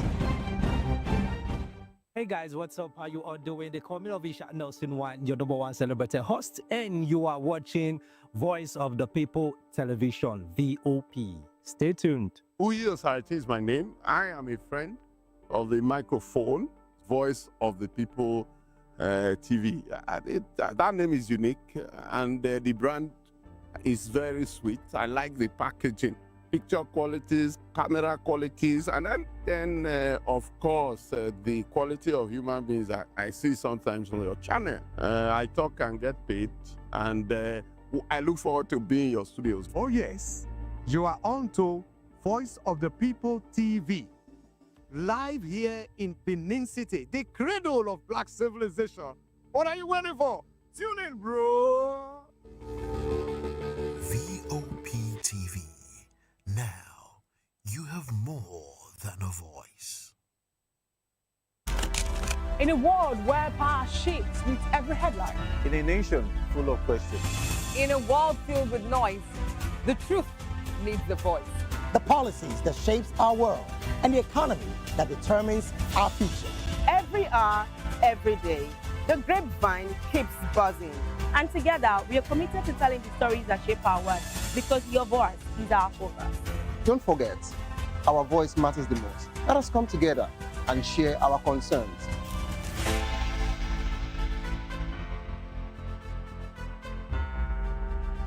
Join us on People's Voice, where we amplify the voice of those that matters the most.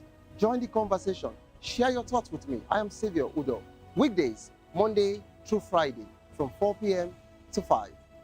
Don't forget, our voice matters the most. Let us come together and share our concerns. Thank you.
All right, welcome to the program, Restore People's Voice on VOP TV, where season stories shape the narrative. But of course, before we actually talk about today's program, first I would have to apologize for that particular delay because of one or two technical issues. But here we are. So I think it's safe to say that we're ready to get the ride together. All right, today we'll be dissecting a major story that is dominating the headlines and sparking conversations across the nation.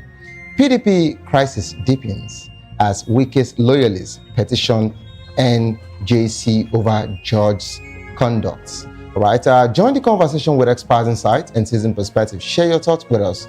I am Saviour Udo. Let's look into other news stories with details. Alimosho youth protest framed for another crime. A group of youth from Alimosho local government area affiliated with the All Progressive Congress, APC, have been accused of being framed for a crime they did not commit. The youths who were part of the new Alimosho movement had protested against the leadership of the Alimosho local government and of course the LCDA. And this actually turned out to be that they were talking about a particular notable figure, Al-Aji Abdullahi Eninolubo, alleging that he had accumulated wealth at the expense of the people and conned fund meant for youth empowerment. And of course, notwithstanding, aside from that particular one, also in the same Alimosho, Ifeswapo CDA protested also about a lack of electricity in the area.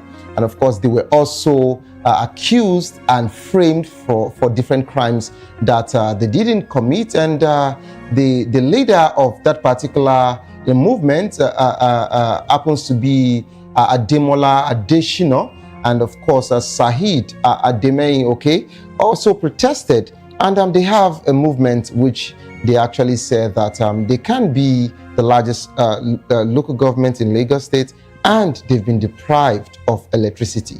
So they protested, but the Ifeswapo CDA committee actually framed them for the crime they never committed, just like what happened to the other side as regards to the other arm of Alimosho who protested for Eninolubo. But please, I would like to shed more light on this. And this is what I would have to say. I think at this point, we have to understand that we practice democracy in Nigeria, where people have the right, okay, to actually, talk about whatsoever grievances they have or whatsoever that is making them uncomfortable in the nation. But when we're making it a bit toxic, and when we're making it quite serious that you don't even have the right to air your opinion or whatsoever that is actually making you uncomfortable in your area, then it's really bad. We're talking about inclusivity here. We're talking about a government that carries everyone along. But why is it so difficult that whenever a youth or the youth wants to protest about something that is not going on well, the government would always look for a way to silence them? And this is not about the president. This is not about the federal government. This is about the local government. So are we saying that what the federal governments are doing, or what I say the legislative arm are doing, or the executive in some states, the local governments have actually learned from them, and now they are implementing that same particular a solution, which I wouldn't want to support. Okay, if your youth in your CDAs or LCDA, you understand, are complaining about something, please adhere to them, listen to them, hear them out, and see how to actually cushion the situation, instead of you framing them up and saying that they are this, they are that. Okay, but just for the record, please, I will be sending this message to Ifesuapo CDA. Please get this straight. Understand that whatsoever your youth are saying, they just want the betterment of that community. So understand that these are the same people you get to call. They just concluded local government election. We understand how you utilize all of the youths, both in Agege, in Badagry, in Ekpe, in Yaba, Ikeja, everywhere. Alimosho, you used them. I'm not saying for a bad light, but they actually campaigned for you. Okay, they did some of the jobs you couldn't do. So if they have actually done that as a member of your party, why frame them because they actually complain about something that is not okay, or what it's not convenient for them, or what is not going on well in their community? So please, I would want you to look into this. If first work or CDA, please understand that Ademola Adesina and Sahid Ademe and the likes of every other platform or union, or group are actually protesting for the betterment and the good of Alimosho local government, and not something else. They call themselves the new Alimosho movement. So it's nothing serious. They are just trying to give a voice, or they are actually trying to see how their voices can be heard, okay, out of their parents who have been there for years and nothing is really happening. But of course, away from that particular one, Americans have rights to defend Nigerians Christian, says Babashir Lawa, the former secretary of the government of the Federation. Babashir Lawa has stated that American Christians have the right to support and defend Nigerians Christian if they believe they are facing persecution. Lawa emphasized that defending fellow believers is rooted in Christian teachings, and the concept of Christian brotherhood places a duty on believers to protect one another. Okay, Lawa criticized the government's tendency to dismiss concerns about insecurity, saying citizens who raises alarm, over attack publicly instead of being listened to. He urged the government to take responsibility for securing citizens and guaranteeing their welfare, adding that failure to do so leaves room for affected groups to seek help elsewhere. This has actually been overemphasized, and I think at this point we have to understand that we can actually save Nigeria collectively, and we want the government to do something about it. Of late, we've been seeing the federal government, the military, and everyone, they've been giving us a very accurate and potent report as regards to the insecurity in Nigeria. But my question is this: did we have to wait for this long? Did we have to wait for Trump to say something before we actually deem it fit to decide to do what we're doing now? we could have still given ourselves good results and protect life and properties in Nigeria, instead of waiting for someone somewhere, a president somewhere, to look into our matter. But of course, that would actually be a conversation for another day. Let us go into a conversation as regards to the Electoral Act, which I believe ex-governors actually talked about. Everyone actually saw what happened in Anambra, and till now, we've not heard an update as regards to Anambra's election, but of course, we still have to talk about it. Nigeria's democracy under threat from electoral fraud and apathy.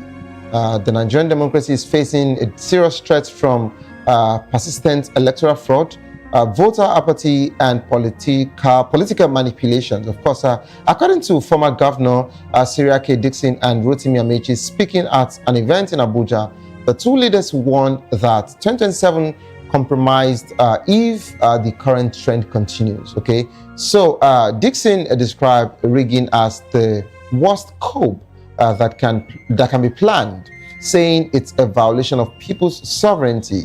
Okay, when politicians and security agencies collude to cook election results. It's so disturbing that this election in Anambra happened until date, till now. I understand that this is Tuesday, okay, and tomorrow will be Wednesday, and it was just last week Saturday. But I'll be hoping that the Efcc gives us the official statement as regards to the people they arrested, because indirectly they paraded them. I saw them. I saw those pictures of someone carrying a briefcase of funds, okay, indulged in electoral malpractices. So, if several people had actually raised an alarm as regards to vote buying, and the EFCC arrested 2 people, or 3 people to be precise, why have we not seen any a press release from the EFCC? Why have we not heard anything from the ICPC? We want something to be done about this.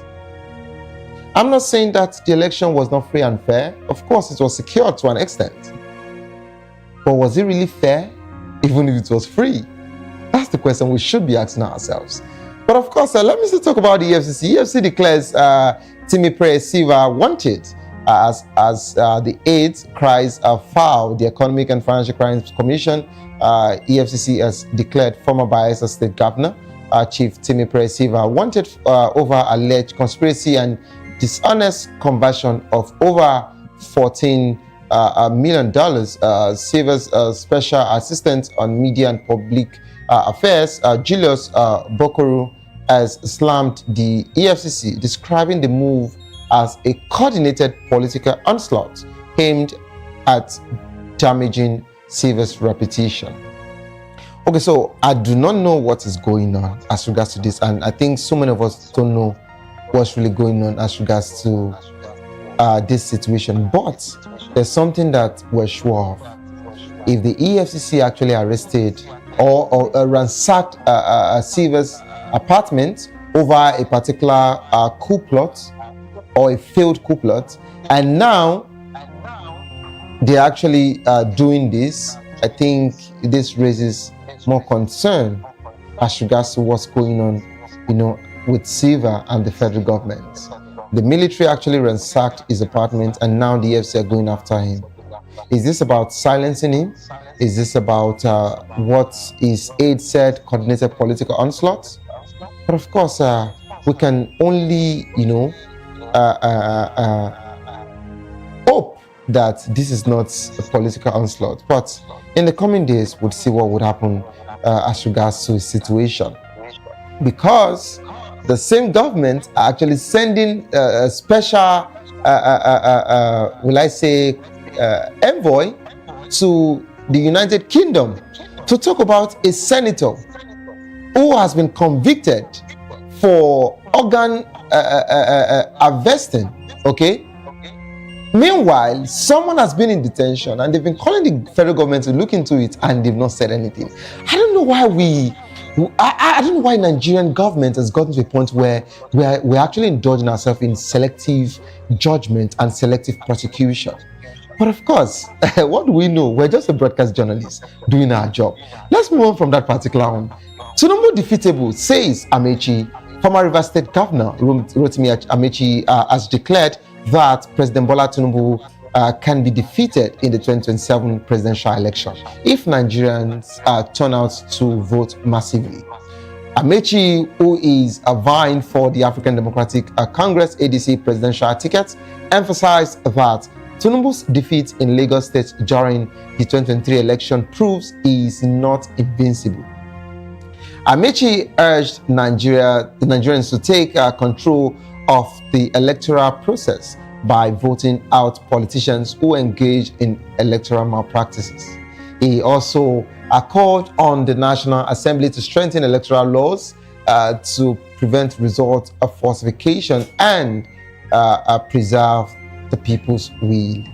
When I'm just surprised because if Amechi can be saying that Nigerians should vote out politicians, who is Amechi? Amechi, are you not a politician? Are you not a politician?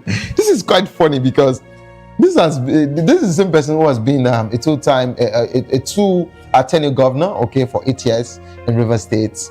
You've actually moved to become a minister, you know, in the same country. So for you to say Nigerians vote out politicians, what are you now? Are you not a technocrat? No, let's get it straight. But of course, we have to understand that power is transient. You've been in the corridors of powers. What have you really done for the people to trust you, to trust your speech, to trust your decision, to trust your followership? This is the question we should ask. It's not about just calling for media pallies and making press statements. It's about you giving us your track record as regards to what you've done in the past. We are Nigerians and we can remember. We keep records.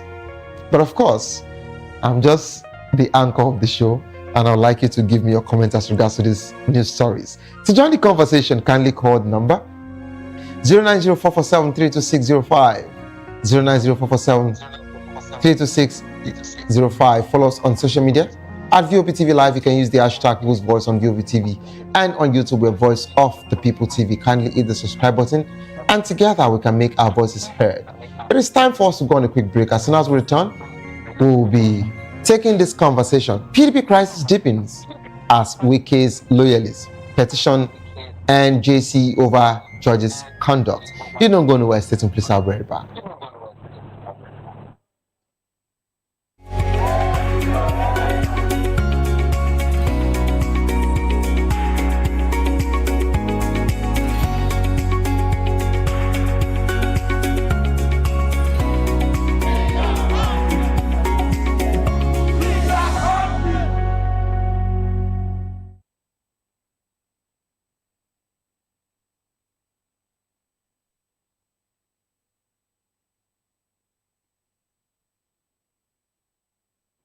Welcome back to the program. That is the People's Voice on VOP TV. The People's Democratic Party, PDP, is facing a fresh crisis as loyalists of FCT Minister Nyesom Wike petition the National Judicial Council, NJC, over alleged judicial misconduct by Justice A.L. Akintola of the Oyo State High Court. The petitioners claim Justice Akintola issued an ex parte order authorizing the PDP National Convention in Ibadan, despite a subsisting judgment restraining the party from holding the convention on those dates. The PDP chieftain are urging the NJC to act swiftly and decisively to address the matter, warning that failure to do so could embolden judicial officers who disregard due process. The outcome may determine, the legitimacy of the PDP's National Convention and the future of the party's leadership. We're now being joined by Comrade Eze Oko Splendor. 2023 Labour Party governorship candidate of Ebonyi State. Good afternoon, comrade. Good afternoon. Good to be here again. And good afternoon, viewers. All right, and also we are now being joined by Dr. Kayode, a social political technocrat and aviation safety expert. Good afternoon, doctor. Good afternoon. How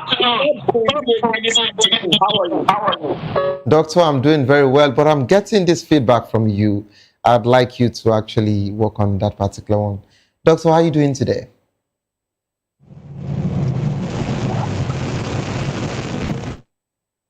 Hello, doctor, can you hear me?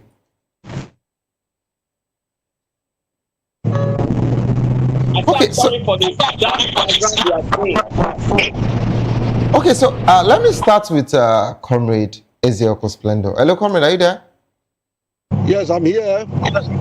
Okay, so Comrade, you would agree with me that the PDP has been going through so much of late, and you know, I understand that also the Labour Party have been facing a lot, and some people have actually left the Labour Party, the PDP, you know, some, of course, also the APC to join the coalition. But for that of PDP has been going through a lot, you know, of late. And when we think that their situation is about to even yield a good result or something better, the crisis deepens. What can you say about this whole situation of the PDP? And of course, what are the implications of the court ruling stopping the PDP National Convention, and how will it affect the party's leadership? I'd like you to actually dissect all of this conversation. All right, thank you so much. Can you hear me clearly? Loud and clear, please go ahead. Loud and clear. I'm on transit anyway, but I'll do my best to air my view. While talking about the PDP crisis, it is quite obvious that the people with inordinate ambition in the PDP have ended up in destroying the party. Yes, I would say so, because we all know that the crisis in PDP it didn't start now. It started far back when, I think in 2023, when Alhaji Atiku Abubakar was supposed to at least put down his ambition for a southern candidate to have enjoyed the ticket, but he didn't do so. He went all out and contested the election against, and we all know that during that period, the Northern President Buhari was just stepping out from the office, and naturally the rotation favored the South, but Alhaji Atiku Abubakar refused to, you know, bow out for a southern candidate to have enjoyed the presidential ticket of PDP, and that was what actually, you know, caused the issue in PDP. And also remember that while Alhaji Atiku Abubakar was the flag bearer in 2023, even the national chairman of the PDP then was still from the north. So the likes of Wike now said that the national chairmanship position cannot be in the north, and then the flag bearer of the party will also be from the north. So this is where the issue started, and then Atiku Abubakar to a different line, and Wike to a different line, to the point that Wike was still in PDP and was supporting or supported a candidate from APC. We also how it played out, that while he was still a member of PDP, he voted and campaigned for a candidate from APC who eventually later won the election as the presidential, as the president of the country, Alhaji Bola Ahmed Tinubu. So that is the crux of the issue in PDP. So now the matter continue to linger to the point of convention that we are now. as you know, the court, there are two court judgments in this convention where one court said, yes, they have the right to conduct a convention. The other court said no, that they don't have the right to conduct convention. So this is the issue. And I want to also refresh your memory what happened during the period of His Excellency Rotimi Amechi, when he was the governor of River State. This same issue happened where there were conflicting court orders. And at the end, they ended up not having candidates for the governorship election. And I foresee a situation where the same thing that happened during that period is going to happen here, because if a court says go ahead and conduct a convention, and the other court says no, you don't have the right to conduct convention, which particular court order are you going to obey? And at the end, they will end up not having a candidate. So for me, where PDP started getting it wrong was when they allowed Wike to remain in APC and begin to dictate what happens in PDP. Because for me, as far as you are working for APC and you were appointed a minister under APC, you cannot serve two masters at a time. You know, your loyalty must go to one place. So I was expecting Wike to have resigned from PDP the moment he accepted the appointment of Bola Ahmed Tinubu as a minister of FCT. He's supposed to have resigned from PDP and focus the party that is feeding him, because for me, he who plays the piper will always dictate the tone. So you can't tell me that you will be a minister serving under APC and you want to be completely loyal to PDP. That is not done. So for me, this issue in PDP will continue to linger, because for me, the sole aim is to make sure that PDP does not, get his acts together and then prepare for the election. So I think it is just a strategic plan to make sure that PDP does not come together and PDP does not even have a candidate. So they should leap. They should look very well before they leap. Thank you so much. All right, thank you, comrade, for this particular wonderful submission. But I want to also bring you up to speed. In your statement, you said you want to remind me as regards to some situation, but let me also remind you. The same PDP we're talking about today, I know their situation has been lingering for long, okay? And you'll agree with me that it wasn't when they went for that primaries and the former governor of Sokoto, Tambua, did what he did, and today the rest is history. But don't forget, when they decided that the the presidency was meant to be zoned to the south, some governors in the south betrayed the process. The likes of Governor Okowa, who actually moved from the PDP now to the APC, they all decided to give it to the northern man, Alhaji Atiku Abubakar. So, I am not making a case for Wike, but you agree with me that they all agreed on something. And they defaulted, not Wike. In short, Wike was not really pushing us at the time until he decided to also be in the race. But today, we're all calling Wike.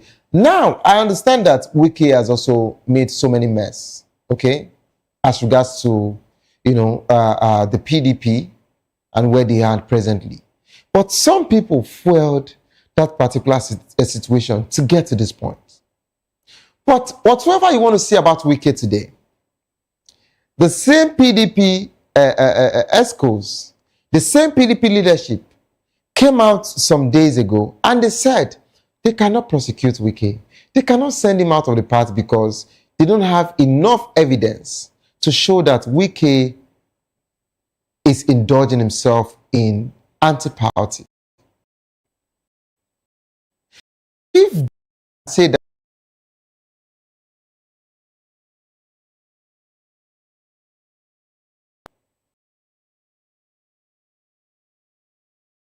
say what PDP are not saying. Some people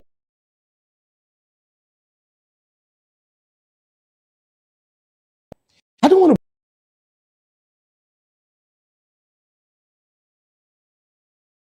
to the one bankrolling PDP. But over time, it shows that Wike cannot be touched by PDP. And here they are. They've dealt with Iron by removing him, and they decided to create their own faction. But Wike's name has not been mentioned. Is Wike untouchable, comrade? I'd like to go to Dr. Kayode shortly, but I would like to ask you, comrade, is Wike untouchable? And how will PDP ensure compliance with the court order? And what are the potential consequences of non-compliance? Because a court in Abuja is saying that convention should not hold. Another court in Oyo State is saying that the convention should go ahead. Which should they listen to? Now we have to faction in PDP. Please, I'd like you to give me your comments as regards to this. Yes, thank you, Sylvia. Honestly speaking, Wike is not untouchable. It's not untouchable because in party leadership, party is supreme. The leadership of the party is supreme. Nobody is above the party, you know. But what we have in Nigerian political party system now is a situation where it's very unfortunate. A situation where one individual claims to be above the party, which is not supposed to be so. The people, the leaders in the party have decided to go after money. And that is why you see he who brings more money tends to have the total control of the political party. It is not supposed to be so. So for me, if the party can say, okay, Anyanwu, you are suspended for reason best known to them, what happens to Wike, whose anti-party activity is very, very clear.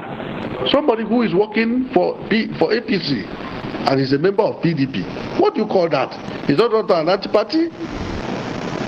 It's not an anti-party. The moment you are appointed to work for the other party, it is supposed to be something that you don't even need anybody to advise you. You're supposed to humbly resign from the other party so that you can allow the party to breathe. So what is happening in the PDP, for me, this is my personal opinion anyway, it is a situation where Wike, please remain in PDP so that you don't allow them to breathe while you work for us in APC. Okay, thank you so much, comrade. Okay, thank you so much, comrade, for that wonderful submission. Can we go to Dr. Kayode now? Doctor, are you there? I'm with you. I'm hearing you. Doctor, thank you so much. I have really missed your contribution. You know, it took me time. But of course, from me. The noise is not from here. No, doctor, it's not about you. It's about the Nigerian network. We are still in Nigeria, doctor. Don't make it look as if you are now in Europe. We are still in Nigeria.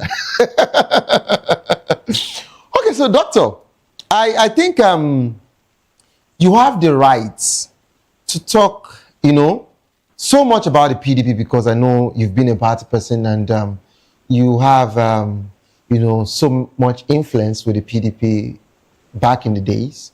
And I think you have the right to actually give us more information as regards to this whole situation. Yes. What are the main reasons behind this factionalism within PDP and how can the party resolve its internal conflict? But don't forget that in few minutes we would think a PDP is about to settle, aggrieved members are about to share their swords and come together. And 1 other minute, they're all, dispersing in anger and telling themselves, I'll pull you down, I'll pull the party down. What is really going on? Can PDP still rise before 2027? This will be your total submission before we round off the show because of our time. But of course, we'll be tracing this conversation again sometime next week. But let me hear your submission, doctor. Please go ahead. Let me first of all correct the narrative that Comrade Eze gave as regards what played out in 2023. What played out in 2023 as regards Wike and His Excellency Atiku Abubakar is totally different from what he painted. Before then, Atiku Abubakar had not been intending to come to Nigeria to come and contest, rather to ensure that PDP win that election of 2023. You can imagine Wike. He first of all brought in Secondus because he knows where he was going. He brought in Secondus as the chairman of PDP. He colluded with, I think, Ayoshe of former Ekiti State Governor to remove Secondus. Who did he bring? He brought in Ayu. Thinking that yes, the whole thing will be controlled by him. And when his shenanigan continues, the last say, okay, no problem. You want to zone presidency to the south. Zone it to the south. And Atiku Abubakar, His Excellency, supported the presidency to be zoned to the south.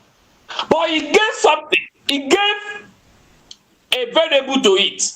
If you are zoning it to the south, Southwest has done it. Through Baba Obasanjo, Southwest was then the current vice president.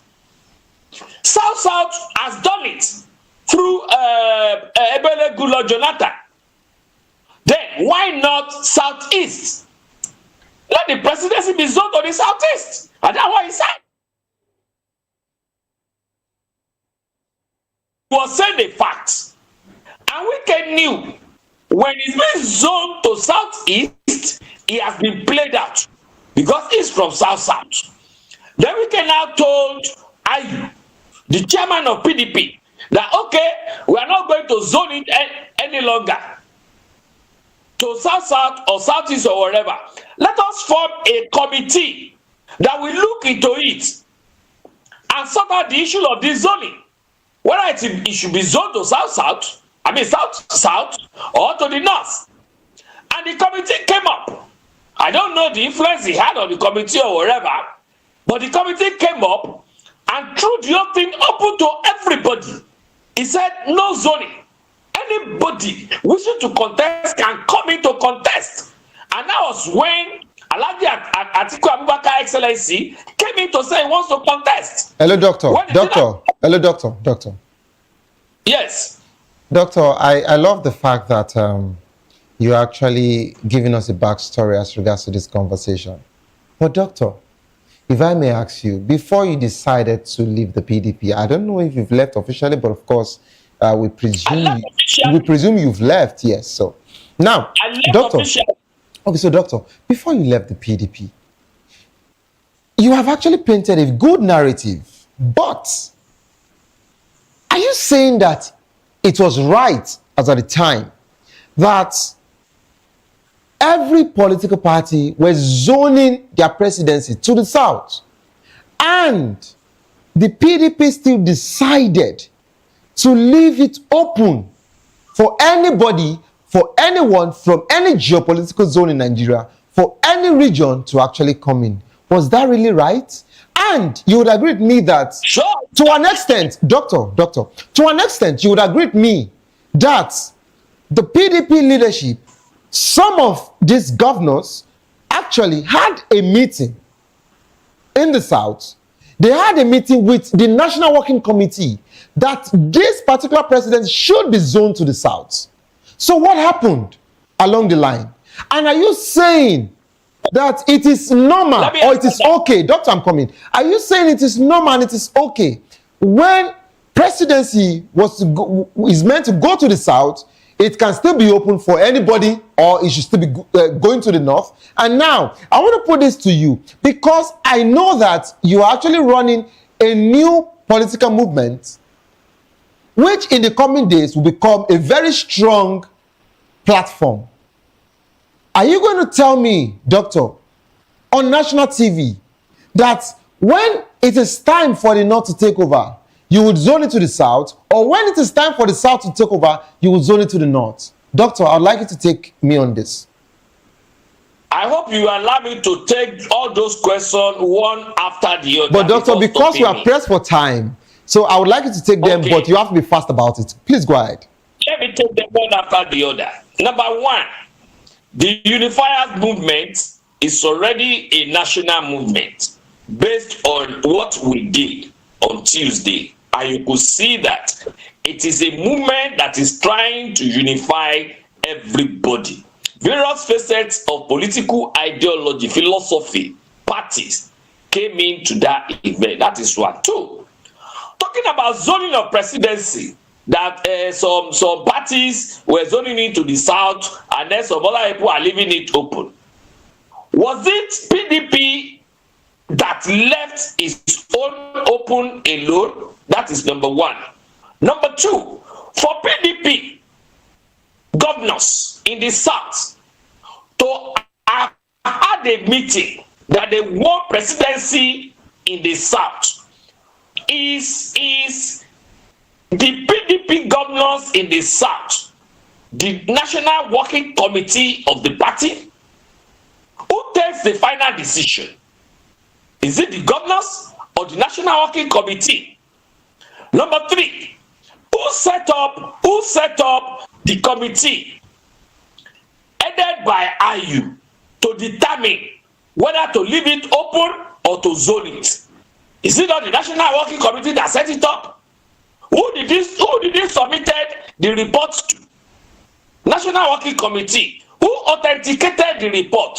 National Working Committee. To that extent, National Working Committee was trying to be strategic. That if you put your own to the south, we are going to leave our own open.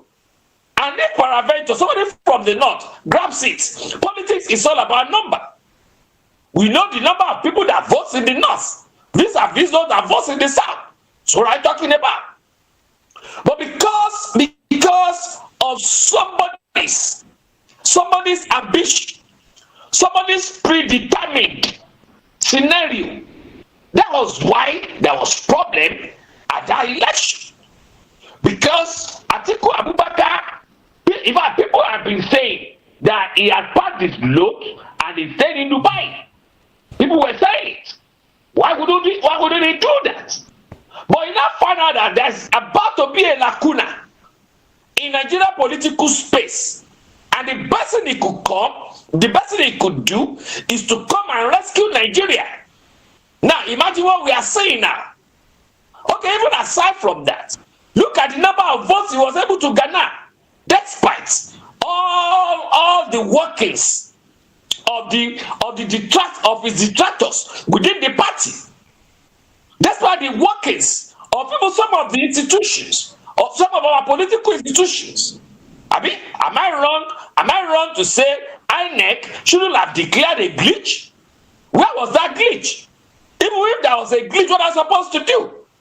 Were you not supposed to first of all clean the glitches? Okay. Before continuing the process of the election? Okay. These are issues. I wouldn't want anybody to put that blame on the table of Atiku. However, I want to also tell you this for free. What is happening in PDP today is an orchestrated rivalry. Orchestrated to the extent that there are some people somewhere that doesn't want opposition.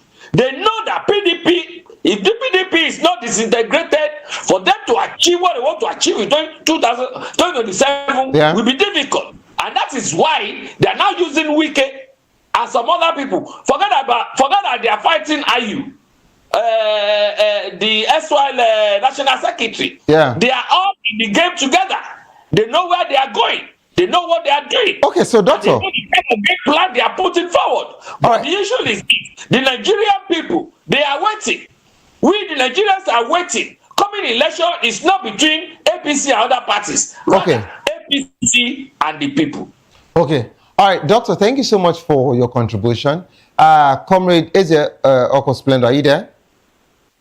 Yes, I'm here. All right, so comrade, officially, I'll be inviting you and Dr. Kayode for a slot on Friday. We have to treat this conversation. And of course, I know there are other developing stories as regards to the PDP, which I would want us to iron out once and for all. Dr. Kayode, has been a PDP man for years before he left officially. And Comrade Oko Splendor is still a Labour Party man. But we'll be looking into, internal crisis that is actually affecting the PDP and, of course, the Labour Party. Is it from the opposition party? Is there a mole in the party? What is really going on? We'll be talking about that on Friday. So, Comrade Splendor and Dr. Kayode, please get set. On Friday, we'll be dissecting this conversation again. Because we're pressed for time today, we might not be able to take more conversation, but I assure you on Friday, we'll have more time to talk about this. Thank you so much, gentlemen, for joining the program. Of course, the views and opinion expressed by the analysts are solely their own and do not reflect those of media, as of VOP media. We're all entitled to our opinions, so of course you should understand that it's actually a free word. If you love the world of sports, why don't you fasten your seatbelt and relax to enjoy the next program coming up. Is Locker Room, okay? And I believe you should and you will enjoy the world of sports, okay? This is how far I can actually go on the program People's Voice this evening. Don't give up because it is not over. Tough time doesn't last, but tough will do last. Whatsoever you face will soon be over, and you will definitely smile again. All right, my name remains Xavier Udo. Have a good evening. Rest.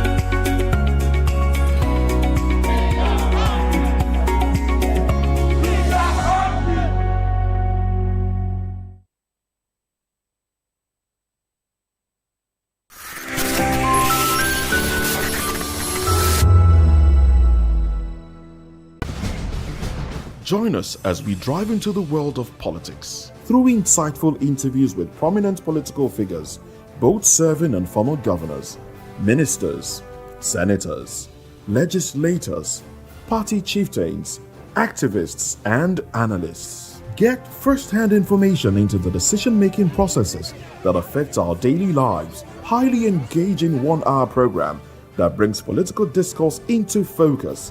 I am Chukwuma Okoro. Political Lens, Monday through Friday, 6 to 7 p.m. Join us. In a world where truth is the ultimate power and opinions scream the loudest, it's time to wade through the noise. Hunger no get tribe. Hunger no get religion. And scan the human interest and trending topics that matter.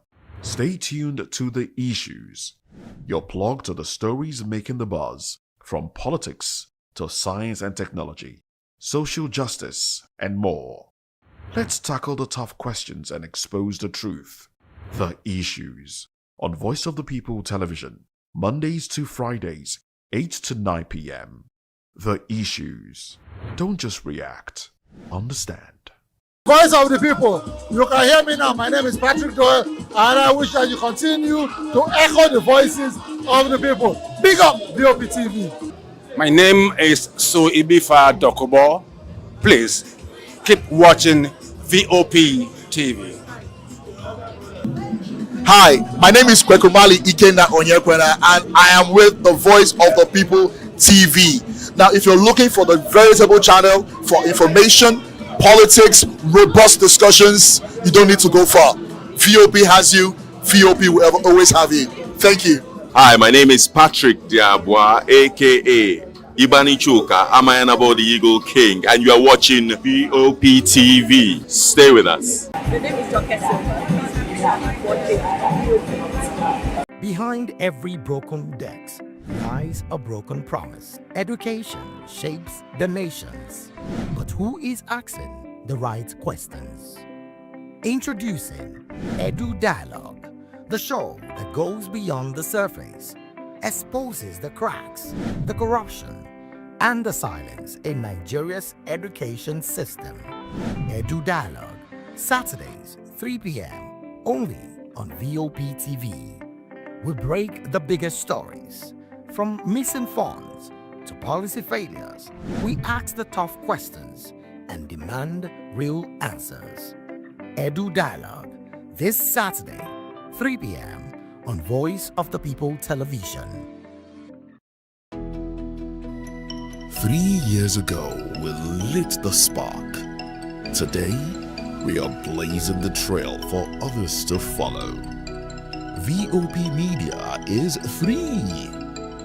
3 years of breaking boundaries. 3 years of being that bold voice that echoes the thoughts of the people. 3 years of telling stories that matter. We have experienced complete breakdown in democratic governance. We are not just a brand. We are a movement, giving voice to the voiceless. We go to bed empty hunger. To every viewer, every voice, and everyone that has made us who we are, we say thank you. VOP Media, 3 years and still counting. VOP TV. Now, you have more than a voice. This is African News on Voice of the People Television, where we don't just bring you the news, we bring you Africa's heartbeat, the policies that shapes our world, and the economy that determines our future. African News on Voice of the People Television. Stay with us. Join us on People's Voice, where we amplify the voice of those that matters the most. Join the conversation. Share your thoughts with me. I am Sylva Udo. Weekdays, Monday through Friday, from 4 p.m. to 5. Don't forget, our voice matters the most. Let us come together and share our concerns. Thank you. We encourage you to click on the like button and subscribe to our YouTube channel. We are Voice of the People TV. Also follow us on all our social media platforms. We are at VOP TV Live. Visit our website www.vop.ng for fresh and trending news. Also watch us live on SLTV channel 264.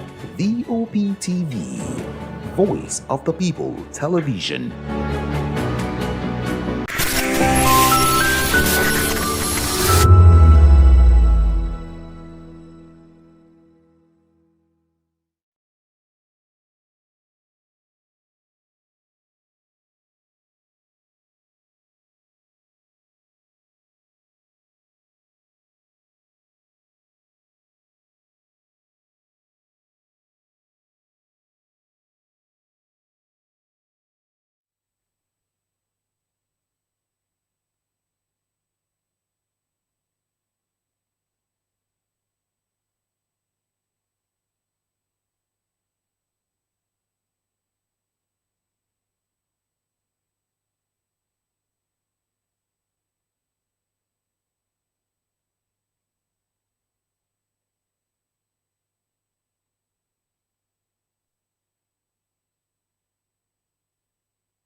In a world where power shifts with every headline. In a nation full of questions.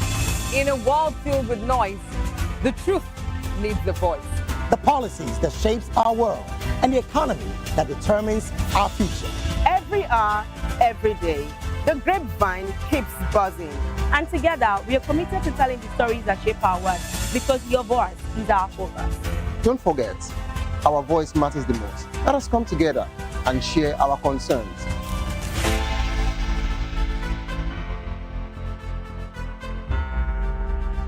Join us on People's Voice, where we amplify the voice of those that matters the most.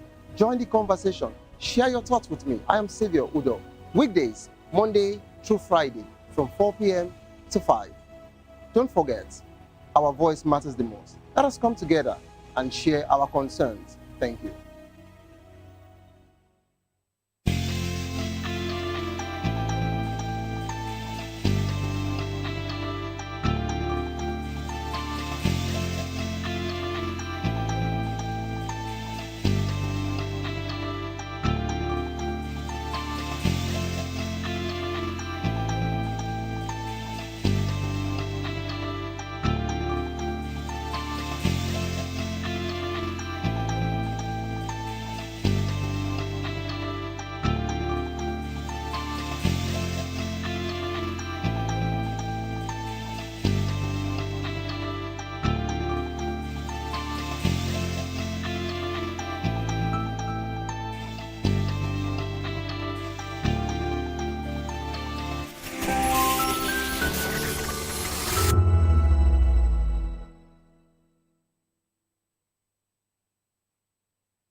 Good evening and welcome to another exciting episode of The Locker Room on Voice of the People TV.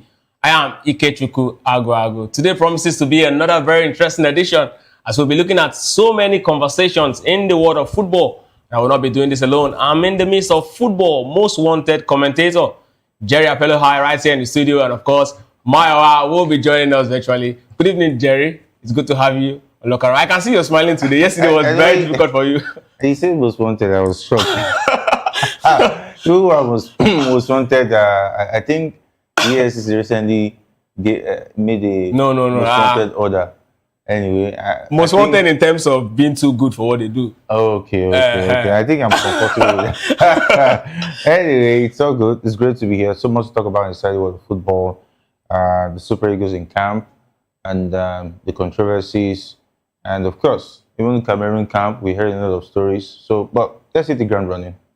Absolutely, and we'll wait when Maya eventually joins. We'll definitely be bringing him on board. Of course, to be part of this conversation, all you need to do is to call via the number on your screen or drop us a message on our YouTube platform. We'll definitely get to see it. Of course, do not also forget to share, like, and subscribe to our YouTube channel. And of course, for every single edition, all you need to do so you'll be part of it is to hit that notification bell so you don't get to miss another action of our show or any other of our shows right here on Voice of the People TV. We'll be looking at so many stories, but one of, they will definitely, we'll be starting with the one that really hits home. Over the weekend, something very, tragic happened in the Nigerian Professional Football League.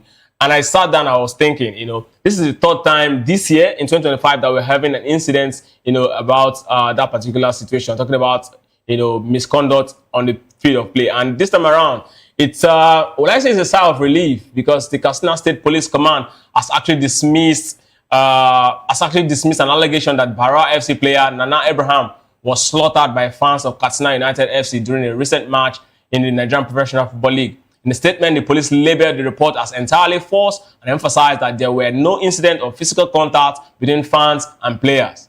Abraham is reported to be safe with no injuries resulting from the match, which took place at the Mohammed Diko Stadium right there in Kano. And of course, the rumors began, Katsina, I beg your pardon, and the rumors began circulating that after an altercation on the pitch when Barra FC's Oji Kalu scored in the 69 minutes of the game, prompting some Katsina United supporters to react angrily. Although Barra FC confirmed an attack on Abraham in the post during the match, police investigation found no evidence of violence. The command cautioned against spreading false information, warning that it's a punishable offense. In response to the MPFL has fined Katsina United a total of 9 million naira and ordered them to play their games behind closed doors due to fans' misconduct and inadequate security during the match.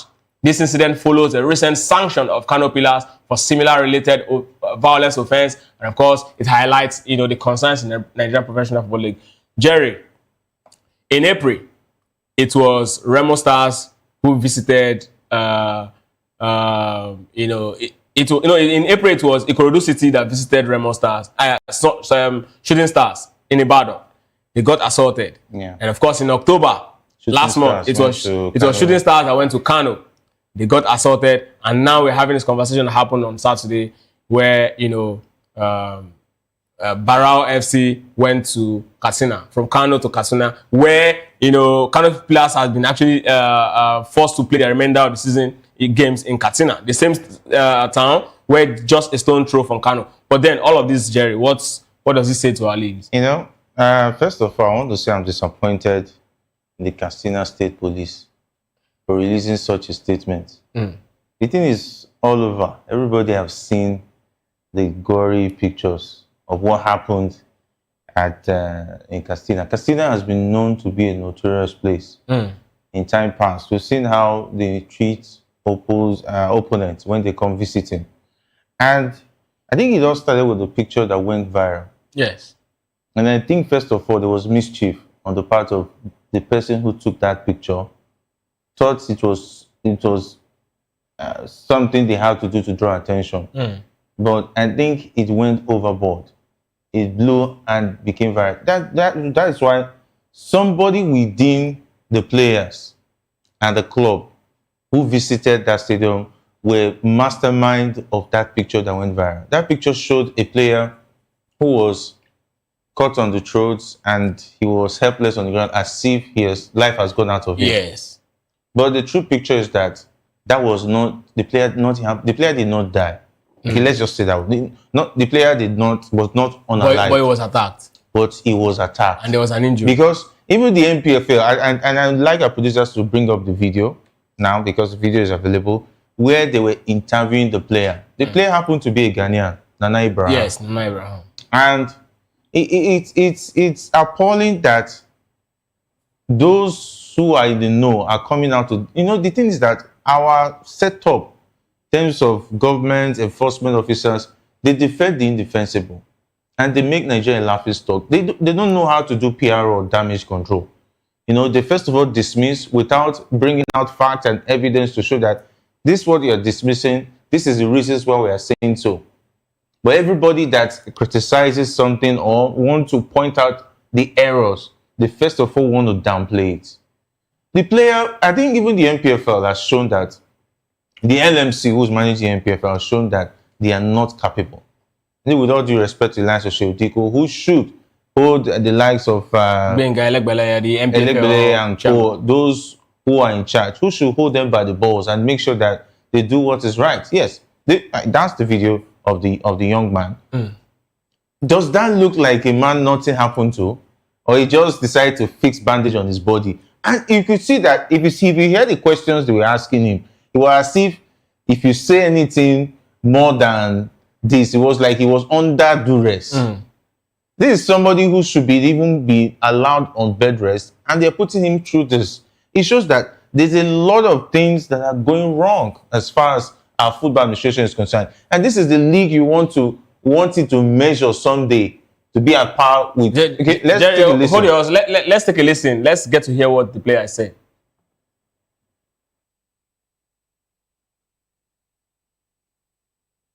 It was during the course of the match when we equalized our goal. The fans of Katsina started throwing objects towards our bench, and due to that cause, an object hit my chest and off my chin. That's when I saw blood coming out. So that's what, and not slotted. It was during the course of the match when we equalized our goal.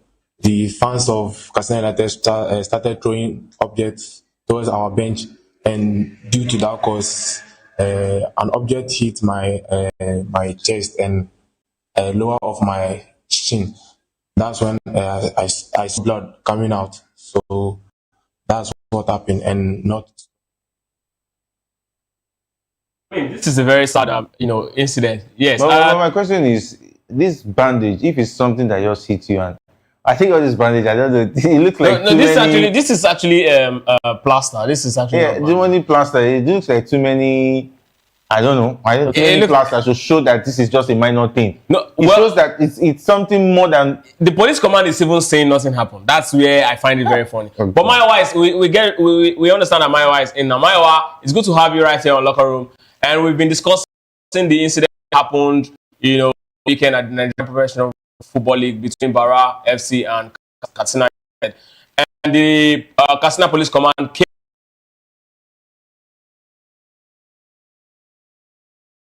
obviously from where it's actually airing. Seems like someone who the police nest preempt you. Mayowa, 8 months ago we had the issue of shooting stars, and of course last month it was the case of still the same shooting stars in the mix, but this time they were the one that got assaulted in Kano, and now we are talking about this. Is this still going to be the issue of regular 9 million naira fine? What do you make of all of this? Well, it's always amazing to be here. I mean, the happenings in Nigeria, especially with our football, has been annoying me. Apart from this Katsina United issue that is going on, there is a case of our under-17 girls paying for their own cap allowance and transport and just of that, and getting 100,000 from individuals, not the government. But that aside, I've said it consistently. Nothing has happened to Shooting Star when the fans of Shooting Star nearly killed players of Remo Star with that big stone. Nothing happened. The case of Kano, whereby referees and players were attacked, nothing happened. They only gave them a fine of 4.5 million and banished them to Castina. Now, the same thing has happened in Castina again. And I've said it consistently. The fines that the LMC are giving, the fine that those organizing the league are giving, does not fit the punishment. If there is a need, I mean, if you look at the antecedent, if this their so-called slap on the wrist punishment, if it was part of the rule, they should have amended it to show that they are very serious in combating this. No sensible person would want to invest in this. Yes, I heard a lot of people saying, the guy is pretending this and that and that and that. If he was not attacked, would he have the opportunity to pretend? Is it until somebody dies? Is it until somebody is killed before a proper action is taken? And what has happened to the fans? Fans caught erring. What happened to those that attacked the players in Ibadan? What happened to them? Nothing. What happened to the fans of Kano pillars that attacked Shooting Star? What happened to them? Nothing. Why are we arresting for attacking the players of Mara United? Nobody. And this has continued to go on. As far as I'm concerned, those running the league, I don't think they know what they are doing. If they are putting proper, disciplinary action and putting proper, disciplinary measures, this will not be happening. This slap on the wrist needs to stop. It is not until when somebody dies before they start, this their fire brigade action. As far as I'm concerned, I think Castina United should be banished, and not banished to the north. They should come and be playing their games in Ogun State. Maybe that will teach them lesson, because we cannot continue to have violence in our football, and we expect sensible investors to come and invest. It doesn't make any sense. Maiwa, are you saying banishing them from their geopolitical zone is your own definition of the appropriate sanction? So it's part of it. One of the things is this. First of all, they need to fish out, and I'm supporting the police. I'm supporting them. They are not even doing their job. No, we will come to the police sometime later. Let's even talk about the league, the LMC, people who are managing the league, Benga Elegbele's board, all of them. What exactly should be the appropriate sanction for this sort of actions? So the first thing is this: they are supposed to compel the clubs to fish out the erring fan. That's number one, because we cannot stop it without punishing people who are responsible for this. That's number one. Number two, the slap on the wrist fine needs to stop. They need to fine them heavily. The league price is about 150 million, if I'm not mistaken. If you misbehave like this, the fine should be at least 1/3 of that. That's number two. Number three, they should banish them away from their fans. I mean, if they banish you away from you are in Katsina, if they take you to Lagos to come and play your matches, the logistics of you playing your own matches in Lagos will frustrate you and will make you caution your fans, because we know how difficult it is for you to travel. Now imagine you are banished away from your home. Playing behind closed doors will not solve it, because they can still attack these people on the road. So I think those are things that they need to do to hurt the clubs that are responsible for this. Because I mean, if the fine I'm going to pay is just 10 million, I will pay the 10 million. And these are state-sponsored club. I will pay the 10 million and I will continue again. So they need to do something drastic for this to stop. The thing is that I even saw the media department of Castle United. They also released a statement condemning media reports. I don't know what they were trying to do. It sounded as if it was one primary school media officer. He didn't finish primary school. They went to look for one report and just it's a shame. The funniest if I'm a media officer of a team, I won't come out with such. Jerry, the funniest thing in all of this is that Bara FC, their own media officer, also came out to condemn this. To condemn this? Yes, condemn the report of violence, and that their player is fine, is well, and all of that. But we see the same player talking about how Bara FC is still coming up. This is their first time in the NPFL, I'm correct. And they will surely want to see themselves in a situation where they will not fall into trouble with the LMC and the NPFL. Because they know that a lot will be at stake for them. If they are going to fight against the system they might be standing. They will be standing alone because they're a privately owned club.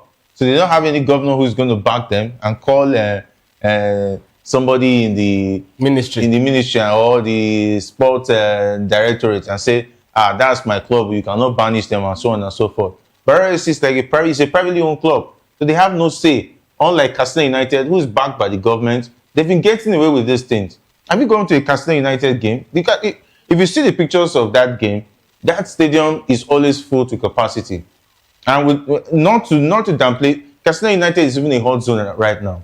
We've heard a lot of stories about banditry and so on and so forth. So it's a hostile state, with all due respect. So bandits can even come to the stadium to watch games. Imagine, because even the police, if a fan can do that and get away with it, what if bandits arrive? What would happen? The players will be at the mercy of the bandits. Yes, but if ordinary fan will do that and get away with it, Jerry, I think if I'm a footballer, there are some states I will not go to. I don't know. I'm ready to. I'm ready to sacrifice my salary for those games so that I will be safe. Because it's like there's this series they used to do, 1,000 Ways to Die. Yes, 1,000 Ways to Die. Yes, playing the NPFL should be added to one of those documentary because. but Jerry, see, see, as you guys were talking, I was just thinking about Kano Pillars. You recall that Kano Pillars hold the highest record unbeaten at home for 3 years. The reason why? Is this one of the reasons why Kano Pillars, held that? No, Kano Pillars actually had that record. 3 years in a row. That season, they actually dominated Nigerian League. They didn't lose a game for 3 years. I don't think any other clubs, even Barcelona, have not done it in La Liga. Real Madrid, even no team, no matter how hostile your fan base is in Europe, struggle with 2 years. You can't even do it. But the question now is, Jerry, look at all of these complexities.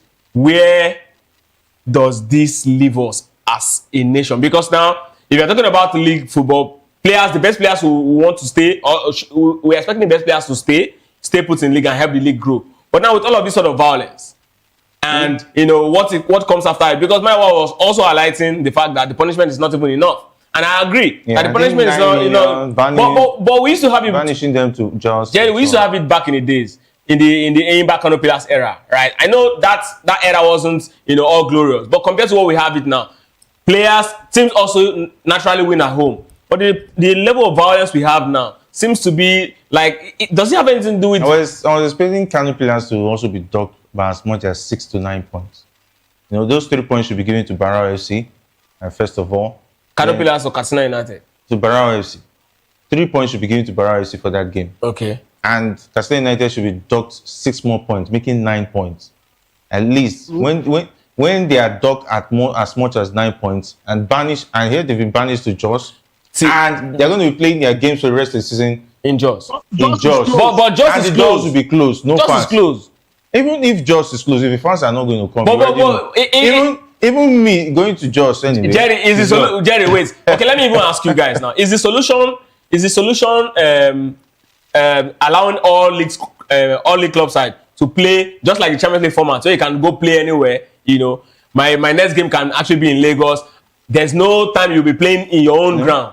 If I'm the league organizer, is that going to be the best situation for us? If I'm the league organizers, I'll go and look for a proud sponsor, whether home or abroad.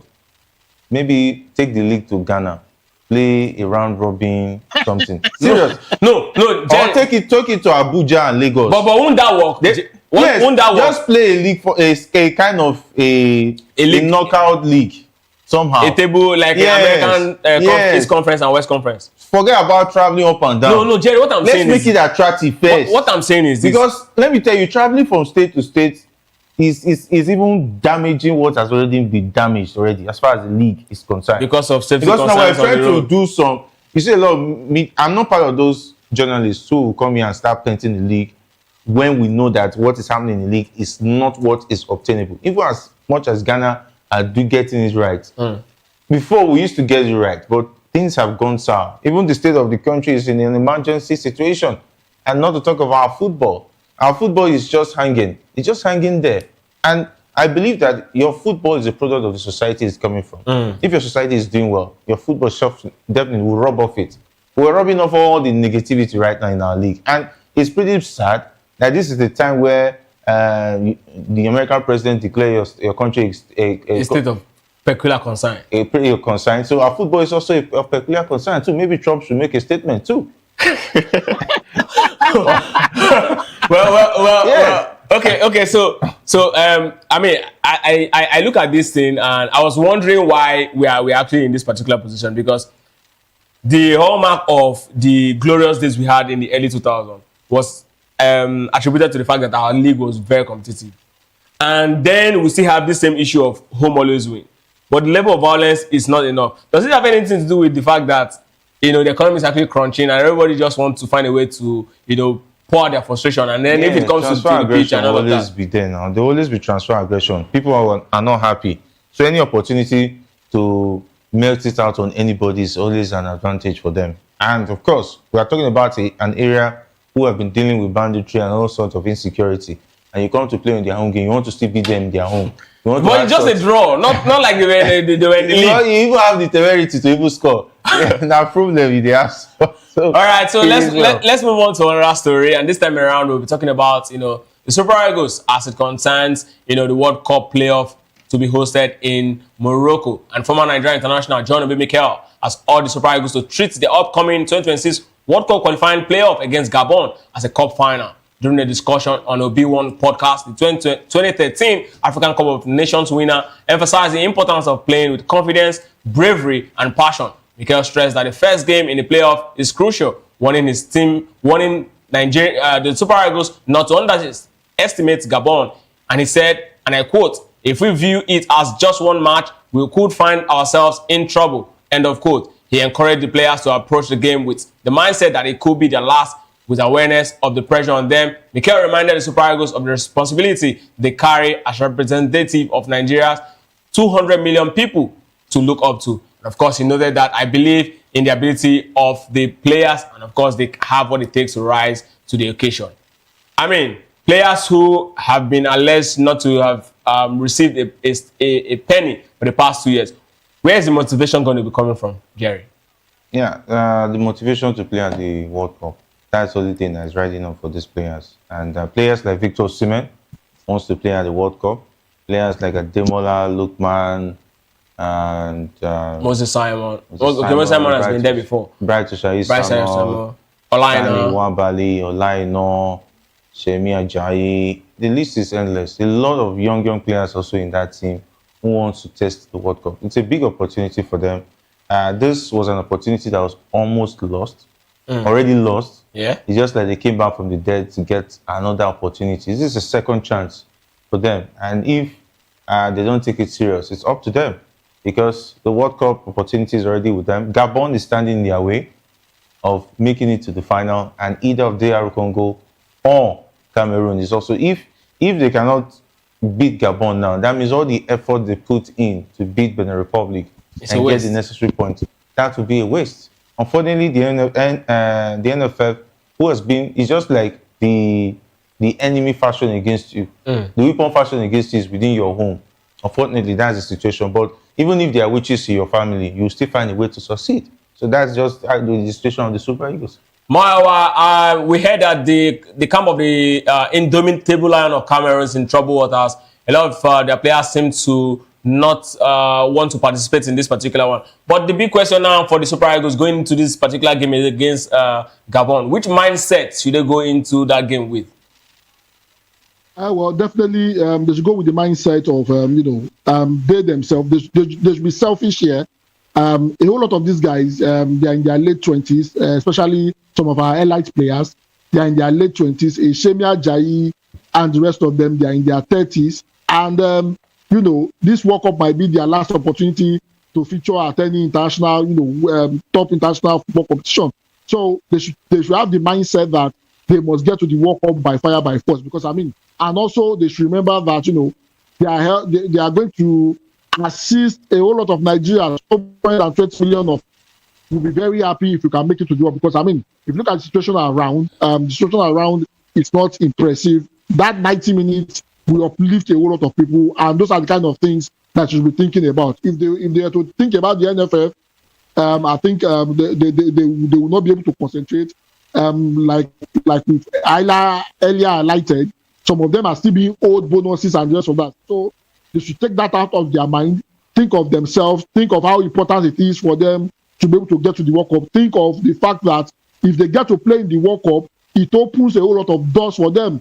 The eye of the world will be on them, and that creates a whole lot of other opportunities for them. So I think they should be thinking about their own ambition and thinking that, getting to the World Cup is much more important and that they should achieve, not minding, how our football is being run in Nigeria here. Jerry, yesterday we talked about the list of the Super Eagles and, players, new entrants like Chidera Ejuke. What are the lineup you are hoping to see against Gabon and why? Yeah, I'm not going to expect too many changes from the team that played Benin Republic, for instance. And I want to see the same tenacity, the same agility and focus.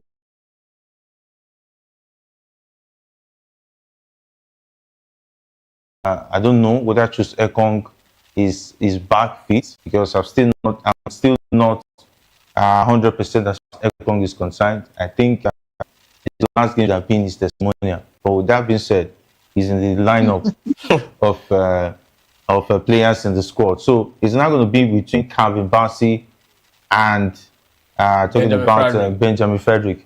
If he can start the both of them in the centre back, I think I'll be more comfortable, because we need players who can stop the Boanga guy and Aubameyang. These two guys have been led out this season. The Boanga guy has been firing on all cylinders. In the MLS. He's on fire at the moment. And he's hungry for goals. He wants his country to qualify as well for the World Cup. Let's not forget, they accrued as much as 19 points. 19 points, yes, to qualify as second best in their group. So that's not the team you have to play around with. They know how to score goals. And that means the 5 and 6 is very important. And apart from the 5 and 6, who are going to be playing the fullback position? Olaino is not going to be available due to his injury. So I'm looking at who's going to play the right back. Brighton Samuel. Brighton Samuel, he likes to overlap a lot. He doesn't contribute to defending.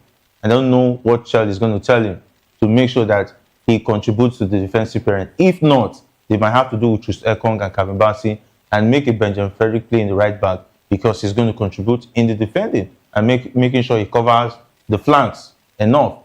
Then for the left back, maybe Zaidi Sanusi might return. But if Zaidi Sanusi, I'm not too comfortable with him. I'm not sure about this form. Then Bruno Erimachi might step in. He's good on defense and good going forward. Then for the midfield, it's going to be Wilfred Ndidi. But he has to be Rafael Onyedika. Then Alex Iwobi. Then the attack, definitely. Undoubtedly, even if he comes 5 minutes to the game, it has to be the original Victor Osimhen. Then, I don't know, Moses Simon, Ademola Lookman. I don't want to see what we saw the last time. There was a time they played Moses Simon and Ademola Lookman. Almost, two of them were confused at the point. Two of them were playing both the left wing of the team. You either put Ademola Lookman on the right, Moses Simon on the left, then this guy on the left. Or Samuel Chukwueze starts. Samuel Chukwueze, I want to see more of those crosses he did against Benin Republic. Then we are good to go. Stanley Nwabali in goal. Maiwa, you've heard Jerry's lineup. What's your lineup, and where do you think this game is going to be won? In the midfield, in the defense, or in the attack? I think our attack needs to do the job. Our midfield, definitely, I want to see Rafael Onyedika play. Rafael Onyedika should start. Rafael Onyedika, it will be. And probably, I know HL will probably also want to start, and Ndidi. So probably we have that trial there. And for the center of defense, I think Chus Ekong is going to play. Definitely, is going to play. I would have preferred the Benjamin Frederick and Calvin Bassey if we had an Olaino in.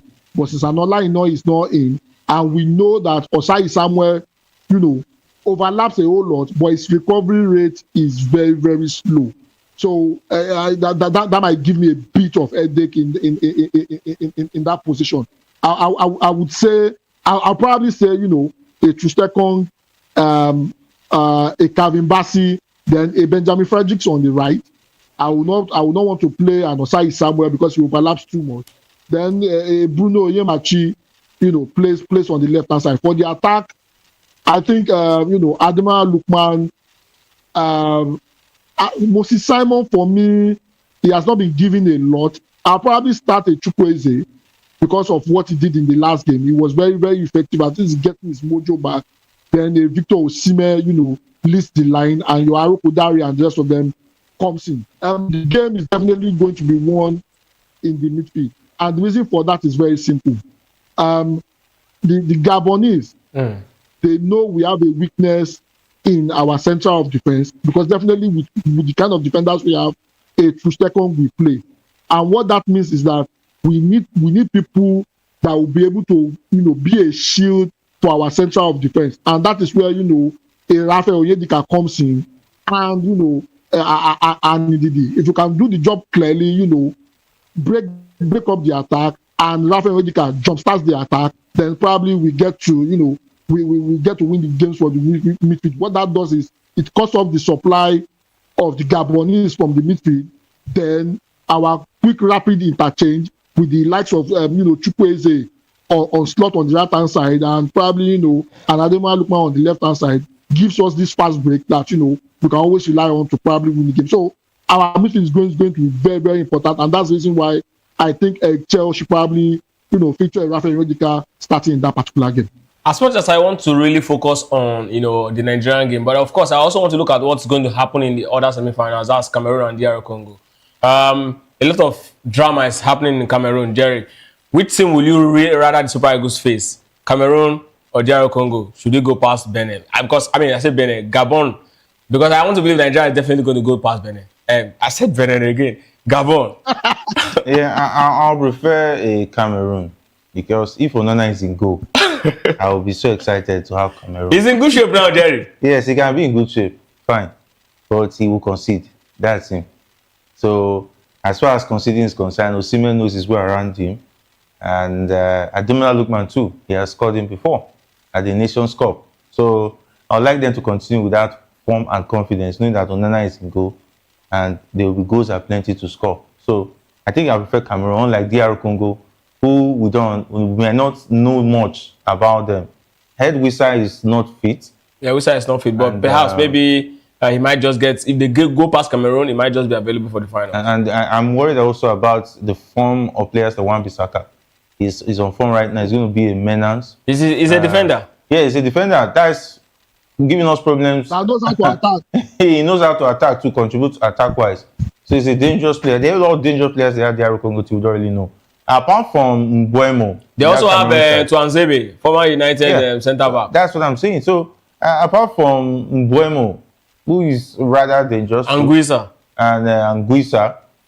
Cameroon, I don't know, recent, we'll find a way to start beating them. So I think the form and the trend is sweet as far as head-to-head against Cameroon is concerned. But for DR Congo, it's going to be a little bit more difficult. Maiwa, which team will you prefer the Super Eagles play in the finals?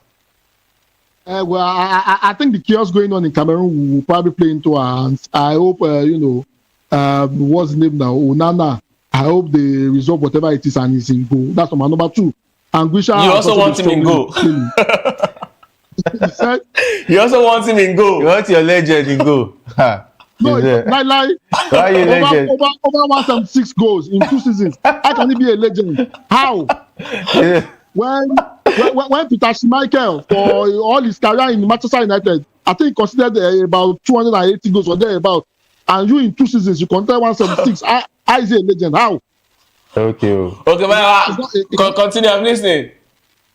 He can't be a legend. So I mean, there's an Anguissa that's struggling with Napoli at the moment.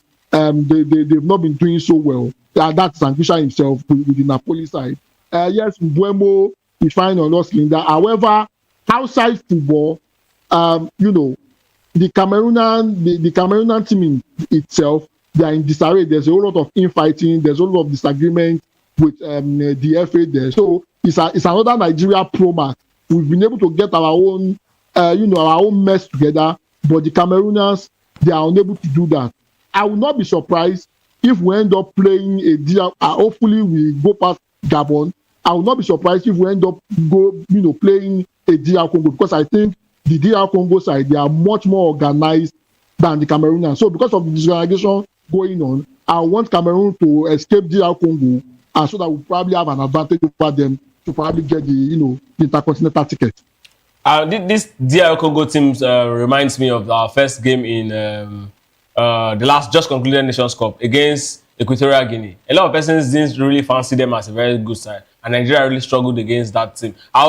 Personally, I would prefer to play Cameroon. Nigeria know how to actually up the ante when you play against a side. Nigeria is just like Arsenal.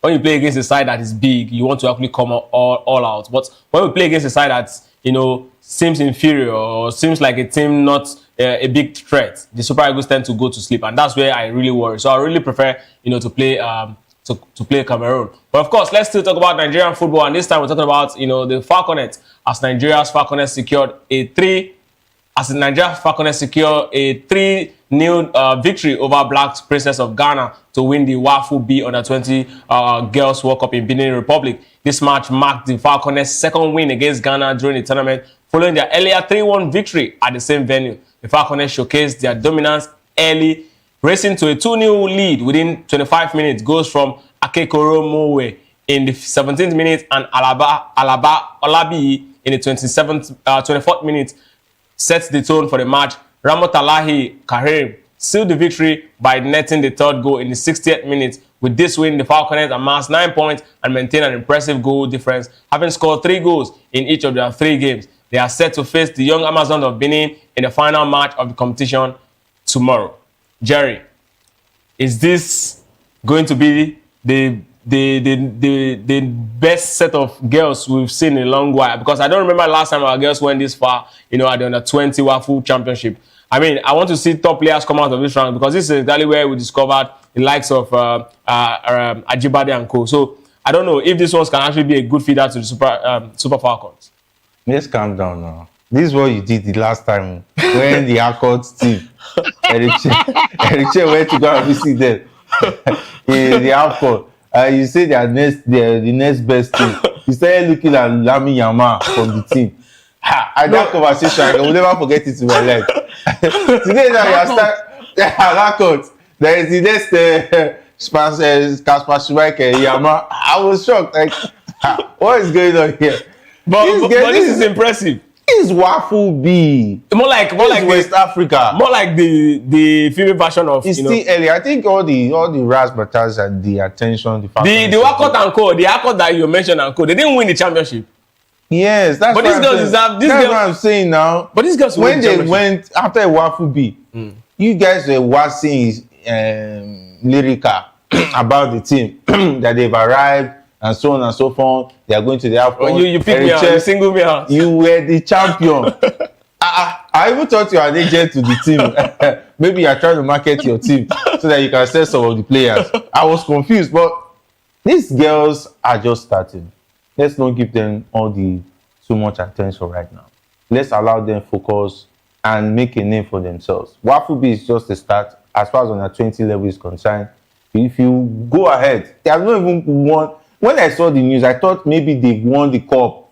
When I looked at it, it was just semi-final, and everybody's watching it. Come on, how did we get here? We have to wait for our team to conquer Africa first. We cannot start writing some stories about them that, okay, the future is looking okay. Let's see what they do at the World Cup.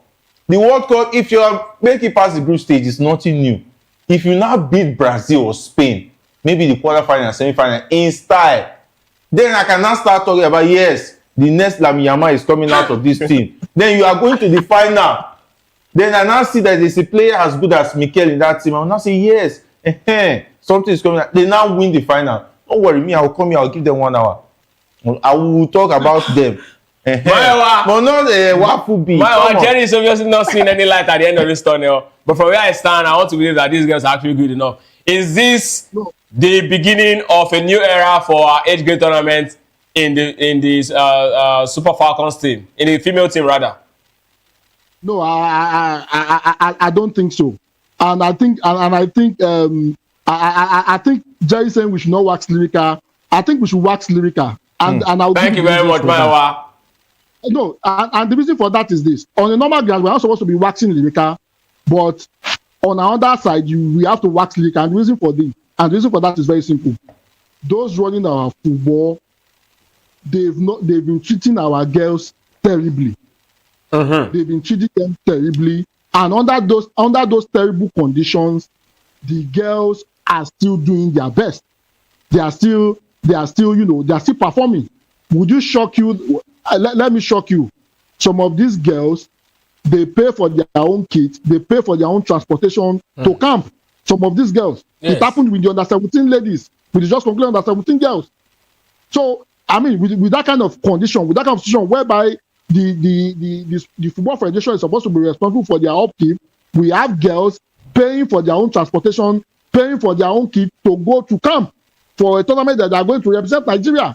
And yet, with all these conditions, they are performing. Even with the Falcons, we are seeing the same thing. So, for that reason, for them getting to the final, we should wax lyrical. Now, going forward, it is on the African scene. We should be able to beat any team at any time, any day, because we have irrespective of what our NFF is doing, we have the quality to do that. But the big question is this: can we produce players that will be able to compete, against top talent in top competitions? That is where the problem is. So for me, until they begin to do something fantastic outside the shores of Africa, it's just what you expect from Nigeria playing against a university student playing against a kindergarten. Definitely, university student wins every day, and that's what we are seeing at the moment. Well, so sir, then let's quickly move straight from that particular one and go straight to the camp of the Super Eagles again. And of course, this time it's going to be about what happened or what's going on right there in Morocco. And the Super Eagles midfielder Alex Iwobi actually shared a video, and that video has actually been breaking the net. And of course, the video is about the hotel accommodations that was provided in Rabat ahead of the 2026 FIFA World Cup qualifiers playoff in the African scene against Gabon. And of course, the footage has drawn attention to unsatisfactory lodging arrangements, which have repeatedly been a point of contention for the Nigerian side. Of course, you recall that a couple of months ago, when the girls actually talking about Super Falcons went to Morocco to actually play their own championship, we also had the incident, and the girls were actually showing, how small their room is. And till now, we are yet to actually hear an official statement, from CAF and of course, the NFF. Jerry, what do you make of all of this? I saw the video myself and I was like, what's going on? Why would these guys be kept in an environment like that? Yeah, there are arguments, that the hotel is actually not bad, but the environment is a very big concern. I mean, these guys are professional players. No. You don't get to lodge them, in areas like that. No. I mean, if it's actually very good compared to what they've seen before, I don't think Iwobi will be showing everybody what that environment looks like. Yeah, the thing is, it's a tale of so many events already. Because when that video came out, I saw the ambience. I was really, Morocco should do better. And if you take a look at the responsibility of getting the hotel accommodation, it has to do with CAF alongside partnership with the NFF. So immediately the Benin Republic game and the table was done, I believe that if the NFF are responsible enough, quote and unquote, NFF are responsible enough, they would have gone as far as making sure that they secure good hotel accommodation for the team and make sure that they do their due diligence. It's showing that those who are running the NFF are leaving a lot of. Is it that they don't want us to qualify for the World Cup?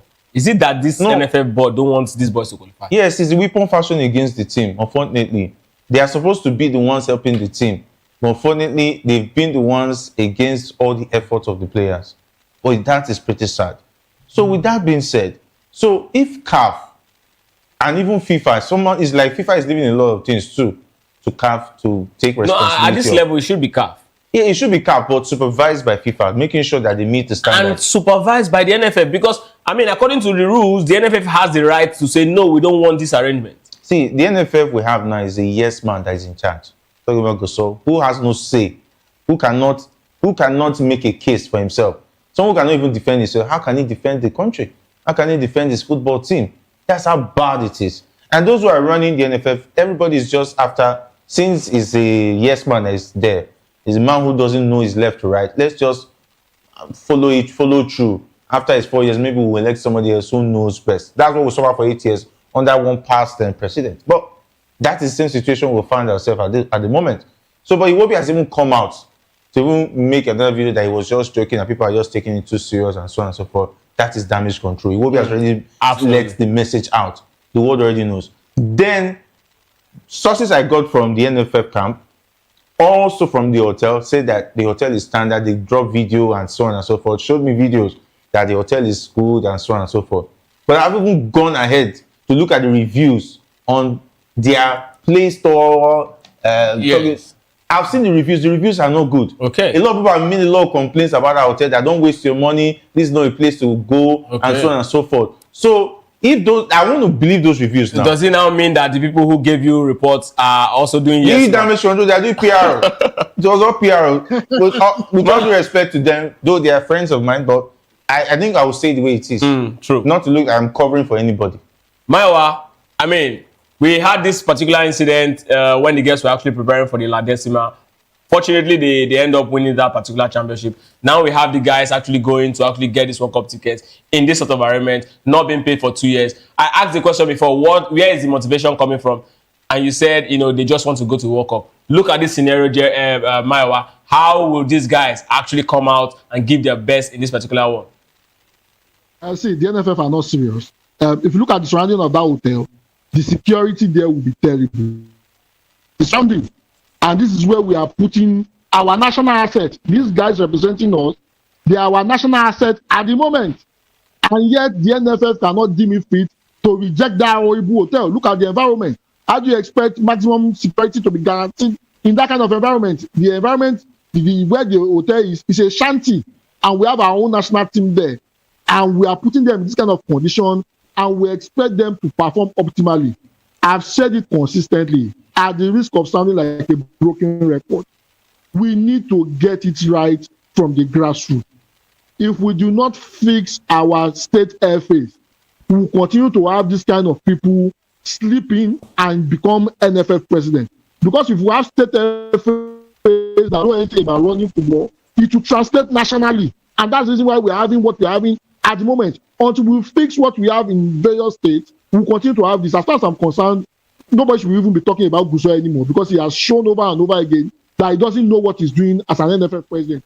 And it's so shameful that the NFF will allow this to slide and even go ahead and threaten Iwobi. Because if they not threaten him, he will not come back and be saying, this is just a joke. It's a lie. It's not a joke. And it's just unfortunate we find ourselves in this situation. All right, gentlemen, this is exactly where we'll be drawing the curtain on today's episode of The Locker Room. It's good to have you join me today. Yeah, it's always a pleasure to be here. All right, so it's always amazing to be looking for the guys doing the magic on Thursday. All right, then we hope so too. And of course, if you're a fan of politics, just stick around as Chukwuma Okoro takes us on a tour of political stories through his lens. I am Ikechukwu Agu. Stay tuned for Political Lens. Have a nice day.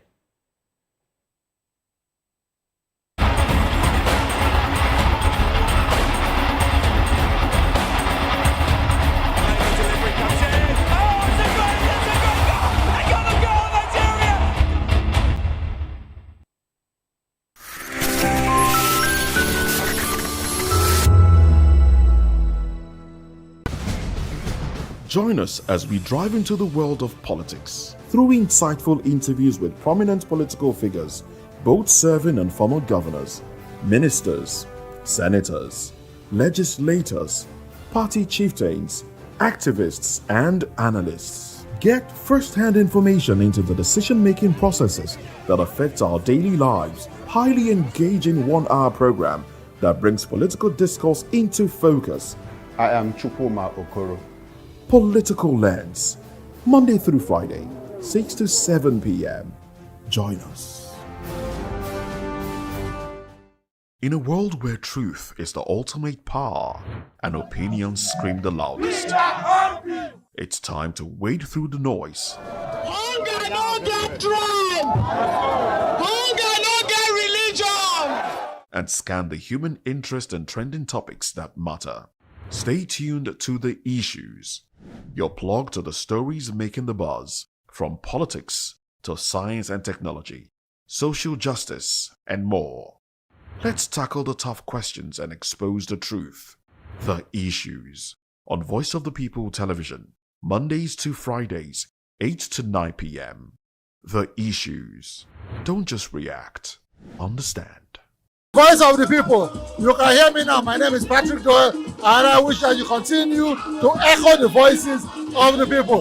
Big up VOP TV. My name is Suibifa Dokubo. Please keep watching VOP TV. Hi, my name is Kwekumali Ikenna Onyekwena, and I am with the Voice of the People TV. Now, if you're looking for the veritable channel for information, politics, robust discussions, you don't need to go far. VOP has you. VOP will always have you. Thank you. Hi, my name is Patrick Diabwa, aka Ibani Chuka, Amayanabo the Eagle King, and you are watching VOP TV. Stay with us. The name is Sylva. Behind every broken desk lies a broken promise. Education shapes the nations. But who is asking the right questions? Introducing Edu Dialogue, the show that goes beyond the surface, exposes the cracks, the corruption, and the silence in Nigeria's education system. Edu Dialogue, Saturdays, 3 p.m. only on VOP TV. We break the biggest stories, from missing funds to policy failures. We ask the tough questions and demand real answers. Edu Dialogue, this Saturday, 3 p.m. on Voice of the People Television. Are you ready for the extraordinary? Something big is happening on your screen. Introducing VOP TV, now streaming on SLTV channel 264. From breaking news to captivating conversations, news analysis, giving you all sides to the story. We break in-depth discussions on the issues that matter, from politics to sports, entertainment, and lifestyle. VOP TV on SLTV channel 264. Join us as we redefine what television means to you. Voice of the People Television, VOP TV. Now you have more than a voice.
What happens in the hush behind hangar doors? Who signs the papers that gamble with lives? Which truths were grounded before they even ever had wings? If you've ever buckled a seatbelt at 30,000 feet, if you've ever stared out of that tiny window and wondered who's really in control of the skies, it isn't just flight, it's power, it's politics, it's pressure sealed in steel. We're peeling back the clouds from runway risks to sky-high secrets. We're diving deep where most dare not to look.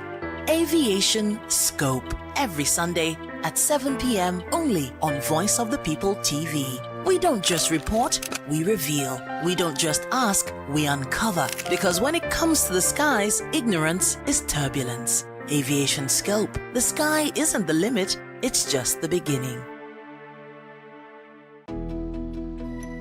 3 years ago, we lit the spark. Today, we are blazing the trail for others to follow.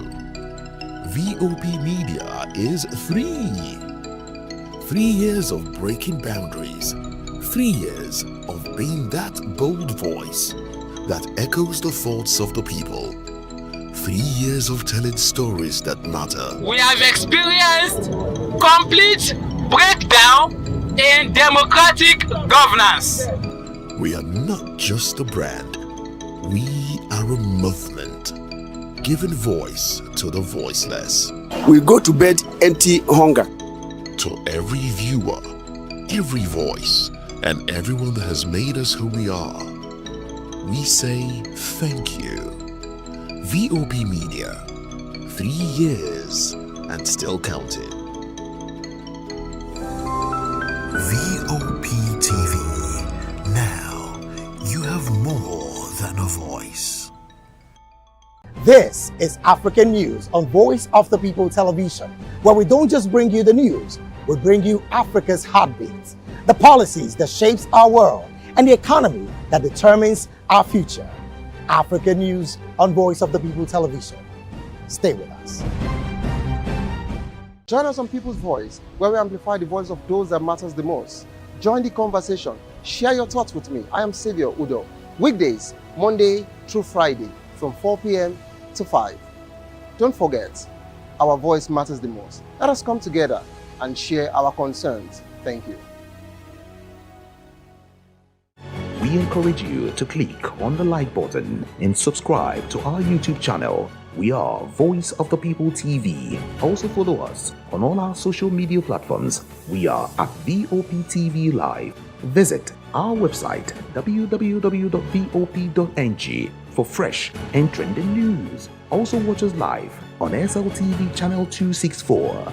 VOP TV, Voice of the People Television.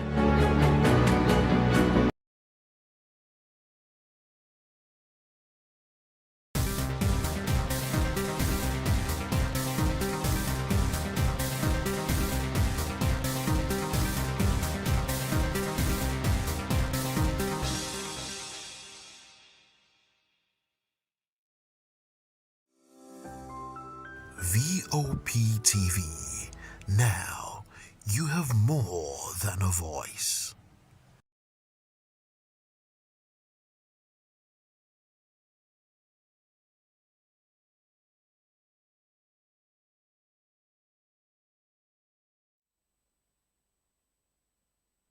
Hello there, good evening, and thanks for joining me on Political Lens. I am Chukuma Okoro. We are broadcasting on Metro SLTV channel 264, on YouTube and other social media platforms. We are at VOP TV Live.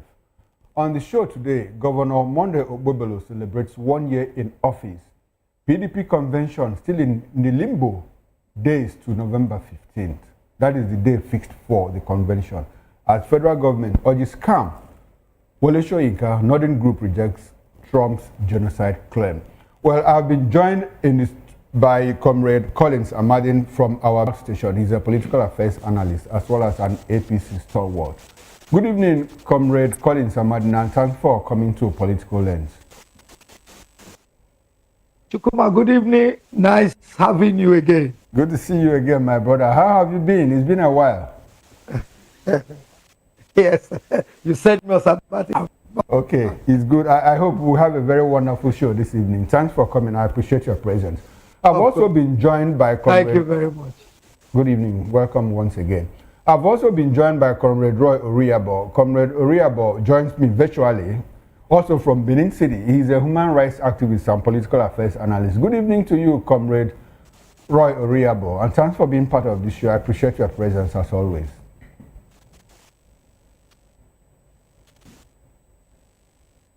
Hello,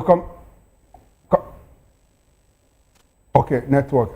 There seems to be a network glitch there, but the tech team is going to fix all of that in a bit, and he will join us. Now, let's kick into it. The Deputy Governor of Edo State, Right Honorable Dennis Idahosa, says Governor Monday Ogbebelo's performance within his first year in office surpasses some state governors' achievements in 8 years of office.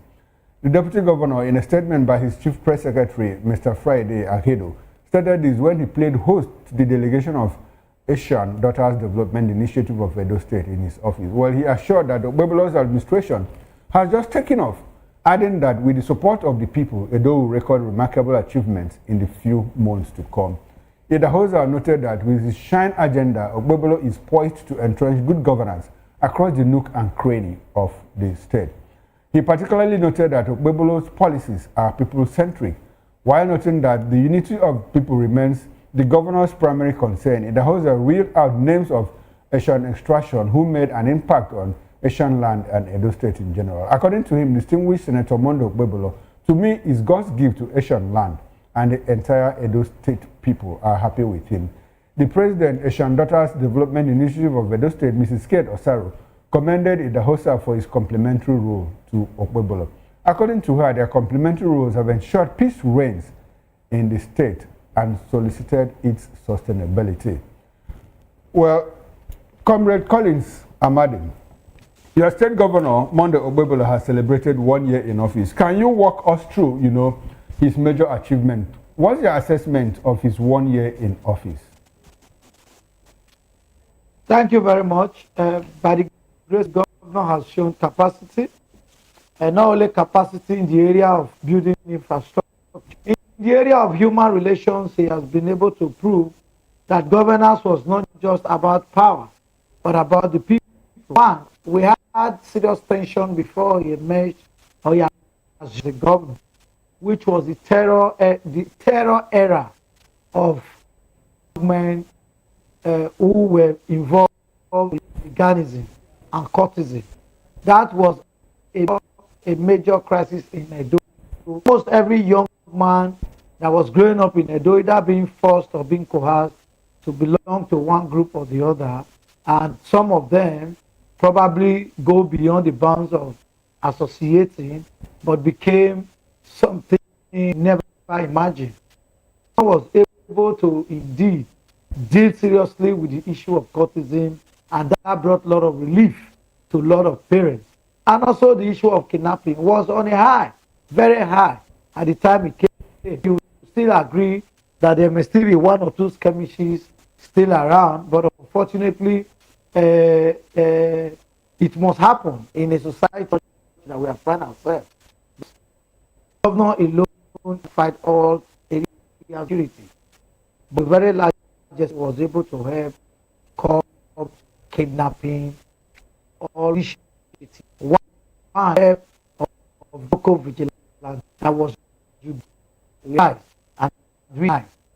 I agree with thoughts are also being done in the infrastructure, like education. For example, over schools have been revisited and reworked either by or by the Ministry of Education itself through the initiative and the even before Commissioner Bob, the governor was already working in the area of abuse and rebuilding and renovating those that need to be renovated and equipped. The governor also have employed over 5,000 teachers very recently into the educational sector, help boost the issue of having one principal in a full school. The principal will teach English and biology, and at the same time go around all the classes. And in some cases, most of the students were not even taking classes, but just go to school. And also, in some cases, or in some schools, they were sitting just on the floor, and he has been able to hurriedly attend to those areas. So, in the health sector, over 18,000 workforce has just been employed and engaged by the governor, though not just recent. They started about 4 or 5 months ago, have been engaged by those state government through the of Senator Monday Okpebholo to the health center have its effectiveness, especially with the new initiative, primary health center, over 62 that has been revisited. Some were built, some were renovated by the state government. Then we come to the area of roads. Most of the federal government roads and even the state roads have happened, and the state government is also embarking. Majority of those roads, say the federal government, though we expect that there will be reimbursement, but for the fact that there is already a facelift and a capable hands are involved, which is what Edo people are excited about. And Sapler Road, for example, is an epic of it with the kind of job that is ongoing through that road. And just a few days ago, the Ologbo has also been revisited and the food there. Then you go to the Old Road section, the same thing across almost 25 communities are having relief and drainage side society in a very matured and organized manner. Then you go to areas like Obe, Ogege. These are roads that were completely, the Ute Road and the Teboga Axis. These were roads that nobody imagined anyone would visit. Governor Bevolo did not just visit, but he's doing massive work in all of these roads. Then you move on to Mobile Axis, where we now have the first ever flyover that is giving succor to the people based on the congestion that have been on that road. Then you also come to the Adesuwa, the government have shown capacity, and also second major flyover in Edo State, and the job is also going on already. So many more. We want to talk about the area of transportation. Edo have lacked so much when it comes to the area of transportation. We once had a Edo line where the government could not even pay salaries, and at the end of the day, Edo line went into Komaton. The governor came and first initiated over 100 buses, brand new buses, and new Edo line was rejuvenated, and so many persons were employed. And Edo line, has to talk to you today, from Benin to Kaduna, you will spend even less than 30,000 to go, and even to Lagos, you spend less than 15,000, you know, to go to Lagos and return back from Lagos. And so, including Port Harcourt, so many of those routes are being visited. We are not even talking about the governor have done so much. So many to measure, but just to measure but a few. All right, thank you very much, Comrade Collins Amadin. You are breaking off rapidly. We need to take a short break so that we can fix the tech hitch and come back to you. Viewers, please do join us in a bit. We'll be right back.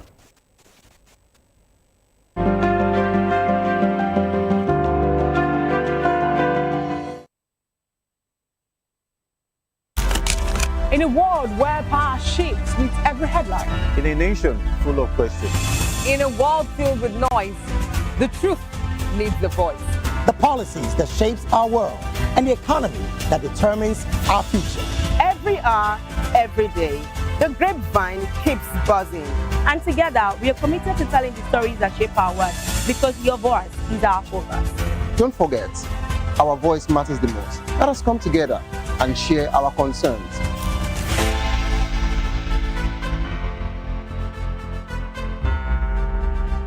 Join us on People's Voice, where we amplify the voice of those that matters the most. Join the conversation. Share your thoughts with me. I am Sylva Udo. Weekdays, Monday through Friday, from 4 p.m. to 5. Don't forget, our voice matters the most. Let us come together and share our concerns. Thank you.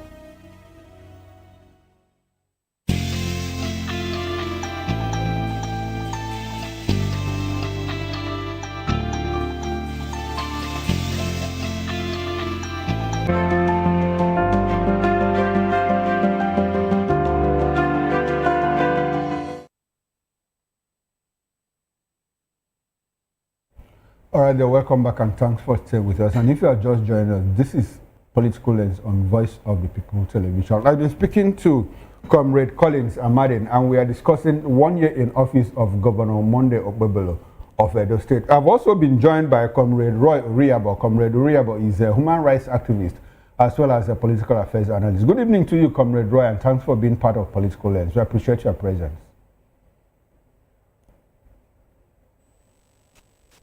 Hello, Comrade Roy, can you hear me? Okay, you need to unmute your mic so that we can get your audio feed. Yeah, good evening. Thank you for having me. Beautiful. I can hear you loud and clear. How have you been, Comrade? Good to see you once again. Thank you. It has not been easy, the Nigerian situation, but we thank God we are coping. We are coping and we'll all survive. Nigeria is the only country we have, and we have no option than to make it work for all of us. Now, we are talking about the 1 year in office of your governor, Monday Okpebholo. I don't know if you follow the conversation, and Collins has reeled out a lot that the governor has done in just 1 year in office. He says, well, kidnapping has become a thing of the past. Over 5,000 teachers employed in the education sector. We don't have a situation where a principal will have to principal the school, teach English and biology at the same time. Infrastructure, according to him, Edo State has become is a construction site. And in the health sector, more than 1,000 workforce have also been employed. Road construction is everywhere. He talked about roads connecting Benin Sapele, Benin and Onitsha, Asaba, Benin and Abuja, Benin and Auchi, and all of that. And so, comrade, I would like for you to give us an assessment of Monday Ogbobolo's 1 year in office. What's your take? What do you think? Once again, thank you for this great of opportunity to be with you. Beautiful. You know, I listened to my dear brother there, who is struggling to read that words, reading. I think he was reading from paper. Therefore, anything you are reading from paper need to be clear. I drove the Sapler Road is talking about now to Oba Etim Village, where I'm talking to you from now.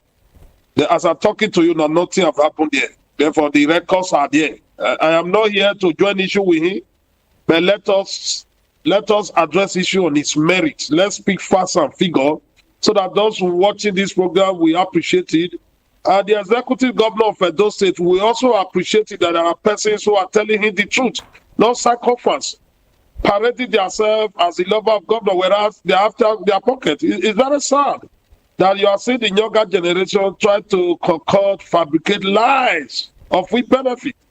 That is what that on the road and infrastructural development. I will be taking the performance of governor in sequence. I'm not here to demarket the governor, but I'm here to tell you what. Personally, I appreciate the flyover. That flyover in Benin City at the Rama Square is a legacy project that you cannot argue. I pray and hope that he finished the construction. Once he's able to achieve that for us, I will appreciate him and I will celebrate him for that. In terms of insecurity, the man have not done well. In terms of fighting court-related activity, courtism, I think the approach I have said in this platform before that I appreciate his disposition in that regard. No, nothing against him in that. Court-related killing that have drastically reduced. You have mapped all the strategies that people making persons to be scared, and the people are no longer involved directly. To me, I celebrate him on that. But kidnapping, you have not been able to come with any solution. There is no positive sign in that direction. I think that is even the major threat. That is the highest problem we are facing in Edo State. As of today, farmers cannot go to farm. What does that show to you? If farmers cannot go to farm, they will not be able to plant. And if they cannot plant, they cannot harvest. And that has been my point. If farmers cannot go to farm, what will be there for us in the next few days, few weeks, few months is going to be food insecurity. And therefore, the government have not done in that direction. In terms of reaching out, the government have also failed reaching out. It's doing 1 year in office. There have never been a town hall meeting where you engage with the people, where the people will be able to say, this is what you are doing, this is what we need. They have not been able to do that. Therefore, these are some of the issues we are bothered. We are running a participating democracy, whereby you interact with the people, you have a conversation with the people, you discuss with the people, so that the people will also tell you, these are our pains, this is what we are passing through. That is how to run democracy. It's running a solo democracy, which is not good for us. And I believe people like Honorable Amadi should be able to tell the governor, engage with the people, let the people know what you are doing, let the people also share their pain, so that you can come up with a workable direction. That will help us. The governor have not done that. He will agree with me on the strength of that. The governor have failed. Therefore, in terms of education, what is education? I took my time to move around to go and count how far has it done in terms of education. Well, we have a record that they have a press of teachers. That is a fact, and we don't want to do it. But in terms of the physical structure, it's not doing well there, because no matter how you tell you want to do it, once there is no, where with the students, the people, where are you going to gather them so that you can impart knowledge? That is seriously lacking. 5,000 employment for teachers, considering the numbers of the population of Edo State, you will agree with me that is grossly inadequate. But I give it to him. He have made an attempt to employ teachers. I give it to him. I give it to him. I personally, for the past 3 days, I've been on the streets trying to get his performance, looking at the performance index, what he has done to impact the life of Edo people. You know, in terms of the economy, they have not, the economy of Ethiopia, on average, Edo is very poor. He has not done well. Even colleagues will agree with me that the coming of this present administration, that the economy of Edo State is in Jawa. There is nothing to celebrate about the economy. That is the reality. Therefore, colleagues, we understand, because we discuss on this on daily basis. The economy, the Mr. Governor have not done well there. Therefore, I want the governor to step up the game. Although in a tenure of 4 years, 1 year will not be enough for me to say the governor is moving towards a progression or it's going back. But I believe, conclusively, I believe that the man is there. For the past 1 year, he have been there. The area he have performed, I have enumerated it. Where he have not been able, I've also said that in terms of, by and large, if you tell me how do I score the governor banner, I will give him 3/10, which is not a pass mark. I believe the governor can do more better. 3/10, which is not a pass mark. It's not even an E. It's most probably an F. Well, thank you very much, Comrade Oriabo, for this quick rundown on what you think that the governor has done. It seems like looks like a quite contrast with what Comrade Collins Amadin had said about the governor's achievements. And at this moment, I don't know who we are going to believe, but the Edo people know what the governor has done. But Collins, let me come back to you. Over the past 2 weekends, I was on the roads. I was traveling. I traveled to the east by road, so that I could see things for myself. And it was quite curious. On my way to Onitsha, by the time we got into Benin, we got information that the bypass was blocked. We couldn't. Nobody, no vehicle could venture into that place because people that were coming from the east to the west and people that were going from the west to the east had blocked the road. Why? Because it was one lane that was in use. So we had to drive into Benin City proper. And you know what? I spent 3 good hours inside Benin City because of traffic. And I was like, if the governor wants to do constructions, like the flyover at Rama that you talked about, which is a legacy project according to Comrade Riabo, why couldn't he first of all fix the bypass, which by the way is a federal project? But like you said, he's fixing some of the federal roads and he's invoicing. So why couldn't he fix all of that so that there would be this kind of seamless movement, for people going to and fro east and west? Why did the governor have to put people through all of that? And I understand that it's something that occurs every day in the past 2 weeks or so. And even in some parts of Edo State, before you approach Delta State, the roads are very bad. That's a federal road. So what's going on, Collins? Thank you. Even before I came in, please. Can you hear me? No, you're breaking off rapidly. You are breaking off rapidly, and I can't get that. Can you come again? Can you hear me? You are still breaking off. I don't know. Maybe the engineer. Okay, go ahead. I can hear you now. I can hear you. Yes, I can hear you. Go ahead. Okay. So what I'm trying to say, even before the governor called, we had this issue. Even when construction were not going, it was even worse than for those who were sincere. They knew that on the surface, there were times we used to spend to the road when you are driving, just even within Benin, from Benin, from High Court in Benin Sapele Road, just to the first stage of the bypass, or then probably before sunrise. You spend 2 days. Okay. Driving. All right, Collins. Excuse me, Collins. Collins, please just hold on to your thought.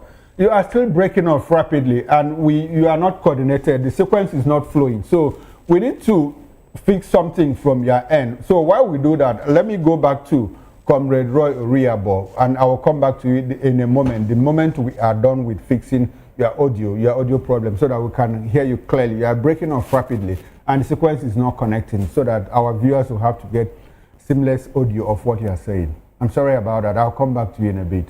Now, to you, Comrade Roy, let me ask you the same question that I asked Collins. Isn't it appropriate, that the governor should have fixed probably the bypass, which is a major artery, connecting the east and the west and the Midwest, than having to, as I speak now, I'm not sure that work is ongoing at the bypass. Why is that problem? Why did the government prioritize? The governor, did he get his priorities right, having to keep people inside Benin for 3-4 hours? And the driver that took me said that on Friday it was even worse than the Saturday that I traveled. Why all of that? Sad story we have in Edo State. It appears the handlers of the Mr. Governor or advisors like Honorable Amadi, They are not telling him the truth. That is my pain in all these things. You know, why we naturally expect the governor that you are doing a legacy project as vast at that level.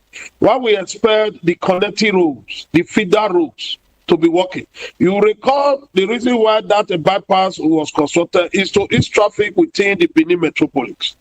And that reasons have since been jettisoned because when the governor came on board, he refused to address the issue that are quite fundamental in terms of how do we contest the main roads, in terms of what do we do. The governor hurriedly to a place where I believe by now he don't know if it is to move forward or to move back. That's what we call show marshmallow in those days.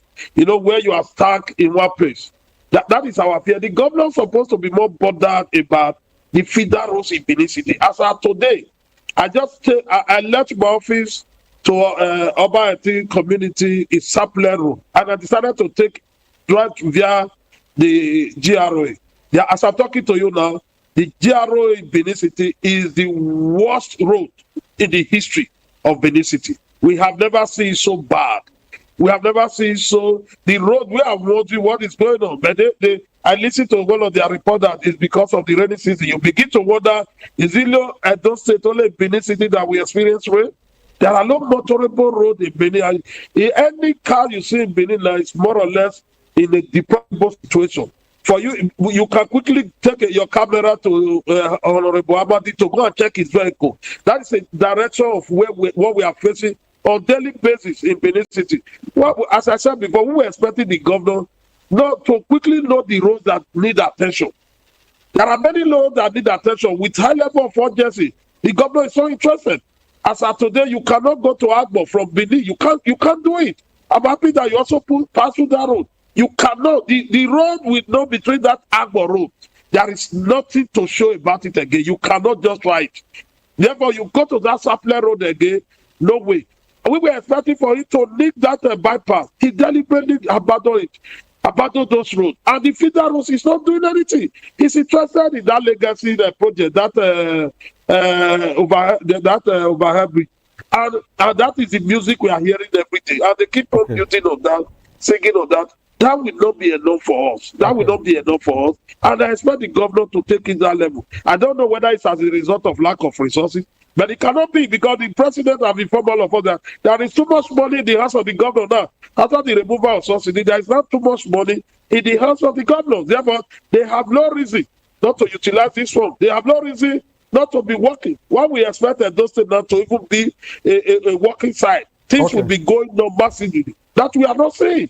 It's very unfortunate. And I hope if the government give us an opportunity to interact with him in the town hall, maybe tomorrow we were told that they have a meeting tomorrow. They said it's strictly by invitation. If they invite some of us, we'll be making our submission. I hope and pray by tomorrow they should reach out to the critical stakeholders, the civil society movement. Thank you very much. And I hope that people like Collins who are close to the governor will let him hear all of this. Collins should do that. Now, let's try and re-establish connection with Collins. Looks like that audio glitch has been fixed. Good to have you once again, Comrade Collins Amadin. Thank you, Chukuma. It's nice to get back to you. Okay, beautiful. I think I can hear you clearly now. So go ahead. I would like for you to land on your thought, talking about why the governor didn't prioritize, fixing either especially the bypass, so that there will be seamless movement from East, Midwest, and all of that. Why didn't the governor prioritize that road? Now, I'll tell you, before the game of ball, that was a quagmire.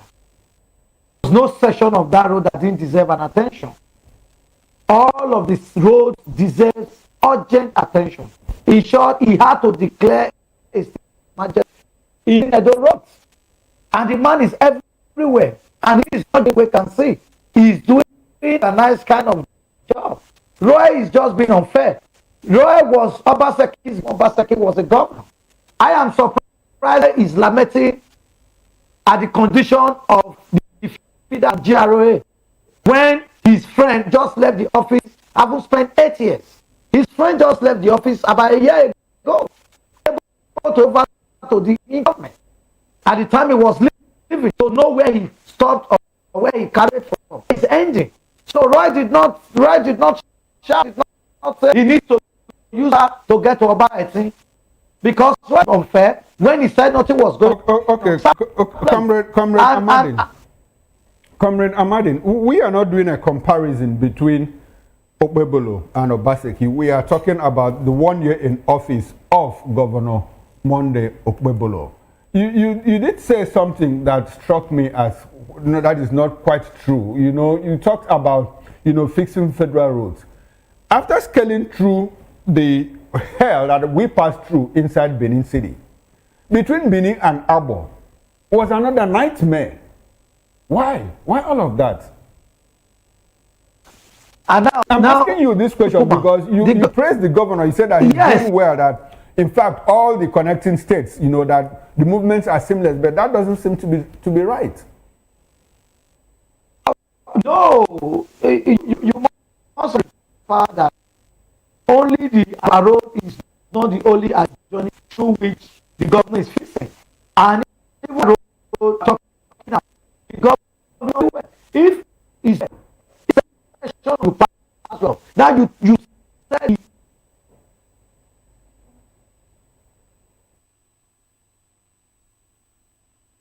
the period you talked about, you were in Benin, which was about last week or so. We had some protests that took place within the houses of Saplero. From Sunray down to bypass was blocked because some people accused a Aboki bike rider of stabbing a young man who died and cutting the arms of another one.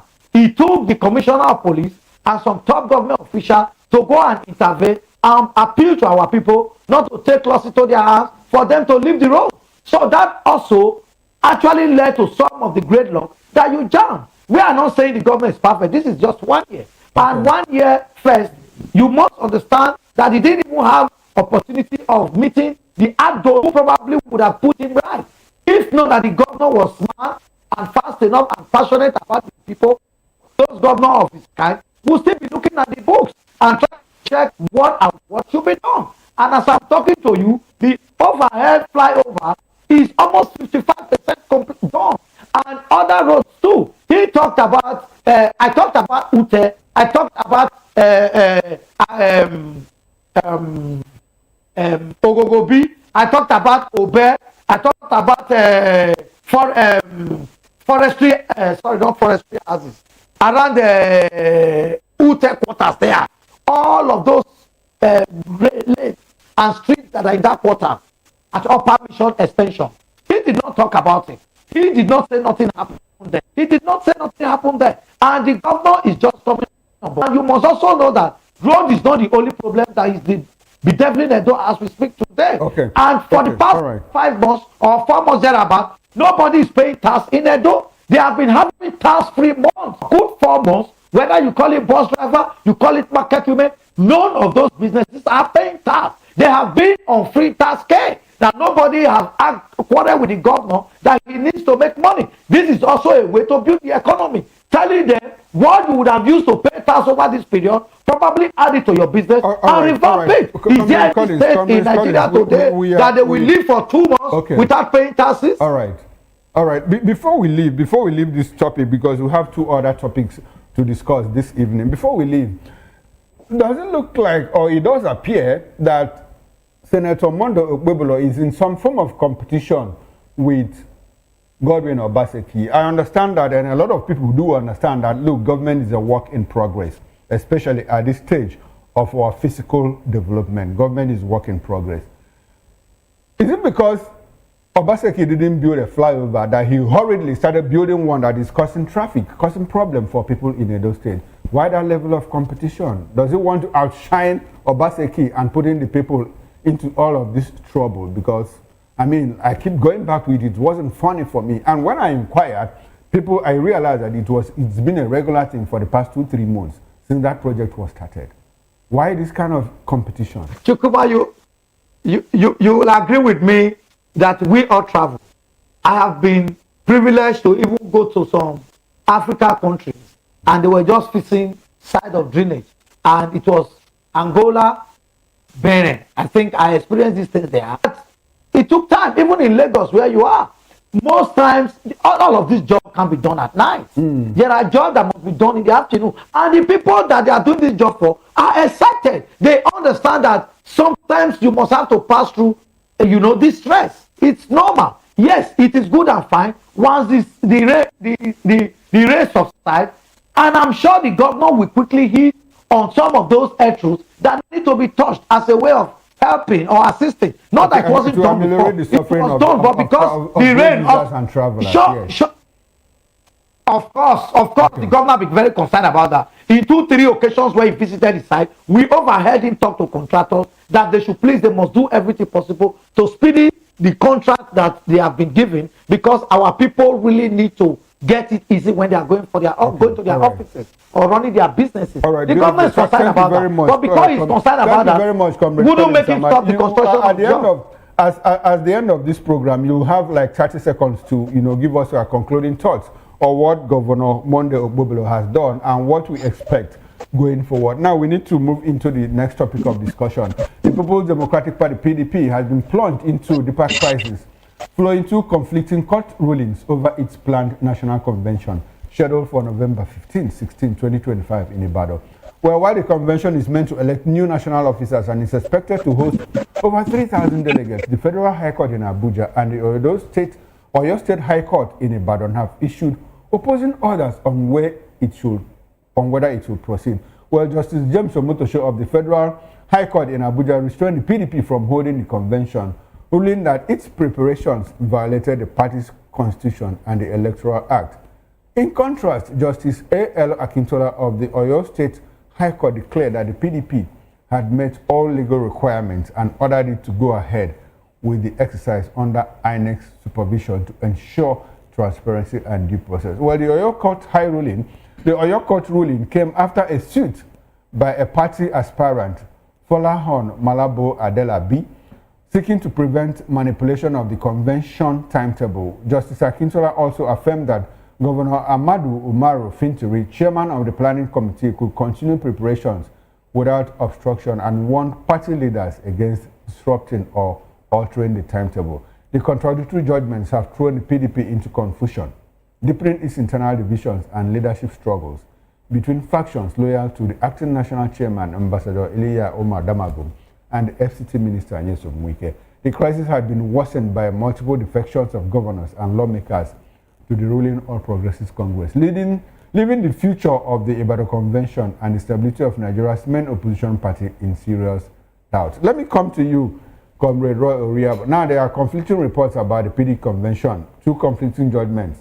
Where does the party stand at this moment? And what does that say about our democracy? The convention has been put off. There's been this back and forth, from next meeting to convention, back and forth and all of that. Today is the 11th, and the convention is supposed to hold on the 15th and 16th of November. Do you think that this convention is going to hold, given what we have seen in the past 3, 4, 5 months back? What do you think? What do you think? What's your take on this? The PDP have not been able to manage themselves. At the time, PDP boasted and told us that they will rule for 60 years. As now, you can say PDP now, they can no longer form a quorum. They are now working assembly. PDP is supposed to know what to do, but because of fear, intimidation, they are not be able, as a party, they have not been able to take a decision that is very drastic. Whether they like it or not, I've appealed to them. Since Wike is not bigger than the entire party, they should go back to the drawing board, whether to go and appeal to the conscience of Wike, or they should just collapse the structure and give it to Wike and give it his key. Because as today, I have said before, PDP will do well as a non-governmental organization, not as a political party. If very just now, you saw their acting in Anambra State.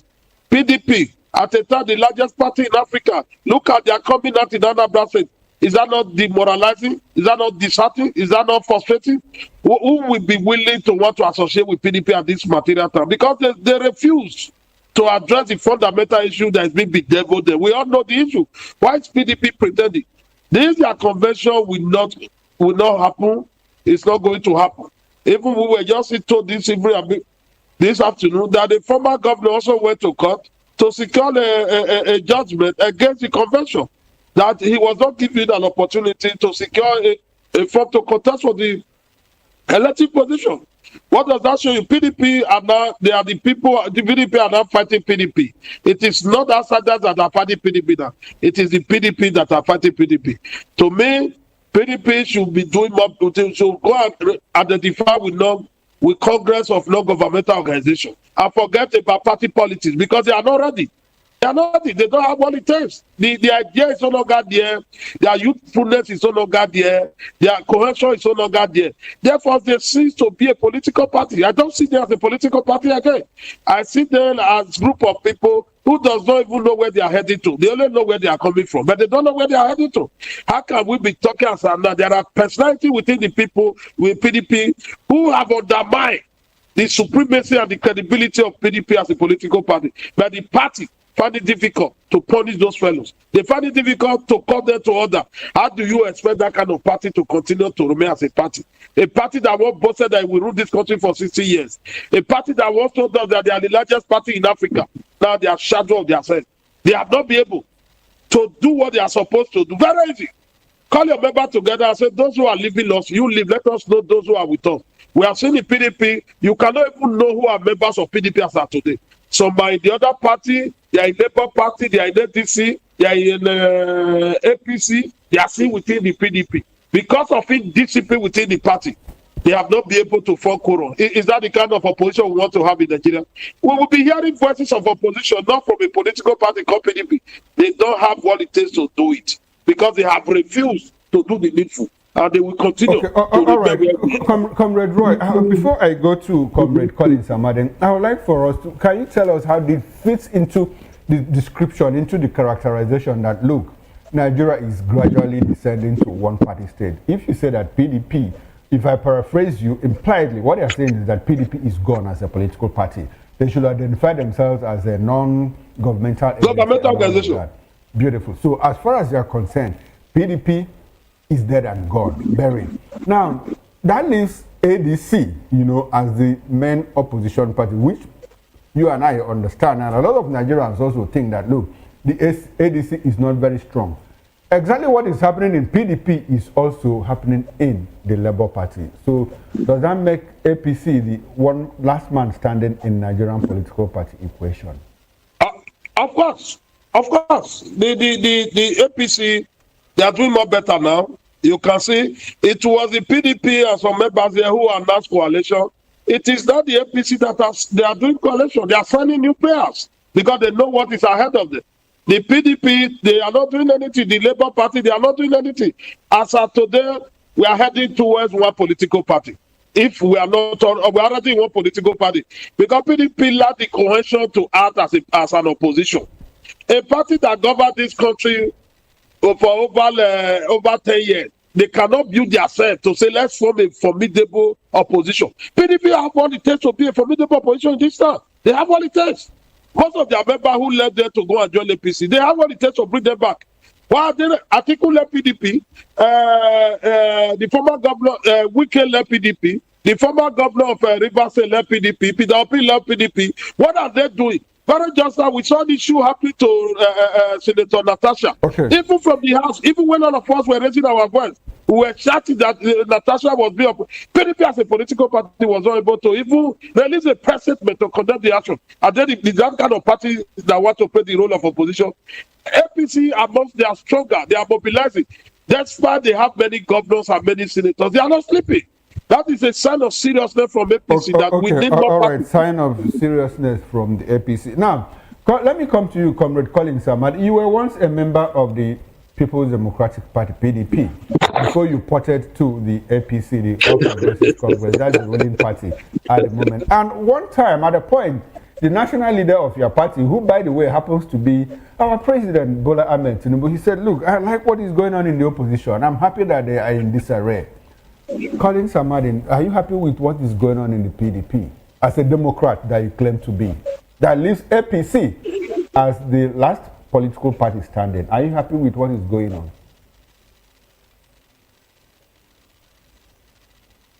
To put the record straight, I was one of the originator of APC I was there for many years.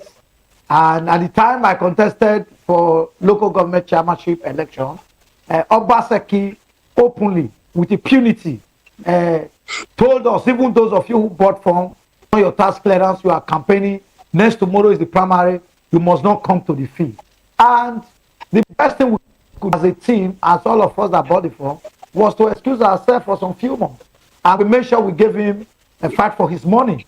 And not until we have to send him into exile and we have to go back home. So that on one side. Now, I'm sorry, I didn't get that. But were you at a point a member of the PDP? Of course. Okay, beautiful. But it was not. I was, of course. I was. Now, for example, the issue at ground is unfortunate that PDP has lost its flair. Not that we celebrate it. I'm a political scientist. I read political science. Really? So I am not celebrating the fact that they have refused to organize themselves. It's not easy to be an opposition.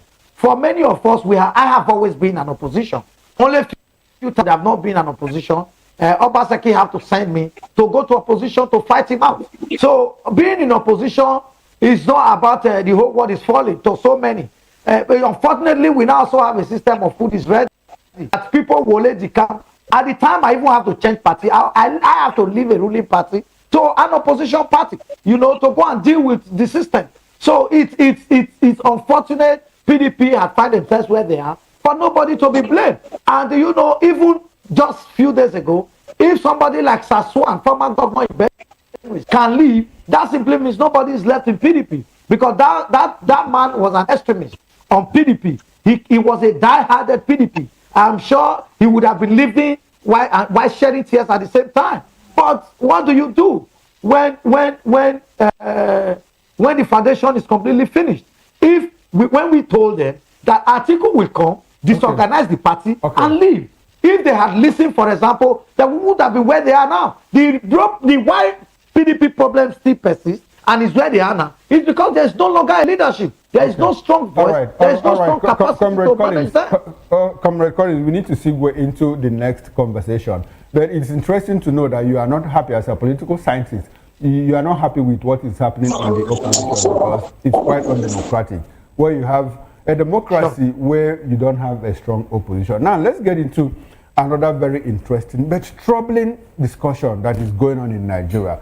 Nobel laureate Professor Wole Soyinka, the coalition of northern groups, CNG, and the federal government have all challenged U.S. President Donald Trump's recent comments accusing Nigeria of persecuting Christians. Well, Soyinka warned that Trump's remarks oversimplify Nigeria's complex security crisis and could inflame religious tensions, stressing that the real problem lies in extremist groups exploiting religion for political and economic gain, not a war against Christians. Well, the CNG also condemned Trump's statement as reckless and misleading, describing it as part of a Western agenda to destabilize Nigeria. The group said data provided, disproved claims of a Christian genocide, showing that both Muslims and Christians suffer equally from violence. It accused Western organizations like Amnesty International of pushing false narratives to justify interference and warned against U.S. hypocrisy in ignoring other atrocities. Let me come straight to you, Comrade Roy Oriabo. What do you think that is going on?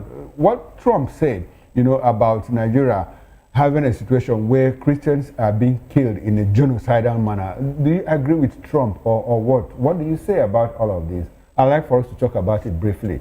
Because you have groups in Nigeria, Christian groups, that have also come out to say, look, there is nothing like genocide in Nigeria. What we have is ethnic tension. What we have is land grabbers and all of that. Comrade Roy Oriabo, what's going on in parts of the country, Middle Belt, not Central, if they are saying what we have in Nigeria, what is it? Is it genocide or is it problem of climate change that is driving people down south, from the arid region to the tropics? What does that mean to you? Trump, the position of Trump is not a position we should argue. I see no reason why we should argue with. Whichever way you look at the position of Trump, is a one. It's a wake-up call on the Nigerian government to act and do the needful. Are we saying that people are not being killed? Are we saying that people are not being kidnapped? Are we saying that people are not being terrorized on a daily basis? In fact, not even about Trump is saying genocide. The issue of genocide is that I am interested in humanity. I am not bothered whether you are a Christian, you are a Muslim, you are a Buddhist. That's not my interest. I'm interested in humanity because I'm a free thinker. I believe in humanity. Once the humanity is taken away from you, I will never subscribe to it. That's my position. Those who are protesting, they don't have information. Somebody just directed them go to the street and protest. They don't even know that Trump position. It will even further rescue them. These are persons who are hobnobbing with poverty, who are being kidnapped on a daily basis.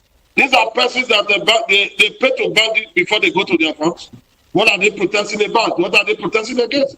It's just lack of understanding of the whole thing. Okay, I believe, yes, it's lack of understanding. The Nigerian government must show that commitment to say nobody should be killed in Nigeria. That is what I need from them. Okay, as far as you are concerned, the point remains that, as far as you are concerned, the fact remains that Nigerians are being killed. That is the issue for you. Now, before you leave, comrade, I would like for you to use 30 seconds, to give your concluding thoughts on Okpebolo's 1 year in office and what's going on in PDP and what Wole Soyinka and the Christian, the Northern group said that, look, there's nothing like genocide in Nigeria. 30 seconds if you can. Yeah, the issues are very direct. I heard Honorable Amadi saying that when Obaseki was there, I did not talk. It's a lie from the pit of hell. Go and check record. Obaseki was the governor of Edo State. When I declared for hunger strike, the whole world was aware to tell him that he should do the needful as the governor. Therefore, I was never afraid of the Governor Obaseki, but I was driven by a perfect government. I was always confident. Okpebo is the government. If I've not written to Okpebo, I've written to like 4 times, telling him, do this thing right for the people. Because this opportunity will not come to the Asian nation until after another 16 years. That's the reason why he must do the needful. Okay, all right. And those who are protesting must have a rethink and ask their government, and ask a fundamental question, are persons being killed in Nigeria? If they are being killed, what is the solution? Can people go to their farm now freely? The answer is no. Beautiful. Thank you very much, Comrade Roy Oriabo. Now, over to you, Comrade Collins Amadin. What's your take on what Soyinka and some northern groups have said that, look, there is no genocide in Nigeria? People are being killed in their numbers. And we are trying to twist the narrative. No, Muslims are also killed in the same number like Christians and all of that. And we have a lot of people, highly placed people saying, look, Trump is coming to destabilize Nigeria and all of that. What's your take, brief take on that? And I'd like for you to put it together with your concluding thoughts on what is going on in Edo State and PDP. If you can in 1 minute, I would appreciate that, sir. There's genocide in Nigeria, and I have said that to sister stations. But the genocide that is happening in Nigeria, is it being perpetrated by the government? No. So that means government needs collaboration. It's just the manner and attitude in which Trump always express his feelings or go about his action. Yes, we agree. We need some form of assistance, either by way of technology or by way of empowerment or by way of physical presence. But your physical presence, now somebody cried this morning and the next morning something happened. Then there's a need to ask a question. Trump wanted to bring in some prisoners into Nigeria, and Nigerian government said, no, you can't just pack Nigerian prisoners and come like that. Then after a few weeks or about some weeks, you came up with the fact that there's a genocide. Yes, let us fight those who are killing innocent on Edo Christians State, in 20 seconds, Collins, please, in 20 seconds, because we're out of time. In Edo State, the governor is celebrating 1 year, and we are all celebrating with him as progressive. He already has an idea, an agenda, and that is already implementing. We are very proud of him. And we pray that he do more in the next fiscal year, and also the next budget should cover a lot of area that had not been covered. And I know that he's so committed. None of his employees can even mess up, because he will send them away, because his government is driven by the people and passion for the people. So I think for PDP, we are very sorry they are where they are. Nobody to be blamed. Maybe someday in the nearest future we'll have a new opposition. Thank you very much, Comrade Collins Amadin. This will be a good place to anchor this conversation. I must say a very big thank you to you, gentlemen, Comrade Collins Amadin and Comrade Roy Oriabo. I appreciate your presence, and I hope that we can do this some other time. Now, on behalf of the backroom staff, talking about the technical director, bus manager, sound engineer, and ingest manager. I am Chukuma Okoro, and up next is Issues with Nena Ndemduto. Stay with us and don't go away. I'll see you tomorrow, 8 o'clock on the morning show. Bye for now.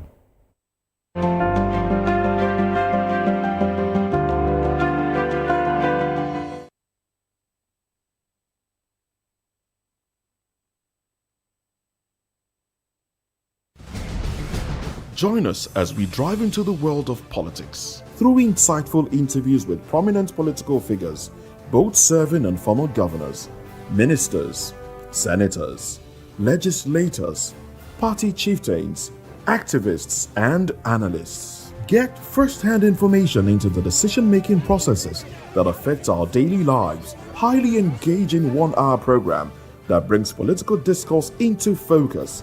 I am Chukuma Okoro.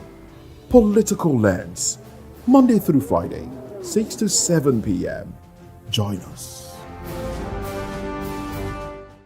In a world where truth is the ultimate power and opinions scream the loudest, it's time to wade through the noise. Hunger no get tribe.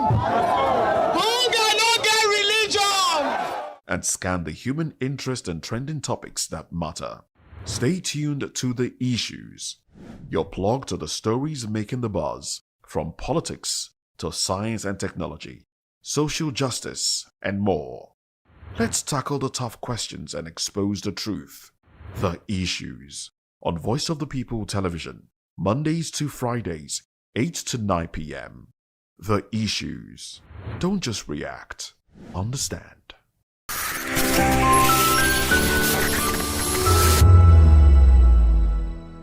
Voice of the people, you can hear me now. My name is Patrick Doyle, and I wish that you continue to echo the voices of the people. Big up VOP TV. My name is Sylva Dokobo. Please keep watching VOP TV. Hi, my name is Kwekumali Ikenna Onyekwena, and I am with the Voice of the People TV. Now, if you're looking for the veritable channel for information, politics, robust discussions, you don't need to go far. VOP has you. VOP will always have you. Thank you. Hi, my name is Patrick Diabwa, aka Ibani Chuka, Amayanabo the Eagle King, and you are watching VOP TV. Stay with us. The name is Dr. Behind every broken desk lies a broken promise. Education shapes the nations. But who is asking the right questions? Introducing Edu Dialogue, the show that goes beyond the surface, exposes the cracks, the corruption, and the silence in Nigeria's education system. Edu Dialogue, Saturdays, 3 p.m., only on VOP TV. We break the biggest stories, from missing funds to policy failures. We ask the tough questions and demand real answers. Edu Dialogue, this Saturday, 3 p.m. on Voice of the People Television. Are you ready for the extraordinary? Something big is happening on your screen. Introducing VOP TV. Now streaming on SLTV channel 264. From breaking news to captivating conversations, news analysis, giving you all sides to the story. We bring in-depth discussions on the issues that matter, from politics to sports, entertainment, and lifestyle. VOP TV on SLTV channel 264. Join us as we redefine what television means to you. Voice of the People Television, VOP TV. Now you have more than a voice.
happens in the hush behind hangar doors? Who signs the papers that gamble with lives? Which truths were grounded before they even ever had wings?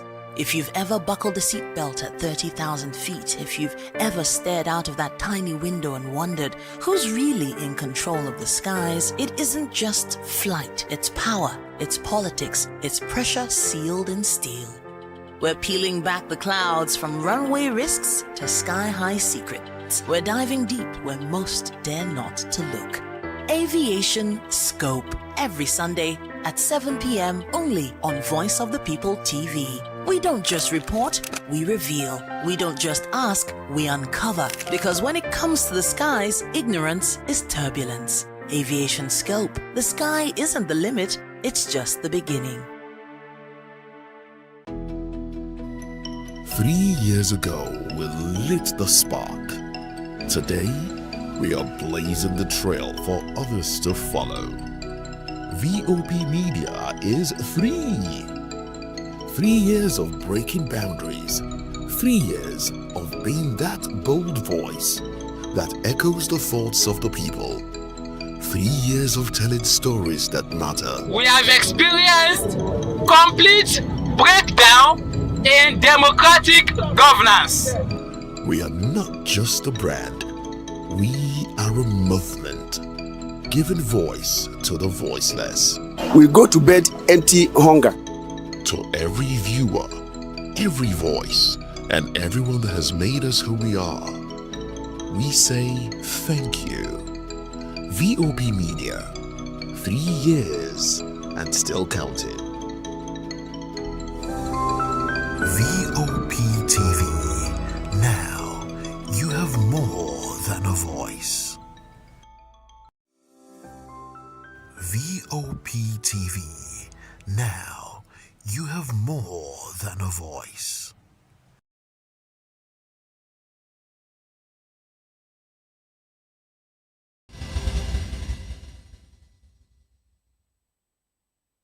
Welcome to another exciting episode of the Issues and Voice of the People television, where we bring you the most important and pressing issues shaping our nation today.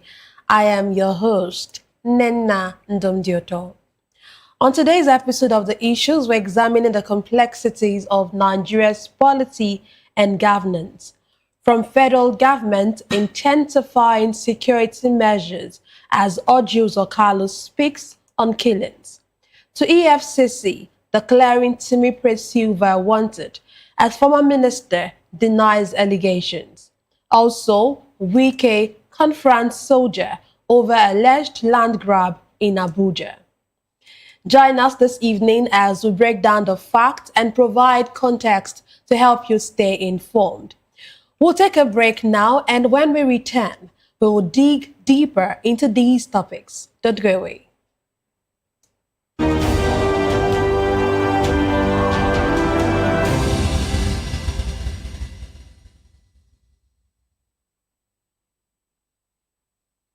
Glad to have you back. Let's dive straight into today's discussion.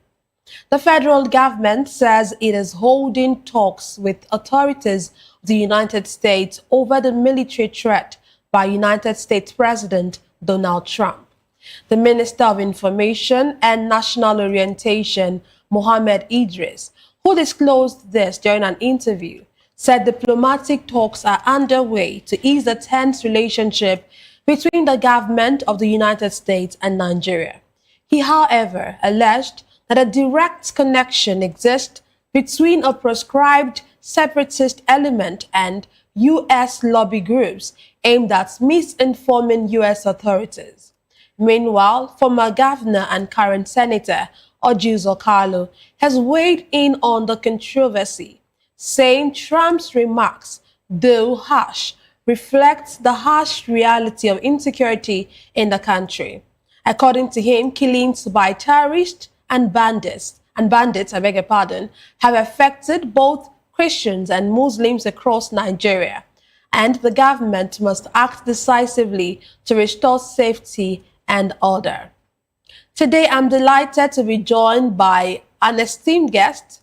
We have Dr. Peter Anosike. Dr. Anosike is a philosopher, development economist, and best-selling author. He's also an erudite commentator on economy, finance, politics, and power.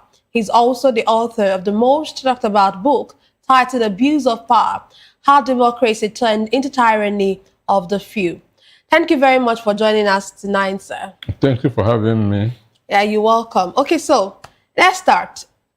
The minister is claiming, or he's saying, that there are ongoing talks. So would you say that this claim is actually true or just propaganda, just to keep Nigerians at ease? Well, for me, we don't have an ambassador, we don't have diplomats in the United States. So I wonder who is engaging who, because ambassadors have not been appointed. And we are just hearing this from the mouth of the information minister. And information ministers in the past, from experience, don't always say the whole truth. Understand me? So information ministers from experience don't always say or the whole truth. So he is saying that they are engaging with the U.S. authorities. So Donald Trump issued a statement, understand? And you are assuming that engagement is going on, or talks is going on with who? With who is the talks going on? He has told them, stop the killings in your country. Stop the killing of Christians in your country. And instead of doing it, what they are doing is ethnicizing it, putting religious emotion into it. Okay, at this morning, there was that a protest in the north, where they were saying that these terrorists are their brothers and sisters. Therefore, they should not be killed. But what of the victims of the atrocities? So if terrorists should not be killed, what of those that the terrorists have been killing over the years? What becomes of the fate of those who survived them? So for me, they should, Donald Trump has told them what to do, understand? And I feel they should do it. But when they fail that to do it, then it means that they don't have all the capacity, and America will not do any wrong if they come to help to kill these bad guys. Okay, you made mention of the protest and saying the people who were protesting and saying that they were their brothers and sisters. I'm going to still come to that. But before I get to that, Fani Kayode, there's a report that came out today, and Fani Kayode advised the president not to reconsider any planned diplomatic meeting with U.S. president. According to him, he said that such an engagement may not yield positive outcomes for Nigeria. He actually went on to say that the meeting can be or could be unproductive and potentially unfavorable, adding that Nigeria must always safeguard its dignity and sovereignty in international relations. What's your opinion about that? For someone to come out to say, and this is a former minister, for him to come out to say that there should be no need, or there's no need for any diplomatic talks in this kind of heated politics, in this kind of situation where we know that everything is tense, and someone is out there saying that the government or the president should not engage in any diplomatic talks with the United States? Well, Fani Kayode, most of the time, are not in his best senses. Understand me? Most of the time, he is not on his best senses. He's always high on one substance or the other. So it depends on who is speaking. Is it the substance of Fani Kayode? This is what we need to really find out. Who is speaking? Who made that statement? Is it Fani Kayode or a substance inside him? Understand? Because when somebody who some time ago said that Yorubas and Igbos are ready to fight America. Understand me? That Yorubas and Igbos are ready to fight America. Why we have not even defeated ISWAP? So that's why he's always high on one substance or the other. So we have to find out who really spoke. Is it a Fani Kayode or the substance inside him? Okay, let's go back to the minister's statements. While he was talking, he explained that the Nigerian government has not lost any territory to the Boko Haram terrorists. And then he's insisting that the war against insurgents is not conventional warfare. Can you speak to this, especially linking it to the fact that these people are saying, or the protests you talked about, they're coming to say that these are their brothers and sisters. If they are not living together, if at some point these terrorists are not really occupying the territory, I don't think anybody will be coming out to say they are our brothers. And then our minister is saying that our country has not lost any territory to the Boko Haram. That's why I say, one, people who are appointed the ministers of information are those who don't have integrity right from time. Understand? People who are given this position of minister of information are those who don't have integrity.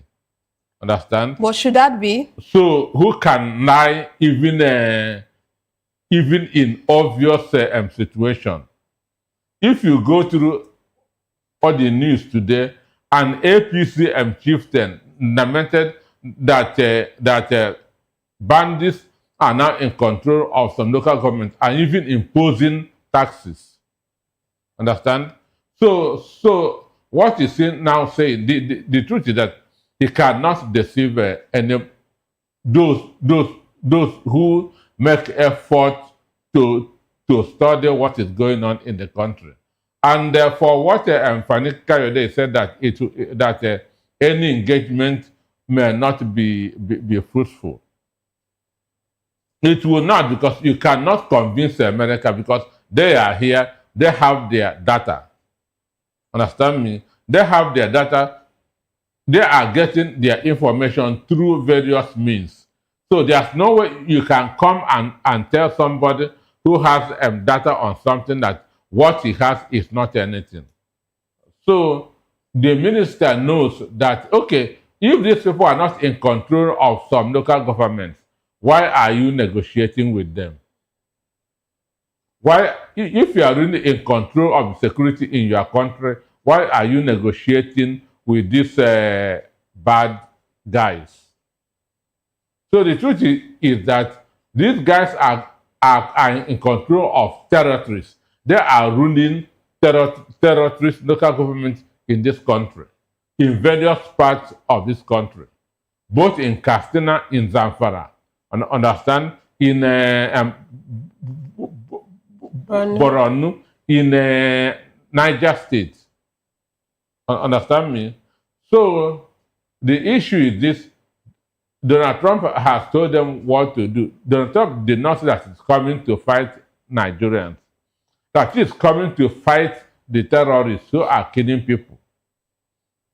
So those who terrorists are their brothers and sisters should stop them from killing people. Understand me? Those who terrorists are their brothers and sisters should tell those their brothers and sisters to stop killing people.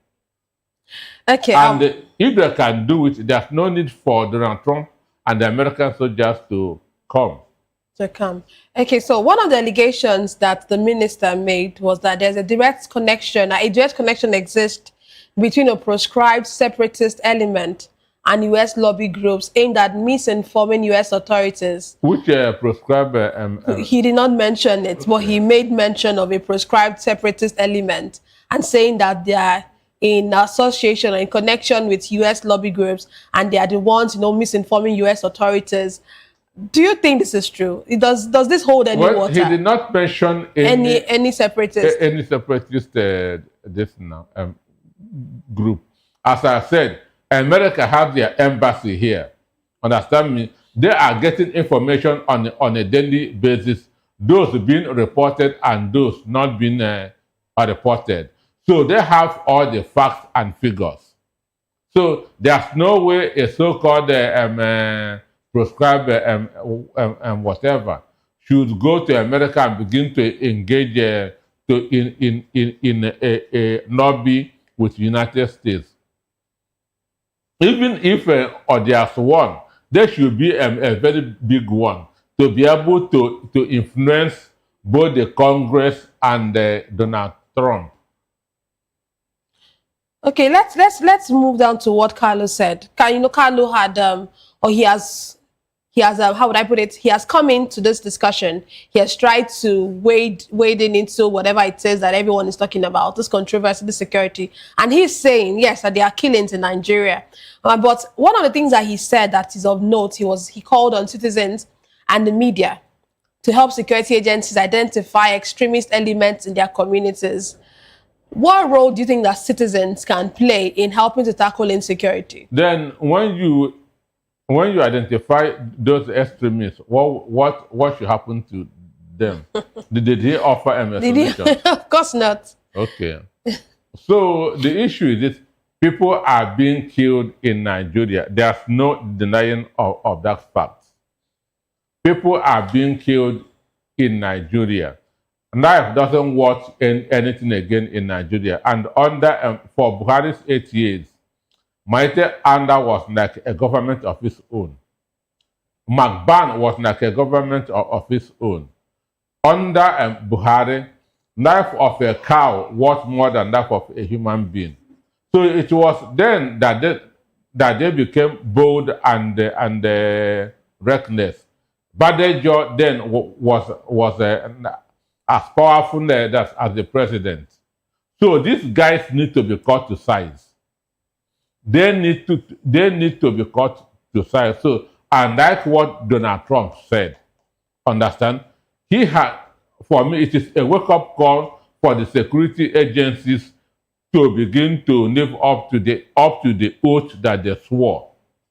It is a wake-up call for Nigerians to unite and make sure that these killings stop. The killings of both Christians and the Muslims. Understand?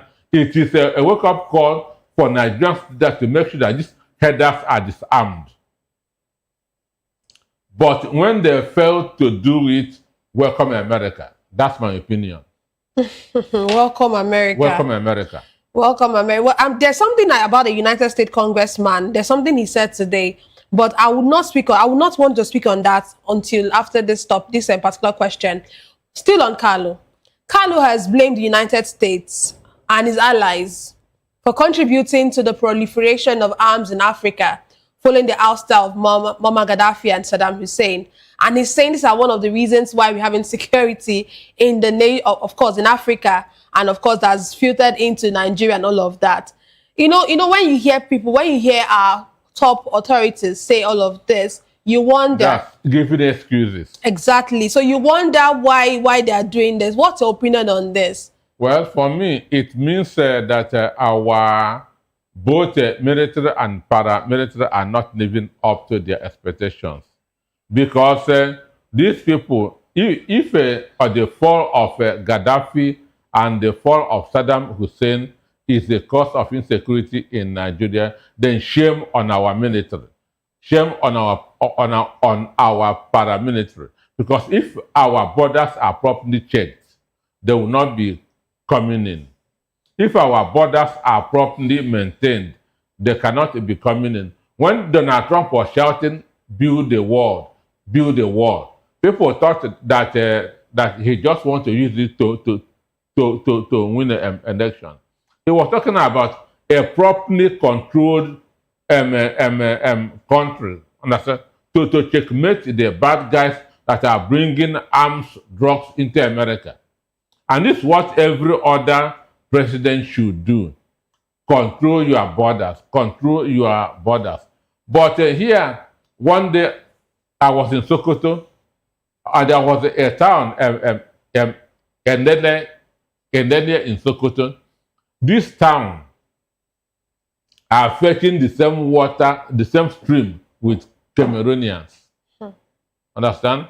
That's Sokoto and Cameroon. They are coming to fetch the same water. So how do you now know who is a Cameroonian and who is a Nigerian? If you go to Castina, has a porous boundary with Niger.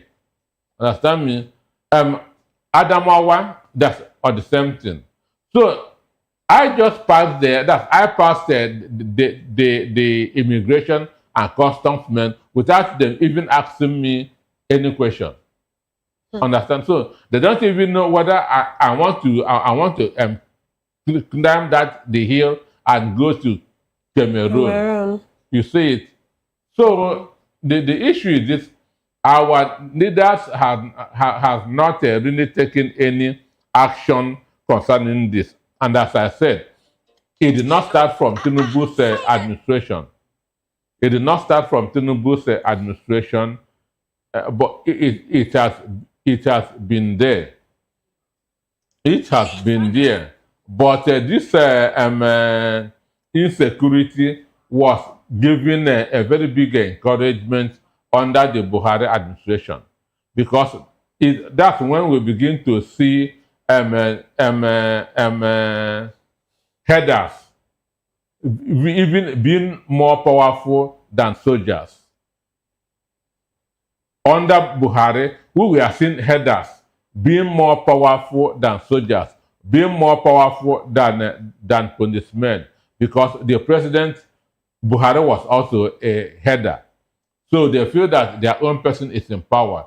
Therefore, they can do anything and get away with it. And really, they were doing stuff and getting away with it.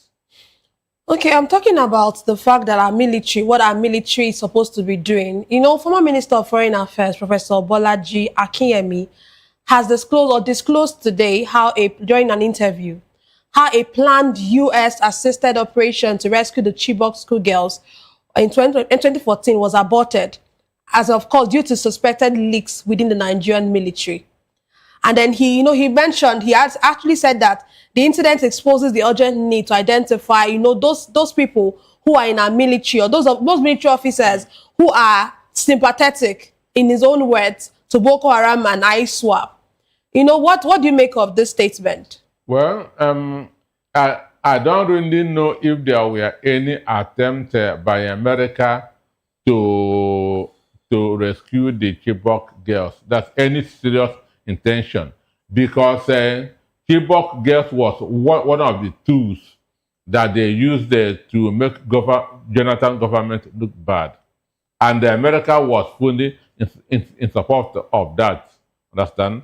Because Obama was in the know. Understand? It was Michelle Obama that gave Bring Back Our Girls campaign international connotation. So, assuming that there were efforts for the Chibok girls to be rescued, Obama would not have been in support, because Obama was hell-bent that Jonathan must go. And he would not want to do anything that will give his administration credit, unless that was done after Jonathan has left office. Okay, before we move away from this particular issue that we're speaking on, a United States Congressman, Bill Huizenga, has criticized the Nigerian government, of course, handling of ongoing attacks on Christians. But what I want to bring out here is that he has urged Washington to impose targeted economic sanctions. He feels that military intervention, it might not be the answer, might not be what we need at the moment. He's saying economic sanctions. He's saying that you should, sanctions really could cut off the flow of money and travel. He's saying economic pressure and sanctions on individuals and organizations will be more effective. Do you think this is actually true? Do you think that economic sanctions would actually be more effective than the military intervention that Trump wants to? Well, the economic sanctions will not be on individuals. He said on individuals. What he's proposing is individuals and organizations. An instance, if we impose a sanction on Borno State, it's going to affect the people of Boronu. Understand me? So, if there's a way, those who are truly linked to Linked this, to it, yes. not that I don't like this sanctions to me or saying don't come to America. To me, it's not It doesn't hold water. enough punishment. If somebody doesn't go to America, he can go to France. He can go to UK. He can go to Dubai. Understand? So I always prefer that getting that person and punishing him or her. Getting those who are behind all these things, because many of these insecurities are being sponsored. Getting those behind this, and if it's putting them in jail, than say we are banning you from coming to America. There are over 192 countries in the world. So that you stop somebody from going to America, you have not stopped him from going to Canada or to UK.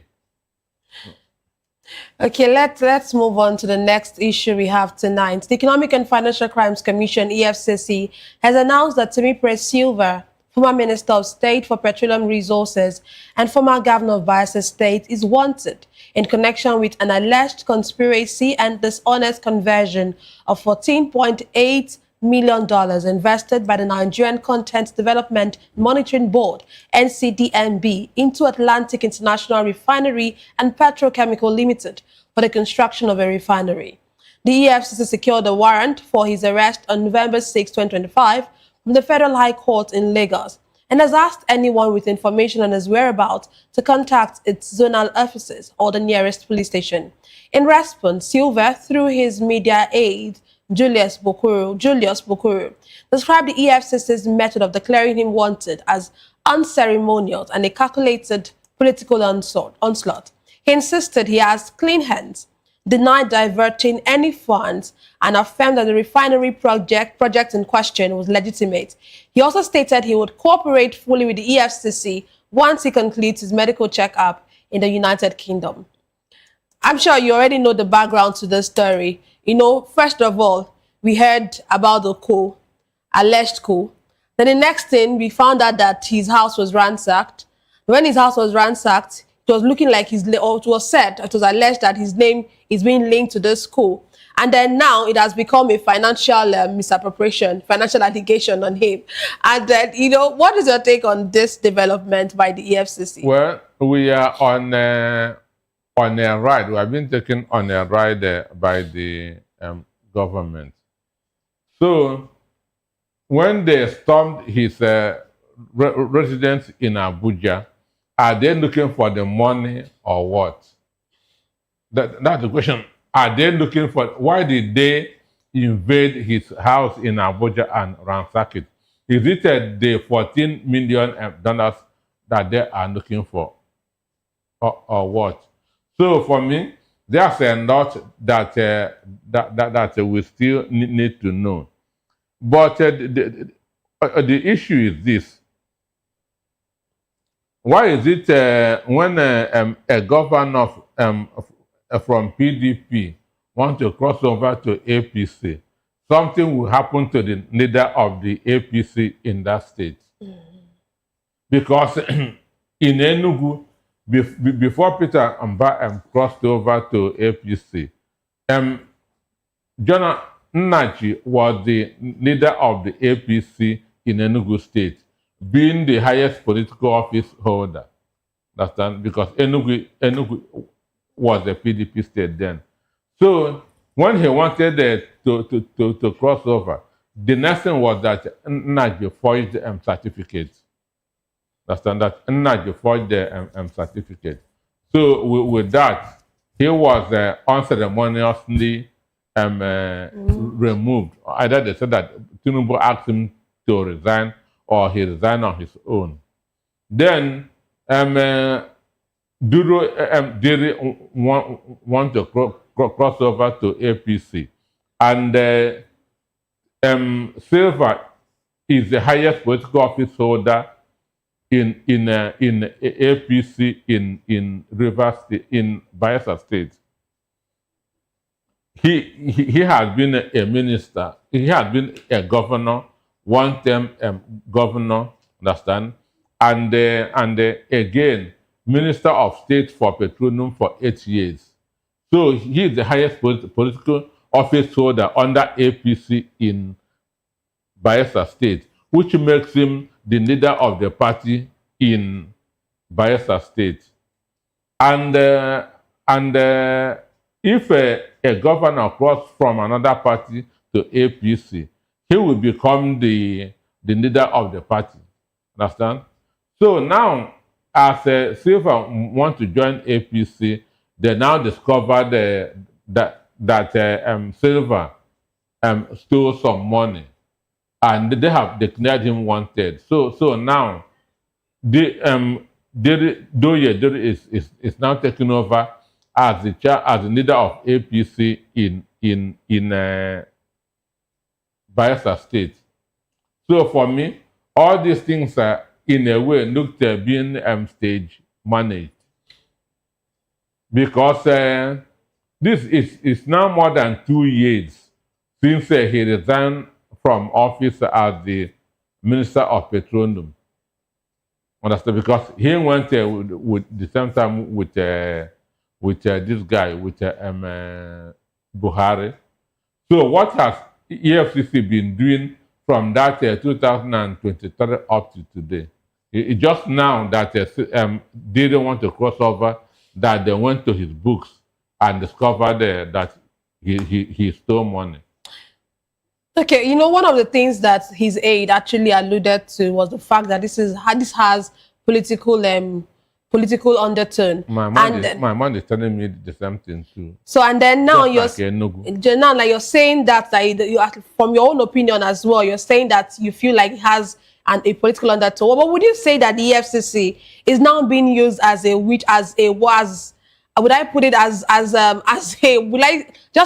to witch hunt? Which hunts the political foes of the ruling party? That is what EFCC is primarily set out for. Understand? As an attacking dog of the president in power. Understand? So that is the primary purpose of EFCC, to use it to cajole those in the opposition, or those who are not on the president's good book. Understand? So investigating other crime is just secondary. Understand? Investigating other crimes is just secondary. An instance, in 2005, when Nuhu Ribadu was the chairman of EFCC, Orji Ozokano was the governor of Abia State then, and was not on the same page with Olusegun Obasanjo. Orji Ozokano was relating with Atiku. And also Tinubu at that time was relating with Atiku. So what Ribadu did was now that Orji Kano is using Sun newspaper to launder money, and that 9 billion was found in Sun newspaper account. Then Sun don't have up to 1 billion naira in the account. Understand? Sun newspaper did not have up to 1 billion naira in the account, but EFCC said that Sun has 9 billion. So just that for them that to feel that what you're saying is true. So they now wanted, they came to seize Sun newspaper. Understand? They came to Kirikiri, where Sun newspaper is, begin that to paste there, taking over. Understand? So Sun newspaper had to go that to court, and the court proved that Sun newspaper is not part of the Orji Kano's company. Understand? And that's why Sun is still in existence today. So, but isn't it part of Orji Kano's company? At the same time, or the same Nuhu Rebadu branded Oje Kando. This George Akume, who is secretary to the federal government now, and Tinubu, and 2 others as the 5 most corrupt governors in the country. And it is these 5 that we are fighting Obasanjo. Understand me? So things have not really changed in this country. So you feel from antecedent that the EFCC has been acting as an attacking dog. That's how they have in been your acting. words. That's how they have been acting. Okay, so one of the things that Timipre's aide said was that no formal communication was extended to his boss or to his principal.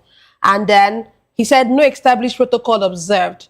And you know, with this allegation, you would wonder why an authority such as EFCC would not go through due process before coming to, you know, publish his notice. And should EFCC have allowed, you know, I've communicated with Sylva first, and of course, you know, follow due process before publishing his notice, or before publishing a notice that he's wanted. The style there is to intimidate you, to harass you, to make you look bad. Understand me?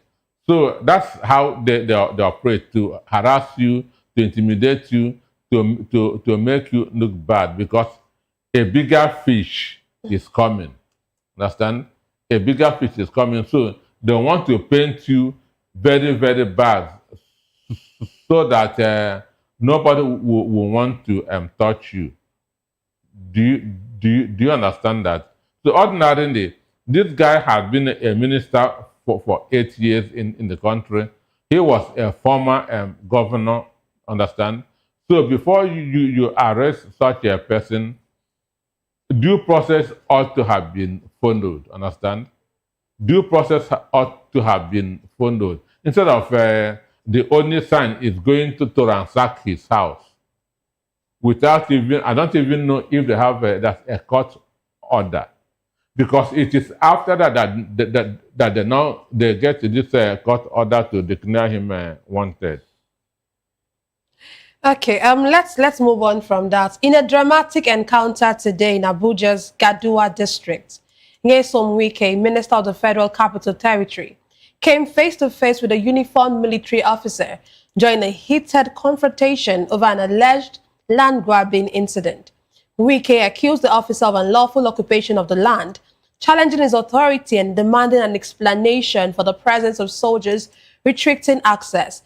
The officer countered, asserting that the land was acquired legally and that he was acting with integrity, leading to a test exchange caught on video.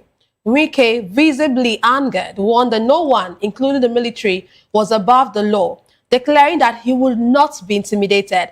I want you to watch this video so that you can be able to see how, you know, how a minister really, I don't know, just let's watch the video and see what happened between Wike and this officer. The man took that, we will not allow because he was chief of the and they used to carry land. Sir, everything was acquired legally. Will you stop that? Will you stop that? Sir, I'm an officer, I have integrity. Shut up, your man, good officer. Not shut up. Will you get out? Sir, I won't shut up. Sir, I was in school, you're not in school. Sir, you can't shut me. Will me you keep quiet? Give me a big food. I'm not you are a big fool. I'm not a fool, you can shoot anybody like that. Sir, I'm not a fool. Who are you? I am not a fool, sir. As from the time I graduated, you are in primary school. I'm acting on orders. For which order? You will see whether you love me here. Sir, you can't call me a fool. I'm an officer. I'm not a fool, sir. You will have killed everybody here. No, we won't kill anybody. We won't kill anybody. We are acting on orders.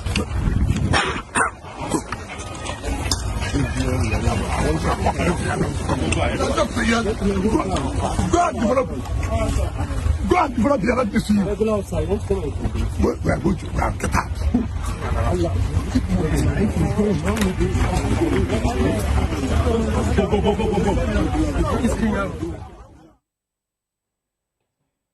Okay. You can see how visibly, I'm sure you're holding yourself from really, you know, you could see how visibly angry that he was. You know, it just begs, you know, quite like, it begs the question, why would first Why would he react shots? Let me have your take on this issue first before I get to bombard you with any question. Well, people resort to violence when logic has failed. Understand me? People, it's those who lack logic, who lack reasoning, that resort to violence. And from this, you can see that we lack logic. Understand? Because what he's talking, even a 6-year-old, what concern when I graduated from university, you are still in primary school. What brought that argument? What brought that argument? You can see a minister of the Federal Republic of Nigeria. Even I cannot imagine this in Zimbabwe or Equatorial Guinea. This is a shame. A very, very big shame. A very, very big shame that a minister of the Federal Republic should be talking like a tout. Understand? There's no logic in his argument. Nothing. I wonder how his children will be feeling seeing their father. Look, even the soldier is far more composed than him. The soldier is far more composed than him. Understand?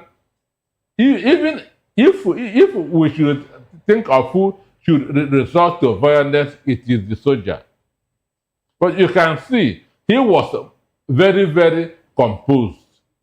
And the wicked, no, it's unfortunate. It is very, very unfortunate. And we just get out. A minister. Well, that's Tinubu did a disservice to Nigeria by appointing Wike as a minister. He is disgracing us. And this video has gone viral everywhere in the world. Very true. Because it is what is dominating social media as we speak. And they will now be saying, look at what a minister in Nigeria is saying. You know, one of the things I was going to ask you was, as you know, even as an ordinary Nigerian, we all know that you're not supposed to insult an army officer or an officer at all in a uniform. And then when we now have a minister, you know, insult and then, you know, get this low, get this low with an officer. And of course, reactions are coming in. Former Minister of Aviation and Governance expert Osita Chidoka has called on Nyesom Wike to apologize, you know, to the law enforcement agency. And of course, he said ministers must exercise authority through proper channels. You know, he would have done this thing the right way, but he went through that route, and then we saw how he behaved. You know, but you know, and then these are the same people who will tell you who are like the custodians of our law. I tell be law abiding. Do you understand? They will tell you be law abiding, and then he's resorting to having to insult. When you lack knowledge, the next two is violence. The next two is insult.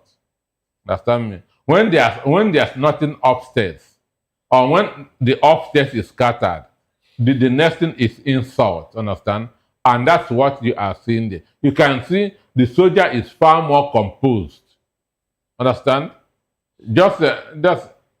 So if you see, it tells you how the people who are appointed as ministers in the country, even some governors, apart from the scripts that people write for them that they read, engage them one-on-one. You'll be wondering, so this is a governor governing more than 5 million people, the way they think. The way they think. So for me, President Tinubu should tell him to apologize to Nigerians and to apologize to the military, because this is a show of shame. This is a show of shame by the minister. See how other people are just watching. Okay. Just pointing in the sky like a village woman is very, very unfortunate. Okay, so one of the things he said while he was, one of the statements he made was that no one is above the law. But isn't this a hypocritical statement coming from the wicked that we know? The wicked that we know who has been acting like he's above the law. Who has, you know, when it comes to these land grabbing issues, we know that in Abuja, he has had many cases of demolitions that people actually feel he had done without a court order. And then, of course, we know what he's doing in PDP. Should Wike be the one actually opening his mouth to say no one is above the law? Yes, so Wike has no moral right to talk about decency, to talk about obedience to the law and order, because he's a violator in chief. He is violator in chief. This is just God exposing who he is. Understand me? Imagine if he can do this in public, what he would do in private. If he can act this way in public, imagine how he would be acting in private. So it is a shame. And I commend the soldier that for his courage, for his temperament. Understand me? I commend the soldier for his courage and his temperament, because there are soldiers who, if they are ill-tempered, understand, can just snap him and say, let what will happen, happen. Understand? And the people will still side him because it is wicked that was insulting him, calling him all sorts of names. Understand? So it is a show of shame on the part of the minister. It's a show of shame that's on the presidency. It's a show of shame on Nigerians that a minister of the Federal Republic should be behaving this way, treating somebody in public. You know, one of the things that Chidoka has said, he has actually criticized the conduct, or he has criticized Wike's audio as an orderly, like his detail. He has criticized them, saying that in that situation, the responsibility would have been to extract their principals safely from 10 situations and not, so you know. If anybody touch Wike, their Wike will snap him. If any ordinary touch Wike there, Wike will snap him. And I'm sure Wike must be resisting himself from snapping that soldier. Because the way he is swearing, pointing hand that in the sky, shows how angry he was.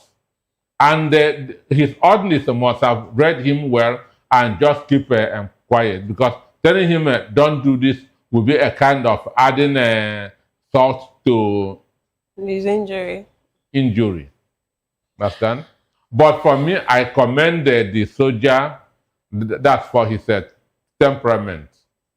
Okay, let's have your final thought on what we have discussed today before we go.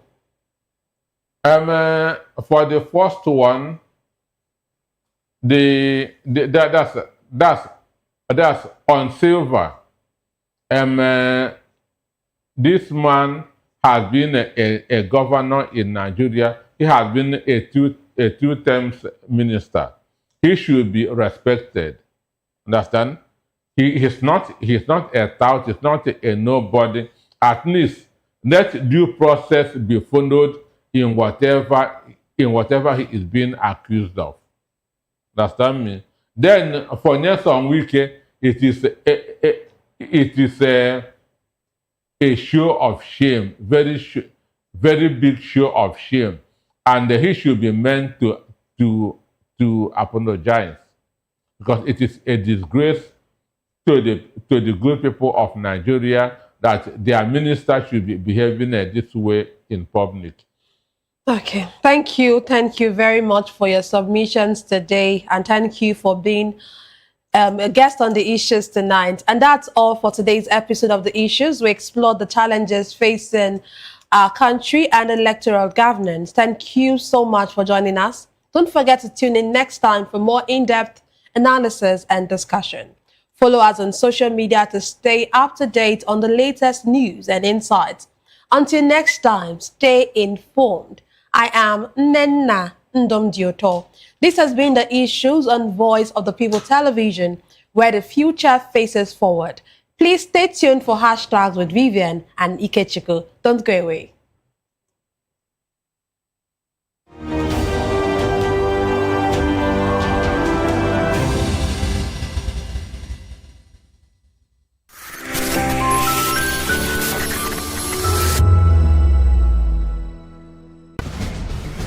Join us as we drive into the world of politics through insightful interviews with prominent political figures, both serving and former governors, ministers, senators, legislators, party chieftains, activists, and analysts. Get first-hand information into the decision-making processes that affect our daily lives. Highly engaging one-hour program that brings political discourse into focus.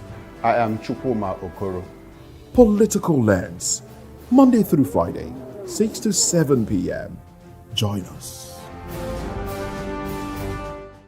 In a world where truth is the ultimate power and opinions scream the loudest, it's time to wade through the noise. Hunger no get tribe. Hunger no get religion. And scan the human interest and trending topics that matter. Stay tuned to The Issues, your plug to the stories making the buzz, from politics to science and technology, social justice, and more. Let's tackle the tough questions and expose the truth. The Issues, on Voice of the People Television, Mondays to Fridays, 8 to 9 p.m. The Issues. Don't just react, understand. Voice of the people, you can hear me now. My name is Patrick Doyle, and I wish that you continue to echo the voices of the people. Big up VOP TV. My name is Sylva Dokobo.